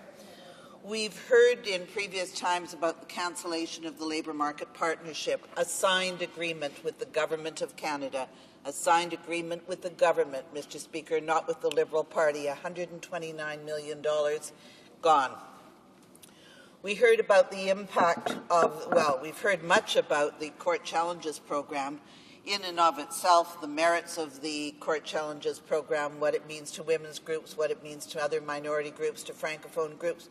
But we haven't talked about it in the context of the city of Winnipeg. It was one of the very few national programs in the city of Winnipeg, and it too is gone.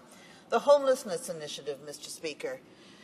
We've heard much from members opposite about their great concern about crime and young people on the street. One of the members opposite even had the audacity to say that the streets of Winnipeg were, I don't even think I want to repeat it, were filled with uncharitable and unkind people who were lawless and involved in crime. But at the same time that they talk about crime and building jails and putting people behind bars and increasing the sentences, they're also cancelling funding for a major youth initiative that keeps young people off the streets. So what one hand does, the other hand doesn't know. And I would say that it has had a significant impact on my community and what it's done there. Mr. Speaker, we've heard a lot about childcare. My colleague who preceded me spoke about the impact of childcare, the impact of the loss of the program, the ineffectiveness of the $100 a month to families. And we've heard much from members opposite, Mr. Speaker, about the importance of having choice. But, Mr. Speaker, I would allege that you can't have choice if there is no choice. And what this government has basically done has removed choice for parents. The choice to go back to work, the choice to go back to school, the choice of where a child might be cared for. We know that in Winnipeg, in the city of Winnipeg, that 80% of the centres have waiting lists.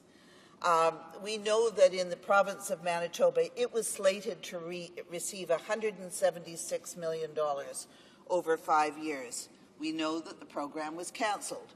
We now know under the current allocation that the province of Manitoba will receive an annual $9 million grant, obviously considerably less than the $174 million that would have been in place for the province of Manitoba.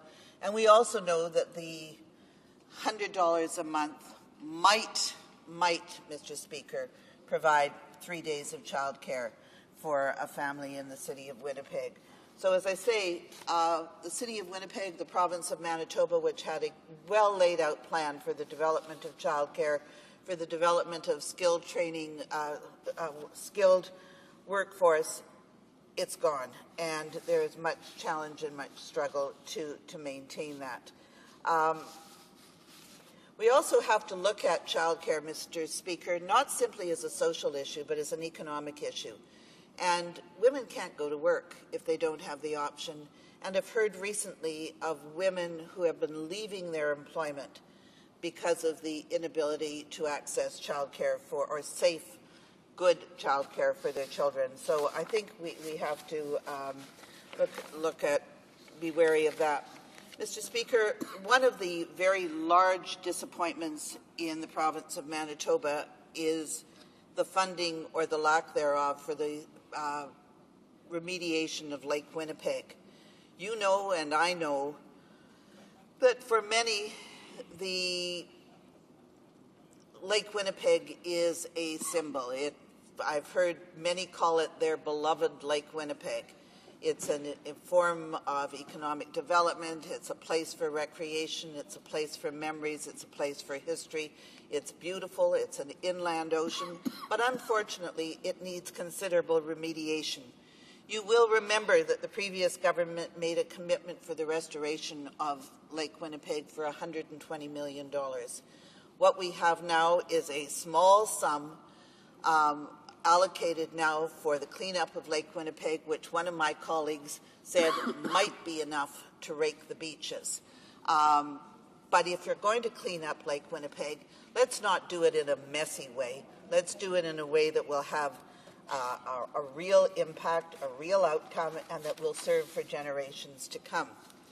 But, Mr. Speaker, the issue that I want to focus on, because it has a profound impact on my province, it has a profound impact on Canadians from coast to coast to coast, is really what this government has done or has not done for Aboriginal people. I'm not going to belabor the cancelling of the Kelowna Accord.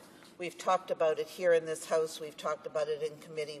It's been talked about in legislatures across the province.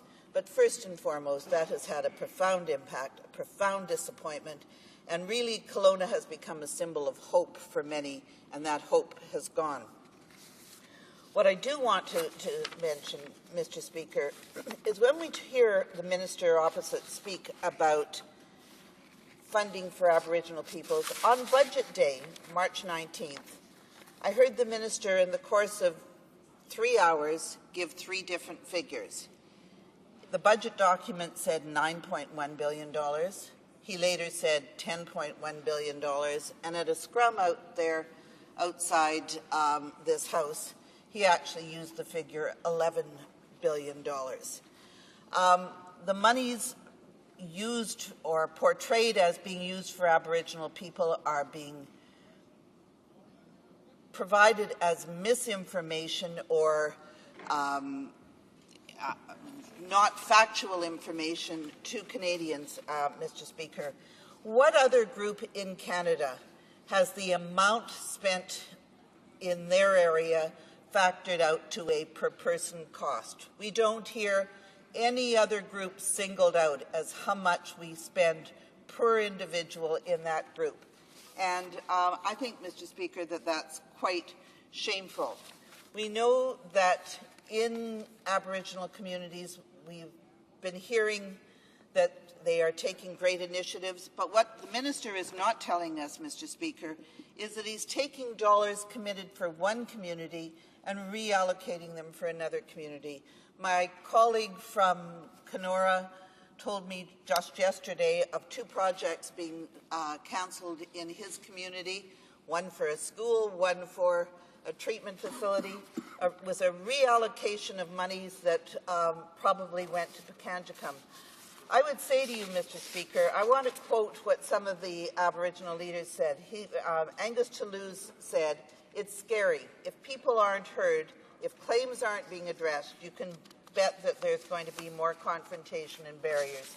I want to say to you what John Ibbotson, the columnist with the Globe and Mail, said when the budget came down. His comment was, and I think it's important, "The Conservatives lack the political courage to confront head-on the overriding social policy challenge of our time, eliminating Aboriginal poverty on and off reserve." End of quote, Mr. Speaker. This truly is the biggest challenge facing Canadians within Canada. We've seen no commitment from this government. We've seen a smoke and mirrors with figures. We've seen money taken from one pot allocated to another pot, ostensibly in the guise of doing something, not talking about the community being left behind. Mr. Speaker, I would say that this is the greatest shame. From a high water point 18 months ago between the Government of Canada and First Nations and Aboriginal peoples across this country, we are at an all-time low, a low that is now mobilizing Aboriginal peoples across this country to a day of protest, a day of action, in order to show their displeasure, their disappointment, and the profound lack of hope that Aboriginal peoples now have as it relates to this government. You're telling me I'm done. Done a while ago. I did let the honourable member continue a little bit. Questions and comments? The Honourable Parliamentary Secretary to the Minister of Human Resources. Well, Mr. Speaker, I just want to suggest to the member that perhaps if she does not vote for this bill, thinking about perhaps she should think about the things that will be cancelled, because she talked about things that were cancelled. While there will not be $1.5 billion for the Canada Eco Trust for Clean Air and Climate Change, the $600 million for patient wait times guarantee, which she was concerned about, the $400 million for the Canada Health Infoway, the $30 million for the Rick Hansen Foundation, the $100 million for aid to Afghanistan, $100 million to Genome Canada, for child care, which she said that people, the universal child care, if they don't have child care spaces, they'll have no, they won't be able to work. Well, for those that are working, the $2,000 child tax credit will be welcomed. So we believe in fairness for single earner families. We have $4.3 billion total that includes $400 million in new tax measures. So, Mr. Speaker, I encourage the member to think about what she is not voting for. And also, when she talks about Aboriginal strategy, we do have an Aboriginal strategy. The $300 million is a loan to give First Nation members the opportunity to own their own homes when a new approach to on-reserve housing is developed. Mr. Speaker, $14.5 million over 2 years to expand the Aboriginal Justice Strategy, which she's expressed some concern. So, Mr. Speaker, I would like to remind the member that perhaps when she's speaking about all these cuts that happened, that she says happened, that perhaps the money has been refocused, and she will see tangible results. And I would like to ask the member why she's voting against these items. The Honourable Member for Winnipeg South Centre. I think, Mr. Speaker, what we've heard from the Parliamentary Secretary, for whom I have tremendous regard, but what we've heard from her comments is further indication of what I call this paint gun approach. It's a little bit here, a little bit there, splattering here. There is no coherent strategy. There is no coherent approach to this budget. It's give a little here, to maybe they'll vote for us, give a little there, perhaps that group will vote for us.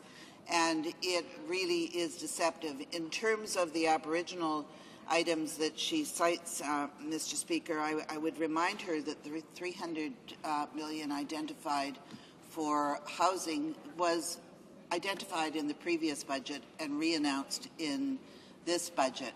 I would remind her as well that the Aboriginal procurement policy was cancelled.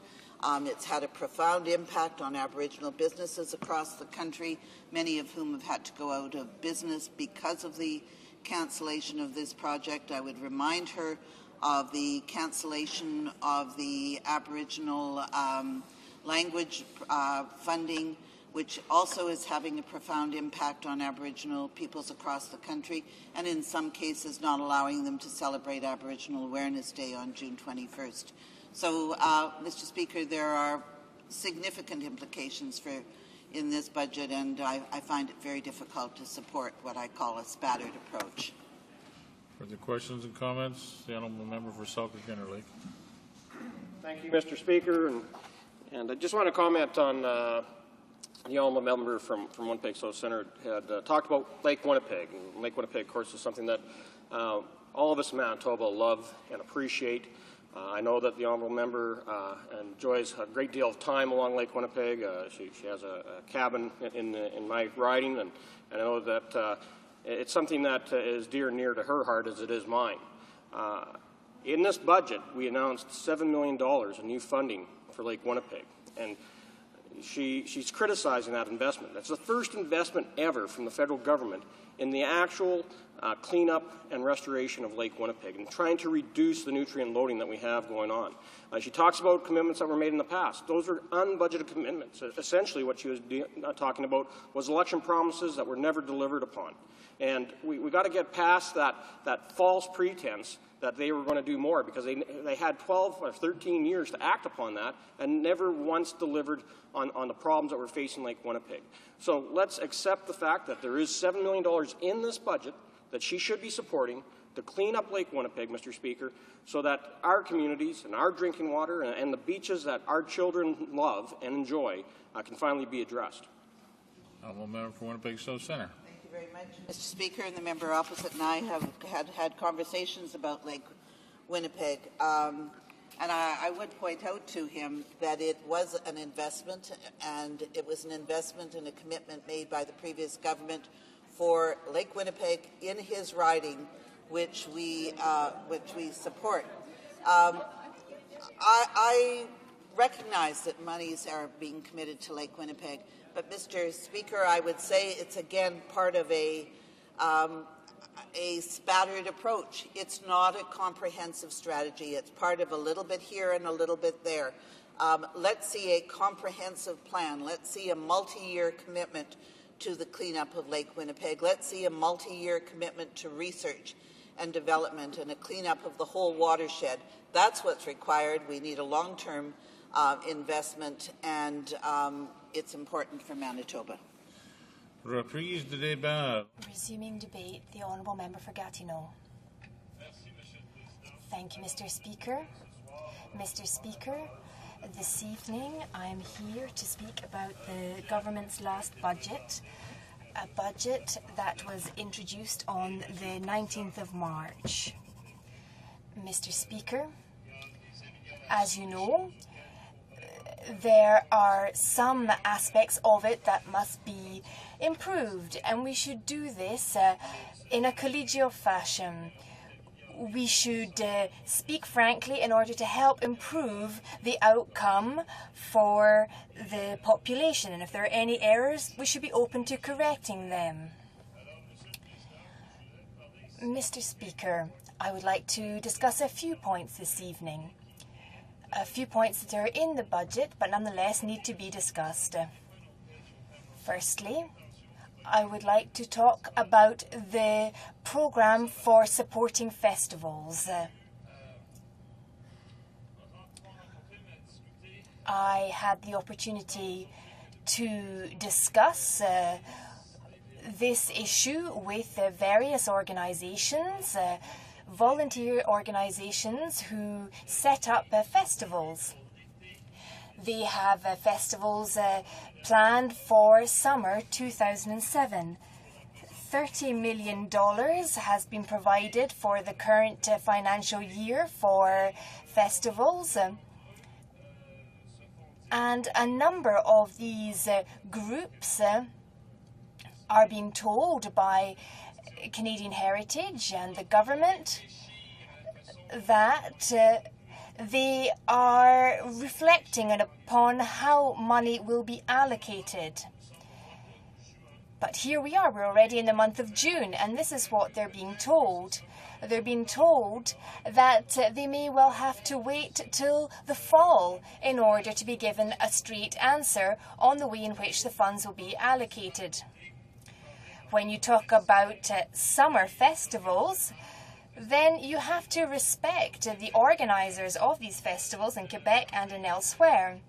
You have to respect that if they want to have a summer festival, then it has to be in summer.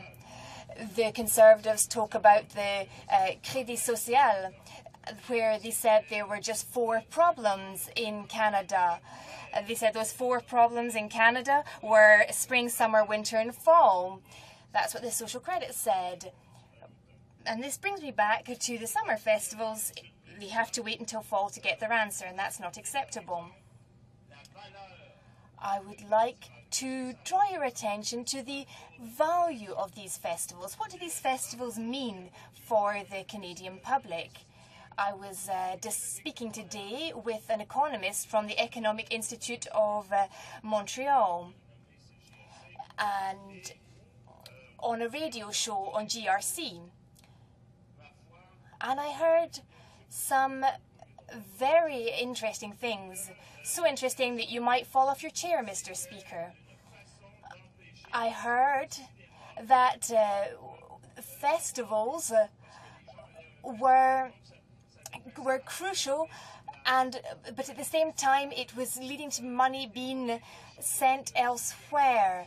He was saying that festivals weren't that important in economic terms.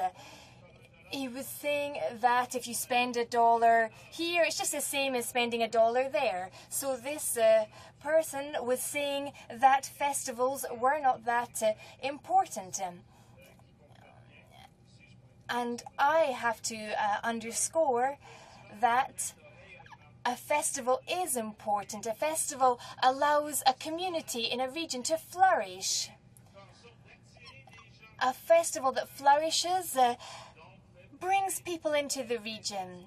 It helps people in the region because other people come to get to know the region, to visit, to travel around, and that means that it attracts capital into the region. I'm sure you're all familiar with the Hot Air Balloon Festival. It's been running for 20 years in Gatineau. This year will be the 20th anniversary, and last year it attracted $6 million. And since the beginning, over 3,300,000 people have come to this festival. The governments have invested in this, but it's not only the federal government that invests to help these festivals. Festivals undertake their own fundraising measures as well.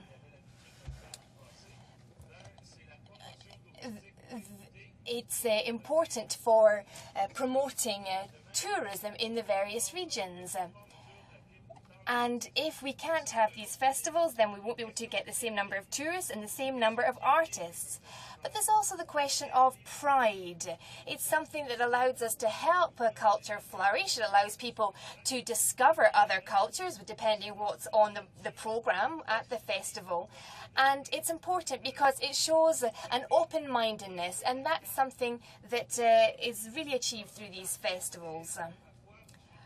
So therefore, rather than simply trying to delay this for reasons that are absolutely beyond me, I think that something should be done about this. And I'm sure that the government will act quickly because it's very difficult for them to defend their position, especially given that this is money that has been voted within the budget. It's important to understand, Mr. Speaker, that the festivals in Quebec in 2000 received 80% of their funding from the three levels of government, federal, Quebec, and at the municipal level.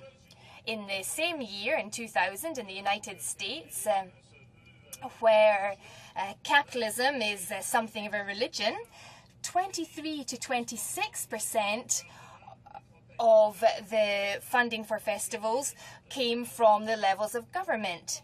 And that's because festivals provide value. And in France, it's 47% that is provided by the governments.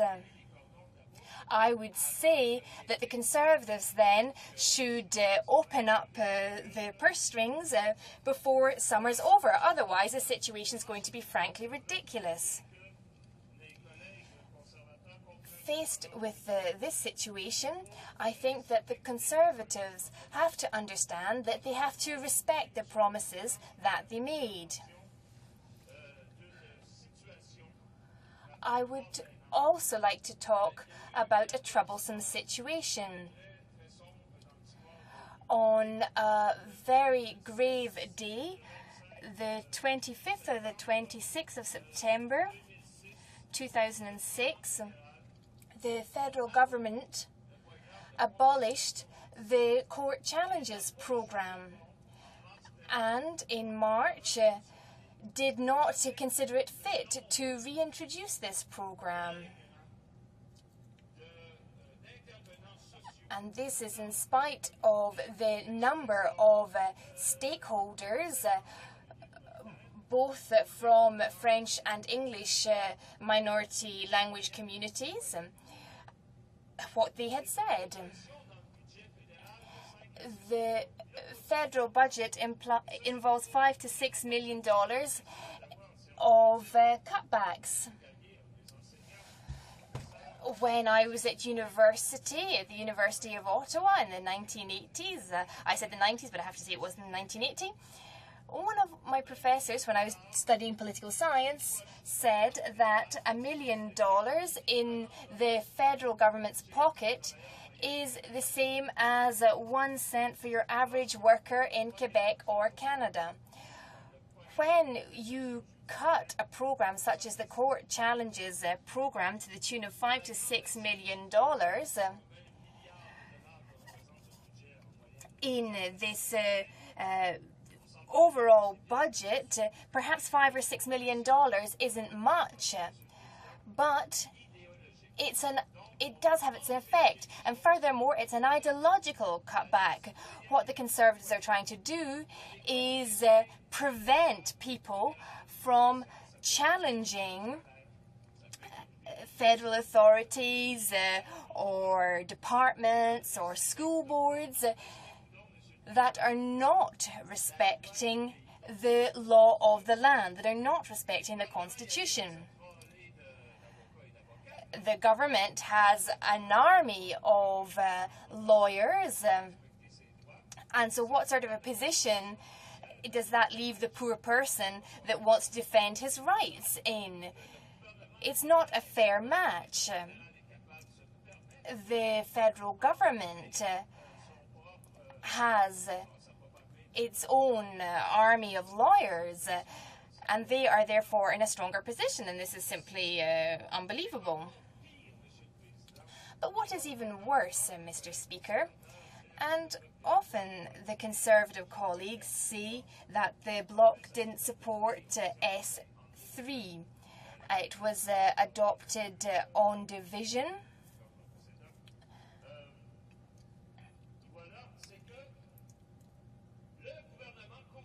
The Conservative government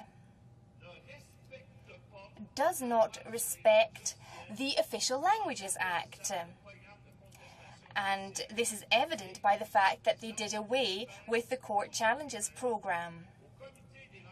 Today, in the Official Languages Committee, which began working again today, the Commissioner, Mr. Graham Fraser, clearly illustrated in a very enlightening presentation, and we were delighted to see our Conservative colleagues there. And Mr. Graham Fraser said that doing away with the Court Challenges programme is tantamount to not respecting legislation that was adopted by this House.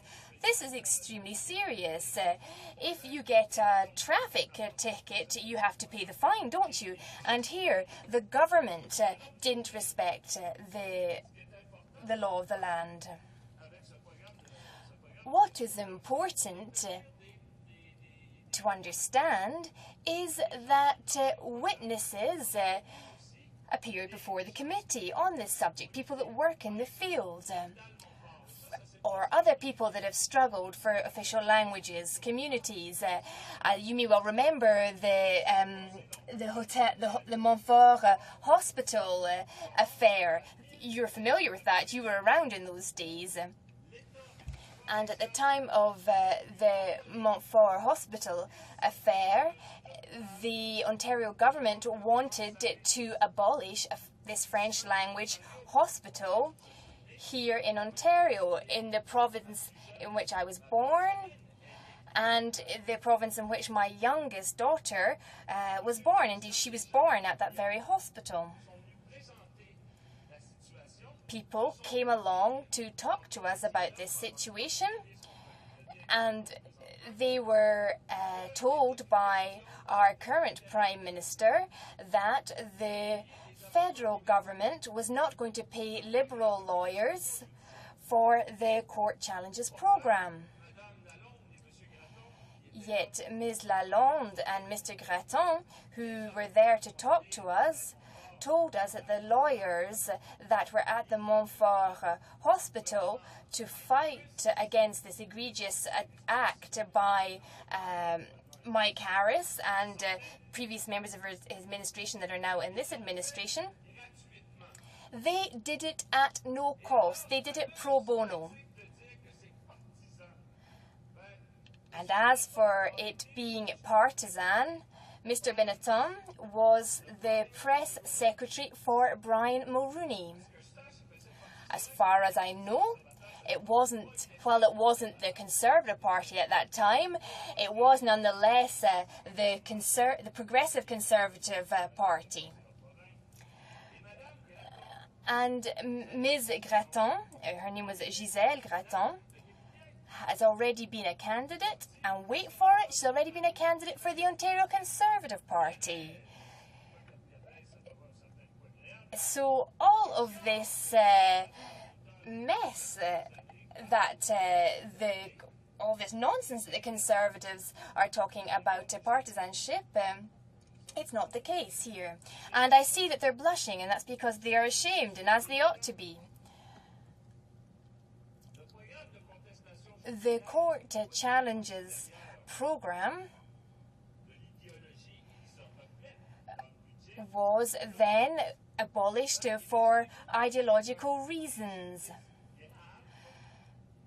In doing so, one is seriously undermining the recognition of the existence of French language communities in minority settings in Canada. These communities are being harmed. The Premier of Quebec, Mr. Lucien Bouchard, himself said that the Montfort Hospital affair was an assault on the French language communities. I myself, at that time, I was in Saskatchewan. I was the president of the Federation of French Speakers in Saskatchewan, and we signed a petition that we sent to Mr. Harris to say that it was absolutely unacceptable. And at the time, the federal government, it was a Liberal government at the time, said, well, we can't get too involved. This is a matter of provincial jurisdiction. Really, this is completely unacceptable.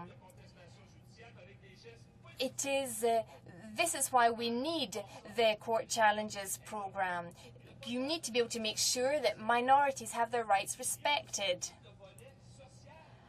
And within this court challenges programme, it also concerns social issues.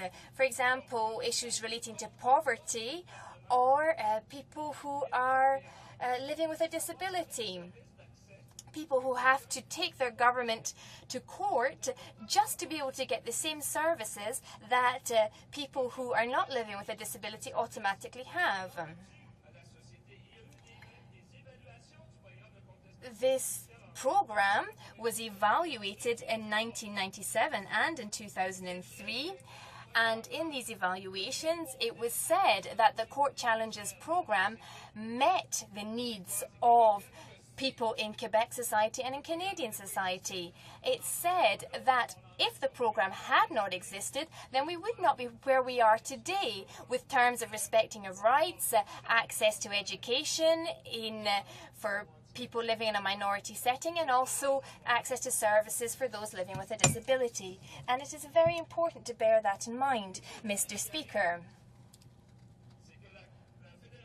Today, the Federation of Francophone and Acadian Communities has taken action, legal action, against the federal government because they are not respecting the Official Languages Act by abolishing the Court Challenges program. And once again, hold on to your chair, Mr. Speaker, when I say this. This government wanted to get rid of this program because they said they didn't want to be paying for lawyers to come and challenge institutions that weren't respecting the Act. Yet they themselves are paying lawyers to make sure that they won't have to pay lawyers in the future. It's quite twisted, all of that logic. Mr. Speaker, what is important in all of this is that we really need to reinstate the Court Challenges program. We have to understand that society evolves. At one time in history, we relied on horses for our transport. Then it was Fords, and now it's something else. There are new models of transport, but this is just me speaking metaphorically, Mr. Speaker. In terms of rights for our citizens, there are situations and issues that arise today, but we don't necessarily know what will happen in the future. And it's therefore very important that we maintain this Court Challenges program to protect the state against itself. I see I've got 1 minute left, Mr. Speaker. Thank you very much. In the film In the Name of the Rose from Umberto Eco's book, you will remember Yorgi, the character Yorgi, who only believes in sublime repetition. And I would say to you, it is with the Conservatives, they believe in sublime repetition as well, the same as the administrations that have gone before them. And it's utterly lamentable. I also think of books written by Mr. Martel, who sends some books to the Prime Minister sometimes. He should perhaps read them. It's always a good idea to read literature. This helps us develop our ideas. All of this to say that society is constantly changes. We evolve. Things change, and you need to have protection measures in place. To conclude then, Mr. Speakers, they have to do something about festivals, and they have to also act on the Court Challenges programmes. It's not in the budget. It's utterly outrageous. Something has to be done. Honourable Parliamentary Secretary to the Minister of Human Resources. Thank you, Mr. Speaker. I just would like to ask the member if he believes that the other parties understand how serious it is if this failure to adopt this bill before we adjourn for the summer, and what it will result in. Does he, like me, wonder if they realize how serious that we could have a loss of $4.3 billion in our 2006-2007 year-end measures, and such things as $600 million for labour market agreements with the provinces? Do you think that they understand how serious it is if we do not have this bill adopted before the end of the summer. I understand that he is supporting it, but it is the other opposition parties of the House that don't seem to understand how serious this is for their provinces and for many of the people that are counting on the money, such as the Rick Hansen Foundation, $30 million. Such as the child tax credit, which I'm sure all the parents in his riding will be welcoming. The $1.5 billion for the Canada Eco Trust for Clean Air and Climate Change for the provinces. Do you think the other parties understand how important this is? Because this money, if this bill is not adopted before the summer, before the adjournment for the summer, these will not be acknowledged.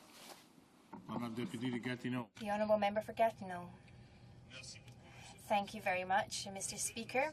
Mr. Speaker, I will answer my colleague from Blackstrap. I believe she comes from Blackstrap in Saskatchewan. What's important to understand in what I said earlier is that there is room for improvement in the budget that we have before us. There are improvements that can be made in terms of the social fabric of our society. We have to take into consideration these elements and not simply focus our attention on the budget document that was tabled on the 19th of March, the second budget of this government. And I hope, when listening to what I said, my colleague took note of what I said, because we really have to ensure that these elements be included. They have to keep their promises on festivals, because we're in summer already and we have to reinstate the programme on court challenges. Thank you, Mr. Speaker. I listened very intently to my colleague, and this is not a debate about the budget. This is a debate about the estimates. And I would tell you that in my 10 years in Parliament, one of the things that I've come to realize that intent matters with a government. And my honourable Bloc colleague did talk about the mean-spirited way in which this government has dealt with many things, and referred to some of the vestiges of the Harris government and the Ontario government, the triumvirate, the ministers of Health, Finance and Environment that we actually see very much in evidence in this Parliament. And I want to refer to something very specific in my writing, and I would ask my colleague, because I recognize that while there are many things that make the Bloc unique in some of its approaches, I find that its social approaches to many of the solutions in Parliament are actually quite aligned with the Liberal government. The KW Multicultural Centre in my riding, Mr. Speaker, has actually put forward a stunning representation. They're a very integral part of my riding, which is the fourth largest settlement area for new Canadians in Canada, despite the fact that as a region we're only 500,000 people. And there was a proposal for ethno-cultural racial minorities to participate in public decision-making, and it had been through many, many levels of scrutiny, and had actually, I think, been agreed to by 3 different levels of the government, saying yes, that this was something that was worthwhile doing. 3 program officers and department approval was gained, and yet at the very final hour, as a matter of fact today, they found out that this wonderful project was not going to receive funding. And a similar thing happened with KW counseling service as well in my riding, and they fit perfectly with the criteria that the government was saying that they wanted in order to engage new Canadians, in order to make a good community, and yet they decided that that funding was not worthwhile. And I guess I would just ask my colleague from the Bloc if he's seen similar cutbacks in the fundamental bedrock of what helps define communities, not only in Kitchener Centre, Mr. Speaker, but right across Canada, and the fact that this government, their intent matters. They believe in trickle-down theory. They believe that there's only a certain sector of Canada that they're speaking to, and it happens to be their electorate. If you don't fall into that minority, you're not covered by the priorities of this government. So I'd ask my colleague if he'd like to comment on that.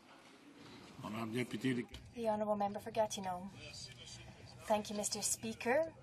I would like to thank my colleague from Waterloo, Kitchener-Waterloo, in the south of Ontario, centre-south of Ontario. I'd like to thank her for her question. If we're talking about my riding here, you spoke about your riding, I think of the Summer Jobs Programme. The federal government introduced a new way of running this programme. The programme was working well as it was. And when something works well, it seems that our Conservative colleagues have something of a talent for breaking it. There were organizations in my region, multi-ethnic, multicultural organizations in my region, and perhaps the ethnic minority population is smaller in my riding than it is in yours, but we do have an Arab community and a Portuguese community. So there were some of these organizations, but there were also organizations that were working with young people, fighting against poverty, and there were summer camps, and all of these groups lost their funding. The guillotine fell down on them, and this was all according to some formula that the Conservatives had developed. Thankfully, the Bloc Québécois, the NDP, and the Liberal Party of Canada reacted.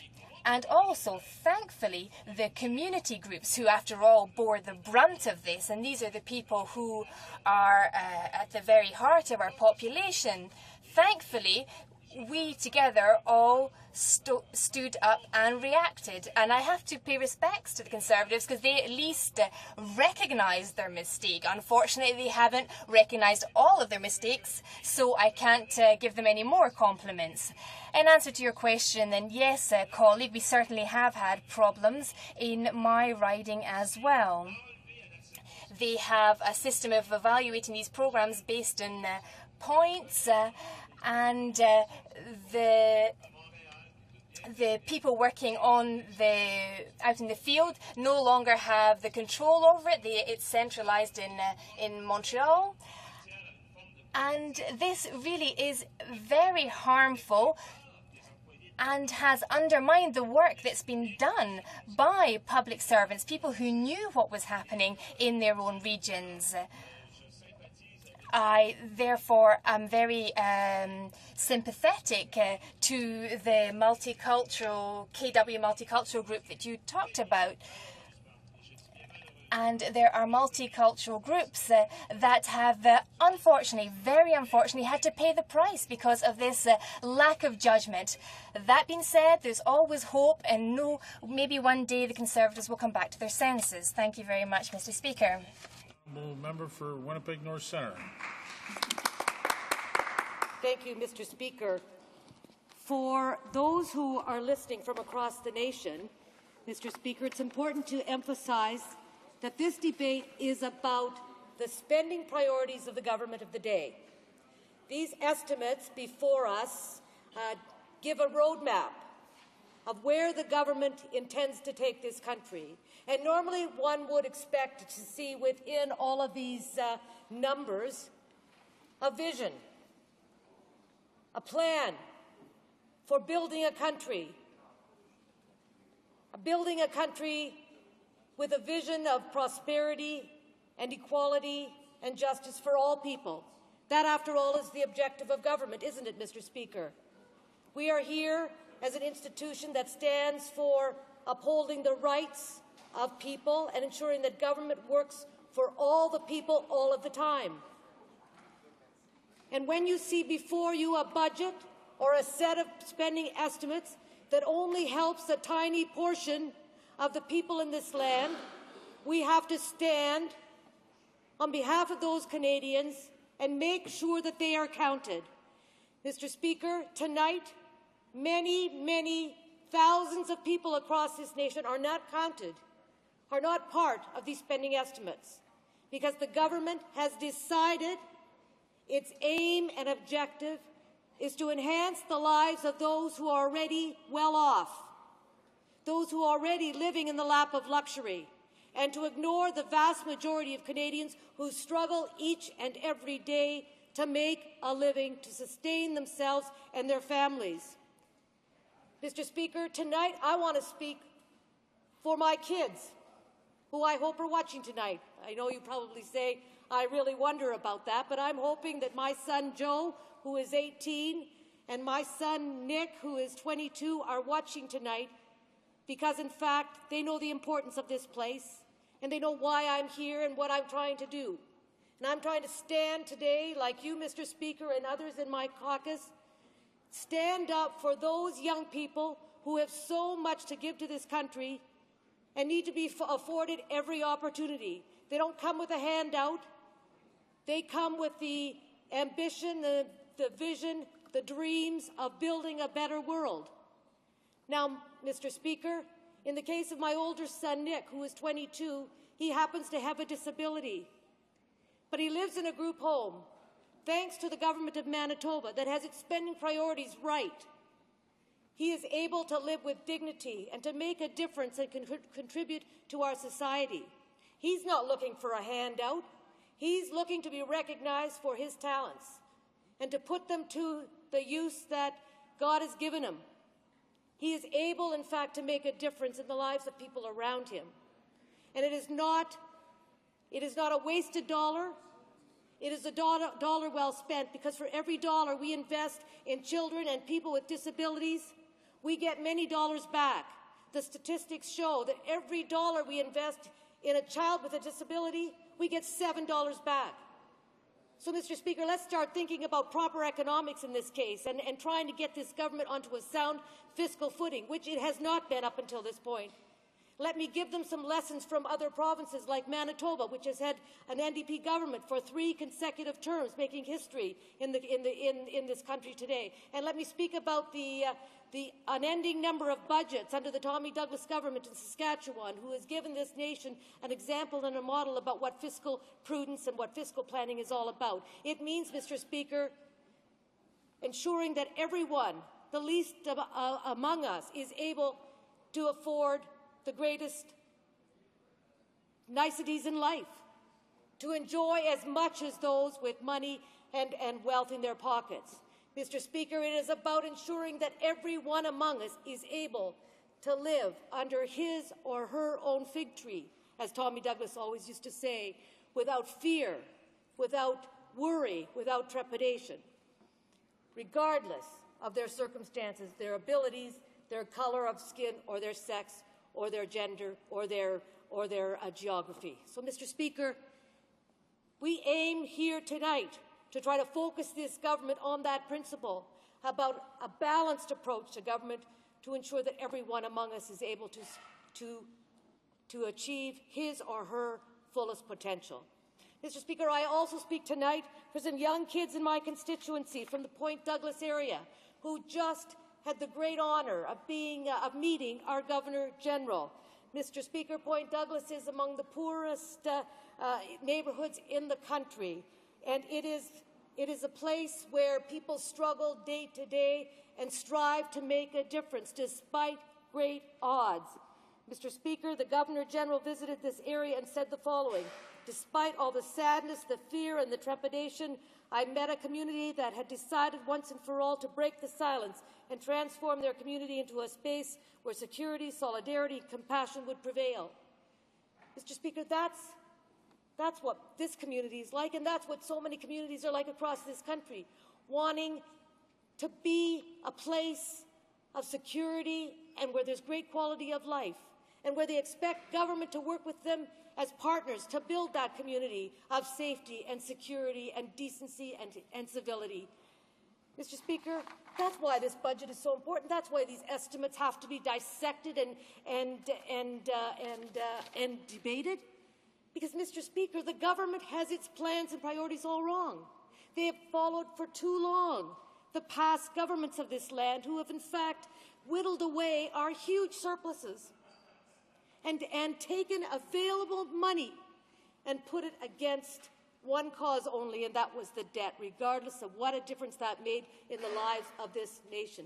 The budget tonight, the estimates tonight are about we should be looking for fiscal wisdom, for balanced fiscal planning, for prudence, for ensuring that we live up to all of our responsibilities as government.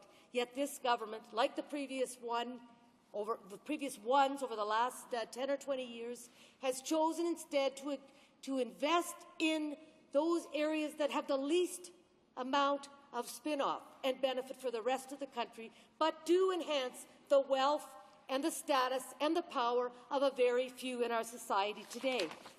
Look at, Mr. Speaker, if there is anything a budget should do, anything these spending estimates should do, it should be to narrow the gap between the rich and the poor. It should be to narrow the gap between the most wealthy and the rest of Canadians. It should be to support and help ordinary families, working people like in Transcona or Winnipeg North or Sherbrooke or Regina, wherever in this country, people who work hard and don't want a handout, as I said before, but they want the support of government to make a difference.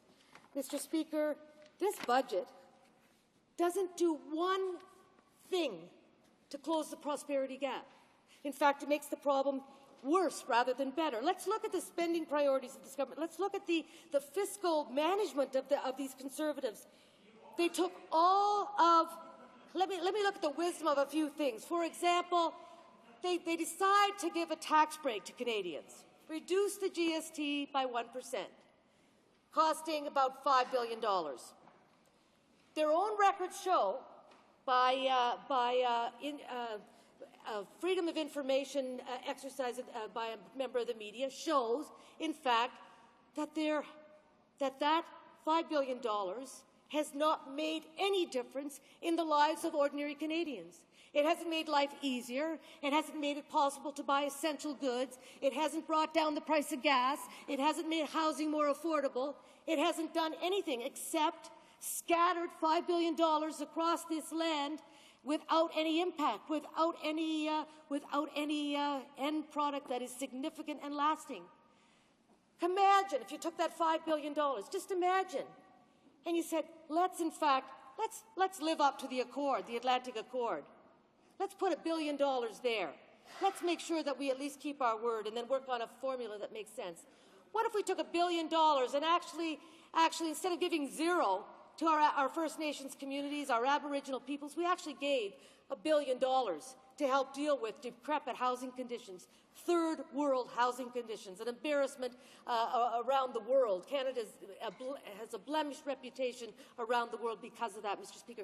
What if we took $1 billion and actually saved the child care program?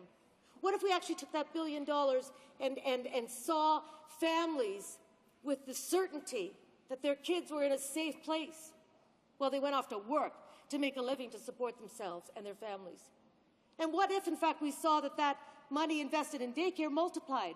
What if we recognized, in fact, that this isn't just about giving money to families, and the Conservatives think, oh, it's to, probably think it's to women who should be at home or to families who really don't need it, but in fact, it's to ordinary families who are trying to provide for them to work for a living and need care for their children. But what if we look beyond just that issue about supporting families and looked at the economic dividends? What if we look at as this article did in the Free Press, Winnipeg Free Press of May the 12th, in an article by Laura Rance, who says the following.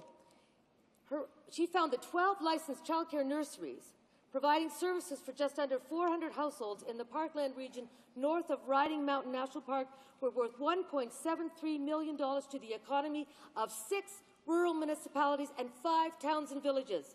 As that money rippled through the economy, it produced $2.74 million in additional direct and indirect benefits. It employed 76 people, full and part-time, in addition to creating an additional 28 jobs.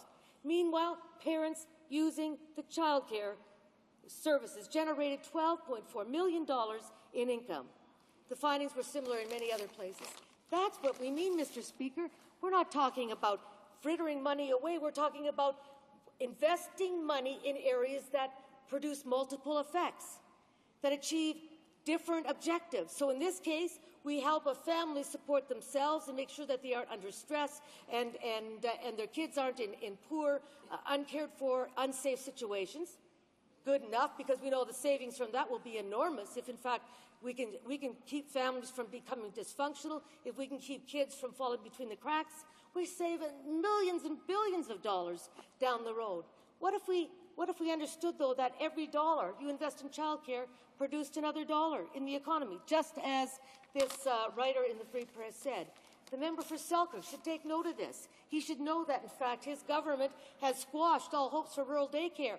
He should know what a difference it would make to his community, to rural communities everywhere, if families could have the daycare they needed, workers had the jobs they wanted, and the communities had the economic spin-offs that they needed. Mr. Speaker, that's just one example. Think about if this government, instead of taking $9.2 billion in unanticipated surplus. That's because of lowballing, Mr. Speaker. That's because the Conservatives are doing what the Liberals did for all these years, and they refuse to give us proper economic forecasts, so therefore they end up without being in the position of having to spend that money on needs of Canadians. They can say, well, we didn't know, therefore we have to put it all against the debt. Hogwash, Mr. Speaker. They know darn well that there was extra money. They know darn well that it wasn't even just $9.2 billion when we got these estimates. It's now $9.7 or $10 billion, all gone against the debt. We don't disagree with some money going against the debt. We know that's important. We know you got to pay off, you try to pay off your mortgage as a homeowner as well as look after your family needs. But we don't put all of our money against the house if our kids need to go to university and they need some of that money. Or if the roof is leaking, as I've said so many times in this House. You don't just put it all in one place if there are many needs. You try to ensure that the needs of your family are met, just as a responsible government would try to ensure that the needs of all communities in this country are met. And so imagine if we had taken, say, $3 billion off that 10 and put it against the debt. Let's say that's reasonable. That would bring our debt, our ratio, debt to GDP ratio, down to below what most industrialized countries are at, and we still had $6 or $7 billion left to help build this country, to invest in infrastructure, where we have a $60 billion deficit that's getting bigger every day because the bad roads are getting worse and the weak bridges are caving in and the sewers are falling up, are getting holes and who knows? I mean, Mr. Speaker, things go from bad to worse if you don't invest. And I'm not obviously a city maintenance person or an engineer, but I do know bad roads when I see them, and I do know that they get worse over time if you don't repair them.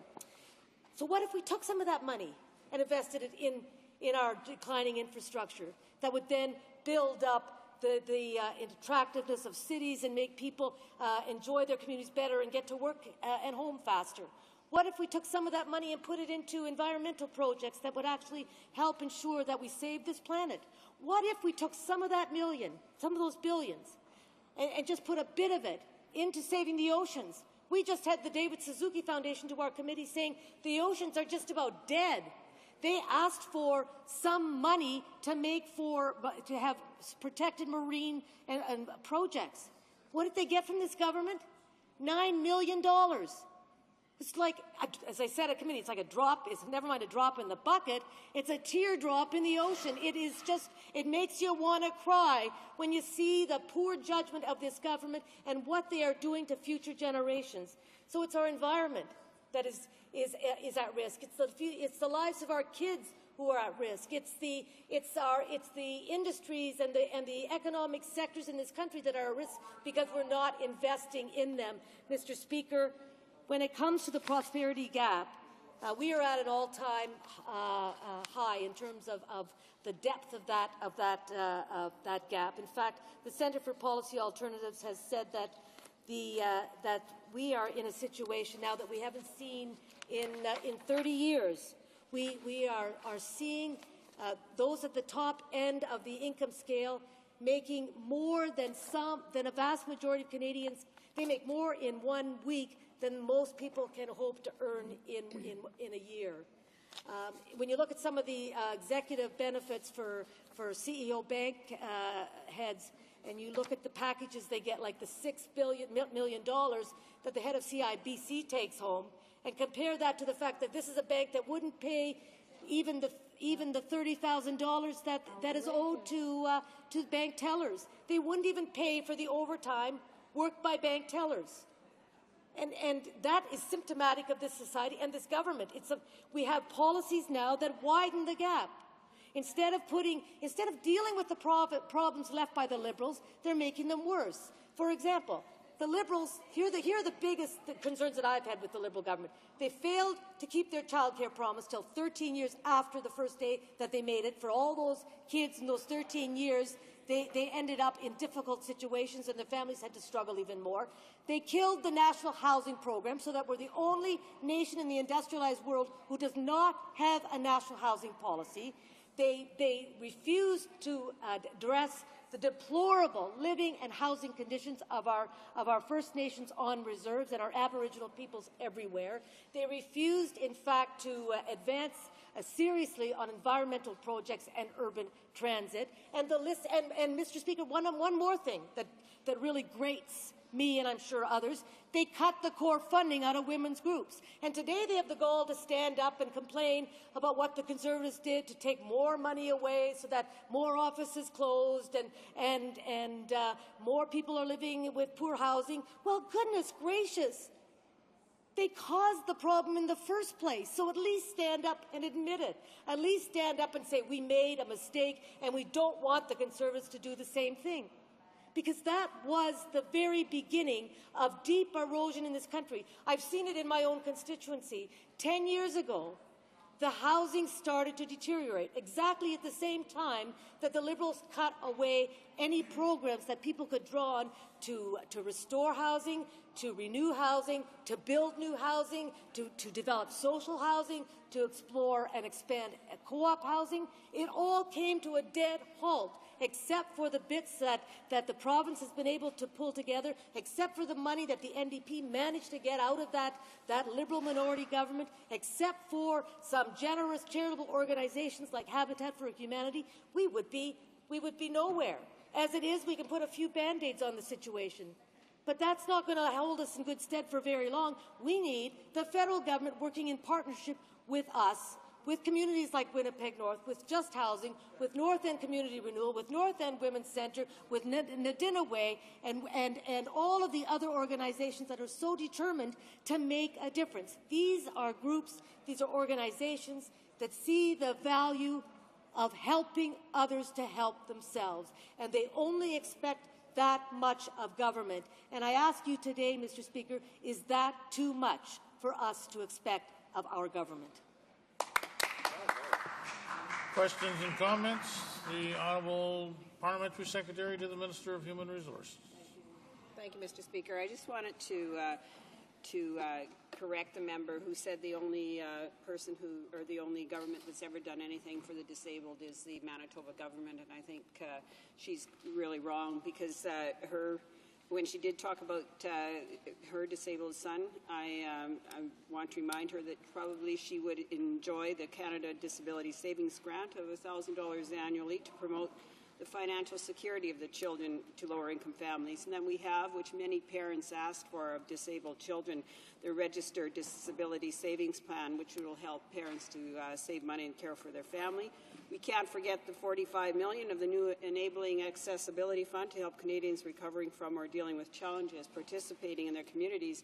And, Mr. Speaker, which talks about childcare, we have a plan, we have a strategy, and it's comprehensive. It's three-tier. We work with the provinces. We work with provinces $250 million for them to create spaces.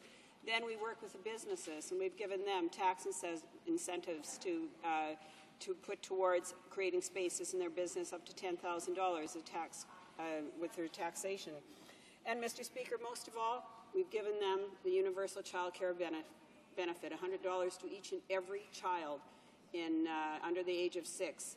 There's a $2,000 tax benefit, Mr. Speaker, that goes to every child under the age of 18. So, Mr. Speaker, I just want the member, when she's acknowledging the good news that our budgets have brought, that we do have a strategy, it's comprehensive, we do have a vision, far from what I've seen. And when she speaks of Tommy Douglas, some days I wished he was back, because right now we are under an NDP regime, and it's not very sweet in Saskatchewan. Honourable Member for Winnipeg North. Thank you, Mr. Speaker. I'm glad for the question. I obviously disagree almost completely with the member. She misses the point, and that's been the problem with this whole budget. Little tax credits, deductions, tax incentives don't create programs that make a difference, that ensure that everyone is able to be treated equally. A tax credit for people with disabilities will help those who have put away all kinds of money. Now how many people with disabilities do you know that are so wealthy they can put aside all this money so that they can then have tax credits to support themselves in their adult lives? It doesn't make any sense. Do you know how much, where that money would go, how far it would go if, in fact, we took the money for that tax credit and put it into housing for people with disabilities, into programs that gave better salaries to the people who look after those people with disabilities, if we help to support community rather than to give out little tax incentives that don't go very far? Let's look at a similar tax incentive, the child tax credit. How is it, Mr. Speaker, that this government can stand and support a tax credit that actually gives more money to a $100,000 single-parent mother, a one-earner family with one person at home that's making $100,000, getting more of a child tax credit than a single-parent mother making less than $30,000. Now, how is that justice? And wouldn't we want to try to correct those kind of inequities? Let me say what the Child Care Advocacy Association of Canada said about childcare at our hearings just a week or two ago. The budget represents a loss to communities, to families and to children. Almost $1 billion in committed childcare funding is being taken away. It's a cut of $27 million just to the children of Saskatchewan. Let me say one more thing, Mr. Speaker. I want to quote from the Moutard Foundation, a very respectable charitable organization that gets no money from government and had the gumption to speak up about cuts to literacy and other programs. This letter says, programs that assist the disabled, programs that improve the welfare of young children. The program changes announced this week disproportionately affect the most vulnerable in our country and the agencies that have tried to work with them. Moreover, elimination of such programs as the First Nations and Inuit Tobacco Reduction Strategy, reductions in health research grants, even the Social Economy Initiative, which held out hope for new ways of caring for people, all will have significant negative impacts on Canadians and the voluntary agencies that serve them. We also mourn the loss of those programs which supported alternative means of researching and developing public policy. All good ideas do not come from government, as you may have noted. The elimination of funding that created capacity in voluntary agencies to engage in policy work will mean that only those... Order. All right. I think we have time for one more comment. The Honourable Parliamentary Secretary. I guess if it's a comment, I would just say I'm disappointed that I guess in two things. One, my colleague, the finance critic from the NDP, doesn't seem to understand the difference between tax credit and tax deduction. She said tax credits will result in no economic activity that help Canadians. Well, she should know, of course, that a tax credit means if you have no tax liability, you actually get money. A tax deduction is money taken away. Tax credits actually invest money into the economy. But I guess my comment, since you asked for a comment in the final end here, is that I wish my colleague would be a little bit more, I suppose, less insulting of Canadians. I look around this room, I see my colleague from York, I see my colleague from PEI, my friends here from Saskatoon and Quebec, from Rimouski. There's not a member in this House that doesn't believe in supporting Canadians and helping kids. We just have different ways of getting there. You know, we believe in empowering families through lower taxes and economic growth and giving parents more choice in how they want to raise their kids. We have a different way of doing things, and the NDP has a way of doing things. Neither she nor I care any less or more about kids than the other, and I'm not going to impugn her motives because her political ideology is different than mine. And I just wish she would show perhaps a little bit more sophistication in terms of respecting the intelligence of Canadians as they choose between political parties and which political party best represents the best way to get to what we all want, which is a strong Canada.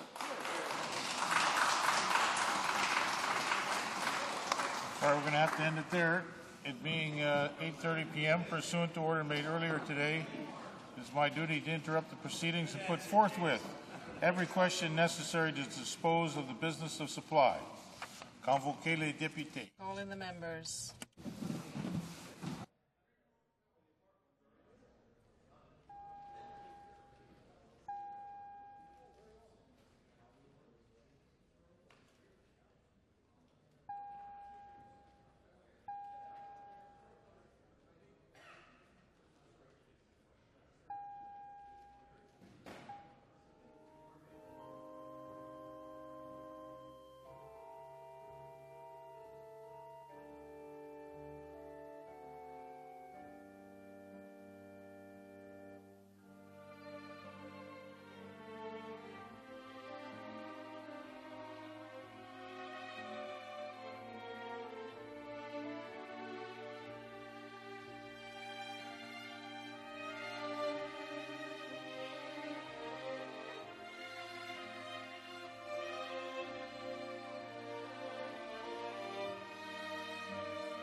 À l'ordre, la première mise aux voix porte sur la motion d'opposition au nom de M. Russell relative aux travaux des subsides. Mr. Russell, seconded by Mr. Bryson, moved that in the opinion of the House, the government has failed to live up to verbal and written commitments made to premiers by the Prime Minister during the last election campaign with respect to the equalization program and the Atlantic Accords.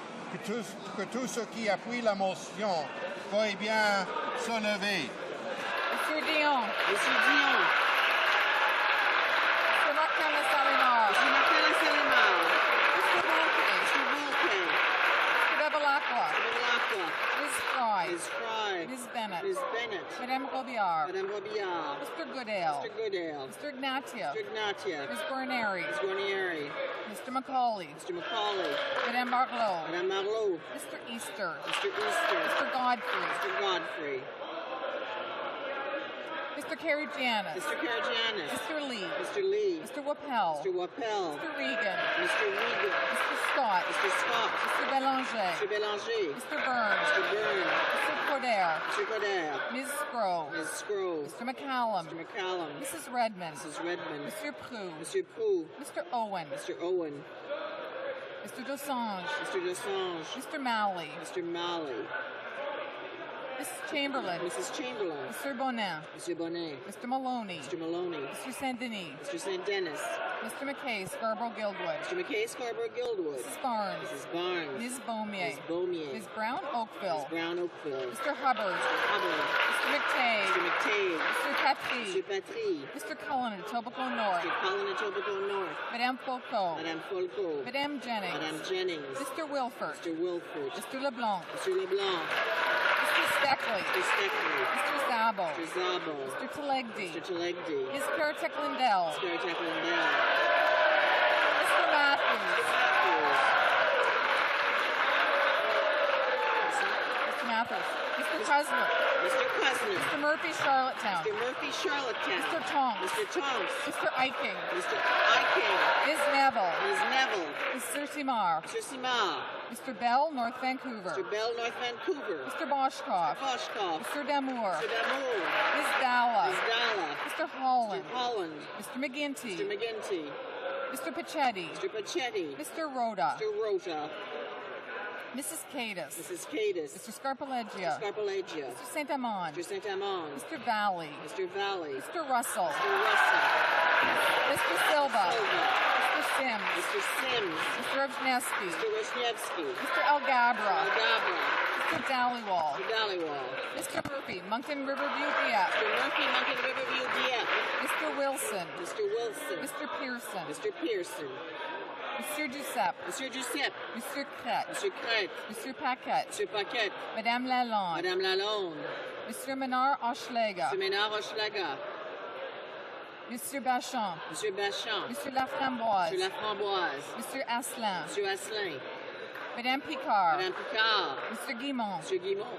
Madame Gay. Madame Gay. Monsieur Plamondon. Monsieur Plamondon. Madame Brunel. Madame Brunel. Madame Saint-Hilaire. Madame Saint-Hilaire. Monsieur Roy. Monsieur Roy. Monsieur Bigras. Monsieur Bigras. Madame Demers. Madame Demers. Monsieur Lessard. Monsieur Lessard. Monsieur Menard Marcorel Fortin. Monsieur Ménard Marcorel Fortin. Madame Faye. Madame Faye. Madame Barbeau. Madame Barbeau. Monsieur Bellavance. Monsieur Bellavance. Monsieur Coteau. Monsieur Coteau. Madame Bourgeois. Madame Bourgeois. Madame Lavallée. Madame Lavallée. Monsieur Lemay. Monsieur Lemay. Monsieur Nadeau. Monsieur Nadeau. Monsieur Godet. Monsieur Godet. Madame Bonson. Madame Bonson. Madame Deschamps. Madame Deschamps. Monsieur Bouchard. Monsieur Bouchard. Madame de Bellefeuille. Madame de Bellefeuille. Monsieur Blais. Monsieur Blais. Madame Freeman. Madame Freeman. Monsieur Perron. Monsieur Perron. Monsieur Laforêt. Monsieur Laforêt. Monsieur Lucier. Monsieur Lucier. Monsieur Malot. Monsieur Malot. Monsieur Carrier. Monsieur Carrier. Monsieur Lévesque. Monsieur Lévesque. Monsieur Saint-Cyr. Monsieur Saint-Cyr. Monsieur Vincent. Monsieur Vincent. Mr. Layton. Mr. Layton. Ms. McDonough. Ms. McDonough. Ms. Davies. Ms. Davies. Ms. Washlis-Leas. Ms. Wazali-Chalice. Mr. Massey. Mr. Massey. Mr. Martin, Sault Ste. Marie. Mr. Martin, Sault Ste. Marie. Mr. Godin. Monsieur Godin. Mr. Comartin. Mr. Comartin. Ms. Black. Ms. Black. Mr. Christofferson. Christofferson. Mr. Angus. Mr. Angus. Mr. Cullen, Skeena Bulkley Valley. Mr. Cullen, Skeena Bulkley Valley. Ms. Crowder. Ms. Crowder. Mr. Julian. Mr. Julian. Mr. Sixay. Mr. Sixay. Ms. Pretty. Ms. Pretty. Mrs. Matheson. Mrs. Matheson. Madame Savoie. Madame Savoie. Ms. Bell, Vancouver Island North. Ms. Bell, Vancouver Island North. Mr. Bevington. Mr. Bevington. Ms. Charlton. Ms. Charlton. Ms. Chow. Ms. Chow. Mr. Dewar. Mr. Dewar. Mr. Marston. Mr. Marston. Ms. Nash. Ms. Nash. Mr. Adamanenko. Mr. Adamanenko. Mr. Stauffer. Mr. Stauffer. Mr. Blakey. Mr. Blakey. Madame Thibault, Rimouski-Nejet to Miskatole Bass. Madame Thibault, Rimouski-Nejet to Miskatole Bass. Mr. Casey. Mr. Casey.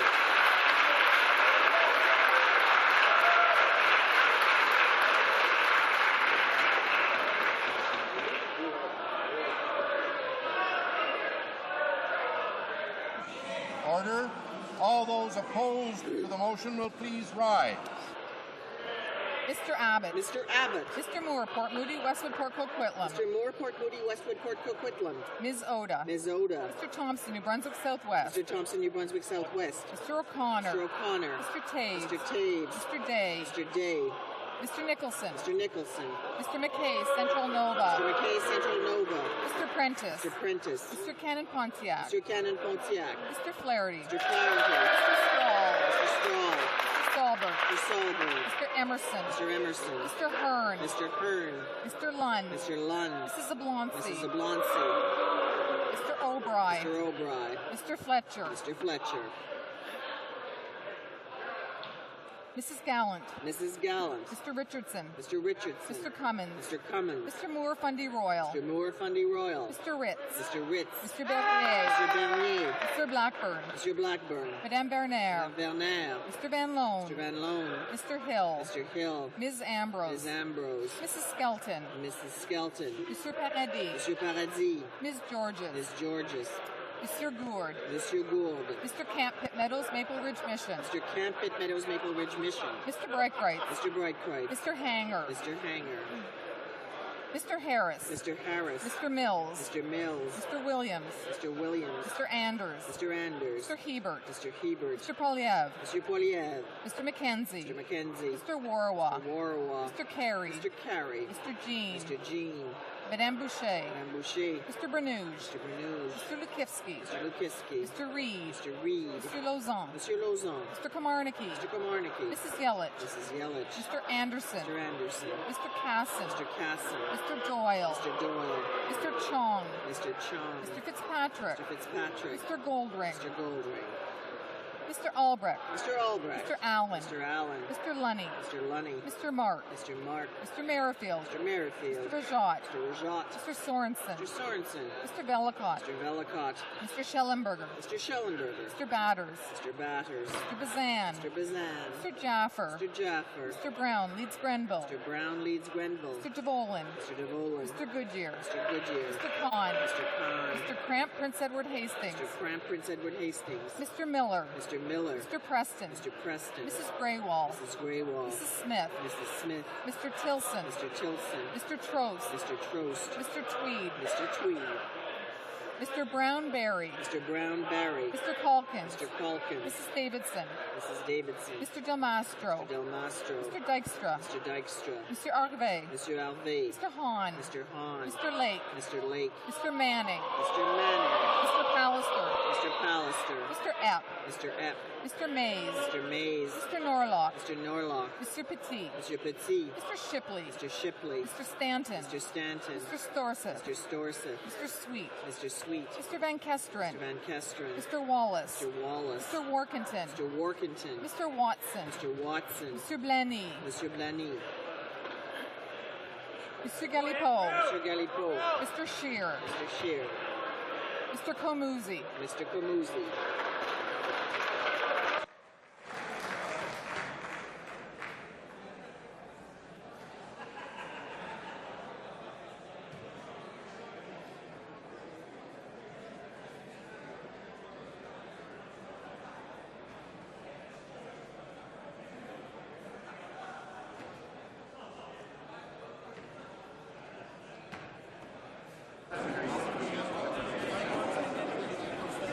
Yeas pour 148, 148. Nays contre, 111, 111. I declare the motion carried. This question is on the motion to adopt the main estimates. Mr. Taves, seconded by Mr. Van Loan, move that the main estimates for the fiscal year ending March 31st, 2008, less the amounts voted in an interim supply, be concurred in. Plaît-il à la Chambre? Is it the pleasure of the House to adopt the motion?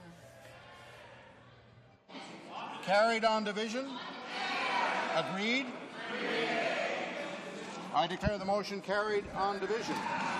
Mr. Taves, seconded by Mr. Van Loan, moves that a bill entitled An Act for Granting to Her Majesty certain sums of money for the federal public administration for the financial year ending March 31st, 2008 be now read a first time and be printed.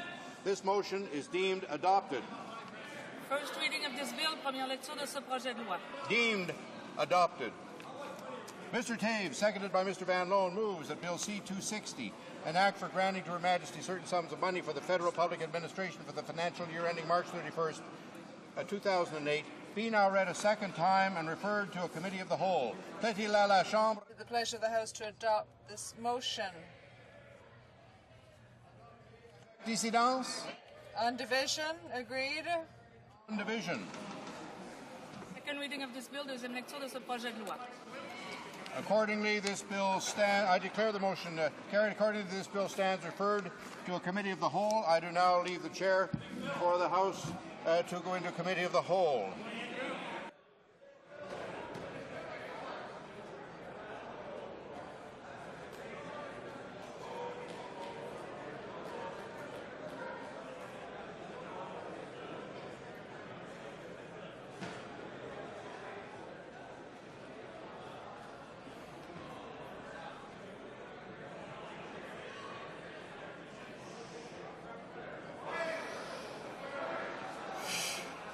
The honourable member for St. Boniface.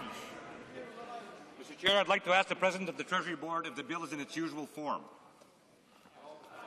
The President of the Treasury Board. The form of this bill is essentially the same as that passed in previous supply periods. Here, here.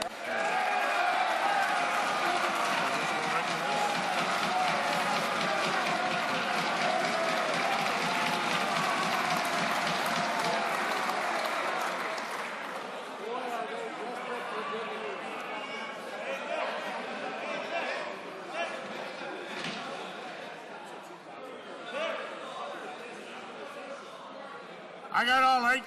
You want to be quiet? Okay. Order. House and Committee of the Whole on Bill C-60. Shall Clause 2 carry? Avec dissidence? On division? Clause 3 carry. On division.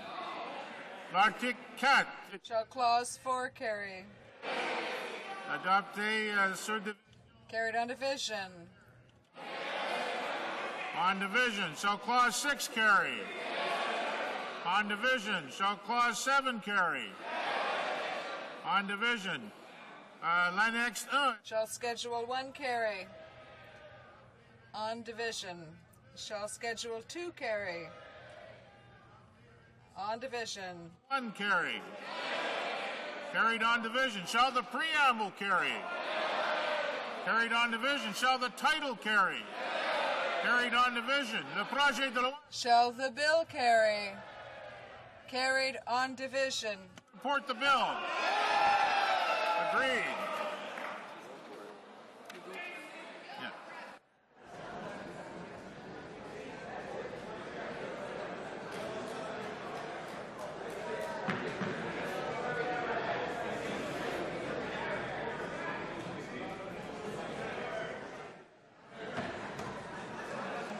Order.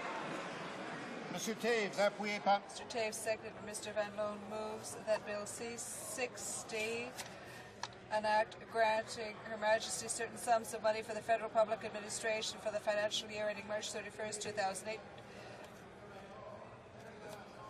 be agreed in at report stage. Have it on division, carried on division. When shall the bill be read a third time? Now. Mr. Taves, seconded by Mr. Van Loan, moves that Bill C-60, an act for granting to Her Majesty certain sums of money for the federal public administration for the financial year ending March 31st, 2008, be now read a third time and do pass. Is it the pleasure of the House to adopt the motion? Carried on division? Agreed? I declare the motion carried on division. Third reading of this bill, troisième lecture de ce projet de loi. In accordance with Standing Order 38, a motion to adjourn the House is deemed to have been made and seconded at this time. Therefore, the question is that this House do now adjourn.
Okay, order.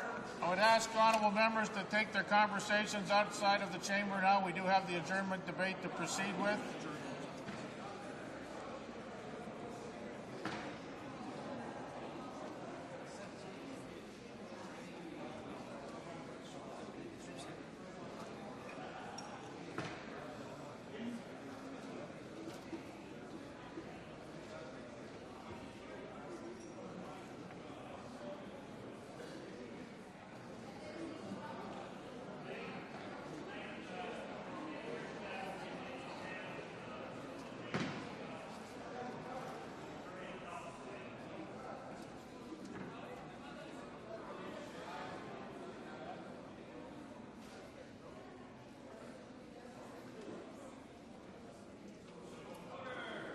Order, order. Order. I wonder if the member for Temiskaming and the member for Vancouver Centre could get out of the line of sight between me and the member I'm about to recognize. The L'Honorable Deputy de Gatineau. The Honourable Member for Gatineau. Thank you, Mr. Speaker.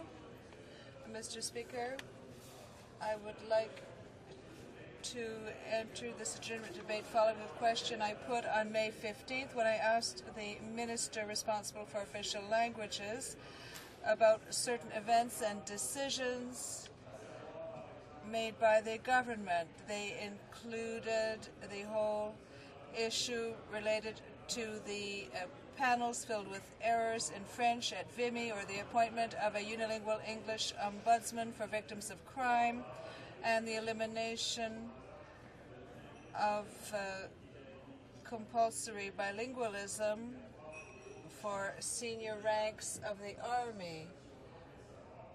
And we wanted to know if the Prime Minister or the Minister had anything to say with respect to official languages and the way in which the Conservatives thwarted the rights of linguistic minorities. And the situation has not improved, particularly when we think of the Court Challenges program.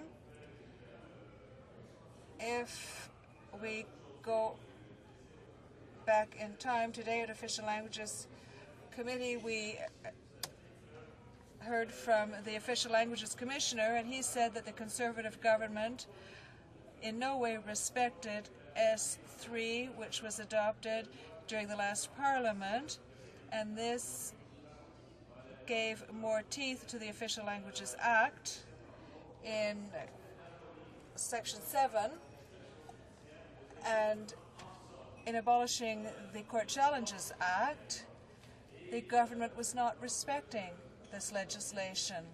When the Prime Minister says that he wanted to abolish the program because his government will respect the Canadian Constitution, so it's no longer necessary to have a Court Challenges program, the Official Languages Commissioner has demonstrated, and in fact, the chair of the Court Challenges program, Mr. Matt, and Ms. Gisèle Lalonde, who, thanks to, among other things, the Court Challenges program, was able to fight for Mofa Hospital, all demonstrated that it was necessary to have this type of program because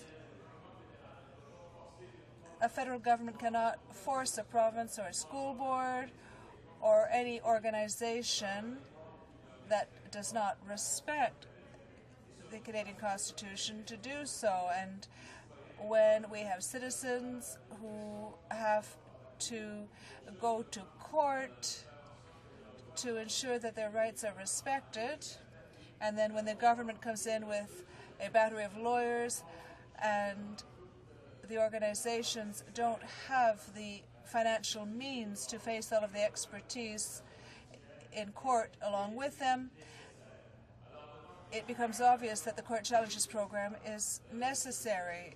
So for all of those reasons, I would like to ask my Conservative colleagues what they have to say to the Official Languages Commissioner to explain the lack of respect they have had for the Official Languages Act in the examples that I've given. Thank you, Mr. Speaker. The Honourable Parliamentary Secretary to the Prime Minister, the Minister for the Francophonie and Official Languages. I'd like to thank you, Mr. Speaker, for giving me this opportunity to respond to the member for Gatineau with respect to the recent Official Languages Commissioner report and the work of the government to support the rights of linguistic minorities. Our government is strongly committed to supporting and promoting official languages communities living in minority situations, and along with the provinces and territories, we have signed agreements on services and education. The value is $1.18 billion over 4 years, and other funding agreements with the groups and community organizations were also signed, as well as cooperation agreements with the provinces and territories for minority language services, representing $64 million over 4 years. The Minister for the Francophonie and Official Languages announced support for the construction and enlarging of community centers and school centers in New Brunswick, Saskatchewan, and the Northwest Territories, in providing better programs and services in daycares and schools and Francophone universities in minority environments is to allow young people to begin to continue and to succeed in their studies in their own language. And the Government of Canada spends $80 million per year on second language education to encourage the learning of the second official language among 2.4 million young Canadians. Our government recognizes the importance of the challenge faced by minority official language communities and wants to provide concrete support through investments to help these communities grow and ensure their vitality. Last October, the Minister for Official Languages co-chaired a conference on Canadian francophonie, and we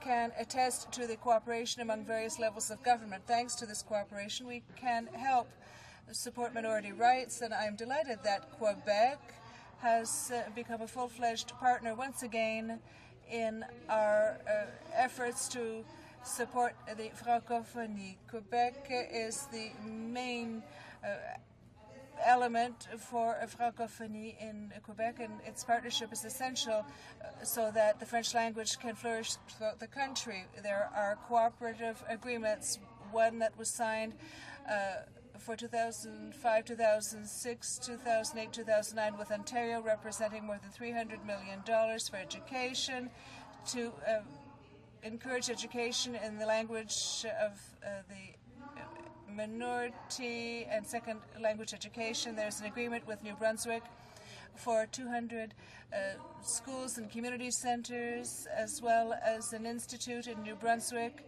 to support the development of the second language teaching throughout Canada, and financial support for various festivals and cultural events such as the Festival Franco-Ontarien, Écho d'un peuple in Ontario, Québec 2008, les États généraux des arts et de la culture being held in Caracat.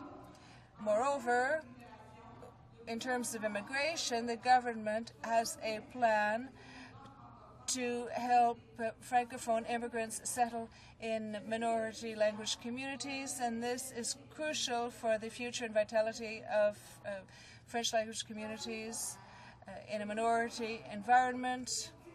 Order. Order, please. Order.